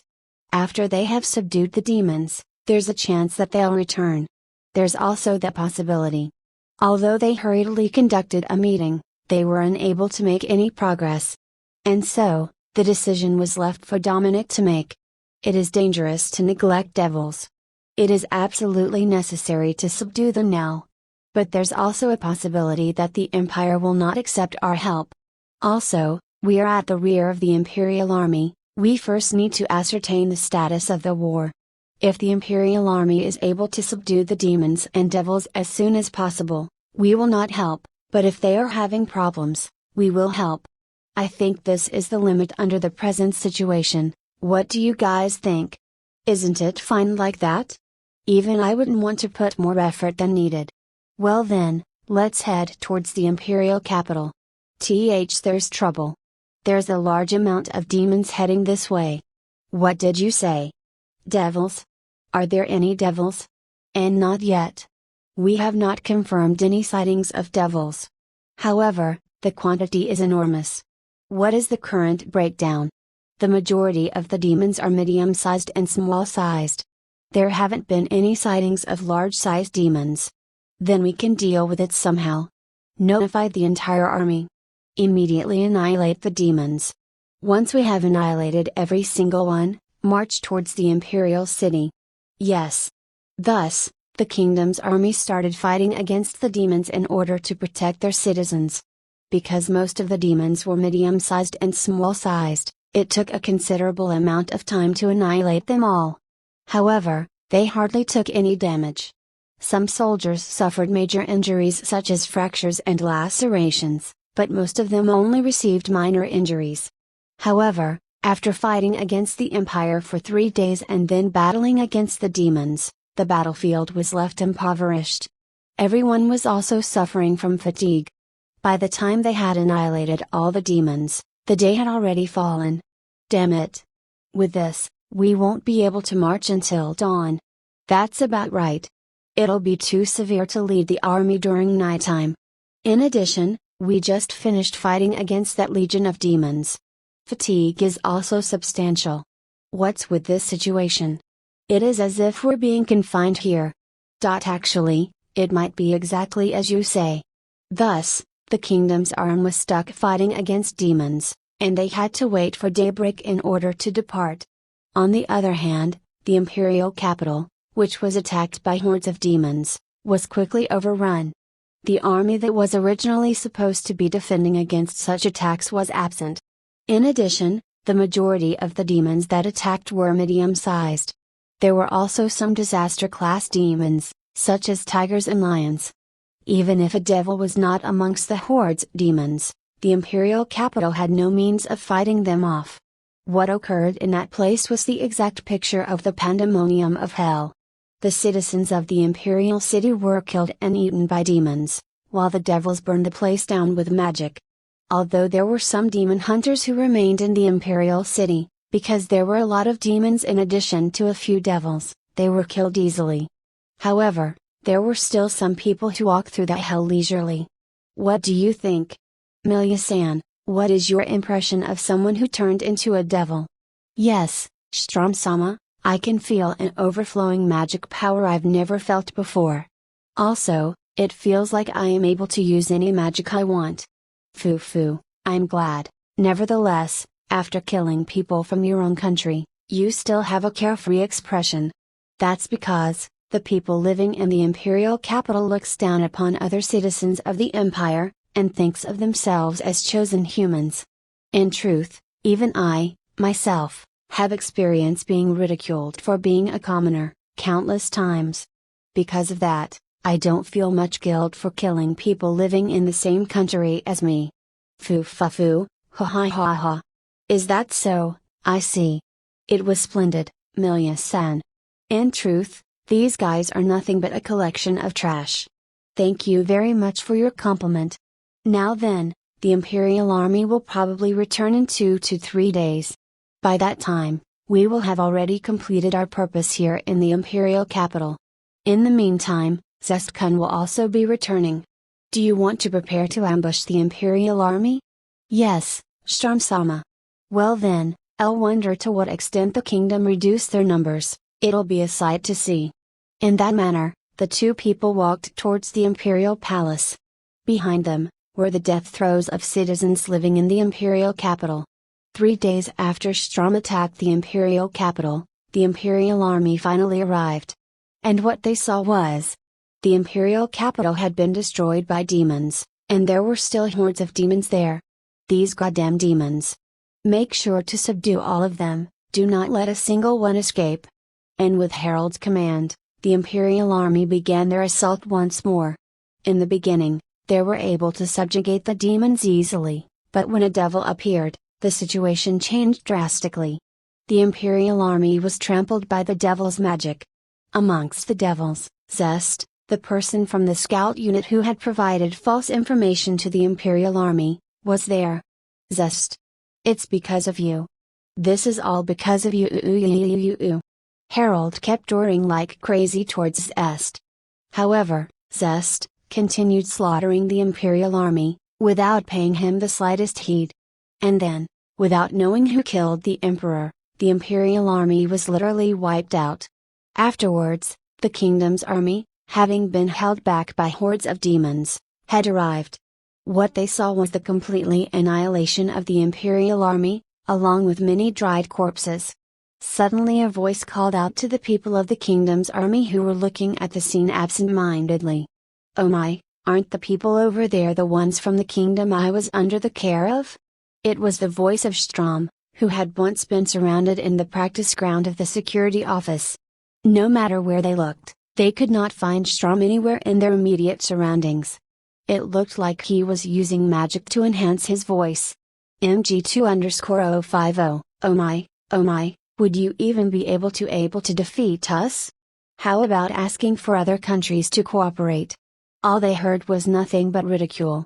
Oh, right, before I forget, thank you very much for reducing the Imperial army's numbers.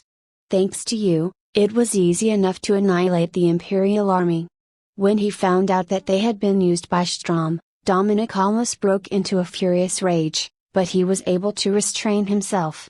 And so, after listening to Strom's words, they turned around and headed back to the kingdom. Once they had determined that there was indeed a need to request for the cooperation of other countries, they returned to the kingdom. When Dominic reported what had happened to the kingdom's upper echelon, they were speechless. With this, they could no longer afford to keep the information about Strom confidential. It needed to be announced to be public. What was announced was, the person who was responsible for the recent devil attack in the royal capital is also a devil, Oliver Strom. And that very same person, attacked Blue Sphere Empire with large amount of demons and devils he created himself, and destroyed the Imperial capital. The series of disputes that had occurred recently were all caused by that person. /28 / Magic practices finally starting. Strom's objective was the Empire.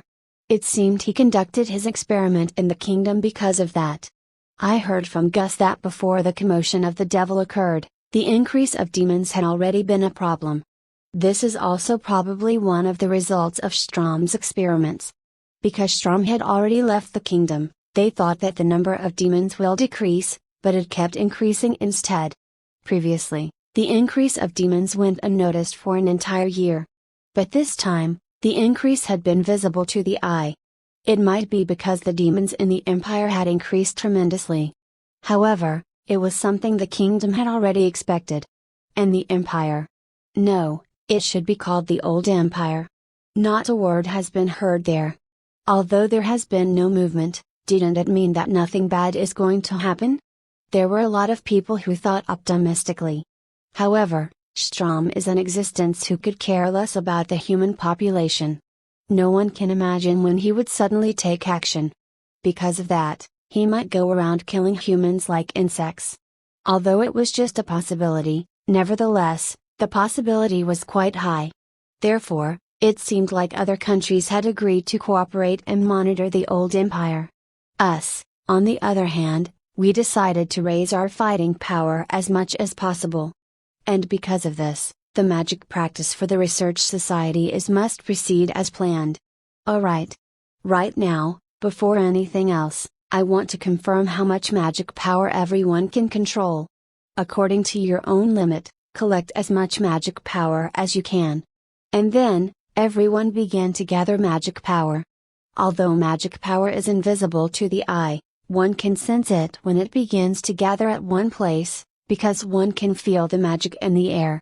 When a large amount of magic power has gathered, even those who could not use magic could feel the pressure. Although the amount of magic power they gathered was small when we first started, thanks to the magic control practice they have been doing since before the war had started, everyone's magic power had increased by a large amount. The quantity of magic power one could have in this world was as much magic power as one could control. The human bodies have no such thing as a place to store magic. For that reason, in order to use a large spell, it is necessary to be able to control the magic power in the surroundings. The amount of magic power one can control is equal to how much magic power they have. This is good. Now then, just as you are, create a magic barrier.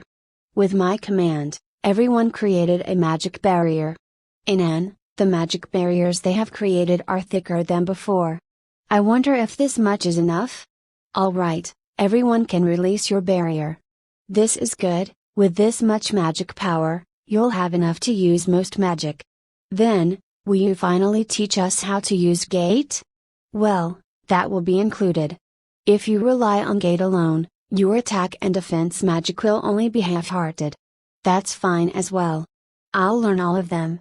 When it comes to magic, Rin is aggressive as always. What should we do? At first, I was thinking of teaching everyone individually on what they want to learn.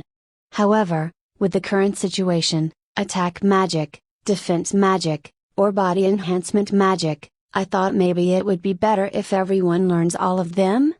That's right. Previously, we never thought that we would be in this kind of situation. Isn't it fine? I was also feeling insecure if all I'm going to be learning is defense magic. Me as well. As I thought, I would like to practice healing magic a little more. Of course, I would also like to learn some attack magic. As for me, I'd like to learn body strengthening magic and defense magic Digazaru. Because no matter what I do, I'm no good with attack magic. Well then, rather than teaching individually, everyone will learn everything. At the same time, Julius, you'll also learn attack magic. Don't say you're no good at it. Ugh. I'll do my best, Digazaru. Julius is really part of the body strengthening group. Even though he's a student of a magic academy. What should we do that? Although we want to practice magic, we cannot use the practice field. Ah. I just thought of a good idea. Well, for starters, let's begin with practicing attack magic? Although I don't mind. What are we going to do about the practice field? If I'm not mistaken, we didn't make any reservations to use it? I know a good place where we can practice. It's the place where I used to practice, and because it won't matter what kind of magic you release, you can practice as much as you want. So it's the place where Shin used to practice. Indeed, if Shin says that we can use whatever magic we want, then. That's right. If it's the place that can withstand Shindono's magic, then no matter what magic we use, it'll be okay. Huh? Isn't the way they evaluated the place a little strange? For now, let's go. When we get there, I'll explain what we'll be doing. After saying that, I connected Gate to the very nostalgic wilderness. So this place is the place where Shin-kun used to practice. Hey, doesn't this place look like it's been trashed? Indeed. It looks like it's been trashed. There looks to be a crater and places with traces of being melted. It gives the feeling of this place being in a different world. Igazaru. When everyone arrived, they started looking here and there. If it's this place, everyone can practice attack magic without worrying about other people. It's a nice idea even if I do say so myself. Now then, before we start practicing attack magic, when everyone starts using magic, what kind of image do you have? What you ask? Normally, before I use magic, A teacher would be there to give some guidance, and then I will reflect on it, and imagine that. Come to think of it, Meiji-sama said the image Walford-kun creates is special. He certainly did say that. He said Shin imagines the process rather than the result. That's right. But what will you guys do if you just imagine the result? That's why I want everyone to be able to imagine the process as well. That way, that range of your magic will increase. However, even if you tell me to imagine the process, I don't have any idea how to do it. That's why, before we start practicing, I'll teach you guys how to do it. After I said that, I took out a desk, a candle, and a beaker from the extra-dimensional storage space. I'll start with fire, I guess. First, I will ignite this candle. I used fire magic to light the candle. Well, it will naturally catch fire and start to burn. Everyone nodded. Then, how do you put this fire off? If you just blow on it, wouldn't the fire go off? Well, that will indeed cause the fire to be put out. However, if I put this beaker on top of it, it disappeared. Why do you think it disappeared? Why, you ask? I don't know that kind of thing. With fire, if you have fuel, you understand that it will continue to burn? Well, without any fuel, it won't burn. The fuel you speak of, for example, even this candle has a little of it. However, that's not all it has. No good, I don't understand. What do you mean? For example, when you burn something in a furnace, other than having coal or charcoal, you need to have something else in order to increase the fire, right? Air is needed, sir. That's right, in order for a fire to burn, other than fuel, it also needs air. However, if I blow on it, it'll disappear? That only applies to small fires such as the one on the candle. Do the large fires such as the one from a bonfire disappear if you blow on it? Certainly, it won't disappear. For now, take a look at this. But if you're interested, I'll teach you guys later. In order for this fire to burn, a gas in the air called oxygen is necessary. When oxygen burns, it creates a non-flammable gas called carbon dioxide. So when you're burning the wax candle inside the beaker, it's only using up the oxygen that's inside. It then generates carbon dioxide. Gradually, the oxygen decreases, and carbon dioxide increases. I once again lit up the candle, and then covered it with the beaker. Oh, I see. Because what's left inside the beaker is the non-flammable carbon dioxide, then. It disappeared. This is the basic structure of simple combustion. Returning to the topic of magic, first, putting out the fire. Does everyone think they can do it? I asked them after putting out the fire with a finger. Everyone was nodding. Just now, when I imagined the oxygen in the area has decreased. The fire started to turn a lot paler. And when you shoot this fire, I shot the fire towards the ground. Kaboom! The ground melted.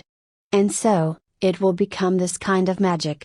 Also, the magic I used during the entrance examination is similar to this. All I did was add a little speed to the flame and shot it. After I said that, I shot a flame bullet. Kaboom! When it landed on the ground, it decimated a large area of the ground and raised sand dust. I was intending to teach you guys something like this. What do you guys think? Everyone was looking at the spot where the flame bullet landed with serious expressions. Amazing. As I thought, it was a good idea to ask Walford-kun to create a research society. Amazing. It's so amazing that I'm afraid of learning it. Shin-kun, does this same principle apply to healing magic? If I'm not mistaken, this uniform was granted amazing enhancement, so does that mean if we cannot use such magic as you've shown earlier, there's no way we can grant such enhancement? There's a way. However, that is something that'll come up later. For today, we'll be practicing fire magic. With that, I stood in front of everyone to show them the stance before sending them off to practice. In order for everyone to level up, I'll do my best to teach them. Then, Alice suddenly said something. Hey Shin-kun, rather than conducting the lecture here, It would probably have been better if you did it in the laboratory with a blackboard before heading here for practice. That is also true. /29 / receiving a notification. Author's note: the ending of the previous chapter has been edited. Please take note that the start of this chapter is not connected to the ending of the previous chapter. The Research Society had completely turned into me teaching magic. I followed what Alice had previously suggested and started with the explanation using the blackboard in the laboratory before we headed off to practice magic. I wrote an easy to understand explanation on the backboard, and their water, wind, and earth magic improved greatly. Because of the activities of the Research Society, all the members have leveled up. One day, after the lessons for the day had ended, we received a message from our homeroom teacher. This time, I will relay a message from the kingdom. Because the overall objectives of the devil, Oliver Strom, are currently still unknown, we cannot take proper measures. It is nevertheless important to increase our strength. It is only natural for the members of the military to do so, but to prepare for emergencies, students should also work hard to level up. That's the end of the message. You students will have to be prepared in case you have to join the battle. Everyone was confused with what Alfred Sensei had said. Only Gustine was able to remain calm. This was something they already knew. Nevertheless, for them to actually make a notification for students to prepare to fight. For the kingdom to make such an unusual notice, this is an exception beyond all exceptions. Even during the past wars, they didn't relay such notifications. This just proves how abnormal the situation was. And so, because of the current situation, there will be a temporary cooperation between the night students and the magic students, and there will also be a joint training with the Night Military Training Academy. Joint training. Wouldn't this be a good method for training? That's what I thought, but everyone was making complicated expressions. What is it?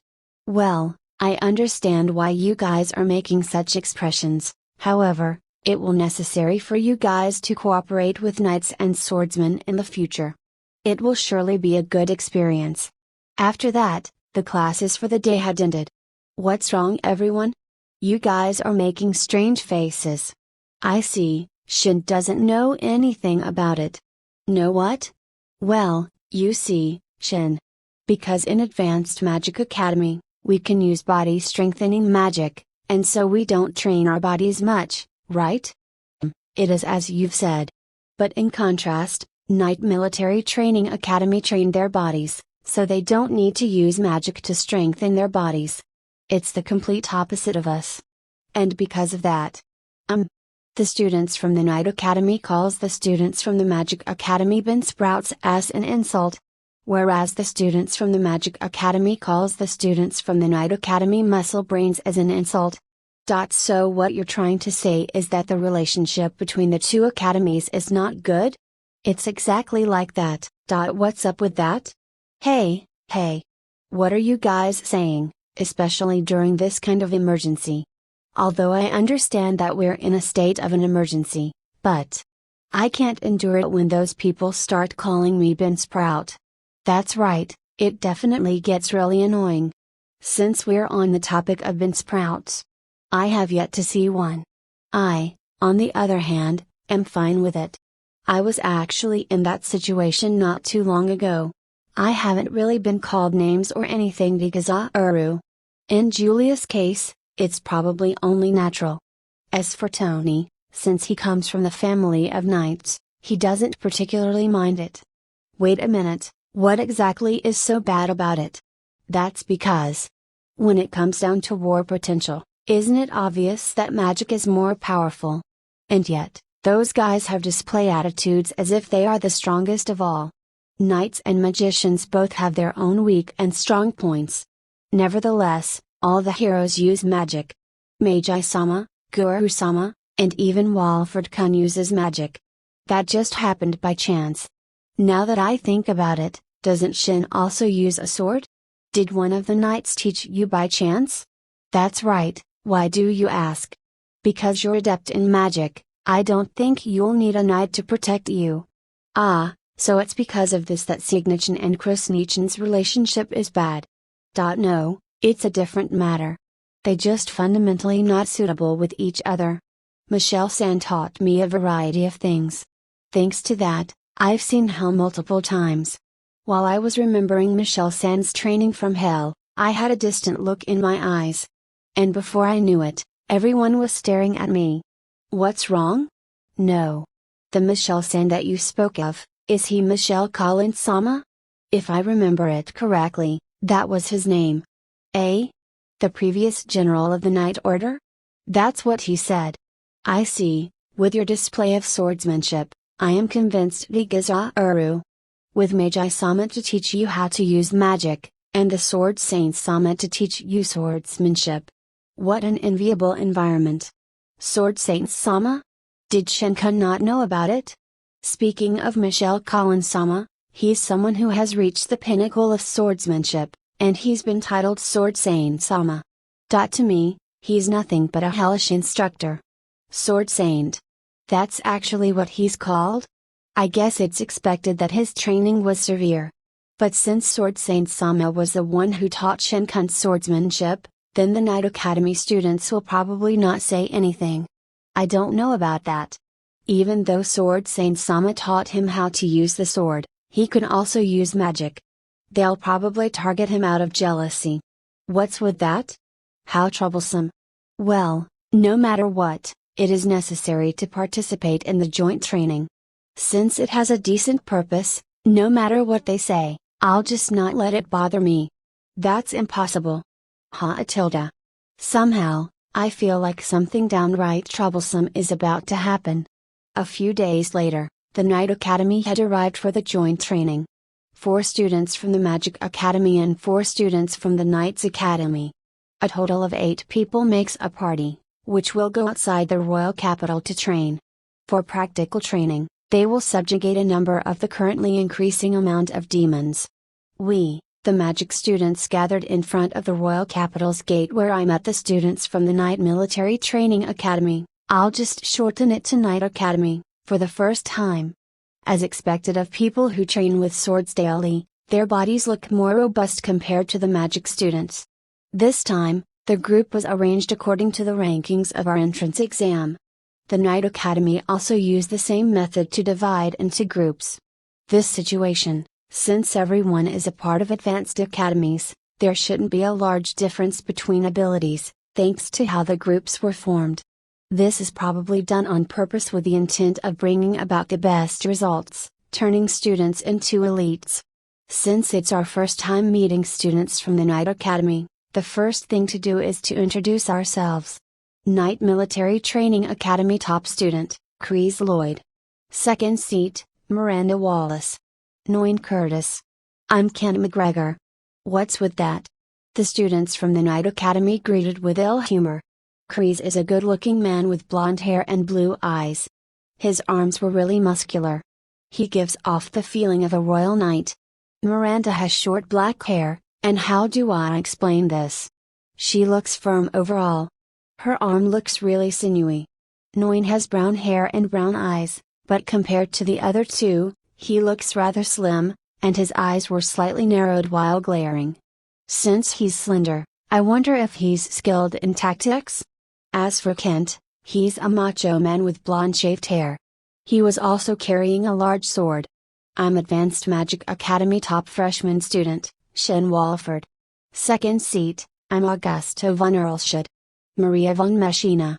I'm Cicely von Claude. It's a pleasure to meet you. On our side, although Maria seemed slightly displeased, everyone else greeted normally. Gus looked as if their displeasure had no relation to him, while Cicely looked like she didn't see anyone looking displeased. So that's the grandson of the hero. In the end, he's just a magician. However, the prince is also together with us. This will be difficult.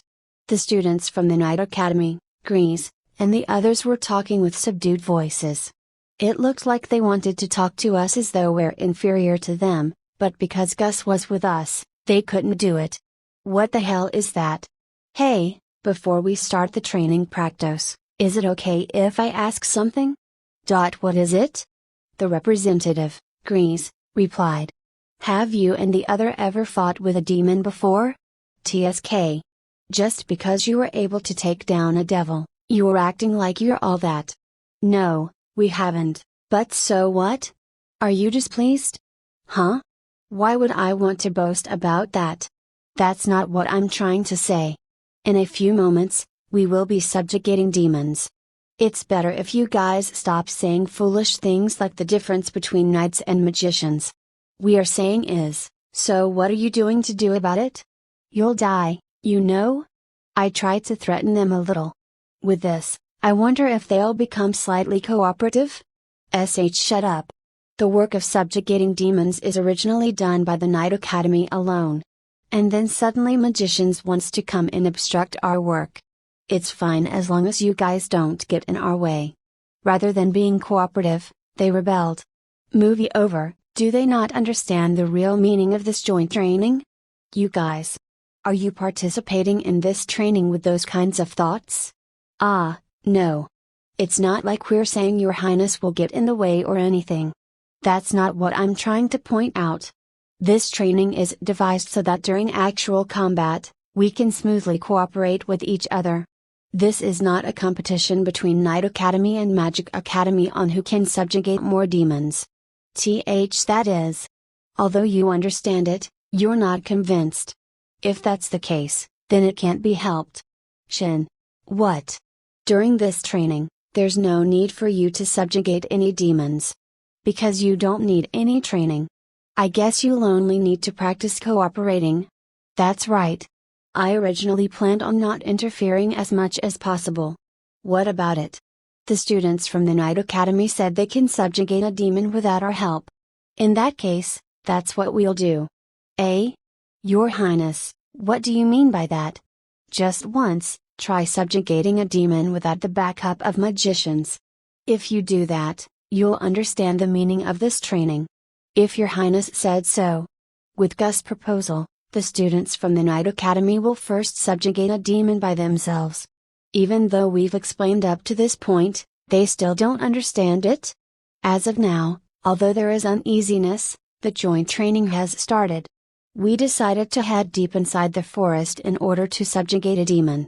But in order to go to the forest, we must pass through a plain where the Knight Order and Magic Division gathered.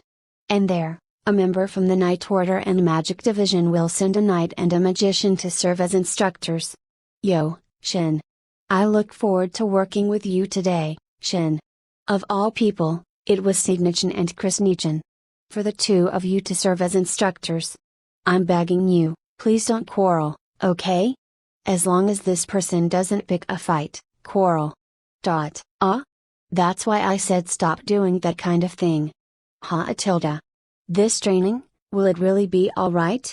While I was feeling insecure of the imminent future, everyone was looking towards where I was with sparkling eyes. I'm one of Shin's classmate, Maria. Siegfried-sama, Will you please shake my hand? That's not fair. Is it okay if you shake mine as well? Signichin sure is popular among girls. No. This one's name is Chris Lloyd. I am happy from the bottom of my heart to be able to meet Christama-sama. With that, handshake. I'm Noin. Today, by all means, please watch my brave figure. I'm Kent. Please also look at my figure while I fight. On the other hand, Krisnichin is popular with boys. What is this? HMPH. What do you think, Shin? This is the power of my popularity. What do you think, Shin? I am also not someone unwanted, right? I've always viewed Signichin as a playboy, so it wasn't unexpected. But Krisnichin was surprising. What do you mean unexpected? How impolite. Wait a minute. Playboy, you say? Because, you're a playboy, aren't you? PFFTTT. What is this? Shin really has good eyes. I don't want to hear it from someone who is surprisingly popular, with her sullen looks. Ooh? Tilda. Just do whatever you guys want. I was feeling tired watching the two who started fighting when I suddenly felt eyes on me. Except for Gus and Cicely, everyone was staring at me. Since you're so close with Siegfried-sama, isn't it fine if you introduce me to him? To actually act so familiar with Christina-sama. Unforgivable. Why is Maria also on that side? /30 / feeling nauseous, huh? The students from Night Academy will first subjugate a demon by themselves? Yeah, this is the wish of the students of the Night Academy. They can't seem to understand the purpose of this joint training with just words. Gus explained to Siegnichin et al. What happened earlier. Siegnichin and Chrisnichin both looked stunned. Ha-tilda. So it's the small pride of a student who has yet to set foot into a battlefield. What in the world are you guys thinking? We are the top students of the Night Academy. Even without the support of magicians, we will still be able to subjugate a demon. Even with Siegnichin and Chrisnichin's criticism, the students of the Night Academy didn't adhere to their words and insisted on subjugating a demon by themselves. I'm telling you that this is not that kind of training practice. Sieg, you don't have to say another word. It is as the prince said. Since they cannot comprehend it with words, they can only experience it. But the training, this time, is just the first trial. And also, knights and swordsmen do not need, nor want the support of magicians, and magicians did not want or need the support of knights as swordsmen. I see these kinds of situations all the time with new recruits in the army. It certainly does happen often, however. It's fine. If you think about it, they're just acting a little hasty. Sometimes, these kinds of measures must be taken. So what you're saying that if they experience it while they are still students, there won't be any trouble when they enter the army. That's how it is. Besides, Shin is also participating in this training. The worst case scenario probably won't happen. That is also true. Oh, Siegnichin actually agreed with Chrisnichin. Although it's regarding me. Regardless of how unsatisfied I was with the explanation, for the time being, it was decided that the students of the Night Academy first will subjugate a demon by themselves. On the other hand, the students from the Magic Academy didn't say boastful things. But there seems to be one unconvinced person. Gus said while looking at Maria. What is it? No, I was thinking that maybe Machina doesn't understand the purpose of this training. I do understand it. After seeing that kind of situation twice. With just my power alone, without the support of either knights or swordsmen, I can't do anything. Although it's aggravating. Ah, is that so? Maria-chan, was it? You also saw when Shin fought against a devil? Why, yes. I was there to see it. Then, although you're not satisfied, you do understand. Because you saw Shin's battle. Yes. That kind of thing, only Shin is capable of using both magic and swordsmanship. What? Walford can also use a sword? He's probably not that great at it anyway. After all, he's just a magician. Why did I suddenly become a target? Mahaha. Well, normally, that would be a proper evaluation. That is something they'll also understand soon enough. Now then, we can't just stand here and do nothing forever. It's time for us to get going. Under Chrisnichin's command, we finally headed off to where the training would take place. It took so much time just to get ready to set off. I feel really uneasy of what will happen in the near future. And so, we finally arrived at the forest, and we headed deeper inside. Since it is difficult to scout deep inside the forest, it is likely that powerful demons reside there. However, our targets for today will be either medium or large-sized demons. While walking, I was using search magic, and the deeper we go into the forest, the number of parties lessened. What's the matter, for you to suddenly fall silent? That's only natural. This will be their first time to fight against a demon, so it would be weird if they're not nervous. Even Shin, when he first fought against a demon, he was probably also nervous, right? How is it? Ah, I have actually already heard about that story from Merlin-sama. I also heard it. Eh? What kind of story is it? I think it would be better if you guys don't hear it. Because you will definitely lose your confidence. Since you've already said that much, it makes me rather interested. We also want to hear about it. Christina-sama, Would you please let us hear it? What about me? Let me see. Ignored? Ha, you're being annoying. In that case, why don't you tell it? I intended to anyway. Well, let's just put that aside. Do you guys know that just recently, Shin was living deep inside a forest? Yes. I've been there once. We also heard about it. Apparently, in order to live deep inside the forest, one needs to be able to hunt to some extent. Since Shin became really proficient at hunting, he was also taught how to subdue demons. And so, after being taught how to use search magic, it seems he immediately found a demon. After that, what did Shin do? After Shin found a demon, without any hesitation, he immediately dashed to where the demon was. Without any hesitation? At that time, I only considered how to take it down as soon as possible. So Shin-kun had that kind of story before we even met him. What kind of story is it? We don't know about it. Then, I'll continue telling the story. When Shin came face to face with the demon. Shin, what kind of demon was it? It was a 3-meter tall bear with red fur. That is. No way. A red grizzly. Since I heard it from Merlin-sama, there's no mistaking it. It was an emergency situation that left even Merlin-sama bewildered. For his first demon's subjugation, the opponent was just too extreme. However, that guy. After Siegnichin said that, he turned and looked at me. And then Chris Nichin took over and began to speak. Without any hesitation, Shin jumped towards the red grizzly and cut off both of its arms. Then, he beheaded the demon in a blink of an eye. A red grizzly, you say? A demon that even the army would need a while to handle. Way.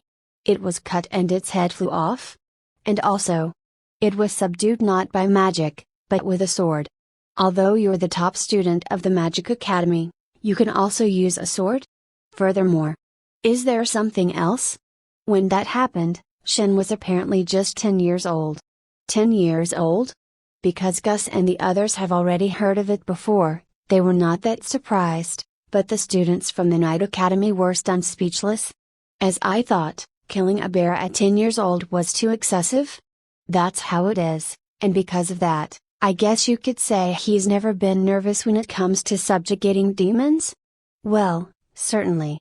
While the storytelling was happening, the search magic finally reacted to a demon. Moreover, it's heading straight towards us. Siegnichin. Yeah, I understand. Alright. Students from Night Academy, your turn has arrived. After hearing Siegnichin's voice, tension ran through everyone's body. For the time being, let's have Kreese and the others deal with it. Of course, I also prepared myself in case it becomes hazardous. The demon will appear in just a few moments. Get ready for combat. At Siegnichin's command, Kreese and the others wielded their swords and adopted a battle stance. And then, boom! What appeared was a wild boar of around 2 meters. The demon looked really appetizing. What a waste. Because when an animal turns into a demon, magic deteriorates it and it becomes impossible to eat. Shin, you're not thinking of something strange, are you? How did I get found out?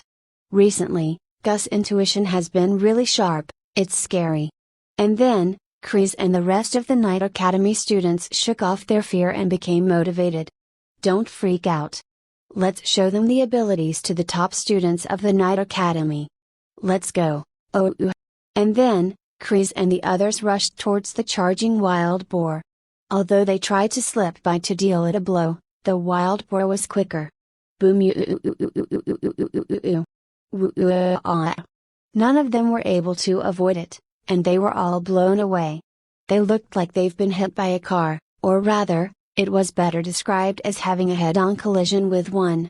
Then, the wild boar turned around to face Kreese and the others who had been blown away. When Kreese and the rest saw it, they once again picked up their swords to try and defeat it. However, Kreese and the other had yet to recover from the impact of the collision. Kreese and the others, who only had the wild boar in their sights, rushed towards it in despair. With this, have they realized it even just a little? I rushed in front of the wild boar and took out Vibration Sword. Then I charged towards the wild boar, aimed at its neck, and swung the vibration sword. The wild boar who'd been decapitated, continued to slide across the ground before stopping right in front of Kreese and the others. With a single blow. Kreese and the others were frightened by the wild boar which slid towards them, and couldn't move. When did he? As expected of him. Before that, we have to heal the students of the Night Academy. Please wait a moment, Cicely-san. Right now, we have to convince them while they're in pain. After saying that, Chris Nichin walked towards Kreese and the others. How unsightly. Do you know that that demon is weak for a medium-sized demon? Even so, you guys were bragging about defeating it by yourselves. While Kreese and the others were in pain, their confidence was shattered and they were making bitter expressions. Have you guys understood it yet? Although you guys are the top students of the Night Academy, when it comes down to it, all you've done is spit out hollow words of a student who has never known the battlefield. When you enter the army, take a good look around. You guys will be the weakest. You guys won't even match up to the recruits who entered the previous year. Kreese and the others were getting more and more depressed. However, if you guys have the support of magicians, you can defeat demons of that caliber. You guys are weak. Please participate in the remaining training while keeping that in mind. Yes. Kreese and the others looked like they were about to cry. Wasn't that a little too much? Cicely walked up to Kreese and the others who were still depressed. I'll be using healing magic now, so please keep as still as much as possible. After saying that, she started to cast a healing spell. Although we were all looking down at you guys. I don't mind it at all. Right now, we are all members of the same party, so this much is natural. Cicely laughed while casting healing magic. I wonder what this is? The eyes Kreese and the others had while looking at Cicely felt a little strange. And it made me feel really nauseous. After recovering thanks to the healing magic, Kreese and the others stood up and the first thing they did was to look at me. You saved me, Walford. You have my gratitude. It's fine, don't worry about it. As Cicely Huff said, we're all in the same party. Hey, that's right. Nevertheless, to be able to kill that with a single blow. I really envy Walford, and at the same time, am ashamed of myself. It was wonderful. Next time, I will cooperate properly, and I will subjugate a demon. Yeah, that's right. This was probably envy. As I thought it's that after all, since it was a magician who subjugated the demon, this time, the night spawns didn't feel it was all that interesting. And then, they turned to look towards Cicely. You feel exactly the same as Sacred Saint Sama. This is the first time I've ever met a woman so gentle. When I think about all the women around me. What is it? What did you want to say? No. Nothing really. As for me, my eyes have finally opened up. I will fight to protect you from now on. I will make sure that you will not receive a single wound. Now that I think about it, your name? My name is Cicely von Claude. Cicely, I will protect you. What are you saying? I will be the one to protect her. No, I will. Since these guys have no immunity towards gentle girls, it looks like they immediately took a liking to the kind Cicely. I wonder what this is. At first, I intended to cooperate with these guys, but I couldn't calm down and felt sick to the stomach. /31 venting pent-up anger still, Walford is really good at handling swords. Yeah, I was also surprised. I thought it was nothing but a dull magic sword. Was that also something Magi-sama had taught you? No, even if it is Grandpa, it's impossible for him. The person who taught me how to use a sword was Michelle-san. No way. The sword Saint-sama? What? Is that true, Walford? I'm so jealous. After saving Kreese and the others from the demon, their attitudes have softened considerably. Just like this, we continued chatting while getting more friendly with each other. Although this is good. There's a reaction of a demon straight ahead. Everyone, please prepare. Alright, Cicely, please stay behind me. What are you saying? I'll be the one to protect Cicely. I won't let even a finger touch you. Cicely. I'll be just fine. Whenever a demon appears, they would protect Cicely, Cicely, Cicely. Before I knew it, they're calling her name all the time. Cooperation is going well for the moment. While magic is used to stop its movements, the sword is used to deal damage and kill it. When it comes to training cooperation, it was done splendidly. Although it's splendid. Cicely, are you alright? You didn't get injured, did you, Cicely? Because I am the one protecting you, there's no way I'll let you get hurt. Right, Cicely? Yeah. For every single matter, they will be concerned about Cicely. Cicely was also feeling confounded and didn't know what else to do. This was not limited to during combat alone, but even when nothing is happening. Be careful, Cicely. It happens when there's a fallen tree. Hey Cicely, your hand. When there's slightly rough ground. You're not tired, are you, Cicely? I'm really just fine. Cicely, they're getting way overly familiar. Shin. Really, you don't have to get so irritated. I'm not really irritated. Sure you're not. If you're going to get so frustrated, why don't you go ahead and say, Cicely is my woman, don't put your hands on her. Hey. What are you saying? If it has nothing to do with you, then don't get so annoyed. Well, Cicely is also trying to turn them down, so there shouldn't be a problem. They're acting like that because they are guys who aren't accustomed to having a gentle woman around. You don't have to mind it. You guys, another demon has arrived, get ready. Because I was irritated, it seemed I was late in detecting the demon. No, I'm not really annoyed or anything. Ah, damn it. As expected. I really am irritated. I tried to regain my composure and concentrate in using search magic. As I thought, there's a reaction of a demon on the right side. Moreover, it's a group this time. And it's quite a number of them. Signichen. Isn't the number of demons a little big? Yeah, isn't this a little bad? Is the number of demons really that big? Cicely, make sure you stay behind us. If I don't take part in the fight, the training. It's okay, I say. I will make sure to protect the woman. No, about the training. Even at such a time, these guys. Are they still going to play the part of a knight protecting the princess? I mean knight candidate. Ah, damn it, I should stop thinking about worthless things. Eh? Wait a minute, there's another reaction of a demon straight ahead. Eh? Ah, you're right. Is this the demon who is perhaps chasing the other demons? It seemed like Gus also used search magic to confirm. And then, his suspicion was proven to be right. After a moment, another group of demons jumped out from between the trees. Ah! Seek-senpai. Chris-sama. Please run away. Chris-sama, Seek-san. It's really bad. There's a large number of demons heading in our direction.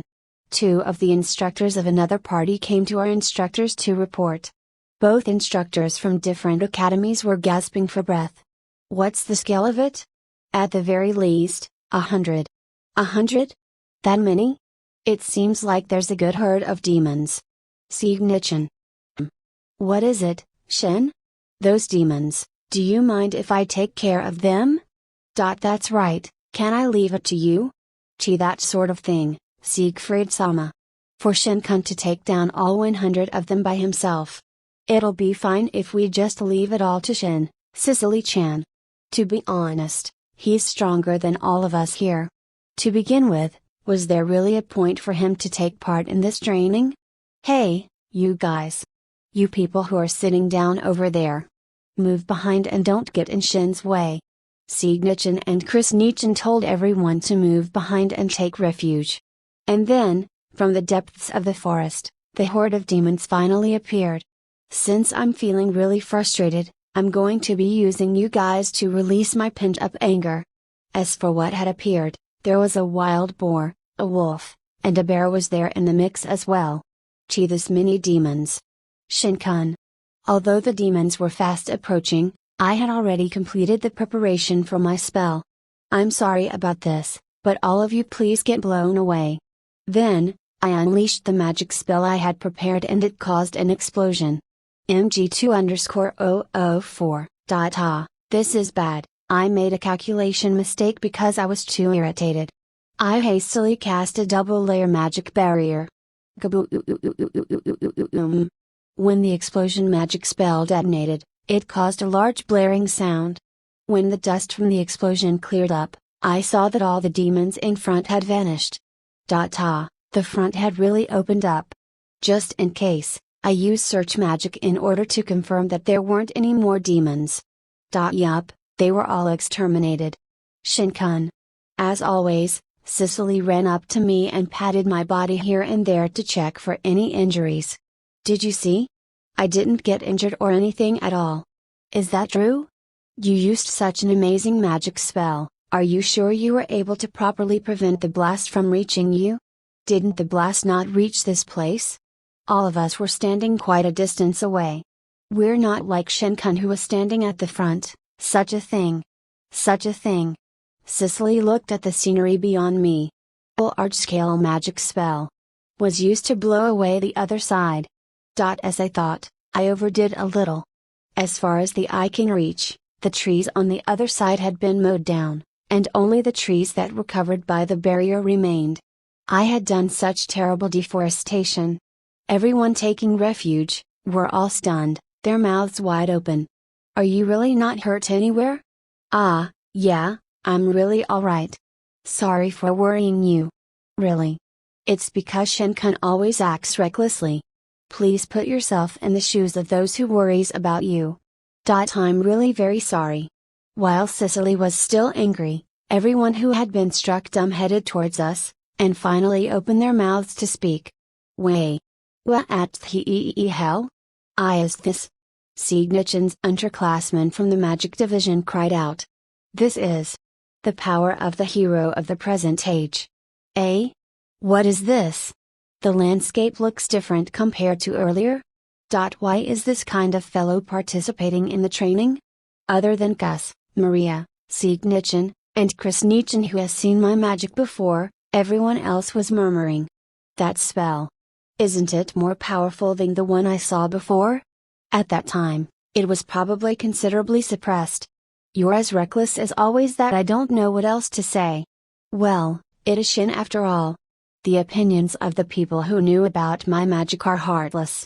That aside, why did such a thing happen? That's right. Emily, how did this happen? Signichin asked Emily, who seemed to be supervising another group. We were originally training at a place not too deep in the forest. And then, because we felt we can handle a little bit more, we moved deeper. After which, when we used search magic to look for a demon, we detected a large number of them. When we first detected them, they were still quite a distance away, but they were approaching with surprising speed. They were still far when they were detected. And they suddenly appeared. Signichin. It looks like there's something deep inside the forest. Yeah, there's not doubt about it. Moreover, a large-sized bear was also part of the horde. I have a really bad feeling about this. Signichin suddenly cut off what he was going to say. I detected something using my search magic. Are you kidding me? What is this? A student from the Magic Academy in a different group suddenly screamed. The students from the Night Academy who weren't capable of using search magic remained puzzled. What is it? What has happened? You guys. Don't just converse amongst yourselves, and tell us about it, too. Sig, could it possibly be? Yeah, it's the worst situation. TSK. In that case, we need to retreat as soon as possible. It's already too late. It appeared at the same time Signichin yelled. What appeared over there was. It was an approximately 5 meters tall demonized tiger. A demonized tiger. Is this for real? Inu. I don't want to die. Everyone sported expressions of despair. Cicely. Come over here. Chris took Cicely's arm and tried to hurry away. Please let me go. Cicely. What are you saying? Hurry up and escape. If you want to run away, please run away by yourself. As for me, I will remain here. Wait. What are you saying? I will remain here for the sake of Shin-kun just in case he gets injured. How foolish. The opponent is a disaster class demon, you know? Even if it's Walford, he cannot win against it. Those people who know nothing about Shin-kun, please shut up. Cicely said in an unusually loud voice. Ha, that's right. This is probably not an opponent Shin can't handle. If remembered correctly, when he subdued the devil before, he once said that although it's a little stronger than a demonized tiger, it's still too weak, that's why it's strange, or something like that. Now that you mentioned it, I also received a report regarding that comment. Compared to when you subjugated a demonized tiger back then, you seem calmer now. Chris Nichin also experienced trauma from a demonized tiger. Or rather, I'd like for you guys to back up soon? That's how it is. So one more time, you guys better take refuge. Hey, you guys, hurry up and go. Even if Shin is restraining the demonized tiger right now, there's a high chance that you might get bewitched by its magic. Christina-sama. If Walford is going to fight against it, I will fight as well. You can't. Even Sieg and I will be nothing more than a hindrance. Are you guys stronger than me? And I mean overwhelmingly more powerful. And no. About that. Well then, you should go. Although Chris was eager to stay and take part with the subjugating, he was finally persuaded by Chris Nichin. Shin-kun. Please don't act too recklessly. Yeah. I'll subdue it immediately, so wait for me. Yes, I'll be waiting. After saying that, Cicely also evacuated and joined everyone else in the rear. Now then, they said that tigers and lions are disaster class demons. Although demonized lions are slower than tigers, they have enormous power. Even though demonized tigers are weaker than lions, they have immense speed. So in order for a person to defeat a demonized tiger, I released some of the magic power I had in reserve and used body strengthening magic on myself. I didn't just strengthen my skin, but my bones as well. When the demonized tiger was finally able to release itself from my magic restriction spell, it let out a roar filled with anger. MG2_073, Guar. And then it immediately rushed towards me. Naya, you're being too noisy. This stupid gigantic cat. With the body strengthening boost, I jumped right in front of the demonized tiger and kicked it at the bottom of its chin. After giving the tiger a kick to its jaw, it did a one-flip rotation and landed not too far behind me. The impact was really negated. It seemed like it didn't take much damage? No, that's not true. The tiger's paws, they were trembling. This is probably because I countered it while it was rushing towards me. In order to fight against a demonized tiger, rather than using magic, it was better to use my body to deal damage to it. But because it's quick, there's a possibility that it might avoid it. However, demonized lions are the opposite. Now then, I should hurry up and finish it off. I quickly took out Vibration Sword and approached it. Seeing the threat I pose, it let out a roar and looked at the people behind me. And so, rather than fighting against me head-on, it probably felt that the people behind me were easier to deal with and it tried to bypass me. There's no way I would let you do such a thing.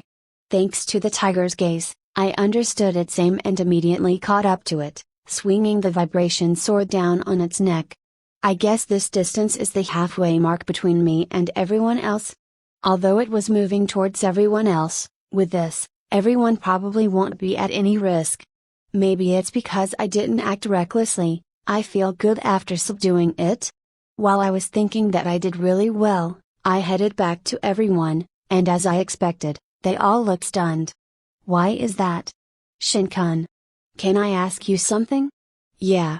What is it? Is that the correct way to defeat a demonized tiger? That's right.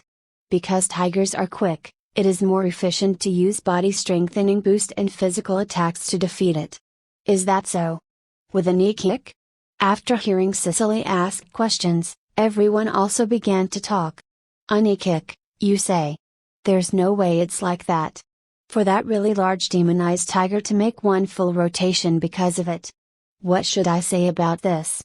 It's too reckless. Eh? Was the knee kick still no good? Timidly, I turned towards Cicely. And she was puffing her cheeks. Really? Didn't you say that you wouldn't do anything reckless? Ah. I'm sorry. I didn't think of that as being reckless. Although I believe that Shin-kun would be just fine. But when I saw you rush in front of the demonized tiger, I thought my heart would stop. Cicely looked like she might cry at any moment. It looks like I made you worry again. I'm sorry. I'm really glad that you're safe. Inan. Ah. That's right. Welcome back, Shin-kun. Thanks for your hard work. After she said that, she started laughing. Inan, I'm back. And also, thank you very much for saving us. You're very welcome. I placed a hand on my chest and took a bow. Cicely and I looked at each other and started laughing. Hey, Maria-chan. Are these two going out with each other? No. It hasn't reached that point yet. Are you serious? Yes, I'm serious. It's really hard to believe. They should really hurry up and get together. The outsiders are noisy. /32 / the darkness of the heart has leaked out. A demonized tiger had appeared. After it was subdued, everyone was amazed. Well, I wonder if it was a good thing that everyone wouldn't experience traumas like Alfred Sensei and Chris Nichin. As for you guys, you need to keep in mind that Shin is abnormal. You shouldn't use him as a reference. When it comes to disaster class demons such as tigers and lions, we, members of the army, have to put our lives on the line before we can finally defeat one. When you look at this spectacle, don't misunderstand that a demonized tiger is weak. Yes. Said by all the students. What is this? Even the students from other groups responded. Because the way Shin-kun subjugated the demon was too astonishing, it won't be much of a reference. Even Cicely said something similar. Is that so? I won't serve much as a reference.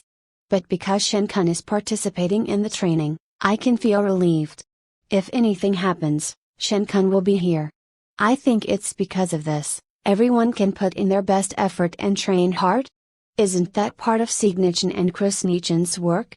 Ah, he. It is, isn't it? Cicely agreed with what I said.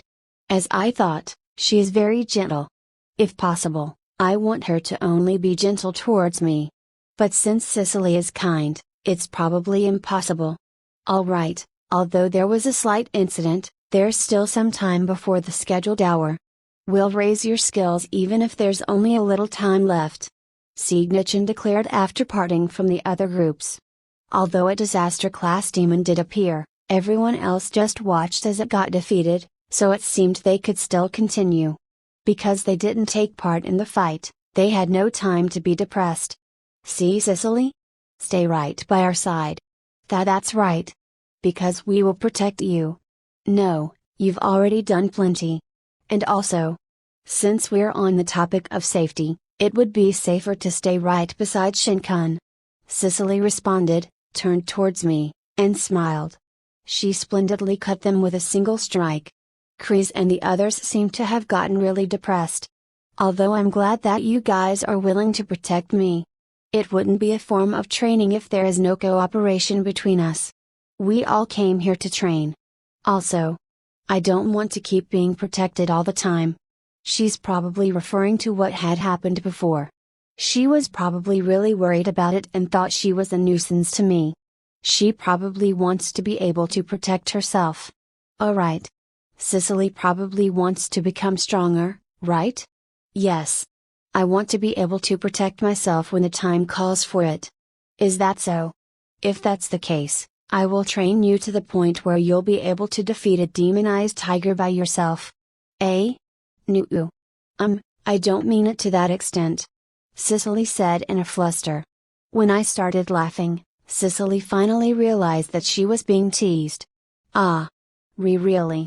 Shin-kun. Ha. Sorry. Because it looked like you were really passionate and determined, I said that in order to loosen you up. You don't have to worry about anything, Cicely. Before you knew it, you've already gotten stronger. Is that true? Yeah. I'm really happy. It's because her shoulders were really tense. It definitely has nothing to do with my personality. These guys. As I thought, they're going out? No, not yet. Or so I thought. Still, it's really hard to believe. Meiji-sama and Guru-sama's grandson, being taught swordsmanship by Sword Saint-sama, and in the end, even Cicely. How enviable. It makes people too envious of him. As I thought, I can't come to like Walford. You guys are acting really uncool. You guys are really noisy, whispering here and there. Because the students from the Night Academy held Cicely in high regard, they kept looking over here with irritated expressions. This kind of mentality is good to have when they're young. Although I'm already using search magic, Cicely, and the others were also using it. In the meantime, everyone was copying me? And concentrated more on detecting enemies around us. Gus, pay attention on where your foot is landing. There's a large stone there. Eh? Okay, I understand. Maria, you realize you're getting separated from everyone else, right? Eh? Ah. Since when did I? Kaya. While I was paying attention to Maria, who was on the verge of separating from the group, Cicely lost her footing on a hollow cavity on the ground. Oops. I managed to grab Cicely before she hit the ground. You are concentrating too much on using magic to search for enemies. You also have to look at your surroundings. Ugh, I'm sorry. And in my arms, Cicely murmured in vexation. Damn you. Damn you, Walford. I'm so jealous, I'm so jealous, I'm so jealous. If it were me. You guys are looking really uncool. There were feelings of resentment coming from the students of the Night Academy. Miranda seemed really embarrassed for them. After we advanced for a while, there was a reaction to the search magic. Ah, this is. Ah, I also detected it with my magic. I detected it, too. But this is. Although it is smaller than the demonized tiger, it is still bigger than what we've seen so far. Oh, everyone noticed it as well. Now then, what type of demon do you think it is, Your Highness?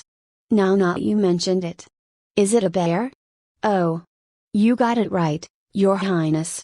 What a surprise, that small prince has turned out to be so remarkable. You are too noisy. I won't always be that kid who used to play with you all the time. Gus was being teased by Siegnichin.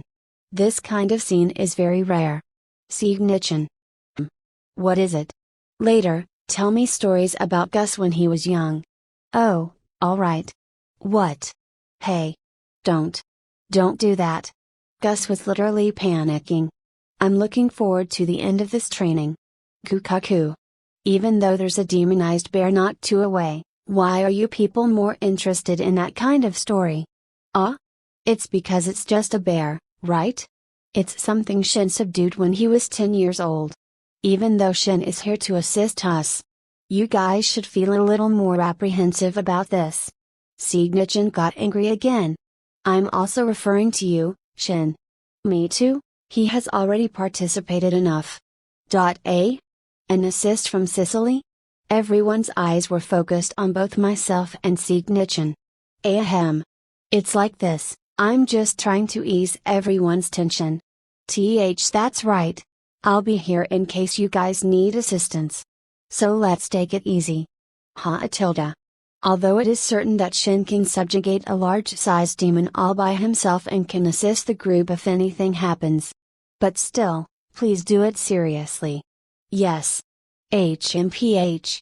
You're just trying to boast. Was there something you wanted to say?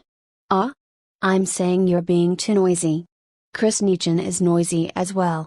With that, I returned Krasnichin's words to her. Well then, we'll now subjugate the demonized bear. First, we'll use magic to attack it, and then the students from the Night Academy will deal the finishing blow. Make sure you adapt to the circumstances.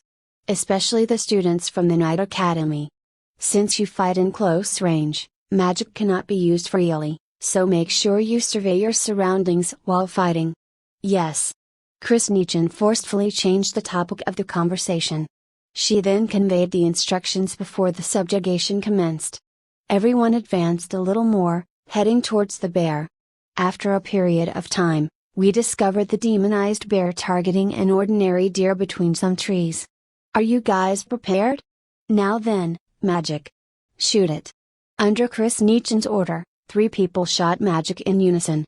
In order for the effects not to overlap each other, the 3 of them shot fire arrow, wind blade, and rock bullet respectively. When the spells hit the bear, it fainted in agony. I wonder if this was the result of the research society. The power of their spells had gone up. Night Academy students, go for it. Yes. Chris Nichen was surprised at the result of everyone's magic, and in an instant, she shouted an order to Chris and the rest. You guys could actually use those kinds of spells? That's not it. It's only until now that we thought to cast the spell with all our might and subjugate the demon with one blow. Because if we subdued them with just one blow, it wouldn't be practice for the Night Academy students, would it? That's what Shinkan had instructed us to do. Unless it's a medium-sized demon, he said not to use our full strength. Well, although it's your first time firing spells at a demon, I'm glad you guys followed Shin's instructions. That's right. We didn't think that our magic power would go up by this much. That's right. Since I've been monitoring everyone's progress during the Research Society meetings, I thought they would probably defeat small-sized demons in one hit. In that case, it would be best if they did not use all of their might unless it was a medium-sized demon. Because if they didn't hold back, the students from the Night Academy won't have a chance. I'll say it as many times as needed, this is Practos. While they were having their conversation, Chris and the others took down the demonized bear. Although they are still unable to subdue it with one blow, the demon has certainly accumulated some damage. Only when Chris and the others were assured of victory, did they head over to deliver a decisive blow. Nevertheless, the wound already present on the demonized animal was frightening. In addition, before it will be killed, the demon was hit by spells and was on the brink of death with just a single shot. Chris swung his sword and tried to amputate the demonized bear's left arm. However, the sword dug into its arm and didn't fall out. With its right arm, the demonized bear attacked Chris. Watch out! Although Chris Nichen yelled out to warn him, I already predicted that this would happen. Prepared, I shot 2 wind bullets. The purpose of the first one was to blow away the bear's right arm descending upon Chris, while the other one was for its left arm, to push Chris' sword in deeper. The power of the demonized bear's left arm had been reduced, and Chris was able to pull out his sword. This time, he grabbed the hilt of the sword and wielded it without overswinging. After they finally defeated the demonized bear, they returned to where we were standing. Walford. Thanks for your help back there. Anan. Don't mention it. He gave me his gratitude with a reluctant expression. Chris, Noin, and well as Kent. You guys really need to stop acting that way. If it wasn't for Walford-kun's magic, you guys would have been dead. And because of that, I feel really embarrassed looking at you people. Miranda finally lost her temper. I guess it's only natural. Although she, herself, is a girl, Chris and the others only cared about protecting Cicely. On the other hand, Cicely had given them her gratitude, refused their guardianship and started to quietly follow me. She has probably never seen them act this way until now. She would certainly feel like she had been disillusioned. Please calm yourself down, Miranda. But, Christina-sama. They're just a bunch of people who attended a school full of guys. And also, the girls at the Night Academy. They can hardly be considered as ladylike, can they? That is. Well, it is as you said. Did my previous classmates' thoughts also lie along those lines? They were always talking about girls. Speaking of girls, there was one nearby. Was I not considered a girl? Christina-sama? The darkness in Chris Nichen's heart is leaking out. I see. So Chris Nichen wasn't all that popular during her academy days either. She probably worked really hard after graduating. Adolescent boys are just like that. With a cute and lovely looking girl, They want to look noble and dignified while protecting that kind of girl. They're probably envious of Shin because he has taken most of the good parts. Chris Nichin looked like she swallowed a mouthful of poison. She's probably trying to absorb the actions of the guys in the Night Academy during her days there. Kreis and the other guys turned red and lowered their heads. Please stop this foolishness already. Now that I think about it, Siegnichin hasn't said a word for a while now. I wonder what the matter was? While I was thinking so, I turned to look at Siegnichin. No way. Their magic power is greater than mine? Is it because of Shin? Is it because they were taught by Shin? Should I also ask him to teach me? No, because until now, I've always treated him as my younger brother. So to ask him to teach me, my pride will be.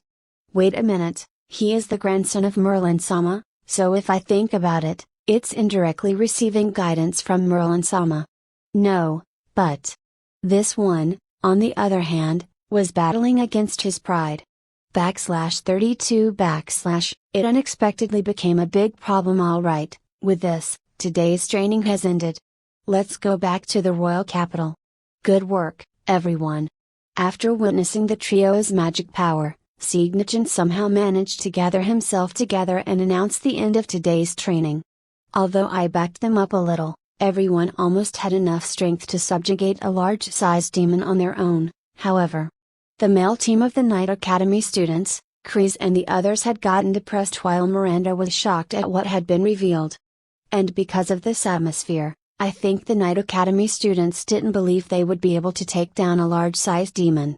On the other hand, the 3 students from the Magic Academy were delighted that their magic power has increased more than they had expected. Nevertheless, because the students from the Night Academy were disheartened, they kept their mouths shut. As a result, a strange atmosphere filled the surroundings. Chris Nichin, who could no longer withstand the tension, reprimanded Kreis and the others. You people need to put a sock into it already. Even though you're just students, you have already taken down a large-sized demon. So instead of being dispirited, you should reflect on the previous battle and correct what you think you should have done better. Aren't there a lot of things you still need to improve on? Or rather, if you do not reflect on those things, there's no meaning to this training. Maybe because of the fact that Kreis and the others are considered Chris Nichin's underclassmen, she spoke to them harshly. Maybe there's no need to be partial to one's alma mater. Or rather, she can understand how Kreis and the others are feeling. I wonder if this also has something to do with the darkness of her past? It is as you say, there's a lot of things we need to reflect upon and improve. Oh, as expected of the top students from the Night Academy, did they switch gears? During the previous battle, the preemptive magic attack was very effective. That's right. And the demonized bear received considerable damage from it. I've heard that demons can use body strengthening magic, but because of the magic attack, I didn't see any signs of it. Or rather, the problems lie with us. As expected of the top students from the Night Military Training Academy. They immediately began reflecting on the previous battle. As I thought, we shouldn't have rushed towards victory. You're right. Since you guys are the top students from the Night Academy, there's no problem when it comes to battle. However, no matter who it may be, the battle is not decided until the very last moment. Understood. I have definitely realized it. I nearly lost my life. In this late hour, Kreis looked like he recalled what almost happened and shivered. As for me, I thought Kreis would definitely be killed. Me, too. That's what I thought, too. And then you guys probably diverted your eyes, right? Although I understand how you feel, but no matter the situation, you must never take your eyes off demons. Yes. Nevertheless, the magic wall Ferdkun used to save Kreis was awesome. Can magic spells really be shot with such precision?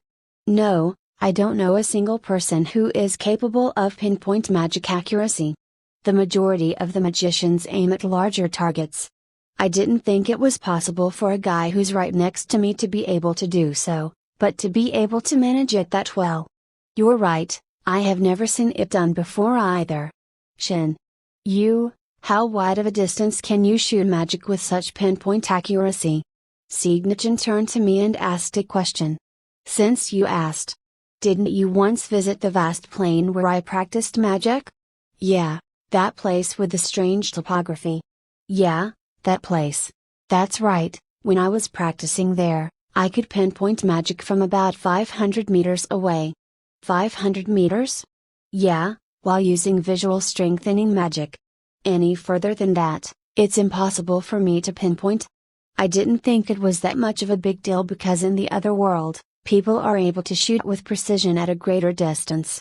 But they're making a your impossible face again.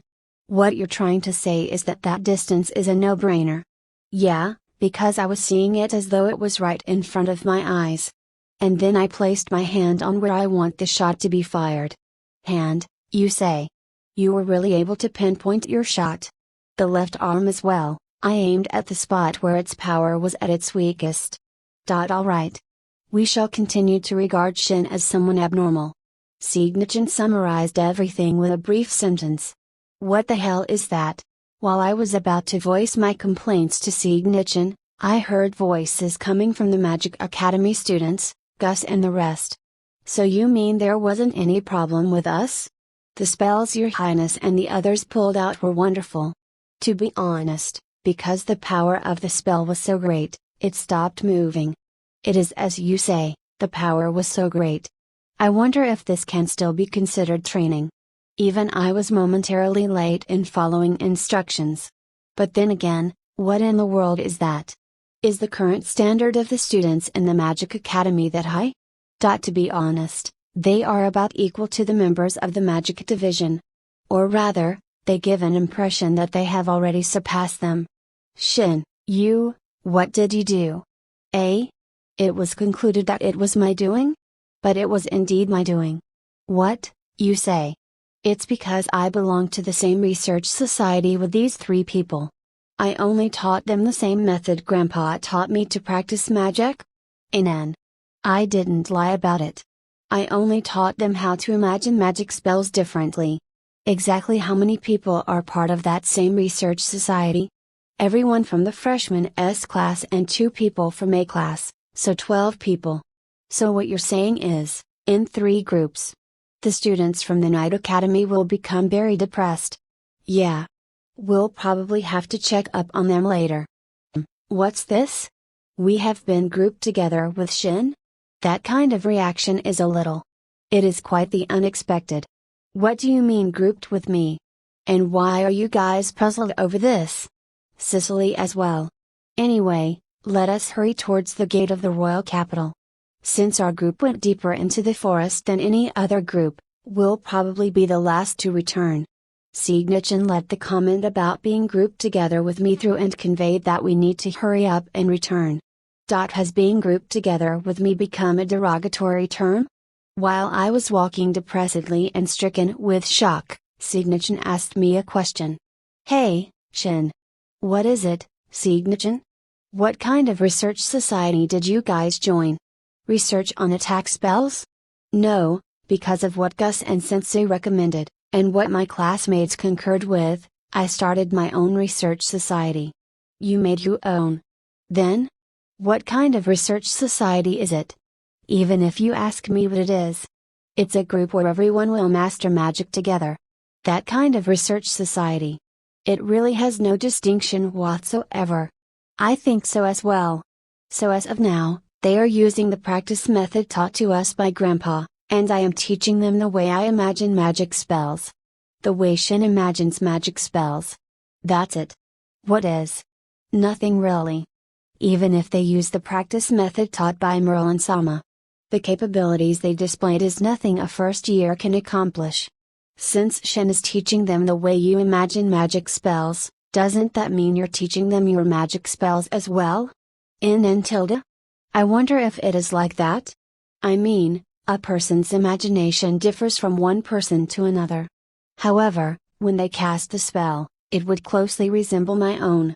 That might be how it is. Nevertheless, it is also a fact that the abilities of the prince and the others have improved. Well, I don't know the abilities of any other magicians. Well, In the first place, even before you were admitted to the academy, you were already taught how to use magic by both Merlin-sama and Melinda-sama. In addition, the reason you enrolled was to make friends and learn common sense, so it's natural for you not to know the abilities of any other magicians. Ah, I know the abilities of the students in the academy. That's why, even if it's just the people part of the research society, I want their abilities to increase. It's this kind of situation. If Strom did not appear, it would have been satisfactory for everyone to increase their abilities at their own pace, and they would not have reached this level. Hey!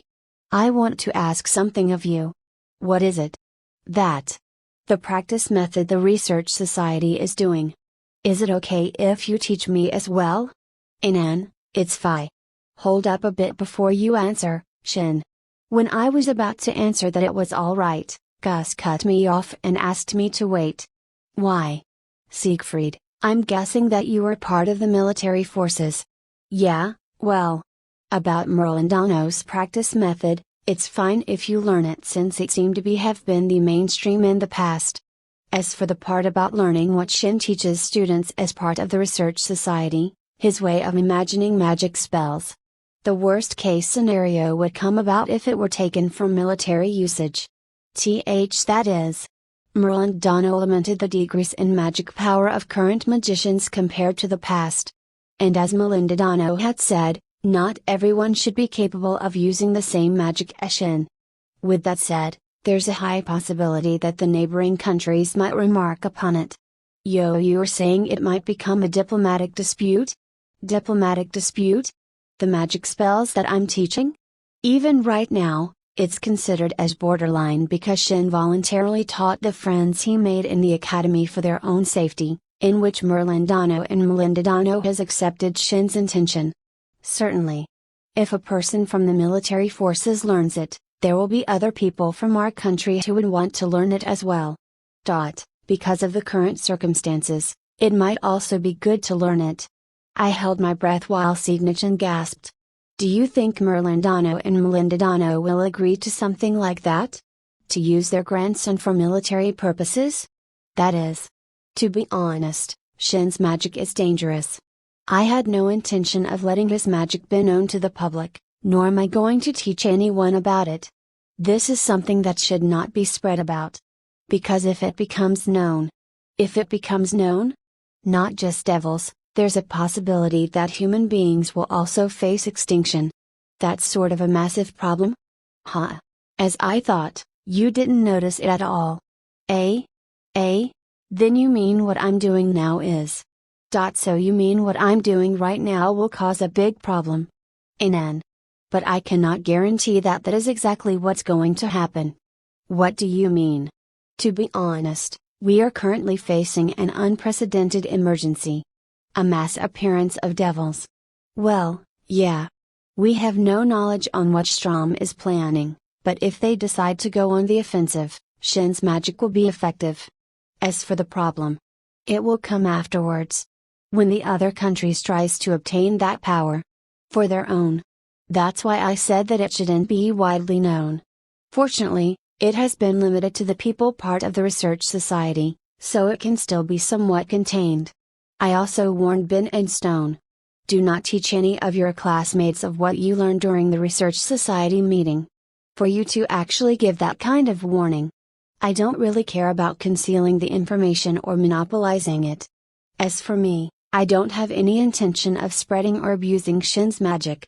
Shin, you've said it before, right? The way humans use magic depends on their morals. Yeah, I did say that. This amount of people is enough. Any more than this, unexpected situations might happen. I'll bet my body and soul and show you that I'll be able to control the situation. Therefore Shin, you should prevent your magic from becoming well known. Yeah. I understand. The situation has become more serious than I originally thought. I never thought that it might become a diplomatic problem. However, you said that it was fine to teach Merlin-Dano's practice method? I believe you said that it used to be the mainstream in the past. That's right. Since you've asked up until this point. Well? What exactly is Merlin-sama's practice method like? It is actually quite frighteningly simple. Siegfried, do you think you can do it? What are you saying? Will definitely try it out. Then, I will teach you. The practice method is. Practice method is? It's to practice your magic control. What? Day after day, continue to practice your magic control and increase it little by little. That's all there is to it. No, are you telling the truth? Why are you doubting me for? Claude. Machina. Please come here. Yes? What is it? In order for our conversation not to be heard, we were walking far in the front when Cicely and Maria were called. What happened, Your Highness? Nothing really. Over here, we have an elite Sama of the Magic Division, also serving as one of Father's bodyguards, who doesn't know of the importance of magic control. I was thinking of telling him about it. Not long ago, you also didn't know the importance of it. Certainly just hearing about it, one won't immediately realize it. What do you think should I do? That's right. For starters, how about doing what Shin did, create a magic barrier? First, Siegfried, please try doing it. I understand. Reluctantly, Siegnichin deployed a magic barrier, as I thought, it's really thin. Well then, the three of us will now deploy one. Okay. I understand. And so, the three people cast their magic barriers. This is. What happened, Sieg? Because we all stopped walking, and when Krasnichin saw us and heard a voice, she called out. In one way or another. What's this? What's with this thick magic barrier? Actually, before we were taught by Shin and Merle and Anno, we didn't know about it. But when a magician practices their magic control, it increases their magic power. To be honest, compared to Shin's magic barrier, ours is still incomparably thin.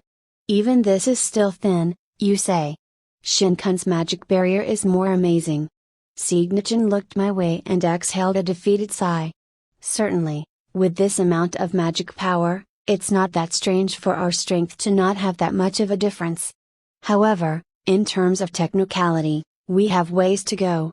No, you can have confidence in yourself, Maria-chan.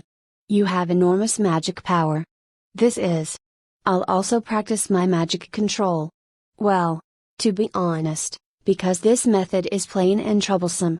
It's fine if it's widely spread. With that, Gus gave Siegnichin permission to let it become well known. Nevertheless, I was being far too naive to have actually caused Gus this much trouble. My bad, Gus. What do you mean? No. It looked like I caused you some trouble. What? So you were talking about that, don't mind it. Father was originally the one who brought you into this kingdom. Since this is the case, I'll undertake the troublesome matter until the very end. T/N, he's pretty much saying he's babysitting Shin. Gus. Hey. I thought I was following what's normal. And that I was being very careful. That's why the Ultimate Magic Research Society will be placed under the management of the kingdom after Shin's graduation.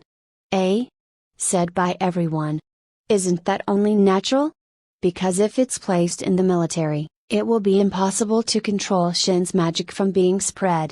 Thus, they will be considered as special forces directly under the kingdom's control. They will also be in charge of monitoring other countries.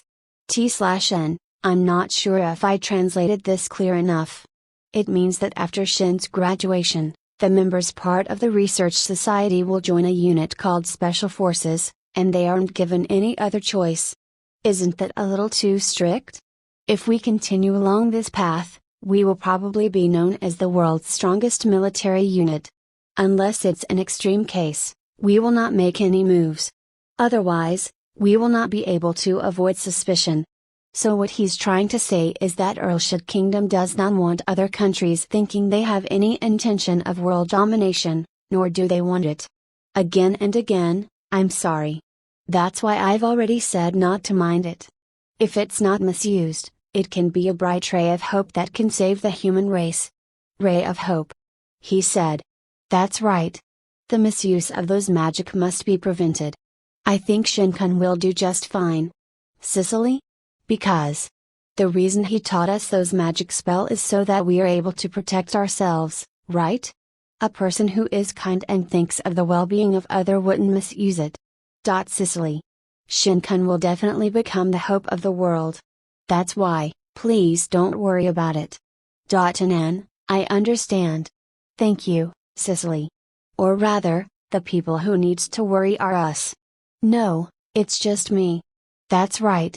We should also be careful. I have changed the lives of everyone.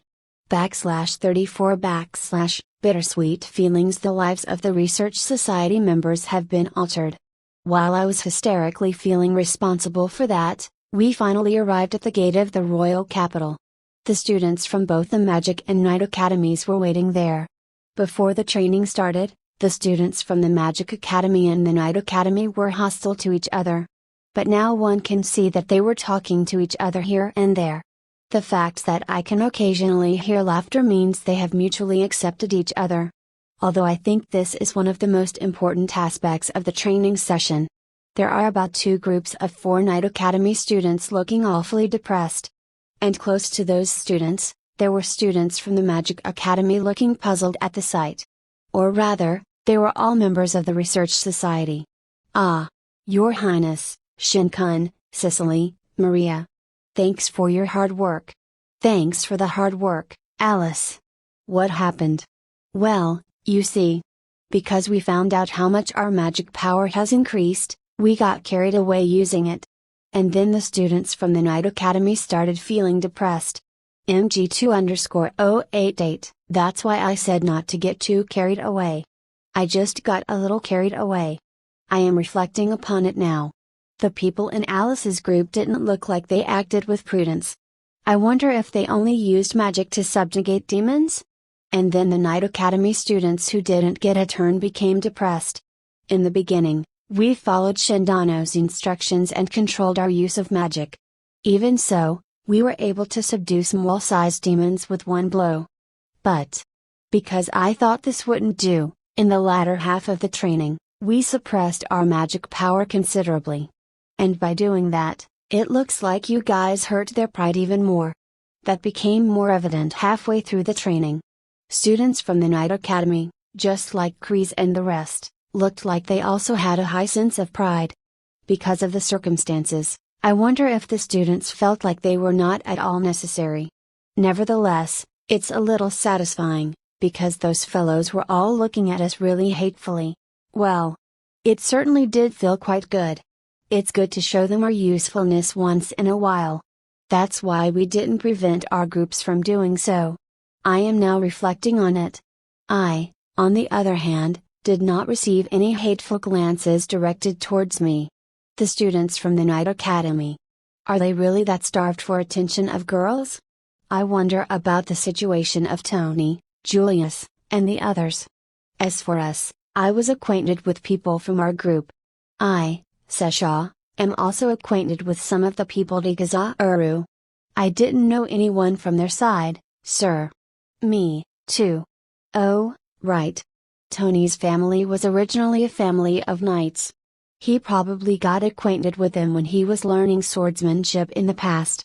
And they told us that students from the Magic Academy are all weak and only know how to run away. As soon as we met them. Because I'm always together with His Highness Digazauru, it was my first time seeing it Digazauru. And then the atmosphere worsened immediately Digazauru.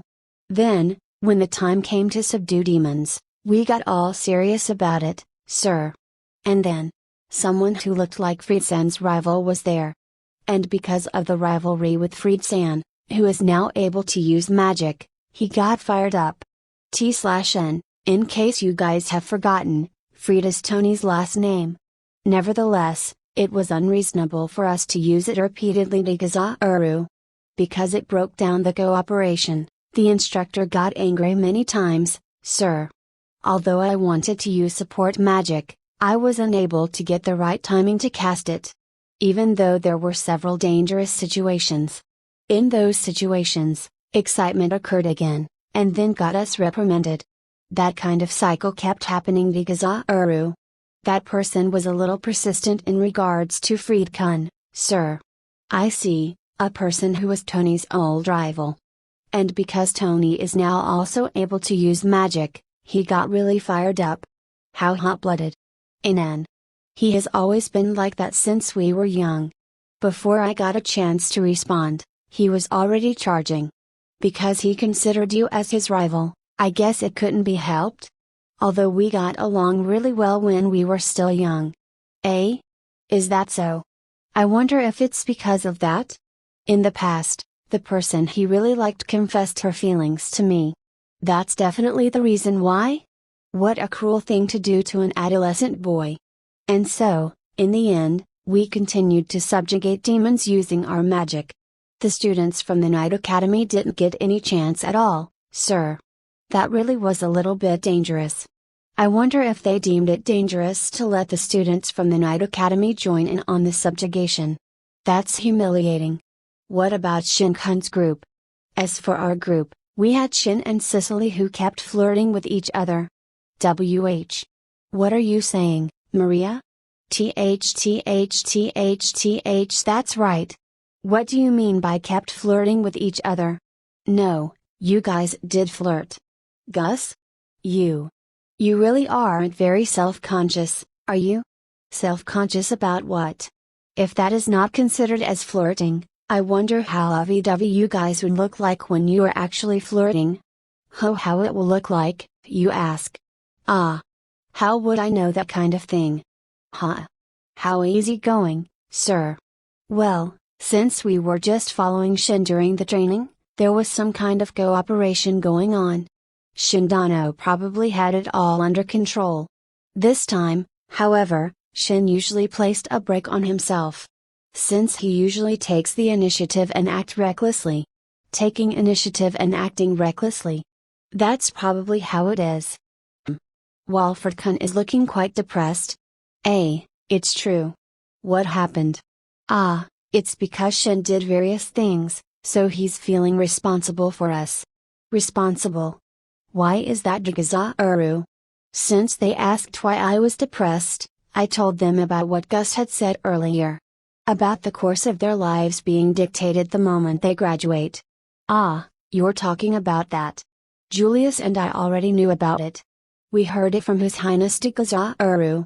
I guess it's only natural for the both of you to hear it from Gus. It's probably normal for Thor and Julius. So that means our paths has already been decided after we graduate. Yeah.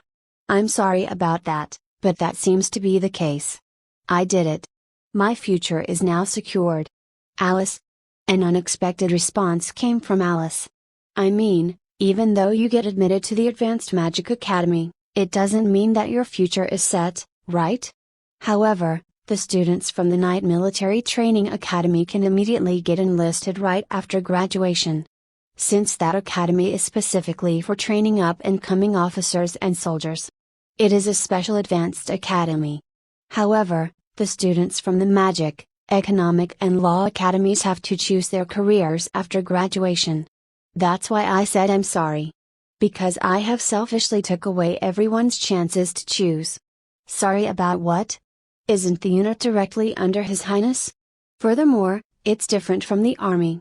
Isn't that super special treatment? There's no way I can be a part of that under normal circumstances. It is as you've said, it's exceptional special treatment. How awesome, sir. And I can also be a part of it. I wonder if this is just a dream. If I tell my family about it, they'll probably be really happy. Everyone is happy about it? Is this something everyone should be happy about? Walford-kun, you probably don't know how wonderful this situation is. No. It's because I don't understand that I'm asking you guys. And then Ran shrugged her shoulders and shook her head from side to side, as if saying good grief. Earlshire Kingdom's special forces under the direct control of the Crown Prince. This is already considered as special treatment. Furthermore, the special forces will only move in case of a special emergency, and are in charge of supervising other countries. So it means that there's a great chance that we'll be deployed to other countries. Not just in the kingdom, but other countries as well? I'm feeling more and more apologetic. We will become a special force which saves the world in times of crisis. There is romance in that. Romance being part of the special forces, you say. Sometimes, even Rin says something strange. In addition, for us to get such special treatment means. It means? We can also expect considerable wages. It's about that? Ah. Everyone started nodding. In other words, this is the expressway to being an elite? That's what it means. Geez, as I thought, it's really a good thing that I decided to join this research society. You said it. Meeting Shinkun is the best luck I've ever had. Didn't it turn out just like I said? That there's nothing for you to be worried about? I see. If everyone is happy about how it turned out, it would be weird for me to be depressed. That's how it is. Although I was depressed that I've taken everyone's chance to choose their own future. No one seemed to mind it, how lucky. Ah, but won't it be a problem for Mark? You will lose your chance to inherit the workshop. Ah, it'll be okay with my family since my dad is still active and healthy. There will be no problem if my child is the one to inherit the workshop, sir. Mark's child will be the one to inherit the workshop. Well, isn't that all right? I mean, isn't the partner already decided? Foo, it is as you've said. Olivia-san will take responsibility, right? Wei. Maria-san. Cicely-san. So Ben and Stone have that kind of relationship? Ah, it's like that after all? I thought they had that kind of relationship when I saw them exiting the workshop together one morning. Well done, Mark. Well, about that, please don't make fun of me, sir. Even in Mark's family, it didn't seem it would be a serious problem. However, in case of an emergency, Gus would probably allow him. There's not really a reason to prevent them from doing what they want. Since I'll be part of the special forces, I want to learn more and more magic. Specifically, I want to learn Gate. Rin thinks of nothing but that magic. That's right, since they will be part of the special forces who would be responsible for saving the world in times of crisis. I wonder if it would be okay if they're taught stronger magic? Shin. Even though I said I would be responsible of containing the information, I'm already near my limit, alright? So please don't think of doing anything strange, okay? These days, I think Gus has been really on point with what's on my mind.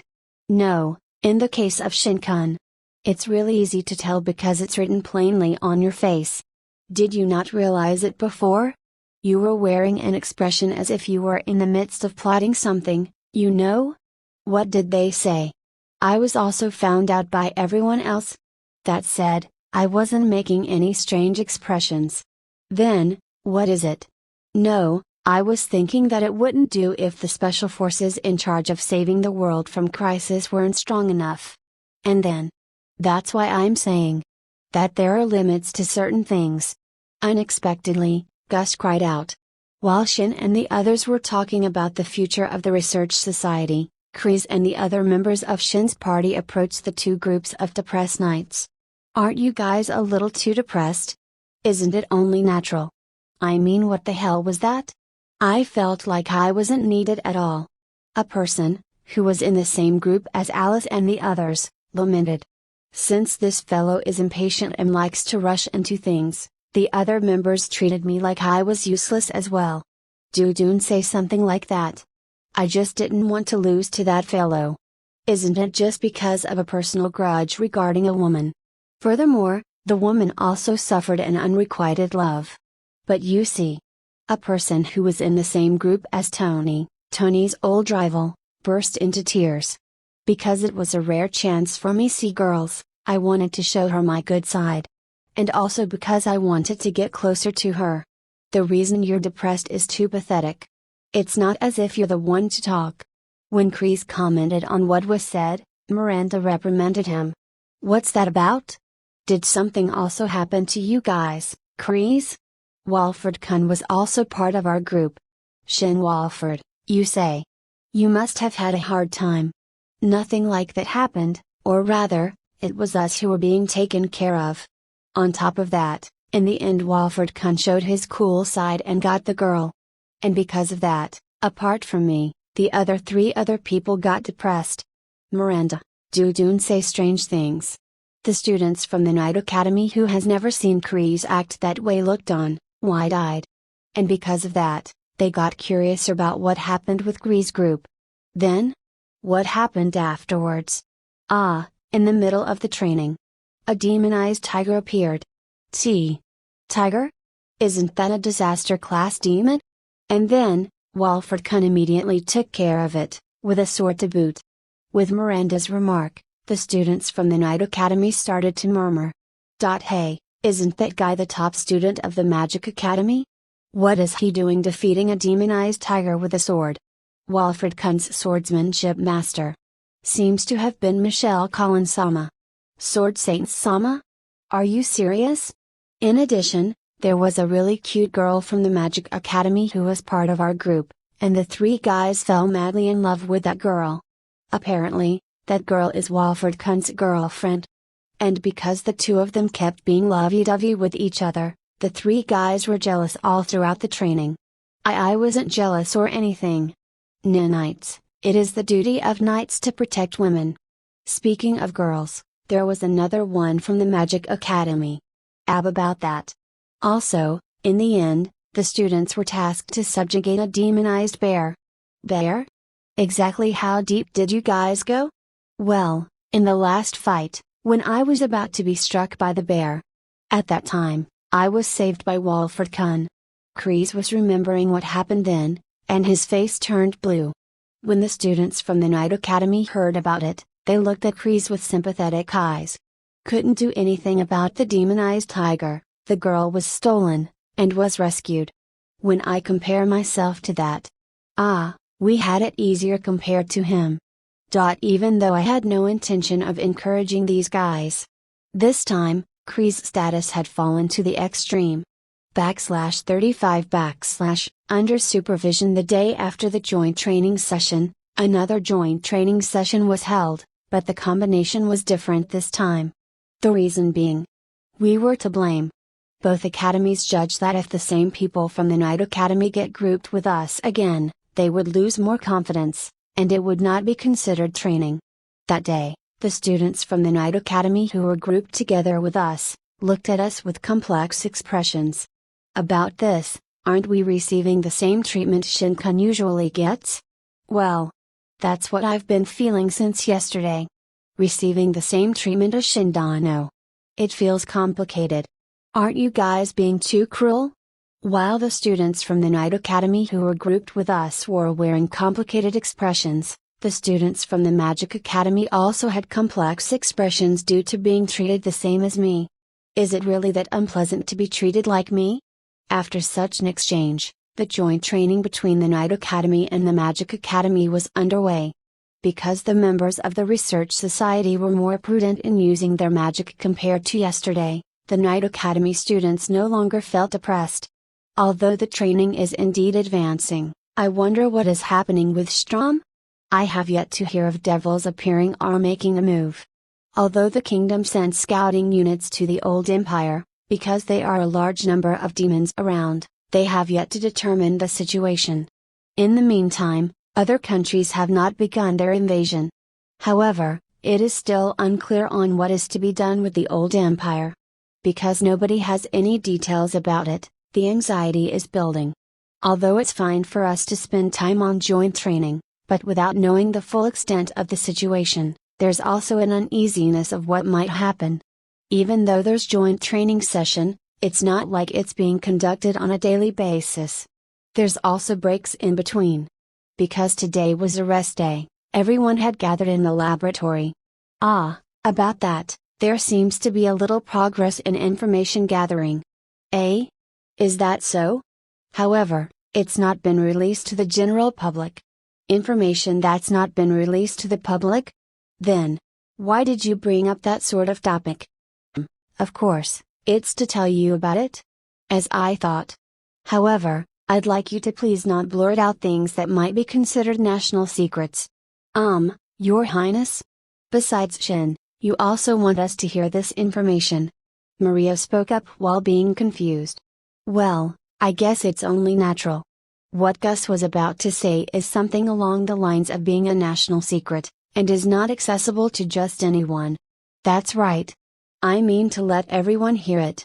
In the future, the members of this research society will have considerable influence. From now onwards, there might be a time when we'll have to lend our strength to fight against demons and devils. If that's the case, it's important that everyone should know about devils. It seems like everyone is already considered as an important war potential. When everyone heard what Gus said, the expressions on their faces became stiff.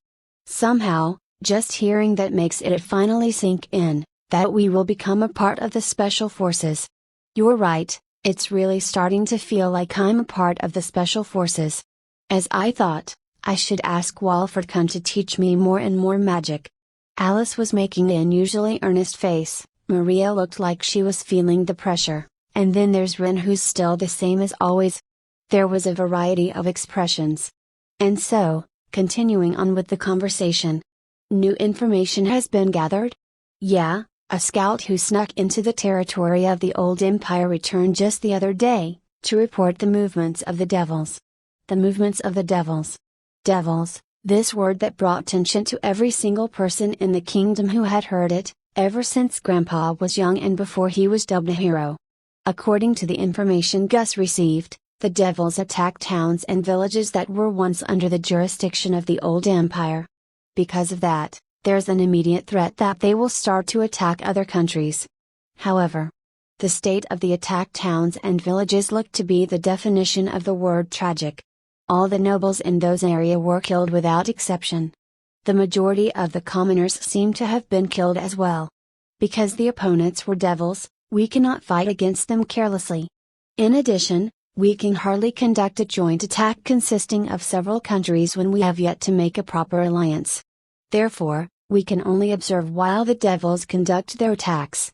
Gus, who understood the situation clearly, felt really irritated. Majority. So that means that there were some people who weren't killed? That in itself is a big problem. What do you mean by that? Although I don't know how they choose the places they attack, but with every attack, it seems like the number of devils increases. Then, the people who weren't killed were. It means that they had turned into devils. Are you serious? Exactly how much had the number increased? I wonder what in the world Strom was thinking. Who knows, we won't understand unless we ask the actual person himself.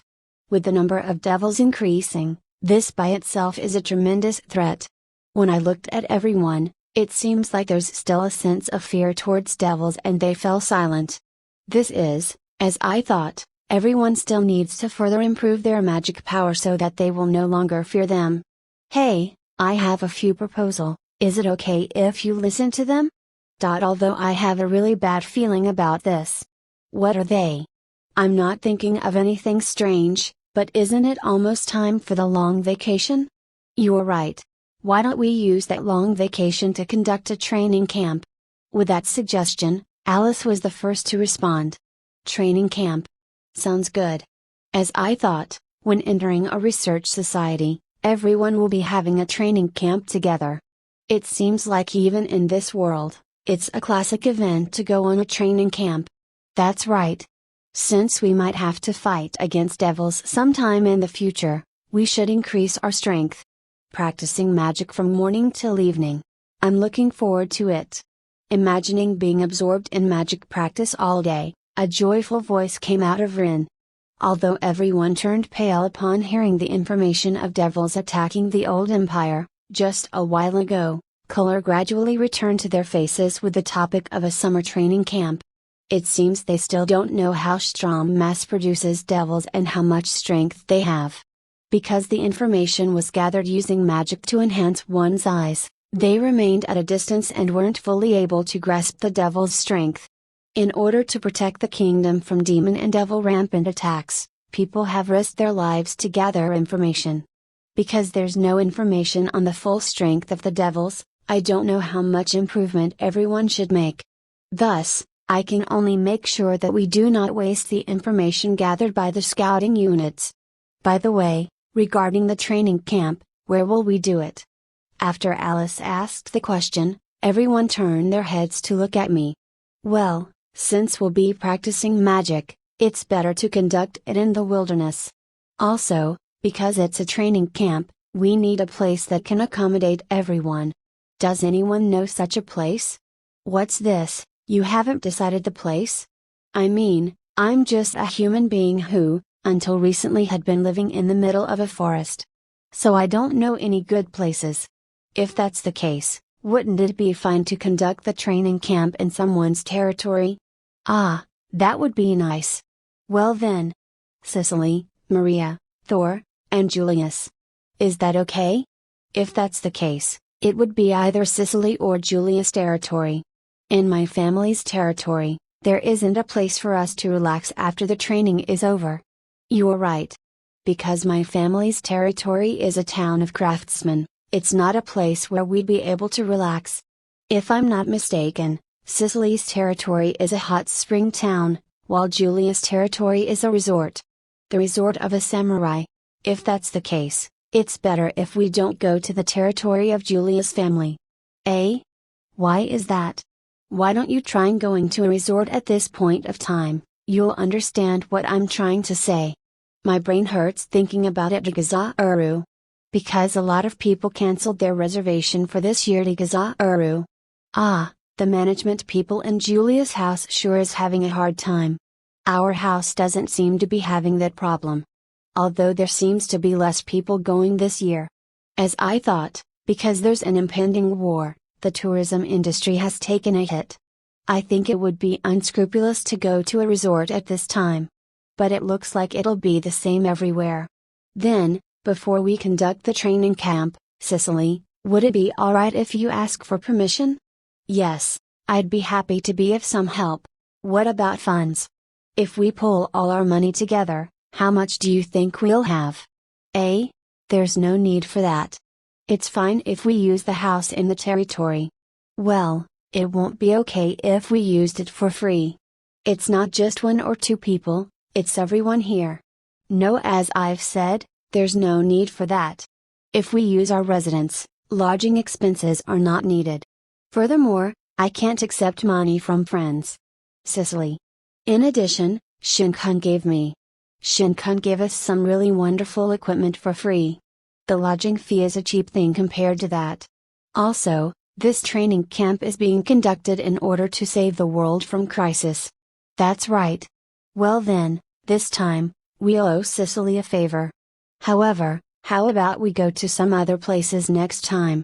Although my family's territory is not suitable for relaxation, everyone will be able to enjoy our specialty seafood dishes. Because Maria suggested that we travel to other places at the next opportunity, we decided to accept Cicely's goodwill this time. I'm really glad to be able to see such unity amongst the Research Society members. Everyone is thinking of the things they are able to do. I will also do what I am able to. Ah, that's right.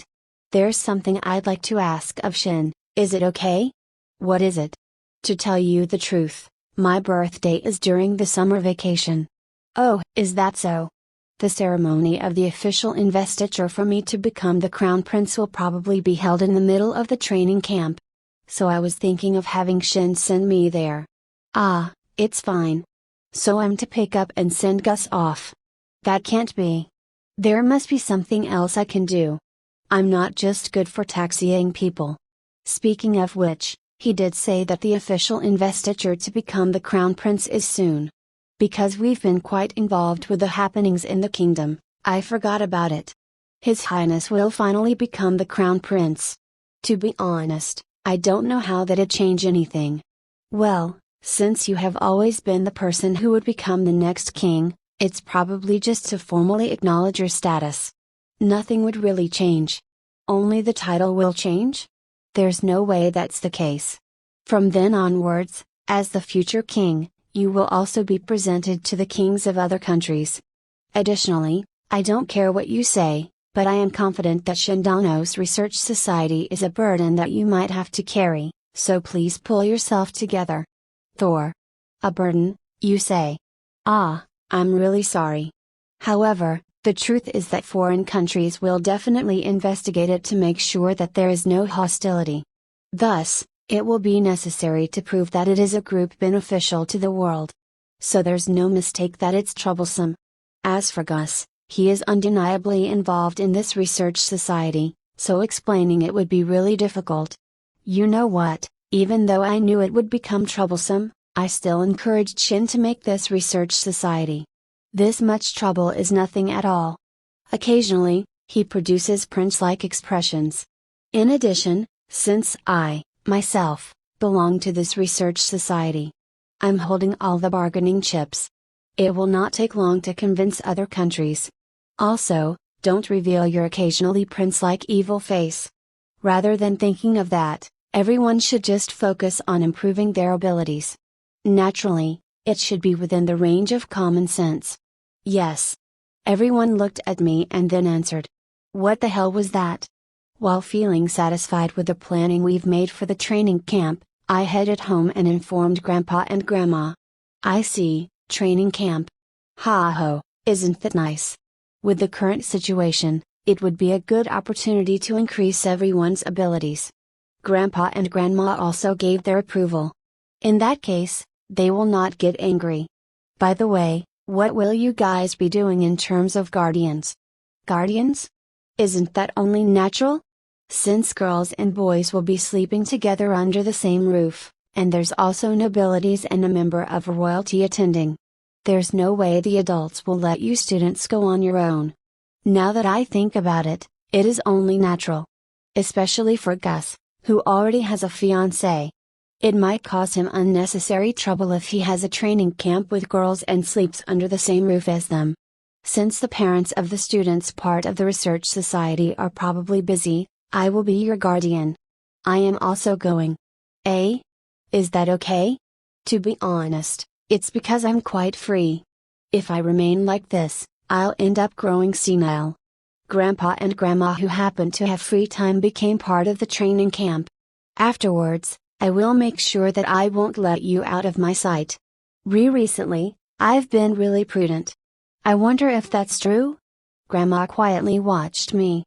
As expected, even I have nothing to say to that. It's because you're patient zero for being imprudent. Ha ho. Grandpa. Do your best. Don't start sweating and look away. In this way, Grandma's participation to supervise the training camp has been decided. /36 Departing for the training camp. Grandpa and Grandma ended up participating in the training camp. I told everyone before we started the joint training session that day. Awesome. Meiji-sama and Guru-sama will act as our guardians for the training camp.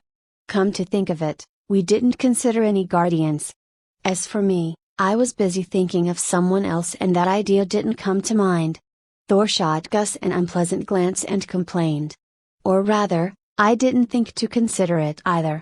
After being out of the wilderness for a couple of months, I have gotten accustomed to being around aristocrats and royalty. In terms of royalty, there's Gus and Uncle Dis. As for nobles, there's Cicely, Maria, Thor, Julius, and there was also that instance with that arrogant noble. Because it has become normal for me, I forgot all about their actual status. And when Gus is at the academy, he also seems to forget that he is royalty. It is because in this world, there isn't an absolute aristocratic system, and everyone can earn a title with merits. And the transportation systems in this world isn't as developed as those of my previous life. Because it is time-consuming to keep in touch with locals, the job to govern has been left to the feudal lord. However, there are some exceptions in certain countries. That's why I shouldn't get too accustomed to being around aristocrats and royalty. In any case, it's difficult to comprehend what one should be careful of when it comes to the aristocracy and royalty. What's that? Does Shin want to go to a country where there is neither royalty or aristocracy? Eh? Ah, you mean L's Independent Commerce Alliance. That's right, that country, the only exception in this world.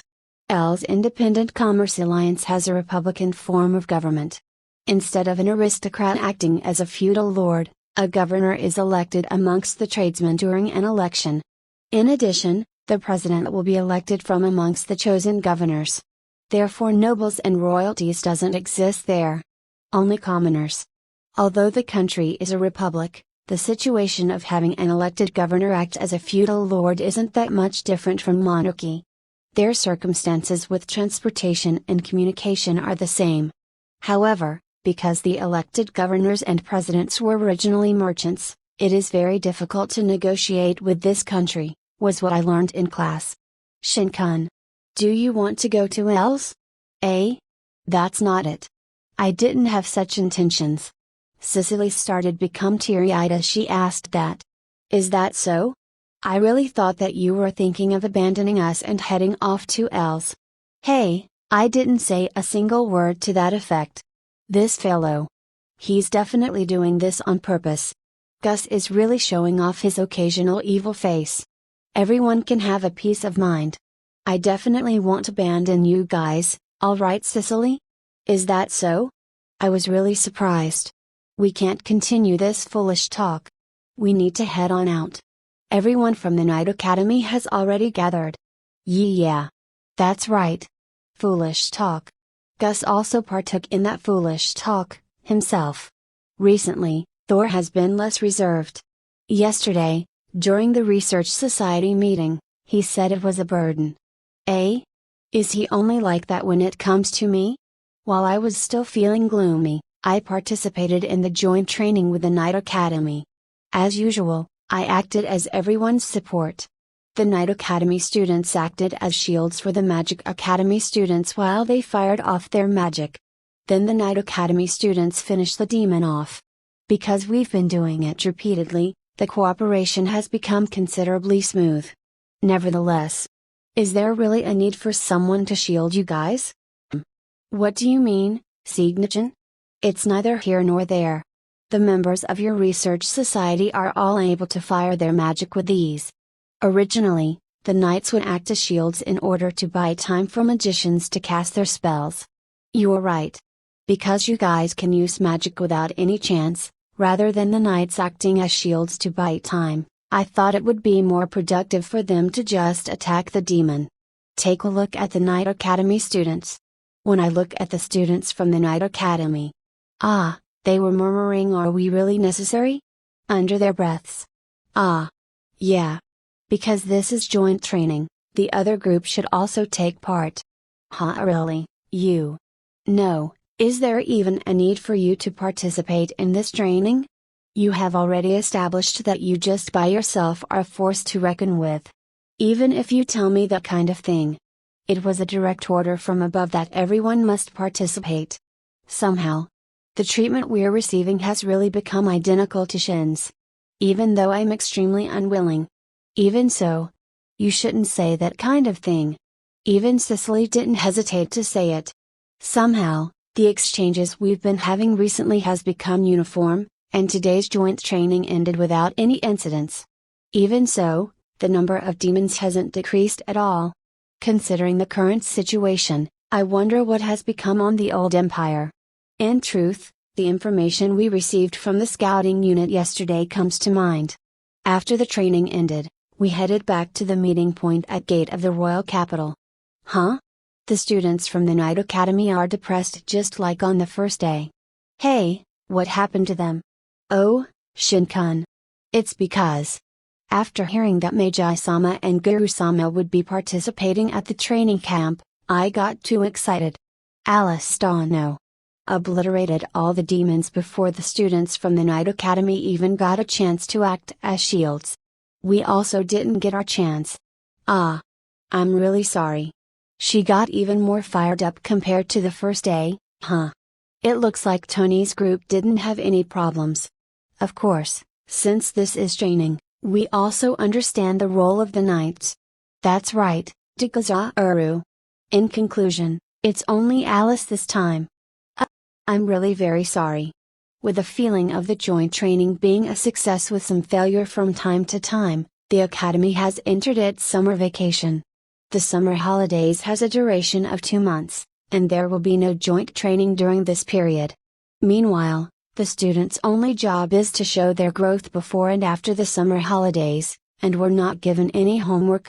Although homework was not given out, there is a feeling of pressure of having an evaluation right after the holidays, so the students don't have time to be playing around.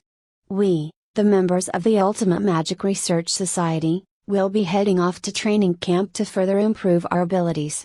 However, since girls and boys of marriageable age will be participating, Grandpa and Grandma will also come as our guardians. And thus, when I went with both Grandpa and Grandma to the participants' respective residences, and greeted their parents. Because heroes came to their house, the people there made a big fuss.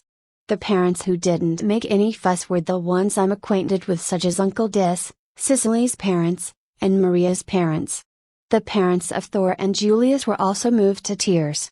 Because Cicely's parents allowed us to stay in their territory's mansion, other than greeting them, I also gave my gratitude. I'm really sorry about this. My grandson ended up selfishly using your mansion. I'm really sorry for the trouble. Inano.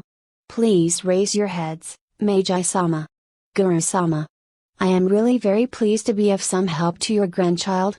In addition, this is for the benefit of the world. Rather than being trouble, I feel that there is no greater honor than to have some part in this. That's right. I'm really delighted to be of help. Since Shinkan is doing this to save the world and also training the next generation, I am happy to cooperate. Both Cecil-san and Irene-san are happy to cooperate in this training camp. However, when they say it like that, it makes me really nervous. I wonder if that's really the case. Because if you put this child in an environment where he can act freely, his bad habit might come out. Ha ho. It is as you've said. Grandpa, don't go affirming it. Well, I'll be sure to keep an eye on this child. However, if something were to happen, please accept my apologies in advance. Grandma. Please trust your grandson, even just a little. What in the world are you saying? When I look back on all the things you've done until now, how can I trust you? Honestly, why don't you take care of yourself more? Ah. Inan, I'll make an effort. Probably. Ha. You really make me uneasy. Grandma released a deep sigh. Guguru-sama, Shinkan is a really gentle child. I don't think he will do something unreasonable. That's right. He went all out and did his best for Cicely. I don't think he'll do something strange. Naive, you guys are being too naive. The moment this child thinks of something, his bad habit will come out and he'll immediately follow through on it. Furthermore, the things he comes up with are things we will never be able to comprehend. Although Cecil-san and Irene-san defended me, Grandma immediately rebutted them. Is that really how it is? Yeah. That's how it is. If I'm not mistaken, the defensive accessories you guys are wearing are also made by this child? Yeah, it is. This accessory has saved my life many times. Is that the truth, Father? Because I didn't want to worry Cicely, I didn't tell you about it. When I was returning from my visit to our territory, I had several dangerous run-ins with demons. If it wasn't for this magic tool, I would have been in serious trouble. When I heard about it from my husband, I was really grateful for Shinkan's kindness. Please let me say it again, thank you very much, Shinkan. No, there's no need for that. I'm glad to be of help. Do be able to help someone gives a good feeling. I wonder if this will advance to a good direction? Is that so? I'm really glad. I am really grateful that the accessories this child made has provided you with help. I think so, too. After using that magic tool, what are your impression of it? My impression of it? Well, I thought as expected of something the grandson of Guru-sama made, it's remarkable. I'm not talking about that kind of impression. I'm asking what you thought about the magic tool when you used it to defend against demons. That is. To be honest, I thought that there's a heaven and earth level of difference between what is being sold to the general public. I've never seen such a magic tool before. How long did you think this child took to make that magic tool? If I'm not mistaken, it was made it instantly. While Cecil-san was speaking, he suddenly became stiff. That's how it is. This child can make such magic tools without taking any time at all. In addition, it was on a whim. That's why it can't be helped that I have to monitor him at all times. Cecil-san has fallen silent. PL, please do your best. That's how it is. Therefore, as much as possible, I want to keep watch on him so that he won't do anything reckless. However, please prepare yourself in case something happens. I understand. I will prepare myself just in case. Magic. The magic practice will be conducted in the wilderness, so there's probably nothing to worry about. Glare. Because I was glared at my grandma, I swallowed what I wanted to say. Grandpa, what is it? Grandma sure is scary. Ha ho. Just be conscious of what you want to say. While the two of us were tottering after Grandma, we returned home. I was really scared. The next day, I used Gate to go to everyone's houses one by one, and pick them up. Then, we all gathered at my house. As I thought, I'm just a taxi. While I was worrying, we joined Grandpa and Grandma, and headed towards the carriage station. Since we'll be using Gate to return home, this time, we decided to take a chartered carriage to reach our destination. By using Gate, the purpose of going to our destination via our own carriage is lost. However, since Gus, someone from the royal family, and Grandpa and Grandma will be participating, in order to avoid any fuss that might occur, we decided to ride the chartered carriage together. By the way, Gus handled the cost of the charter. I was told to blame myself for making the charter useless on the way back. We hired 3 charters, and there's 6 seats in each one. Since there are a total of 14 people, we divided into groups of 4, 4, and 6. I will be riding the carriage together with 5 other people, Grandpa, Grandma, Gus, Cicely, and Maria. Thor and Julius told Gus it'd be okay, since Grandpa, Grandma, I will be together with him, and rode a different carriage. They rode together with Ren and Alice. As expected, Mark and Olivia were together, and they will be riding together with Tony and Yuri. It seems like the horse-drawn carriage will be traveling continuously for 2 days before we reach our destination. Traveling continuously for days, will the horses be okay? When I heard that the horses will be traveling continuously for days, I felt worried about the horses and asked about them. They will be fine, since there are a lot of harnessed horses? Ah. Now that I think about it, there were a lot. That equipment is comprised of magic tools, enhanced to take away fatigue and strengthen their physical abilities. Thanks to those harness, horses can safely travel for a long time, and the time needed for long distance travel has been shortened. And the person who developed the harness magic tool, is none other than Melinda Dano. Grandma did. What's this, you didn't know about that? It's the first time I'm hearing about it. Although magic tools for combat were mainstream, Melinda-sama focused on developing life tools, which greatly improved our way of living. Everyone's lives has improved and became more comfortable. And as the one who led the people to live a better life, everyone respects Melinda Dano, and calls her guru.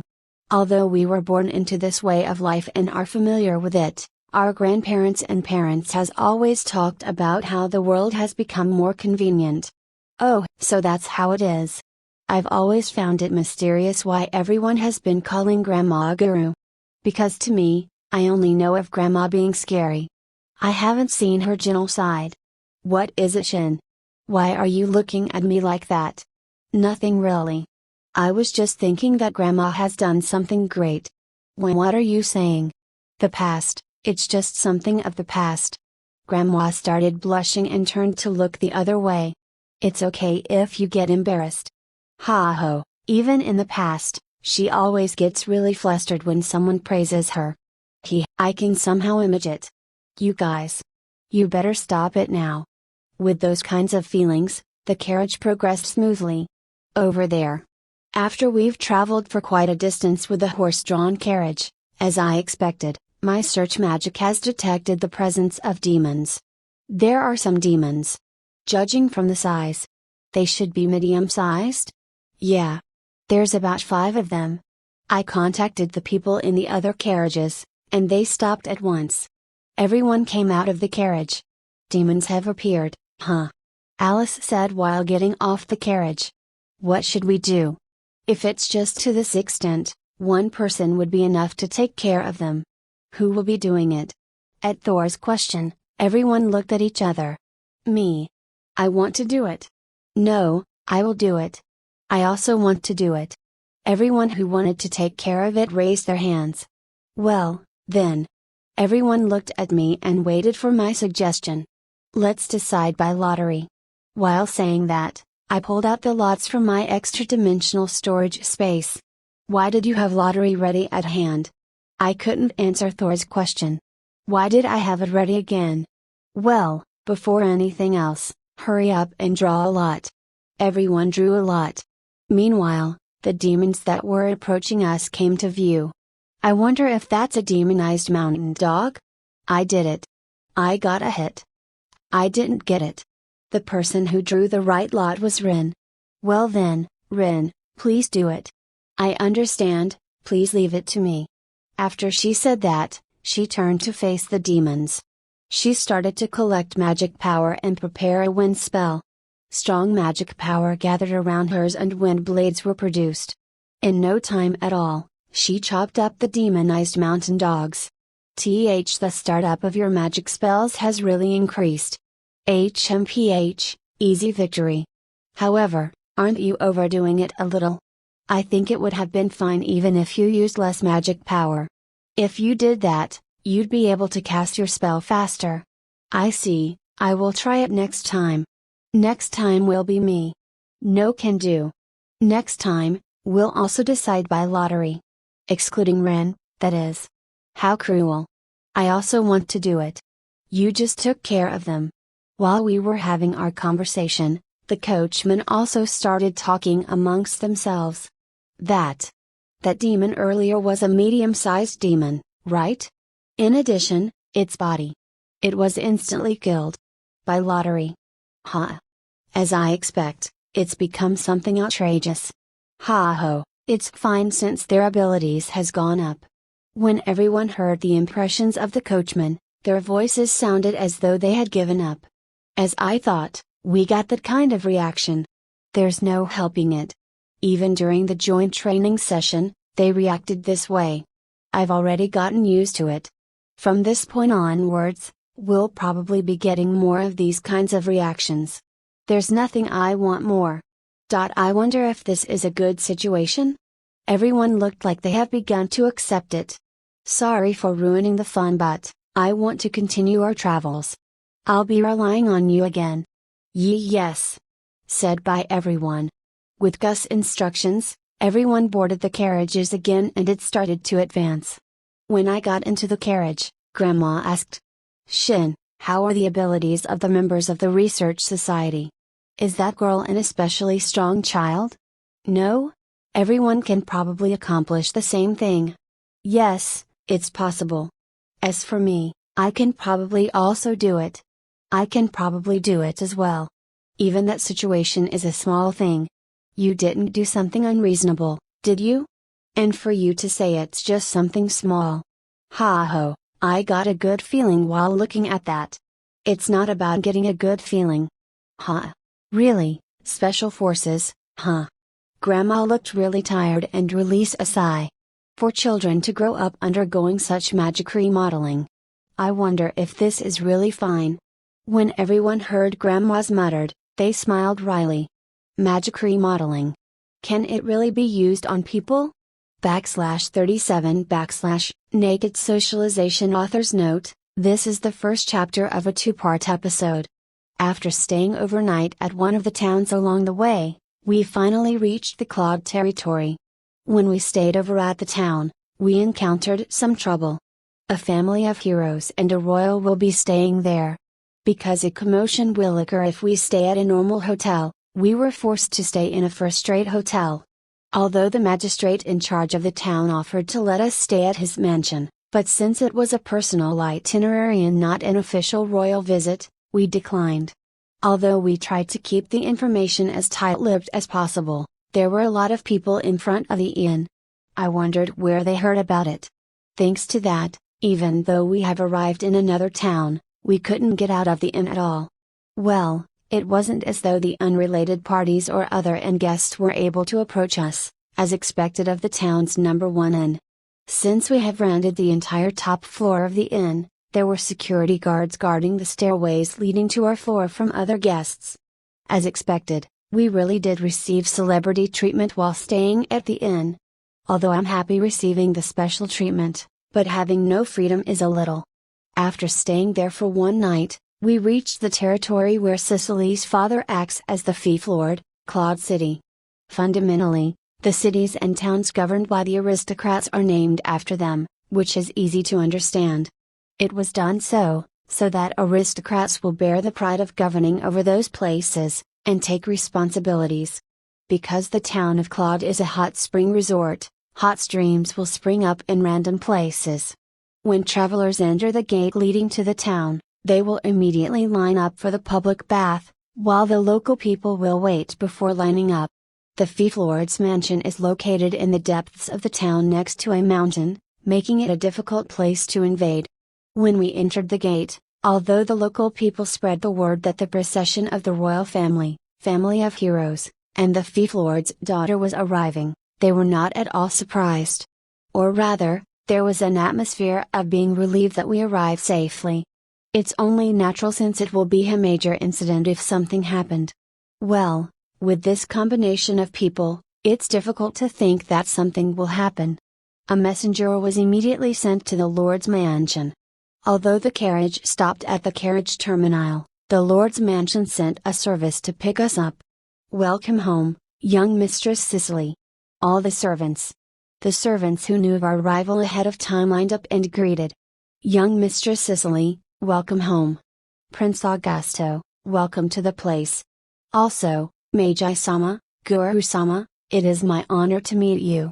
And to all fellow schoolmates, welcome. And also the new hero, Shin-sama. He is probably the chief administrator in charge of managing the fief on behalf of Cicely's father. In the end, he stared at me. What is it? All of the servants and myself were especially sincerely waiting for your arrival. Please accept our best regards. Please accept our best regards. All the servants. MG2_109, for some reason, all of the servants bowed their heads. What is this? Really? Everyone is being too exaggerated. But young Mistress Cicely, it is natural for us to greet someone who will be related to us sometime in the future. What! What! What on earth are you saying? Cicely got really panicky. About this, I was once again able to see something unusual. When I laughed while seeing her like that, Cicely looked towards my direction. What are you laughing for? Nothing really, it's because it's unusual for Cicely to raise her voice and get all panicky. Ah! Enough, already. I'm sorry. Now, lift up your spirits. When I patted Cicely's head, who had turned bright red and tears threatening to spill from her eyes, she seemed to have calmed down. Really? I guess it can't be helped. It's because you looked cute when you acted all panicky. I'm sorry? Cute. Ah, she turned crimson again. When I looked at the people in the surroundings, not just the members of the research society, even the servants were grinning. What is it? Nothing, I just thought that you guys were flirting as usual. I guess this was what they were doing during the joint training session. This can't be called anything but being flirty with each other. That right, and because of this, the students from the Night Academy cried tears of blood. To act this way in front of male students attending an academy with a male to female ratio of 9:1, what a cruel thing to do. Young mistress, as I thought, it won't do if we don't properly give our greetings. Ugh! Cicely turned bright red once again and hid behind me. Because it didn't look like Cicely will return to normal for a while, the chief administrator resumed the conversation. I am currently the chief administrator managing this fief on behalf of Cecil-sama. I am called Cameron Brandry. Because I do not live in this mansion, I have made proper arrangements and will entrust everyone to the servants of this household. Please pardon me. Eh? You don't live here? This is the mansion of Viscount Claude. I only came to this mansion in order to work. I do not go visit the residential area. So that's how it is. I thought that he definitely lives here. And also, welcome Prince Augusto. Ah, but the reason I came to this place is to take part in the Research Society's training camp, so special hospitality is unnecessary. I will heed your words. It was with good judgment that you were accompanied with Hirosamas as your guardians. Eh? Why? Probably because I had an expression that said I didn't understand the situation. Gus explained it to me. Because I am part of the royal family, there are a lot of meanings when I visit an aristocrat's mansion. Although I knew that, but why is it a good judgment to bring Grandpa and Grandma along? Because the fame of Merlindano and Melindano is extensive in this kingdom, since the two have accompanied us as guardians, the people will not say that the prince visited a mansion of an aristocrat, but rather, Meiji-sama and Guru-sama have accompanied their grandson as guardians to the Research Society's training camp. And it seemed like the prince is a part of it, it'll have that meaning instead. Although it means the same thing, the impressions are different. I wonder if this was in Grandpa and Grandma calculation and that's why they volunteered as guardians? While I was thinking that and looked at the two of them, they both looked away. This was completely coincidental. After that, the other members did their self-introduction. Because the journey to get to this place was long, everyone was tired. Everyone wanted to enter the hot springs and prepared for the activities that will take place tomorrow. Although Cicely's face was still red, she managed to recover and led the girls to their room in the hot springs. As for us males, a senior maid guided us there. We were given our respective rooms, and Grandpa and Grandma were in the same room. And finally, it was time for the hot springs. Well, that said, it is not downright uncommon to enter a bath since the concept of public baths exists in this world. However, since this body of mine is still young, there was no need to enter a hot spring because of fatigue. But since we're talking about the hot springs, I was happy that Grandma and Grandpa were able to come. There was a hot spring in the mansion. The normal bath in this mansion is a hot spring. How luxurious! This is a special privilege of having a hot spring resort. Because there are often a lot of tourists, the hot spring was separated by genders. It really is a hot spring resort. And so, when everyone undressed and entered the bath. Huge. Although I knew that the bathhouse was large, it was larger than I expected. In addition, the female bathhouse is separate. Viscount Claude means serious business. Oh, this is amazing. This is the first time this one has been to such a large bath. It is bigger than the one I, Sesha, have in my residence to Gazauru. The one in our house is bigger. You can say that because your house runs a public bathhouse. Tony's family runs a public bathhouse. But it's if not as if it's something particularly unusual. Or rather, it would be weirder not to have a bath in a house. Well, since Mark's house is a workshop, they probably had a bath built. And then, the all-important Grandpa delightedly entered the hot springs. This is amazing, I didn't expect to be able to enter such a hot spring. With a face full of smiles, he washed his body and soaked in the bath. I have revived. Phew, it feels good. Because of the long journey inside the carriage, there was an unexpected illusion of the accumulated fatigue evaporating from the body. This was the same for everyone. Phew. This is really good. You're right. It feels really good to Gazauru. This one feels like falling asleep. You'll die if you fall asleep, you know? Everyone seems to be enjoying the hot springs. After enjoying the hot springs for a while, Grandpa suddenly started talking. Everyone, thank you for hanging around with Shin. Eh? Meiji-sama? Because this child has been living in recluse in the mountains, he has never had any friends the same age as him. Everyone started perking up their ears, listening to Grandpa's story. Ever since he was a child, he has always had abnormally good memory, so I taught him this and that, but before I knew it, he had already matured. Eh? That carelessly? When I realized that fact, I felt sorry for this child. So I wanted him to attend the academy in hope that he'll make some friends. Is that so? The reason he had taken me to the royal capital even though he knew there would be an uproar is because he felt responsible. Because of that, when I saw that this child was able to make friends soon after entering the academy, I felt really delighted. Thank you, everyone. After Grandpa said that, he bowed to everyone. Please stop that, Merlin. On the other hand, it should be I who must speak words of gratitude. Gus replied so. I am this kingdom's first prince. Because of that, I didn't have a single friend who treated me equally, and I had given up all hope thinking that it was a situation that can't be helped.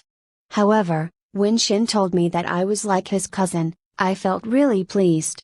To me, it was an unexpected and joyous event. This is the first time I've heard what Gus' real thoughts are. And right now, because of the present situation, I am forced to rely on Shin's goodwill to increase our war potential. Even though I know that it is dangerous, and Shin might get involved in something dangerous. So to Merlin and Melinda who are trying to protect Shin, it would be inexcusable. I am very sorry. Although I'm just doing whatever I want. Or rather, I will feel really guilty if I don't do anything and everyone gets wiped out. Ha ho, if it's concerning that, then you don't have to worry. I have already heard from Dasum about it. It's not like the war potential will be used for the self-interest of the kingdom but to be used for the peace of the world. Is that so? So he has already spoken to Uncle Dis about it. It has really become a nationwide project. Even though I'm thankful that you have considered things up to that point, if possible, I would like for you to not stop socializing with Shin and continue being his friends. Of course, I will naturally accept. After all, Shin is the first friend I made who treats me as an equal. No, a cousin. After hearing those words, everyone nodded in agreement. I will continue to be obliged Wofford-kun. Likewise, if it's okay with him, I want him to remain my friend forever. Although I'm often amazed when I'm together with Shindano, it's fun being with him. So as well, best regards from today onwards. I am of the same opinion Digazauru. While other aristocrats look at him strangely and treats me different Digazauru, Shindano treats me normally Digazauru. Because of this, I am really happy Digazauru. That's right. Shin doesn't look at me from a biased point of view. And he doesn't say that I'm a frivolous person either. Although I like girls, I'm happy to be able to make male friends. Everyone said so. Is that so? Although I did things with good intentions, I feel guilty dragging everyone to something really troublesome. You said it yourself, did you? That you did those things with good intention? If that's the case, I don't have any complaints. Or rather, we are grateful that you were able to improve the strength of us normal people, giving us a chance to be of help to people in the world. Is that so? After all, I am also a man. It is my desire to become a hero. Everyone nodded in agreement at Thor's words. Well, about Thor being a man, the feeling he gives is more like a boy. Please don't say that. Because I'm really bothered about it. Everyone started laughing. I am really blessed with good friends. Grandpa. What is it? I am really grateful to Grandpa for having trained me all those time. If it wasn't for that, if I went out of town, I probably would have died. That's why you shouldn't be bothered about it too much. In addition, thanks to those times, I now have many friends. Shin. Thank you, Grandpa. Grandpa cried again. /38 / At the same time, in the Woman's Bath author's note, this is the second chapter of a two-part episode. Please take note. While Merlin was expressing his gratitude towards the male members of the Research Society and cried because of Shin, what kind of situation was happening in the female bath? Melinda-sama, how amazing. Really. Excuse me for being impolite, but if I'm not mistaken, you're already over 60? I'll be reaching 70 soon. And to have such body. It's foul play ! While the females were taking off their clothes in the bathhouse, they were astonished when they saw Melinda's body. Although she's already over 60, reaching 70, her body doesn't seem like that at all. How was she able to maintain her body? The girls were all very interested, and when they looked at their own body, they found it even more unreasonable. The person in question, Melinda, didn't care much about those things and got into the hot springs to enjoy herself. It penetrates deep into my flesh and bones. You're right, I seem to be unexpectedly tired. Foo, I'm glad to see that you're all enjoying yourself. This is good. The best. The girls were also tired from the long journey, but because Melinda was acting as their guardian, they didn't make much of a fuss. And after calming and settling down in the hot springs, they went towards Melinda. Because she really wanted to hear about it by all means, Maria asked the question. Melinda-sama, do you do anything different? I don't really do anything different. Ah, but now that you mentioned it, Shin said it's good to move my body and created some exercise equipment. Equipment? Ah, that child usually makes really unthinkable things, but he also sometimes make convenient things. Eh? In other words, it's a magic tool? Yeah, when you supply the equipment with magic power, it'll start to move. There's an equipment for walking or running on top of a belt, and there's also a tool which increases the weight you lift little by little. And the effectiveness of those tools is beyond what nature would allow. One can immediately see results. The effects can be seen immediately. Is that really true? Yeah, however, I don't really know why. Thanks to that, my physical strength and endurance have increased recently. At this rate, I'll be able to live until 150. Although Melinda said that jokingly, the other female students looked serious. MG2_117, especially Alice and Rin. Melinda-sama. Is it possible for me to also try out those machines? I would also like to use it. Melinda looked at the body physique of the two people who made the request. And then she said words of despair. Although I don't mind, but even though I said it would train one's body, the chest portion won't grow? Eh? Is that so? Or rather, if the body moves too much, the chest portion will become smaller. Way.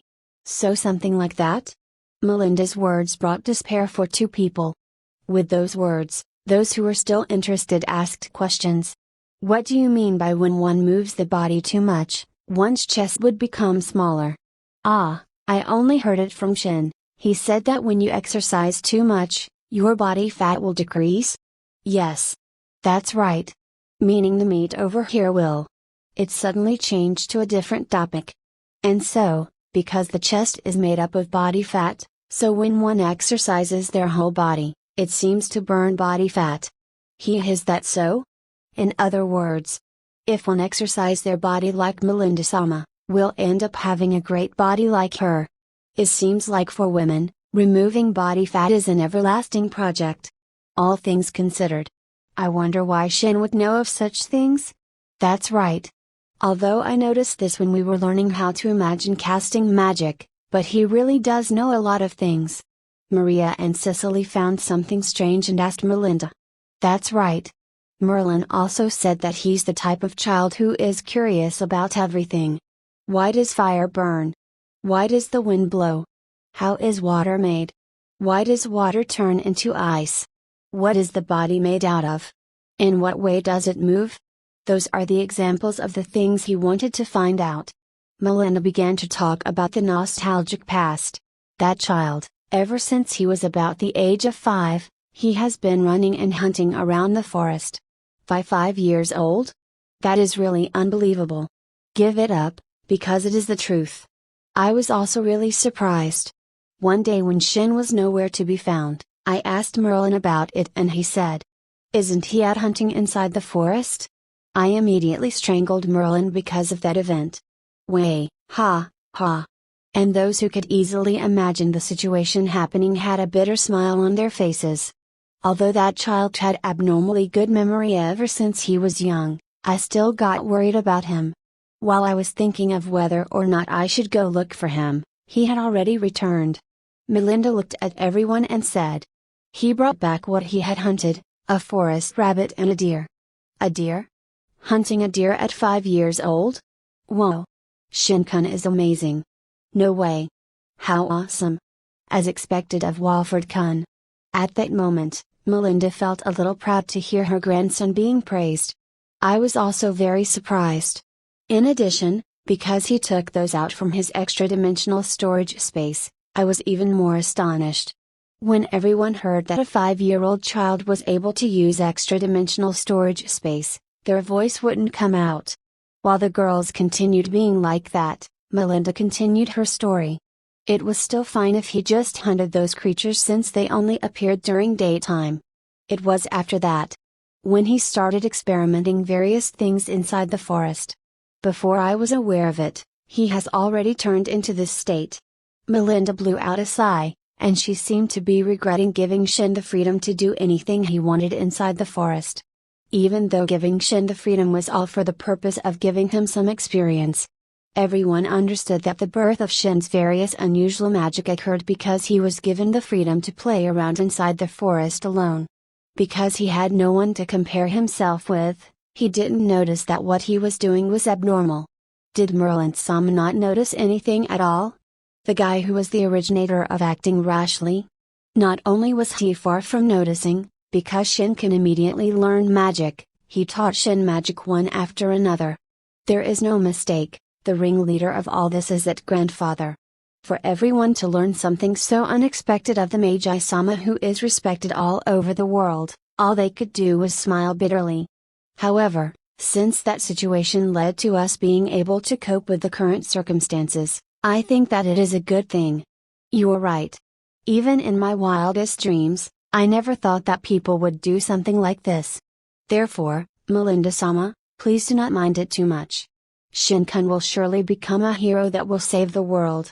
Hearing Cicely's words, Melinda turned to stare at her. You, as I thought, you're a good child.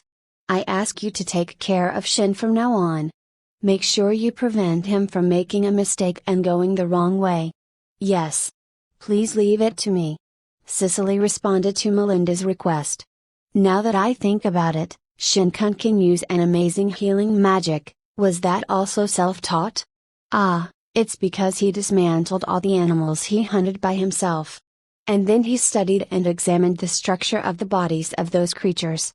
In the first place, knowing the structure of the human body is something one cannot even dream about knowing, and because he was able to think about it himself, they were thoroughly convinced.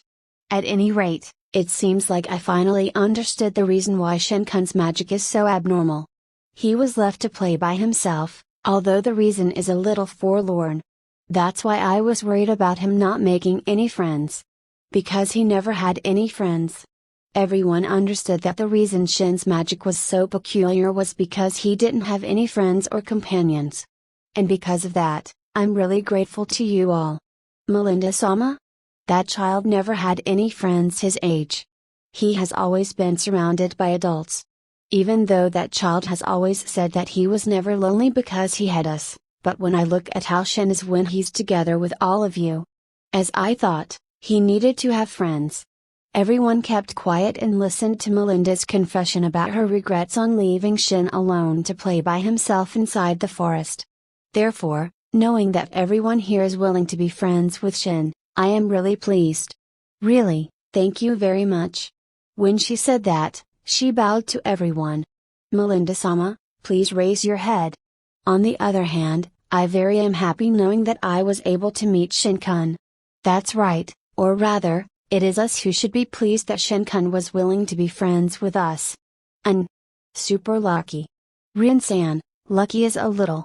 However, it is indeed us who are lucky, since the people who benefited the most from getting acquainted with Walford-kun is us. Really, that is the fact in this case. You guys. Melinda felt even more appreciative having heard the words of the girls. And so, to show her gratitude, a proposal was made. Alright. Although we were going to devote ourselves to being your guardians, we weren't intending to intervene. But now, I've decided that we will teach you. Eh?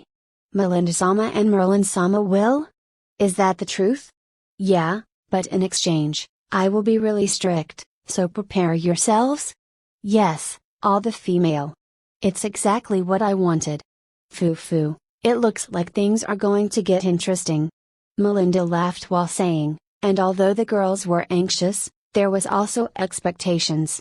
/39 / the experimentation of a new magic. The members of the research society who just got out of the hot springs had strange expressions on their faces. It seems like they received a large impact from Grandpa's story. Although the topic of the conversation is a little complicated, it seems like everyone was in an agreement that they were grateful to be friends with me. And with the same timing, the women got out of the hot springs. They looked towards us with strange yet refreshed expressions. And when they looked at my face, their expressions turned gentle. Eh? What is it? After we left the bathhouse and were preparing for our meals, Grandma suddenly brought up the topic of the training camp. Ah, that's right. This was decided earlier in the bathhouse. In the beginning, we were only intending on acting as your guardians, but we decided to train you as well. Eh? Are you telling the truth? Merlin-sama and Melinda-sama will be teaching us as well? The girls were calm because they knew of this information beforehand, but the boys were fired up after hearing it. Eh? Is this okay, Grandpa? Ha ho. This is the first time I've heard of it. It seems like even Grandpa is hearing it for the first time. Well, Shin will be teaching you how to imagine the magic spells. The Grandpa will be in charge of teaching you magic control, and I'll teach you enchantment magic. Whoa! It's like a dream. When she heard that Grandma will be teaching enchantment magic, Yuri's tension went up. It's quite unusual for that child's tension to go up.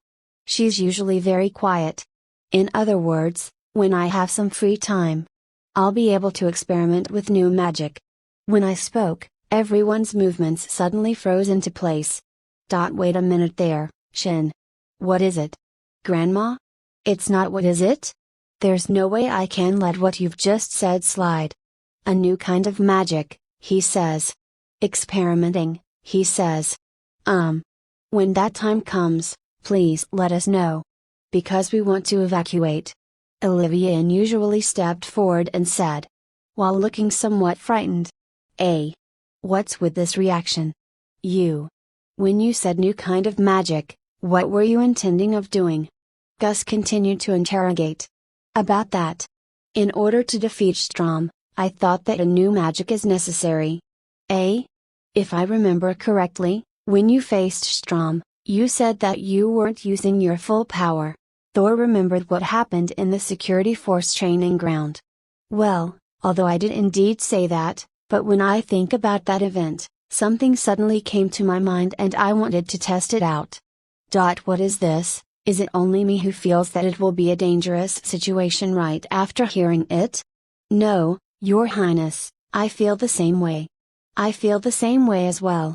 Me, as well. It has the strong smell of danger all around it. Even though they haven't heard the details, and to actually have this kind of reaction. Is it okay if I cry soon? I want to hear about it a little. Will that be really dangerous? It's not at all dangerous. To me. In other words, it will be dangerous to the people around? No. Well. Although it's more or less an attack magic, so the other party will. Well, I guess that is somewhat expected. Then? How much power does it have? Who knows? That's the reason I want to test it out. It has become a petition on whether or not I can be allowed to perform experiments. Listen well, when you want to perform experiments, go to that wasteland and make sure no one else is around. That is only natural. Then, is it okay if I experiment? Will it be really alright? When you use that magic of yours, the world won't come to an end, right? No. As one would expect, I won't practice that kind of magic. What in the world does Grandma thinks of me? I'm not the god of destruction. Although I was persistently grilled by Grandma, I somehow managed to receive permission to experiment on a new magic. While everyone is receiving guidance from Grandpa and Grandma, I will be experimenting with new magic. While I was watching Grandpa's magic, I thought of something. With my imagination, it might turn out to be something really interesting. I really want to hurry up and test it out. Shin-kun. As I thought, you should take care of yourself a little more. Cicely? What's wrong? How should I say this? You have an extremely excited expression on your face. As I thought, I am really worried. Will this really be alright? Was I really making that kind of expression? It might be because I'm happy to have a chance to finally test it out. For the time being, I decided on the schedule for tomorrow's training. In the morning will be magic control practice under Grandpa's supervision, magic practice with me in the afternoon, and in the evening until dinner time will be enchantment magic lesson with Grandma and my magic experiment time. However, during my magic experimentation time, either Grandpa or Grandma must be supervising me or else I'm not allowed to do it. The reason is because they'll be able to deal with it in a case of an emergency. Well, although I understand their worries because it's a practice for a new magic, but I feel like they're being too overly anxious. Think about the things you've done up until now. I can't say anything in retort. Maybe it was because of the long journey, or because I was able to relax in the hot springs. I immediately fell asleep that night. The next morning, when everyone appeared for breakfast, they all looked refreshed. As I thought, the hot springs are effective. It is the best accommodation for a training camp. When everyone said that, Cicely and the employees of her house looked really delighted. After all, I'll feel delighted if my own territory was praised. And as decided yesterday, everyone participated in magic control practice. As expected, Grandpa's magic control guidance is precise. Pay attention, Thor-kun. Your magic control is a little disordered. Yes. Cicely-san, you can already control that much magic power, why don't you increase it a little? Yes. Rin-san. You are gathering too much magic power. It'll end up running wild. Huh? I made a mistake. Rin, who is acting rashly as usual and was on the verge of having her magic power run wild, was stopped by Grandpa. Even now, she's constantly reaching that point. She needs to be put under observation because if there's even a slight delay of putting up a barrier, something terrible will happen. The amount of magic power everyone could control increased a little that morning. And after lunch, it was my turn to supervise magic practice. At this time, the reason why I wanted to test magic becomes more obvious. Everyone said that they somehow understand the imagination process I use to cast magic. That's right, just somehow.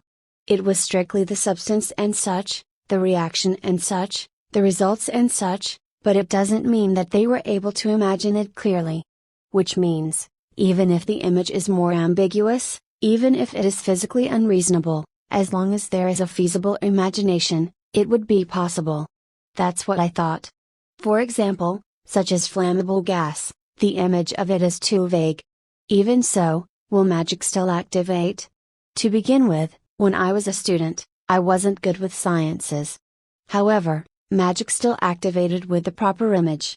In other words, up until now, we have been under the impression things will end up this way when we imagine it before it's actualized. While watching everyone practice, that belief increases further. MG2_124, Maria shot a blazing flame spell. However, she has yet to completely understand the principle of combustion. Cicely shot a blade of ice after she froze the water.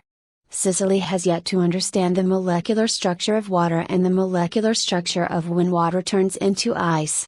Although Rin shoots out a number of wind blades, she doesn't understand it either. Up until now, everyone only has a vague understanding of how to use those magic. As I thought, the hypothesis I have isn't wrong. While watching everyone practice magic, only Grandma had a shocked expression. How could you, with everyone being able to cast these kinds of magic spells without any chance? Won't the magic division's position be in a predicament? However, aside from dealing with the mass production of demons, I think it'll still be hard to deal with devils. Good grief. The world really is in a crisis. As for me, I don't know what kind of level students from the Advanced Academy should have. However, I thought that with just this level, it'll be hard to deal with devils, and if they do not increase their skills, the condition will be even more severe. Even though devils are running amok in the territory of the old empire, I am in agreement that we cannot even lift a finger. They might not even be an opponent for a single devil. And although demons run rampant in the old empire, we are still unable to send an evacuation team to help out nearby towns and villages. Even if one was sent, they won't reach those places. When one thinks about what is happening, Only the words hopeless case can describe the situation. In order to increase the war potential of the people who will be fighting on the front lines, everyone needs to get stronger in this training camp. When the magic practice ends, during the short break, I decided to do some new magic experimentation. Everyone looked at me while appearing tense, but although I said it would be an experiment for a new magic, I won't cast a big spell. First of all, I try to sufficiently imagine a combustible gas. And when it is combined with a source of fire, the magic will kaboom. It was similar to a magician lighting up a fire and dispelling it. I can do it with this. Is that the new magic you were talking about? No, that was something I cast to confirm something. Now then, this is the start of the real thing. Though I said that, I took a little distance to test something. The magic I want to try is an explosion spell. First, with the air, I tried imagining trapping the same gas I used earlier. In order for gas to explode, gas needs to be enclosed in an airtight space. And because it's been sealed, when the gas expands, it'll have nowhere to go, but when the seal collapses, boom. I used the explosion magic principle I've been practicing thus far. However, even though the ball of gas was smaller than before, the explosion that occurred was greater. When I looked around, everyone had a dubious expression. This is still preparations for the experiment. Now then, next one. Next one is finally the image of a magic that defies the laws of physics. The image of directivity. I imagine the shock wave of the explosion forwardly spreading in a concentric circle. I imagine the same ball of gas I used earlier. In addition to the directivity, a shock wave is produced. And then, boom. I did it. It's a success. The energy and shock wave of the explosion didn't affect me and only moved forward. Alright. With this, the preparations are over. Everyone, although I think it will be alright, but just in case, please cast magic barrier. Since an emergency situation might occur. After hearing those words, everyone gave their best and developed a magic barrier. Even though I said it will probably be alright. Because everyone seems to have low confidence in me, I finished the preparation for the new magic feel a little lonely and pushed forward. First of all, I gathered the same gas used earlier and compressed it. More compression, compression, compression. With surroundings covered with thick air, the preparations to generate a large explosive energy was complete. And finally, I added the image of the directivity of shock waves before shooting it.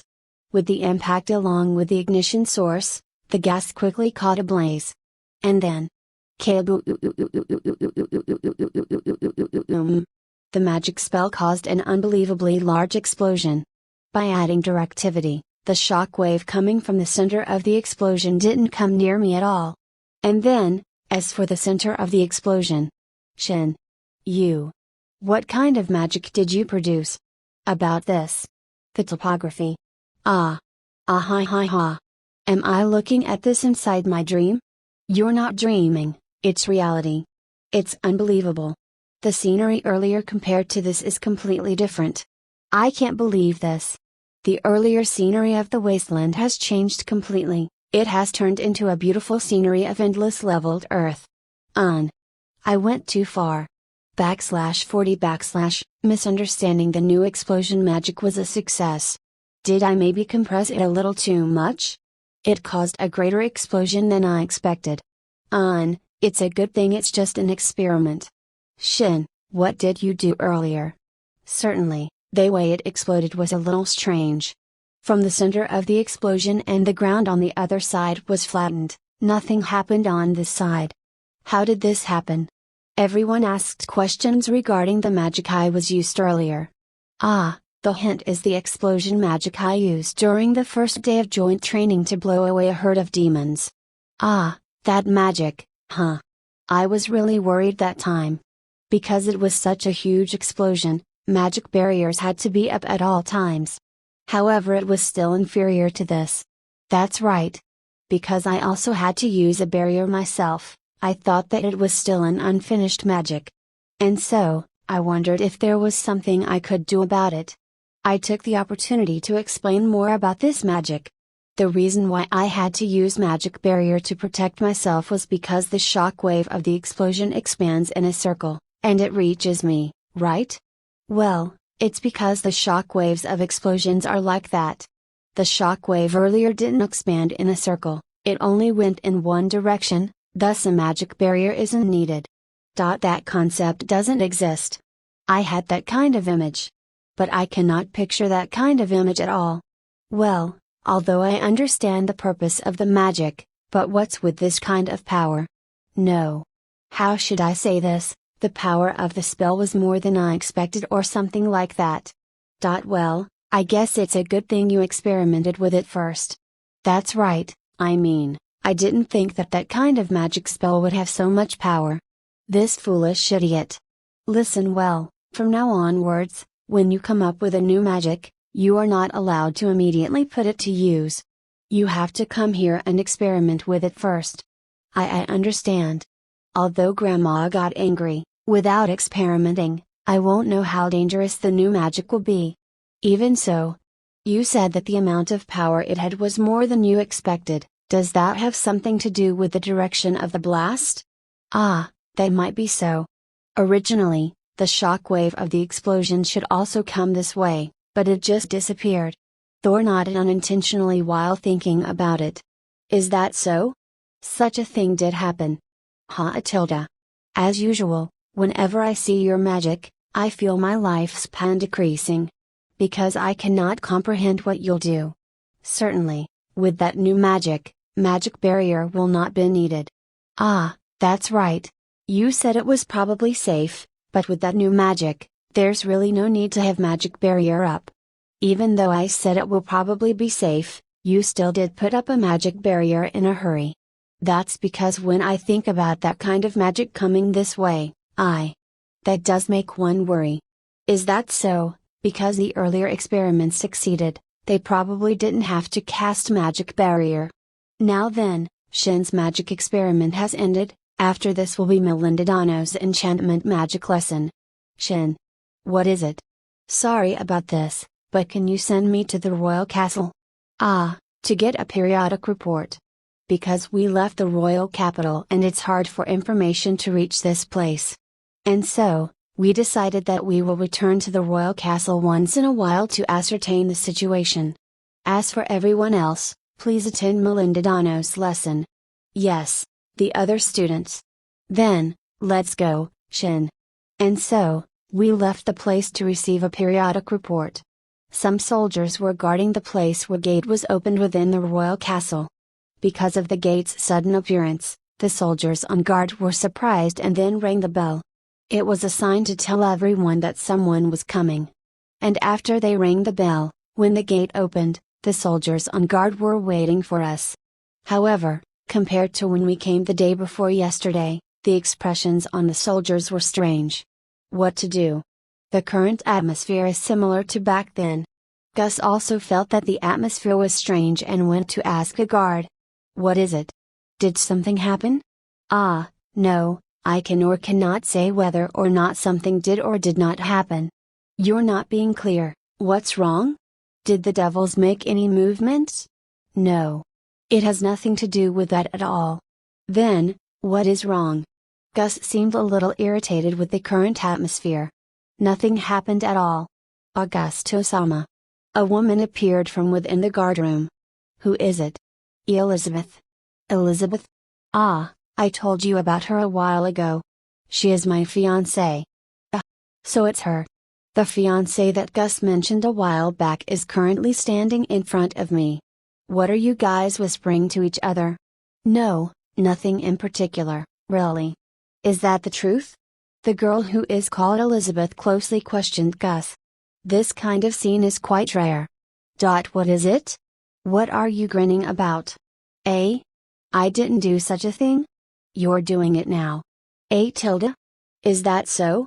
Because I've been teased by Gus all the time, it's a waste to let this chance slip by. While I was thinking that, Elizabeth called out looking irritated. Wait a minute. What are you guys saying to each other while ignoring me? Sorry, Ellie Tilda. So he usually calls her Ellie, huh? Gus, Please make the introduction for her. Ah, this girl is Elizabeth. Elizabeth Yvonne Coral. Duke Coral's daughter. Nice to meet you, the grandson of the heroes and a new hero, Shin Walford-san. I am the Duke of Coral's second daughter, as well as Prince Augusto's fiancée, Elizabeth Yvonne Coral. Pleased to meet your acquaintance. Elizabeth, who introduced herself to me, is a beautiful girl with blue eyes and long curled blonde hair extending all the way through her back. I'll keep it a secret that because she was a duke's daughter, I was expecting Elizabeth to have a drill hair. Pleased to meet your acquaintance, I am Shin Walford. Likewise, please treat me well. I also returned her greetings. All things considered, why is a daughter of a duke in this place? That aside, Ellie, what are you doing in this place? Gus also seemed to have the same question and asked Elizabeth. The reason I'm here is neither here nor there. We haven't seen each other since the enrollment to the academy, and when the long vacation came around, May said you immediately left for the training camp. May? My younger sister. Ah. So she's the little sister who was denied to be taken along to my house. Now that I think about it, she wanted to visit my house with Gus the day the results were being posted, but after that, other than Gus continuing to come to my house normally, nothing unusual happened. Hey, Gus. What is it? If I'm not mistaken, you said you didn't bring your sister along when you came to my house because was the day the results were being posted? That's right. However, didn't you still usually come to my house to visit afterward? That's right. Then, why didn't you bring her along with you once? If I'm not mistaken, she really admires Grandma? What? It's because May's face full of despair is really interesting. Heartless. What a pitiable younger sister. How cruel. Anya-sama. While I was sympathizing with the pitiable younger sister, another girl came out from the guardroom. About 10 years of age? The person who appeared had an almost transparent white skin, crystal clear blue eyes, and straight blonde yellow ochre hair, a promising beautiful girl in the future. Because she said Anya-sama earlier, could she be? What, so you were there, May? So you were there? That's not the problem here. I heard what you were talking about earlier. What did you mean by you had something important to talk about? Didn't you just go there to play? Oh, I've been found out, huh?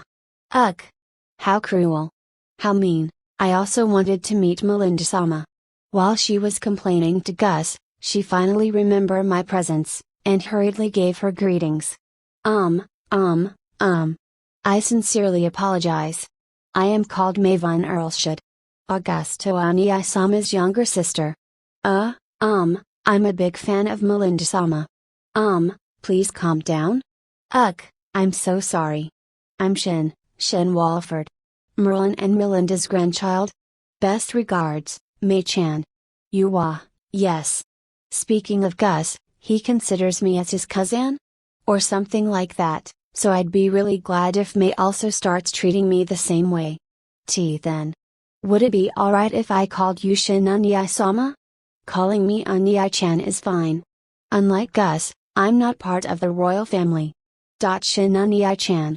Yes, I finally got an Anya-chan who's not mean. Is that so? You have suffered a lot. Gus' little sister. That's how it is. Do you understand how I feel? Shin Anya-chan.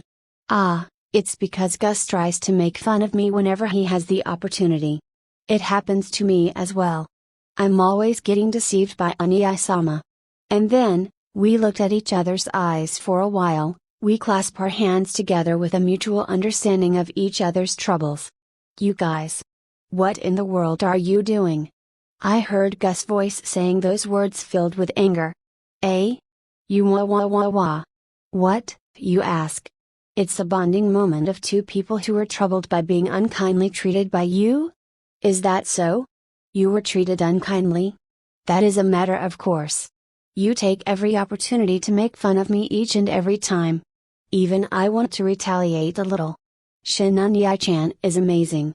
Is that so? So I have been giving you a hard time all this while. About that, I think it is really inexcusable. So I've been doing something inexcusable like that? No, I was thinking that I also want to counterattack sometimes. Even though you've been having such a hard time. Shinon-ni-chan, please do your best. After receiving some assistance from Mei-chan, I looked towards Gus. And he's grinning again. Gus. You're making fun of me again, aren't you? Foo ha ha ha. I'm really happy that you gave the reaction I was expecting, Shin. You bastard. Like I said earlier.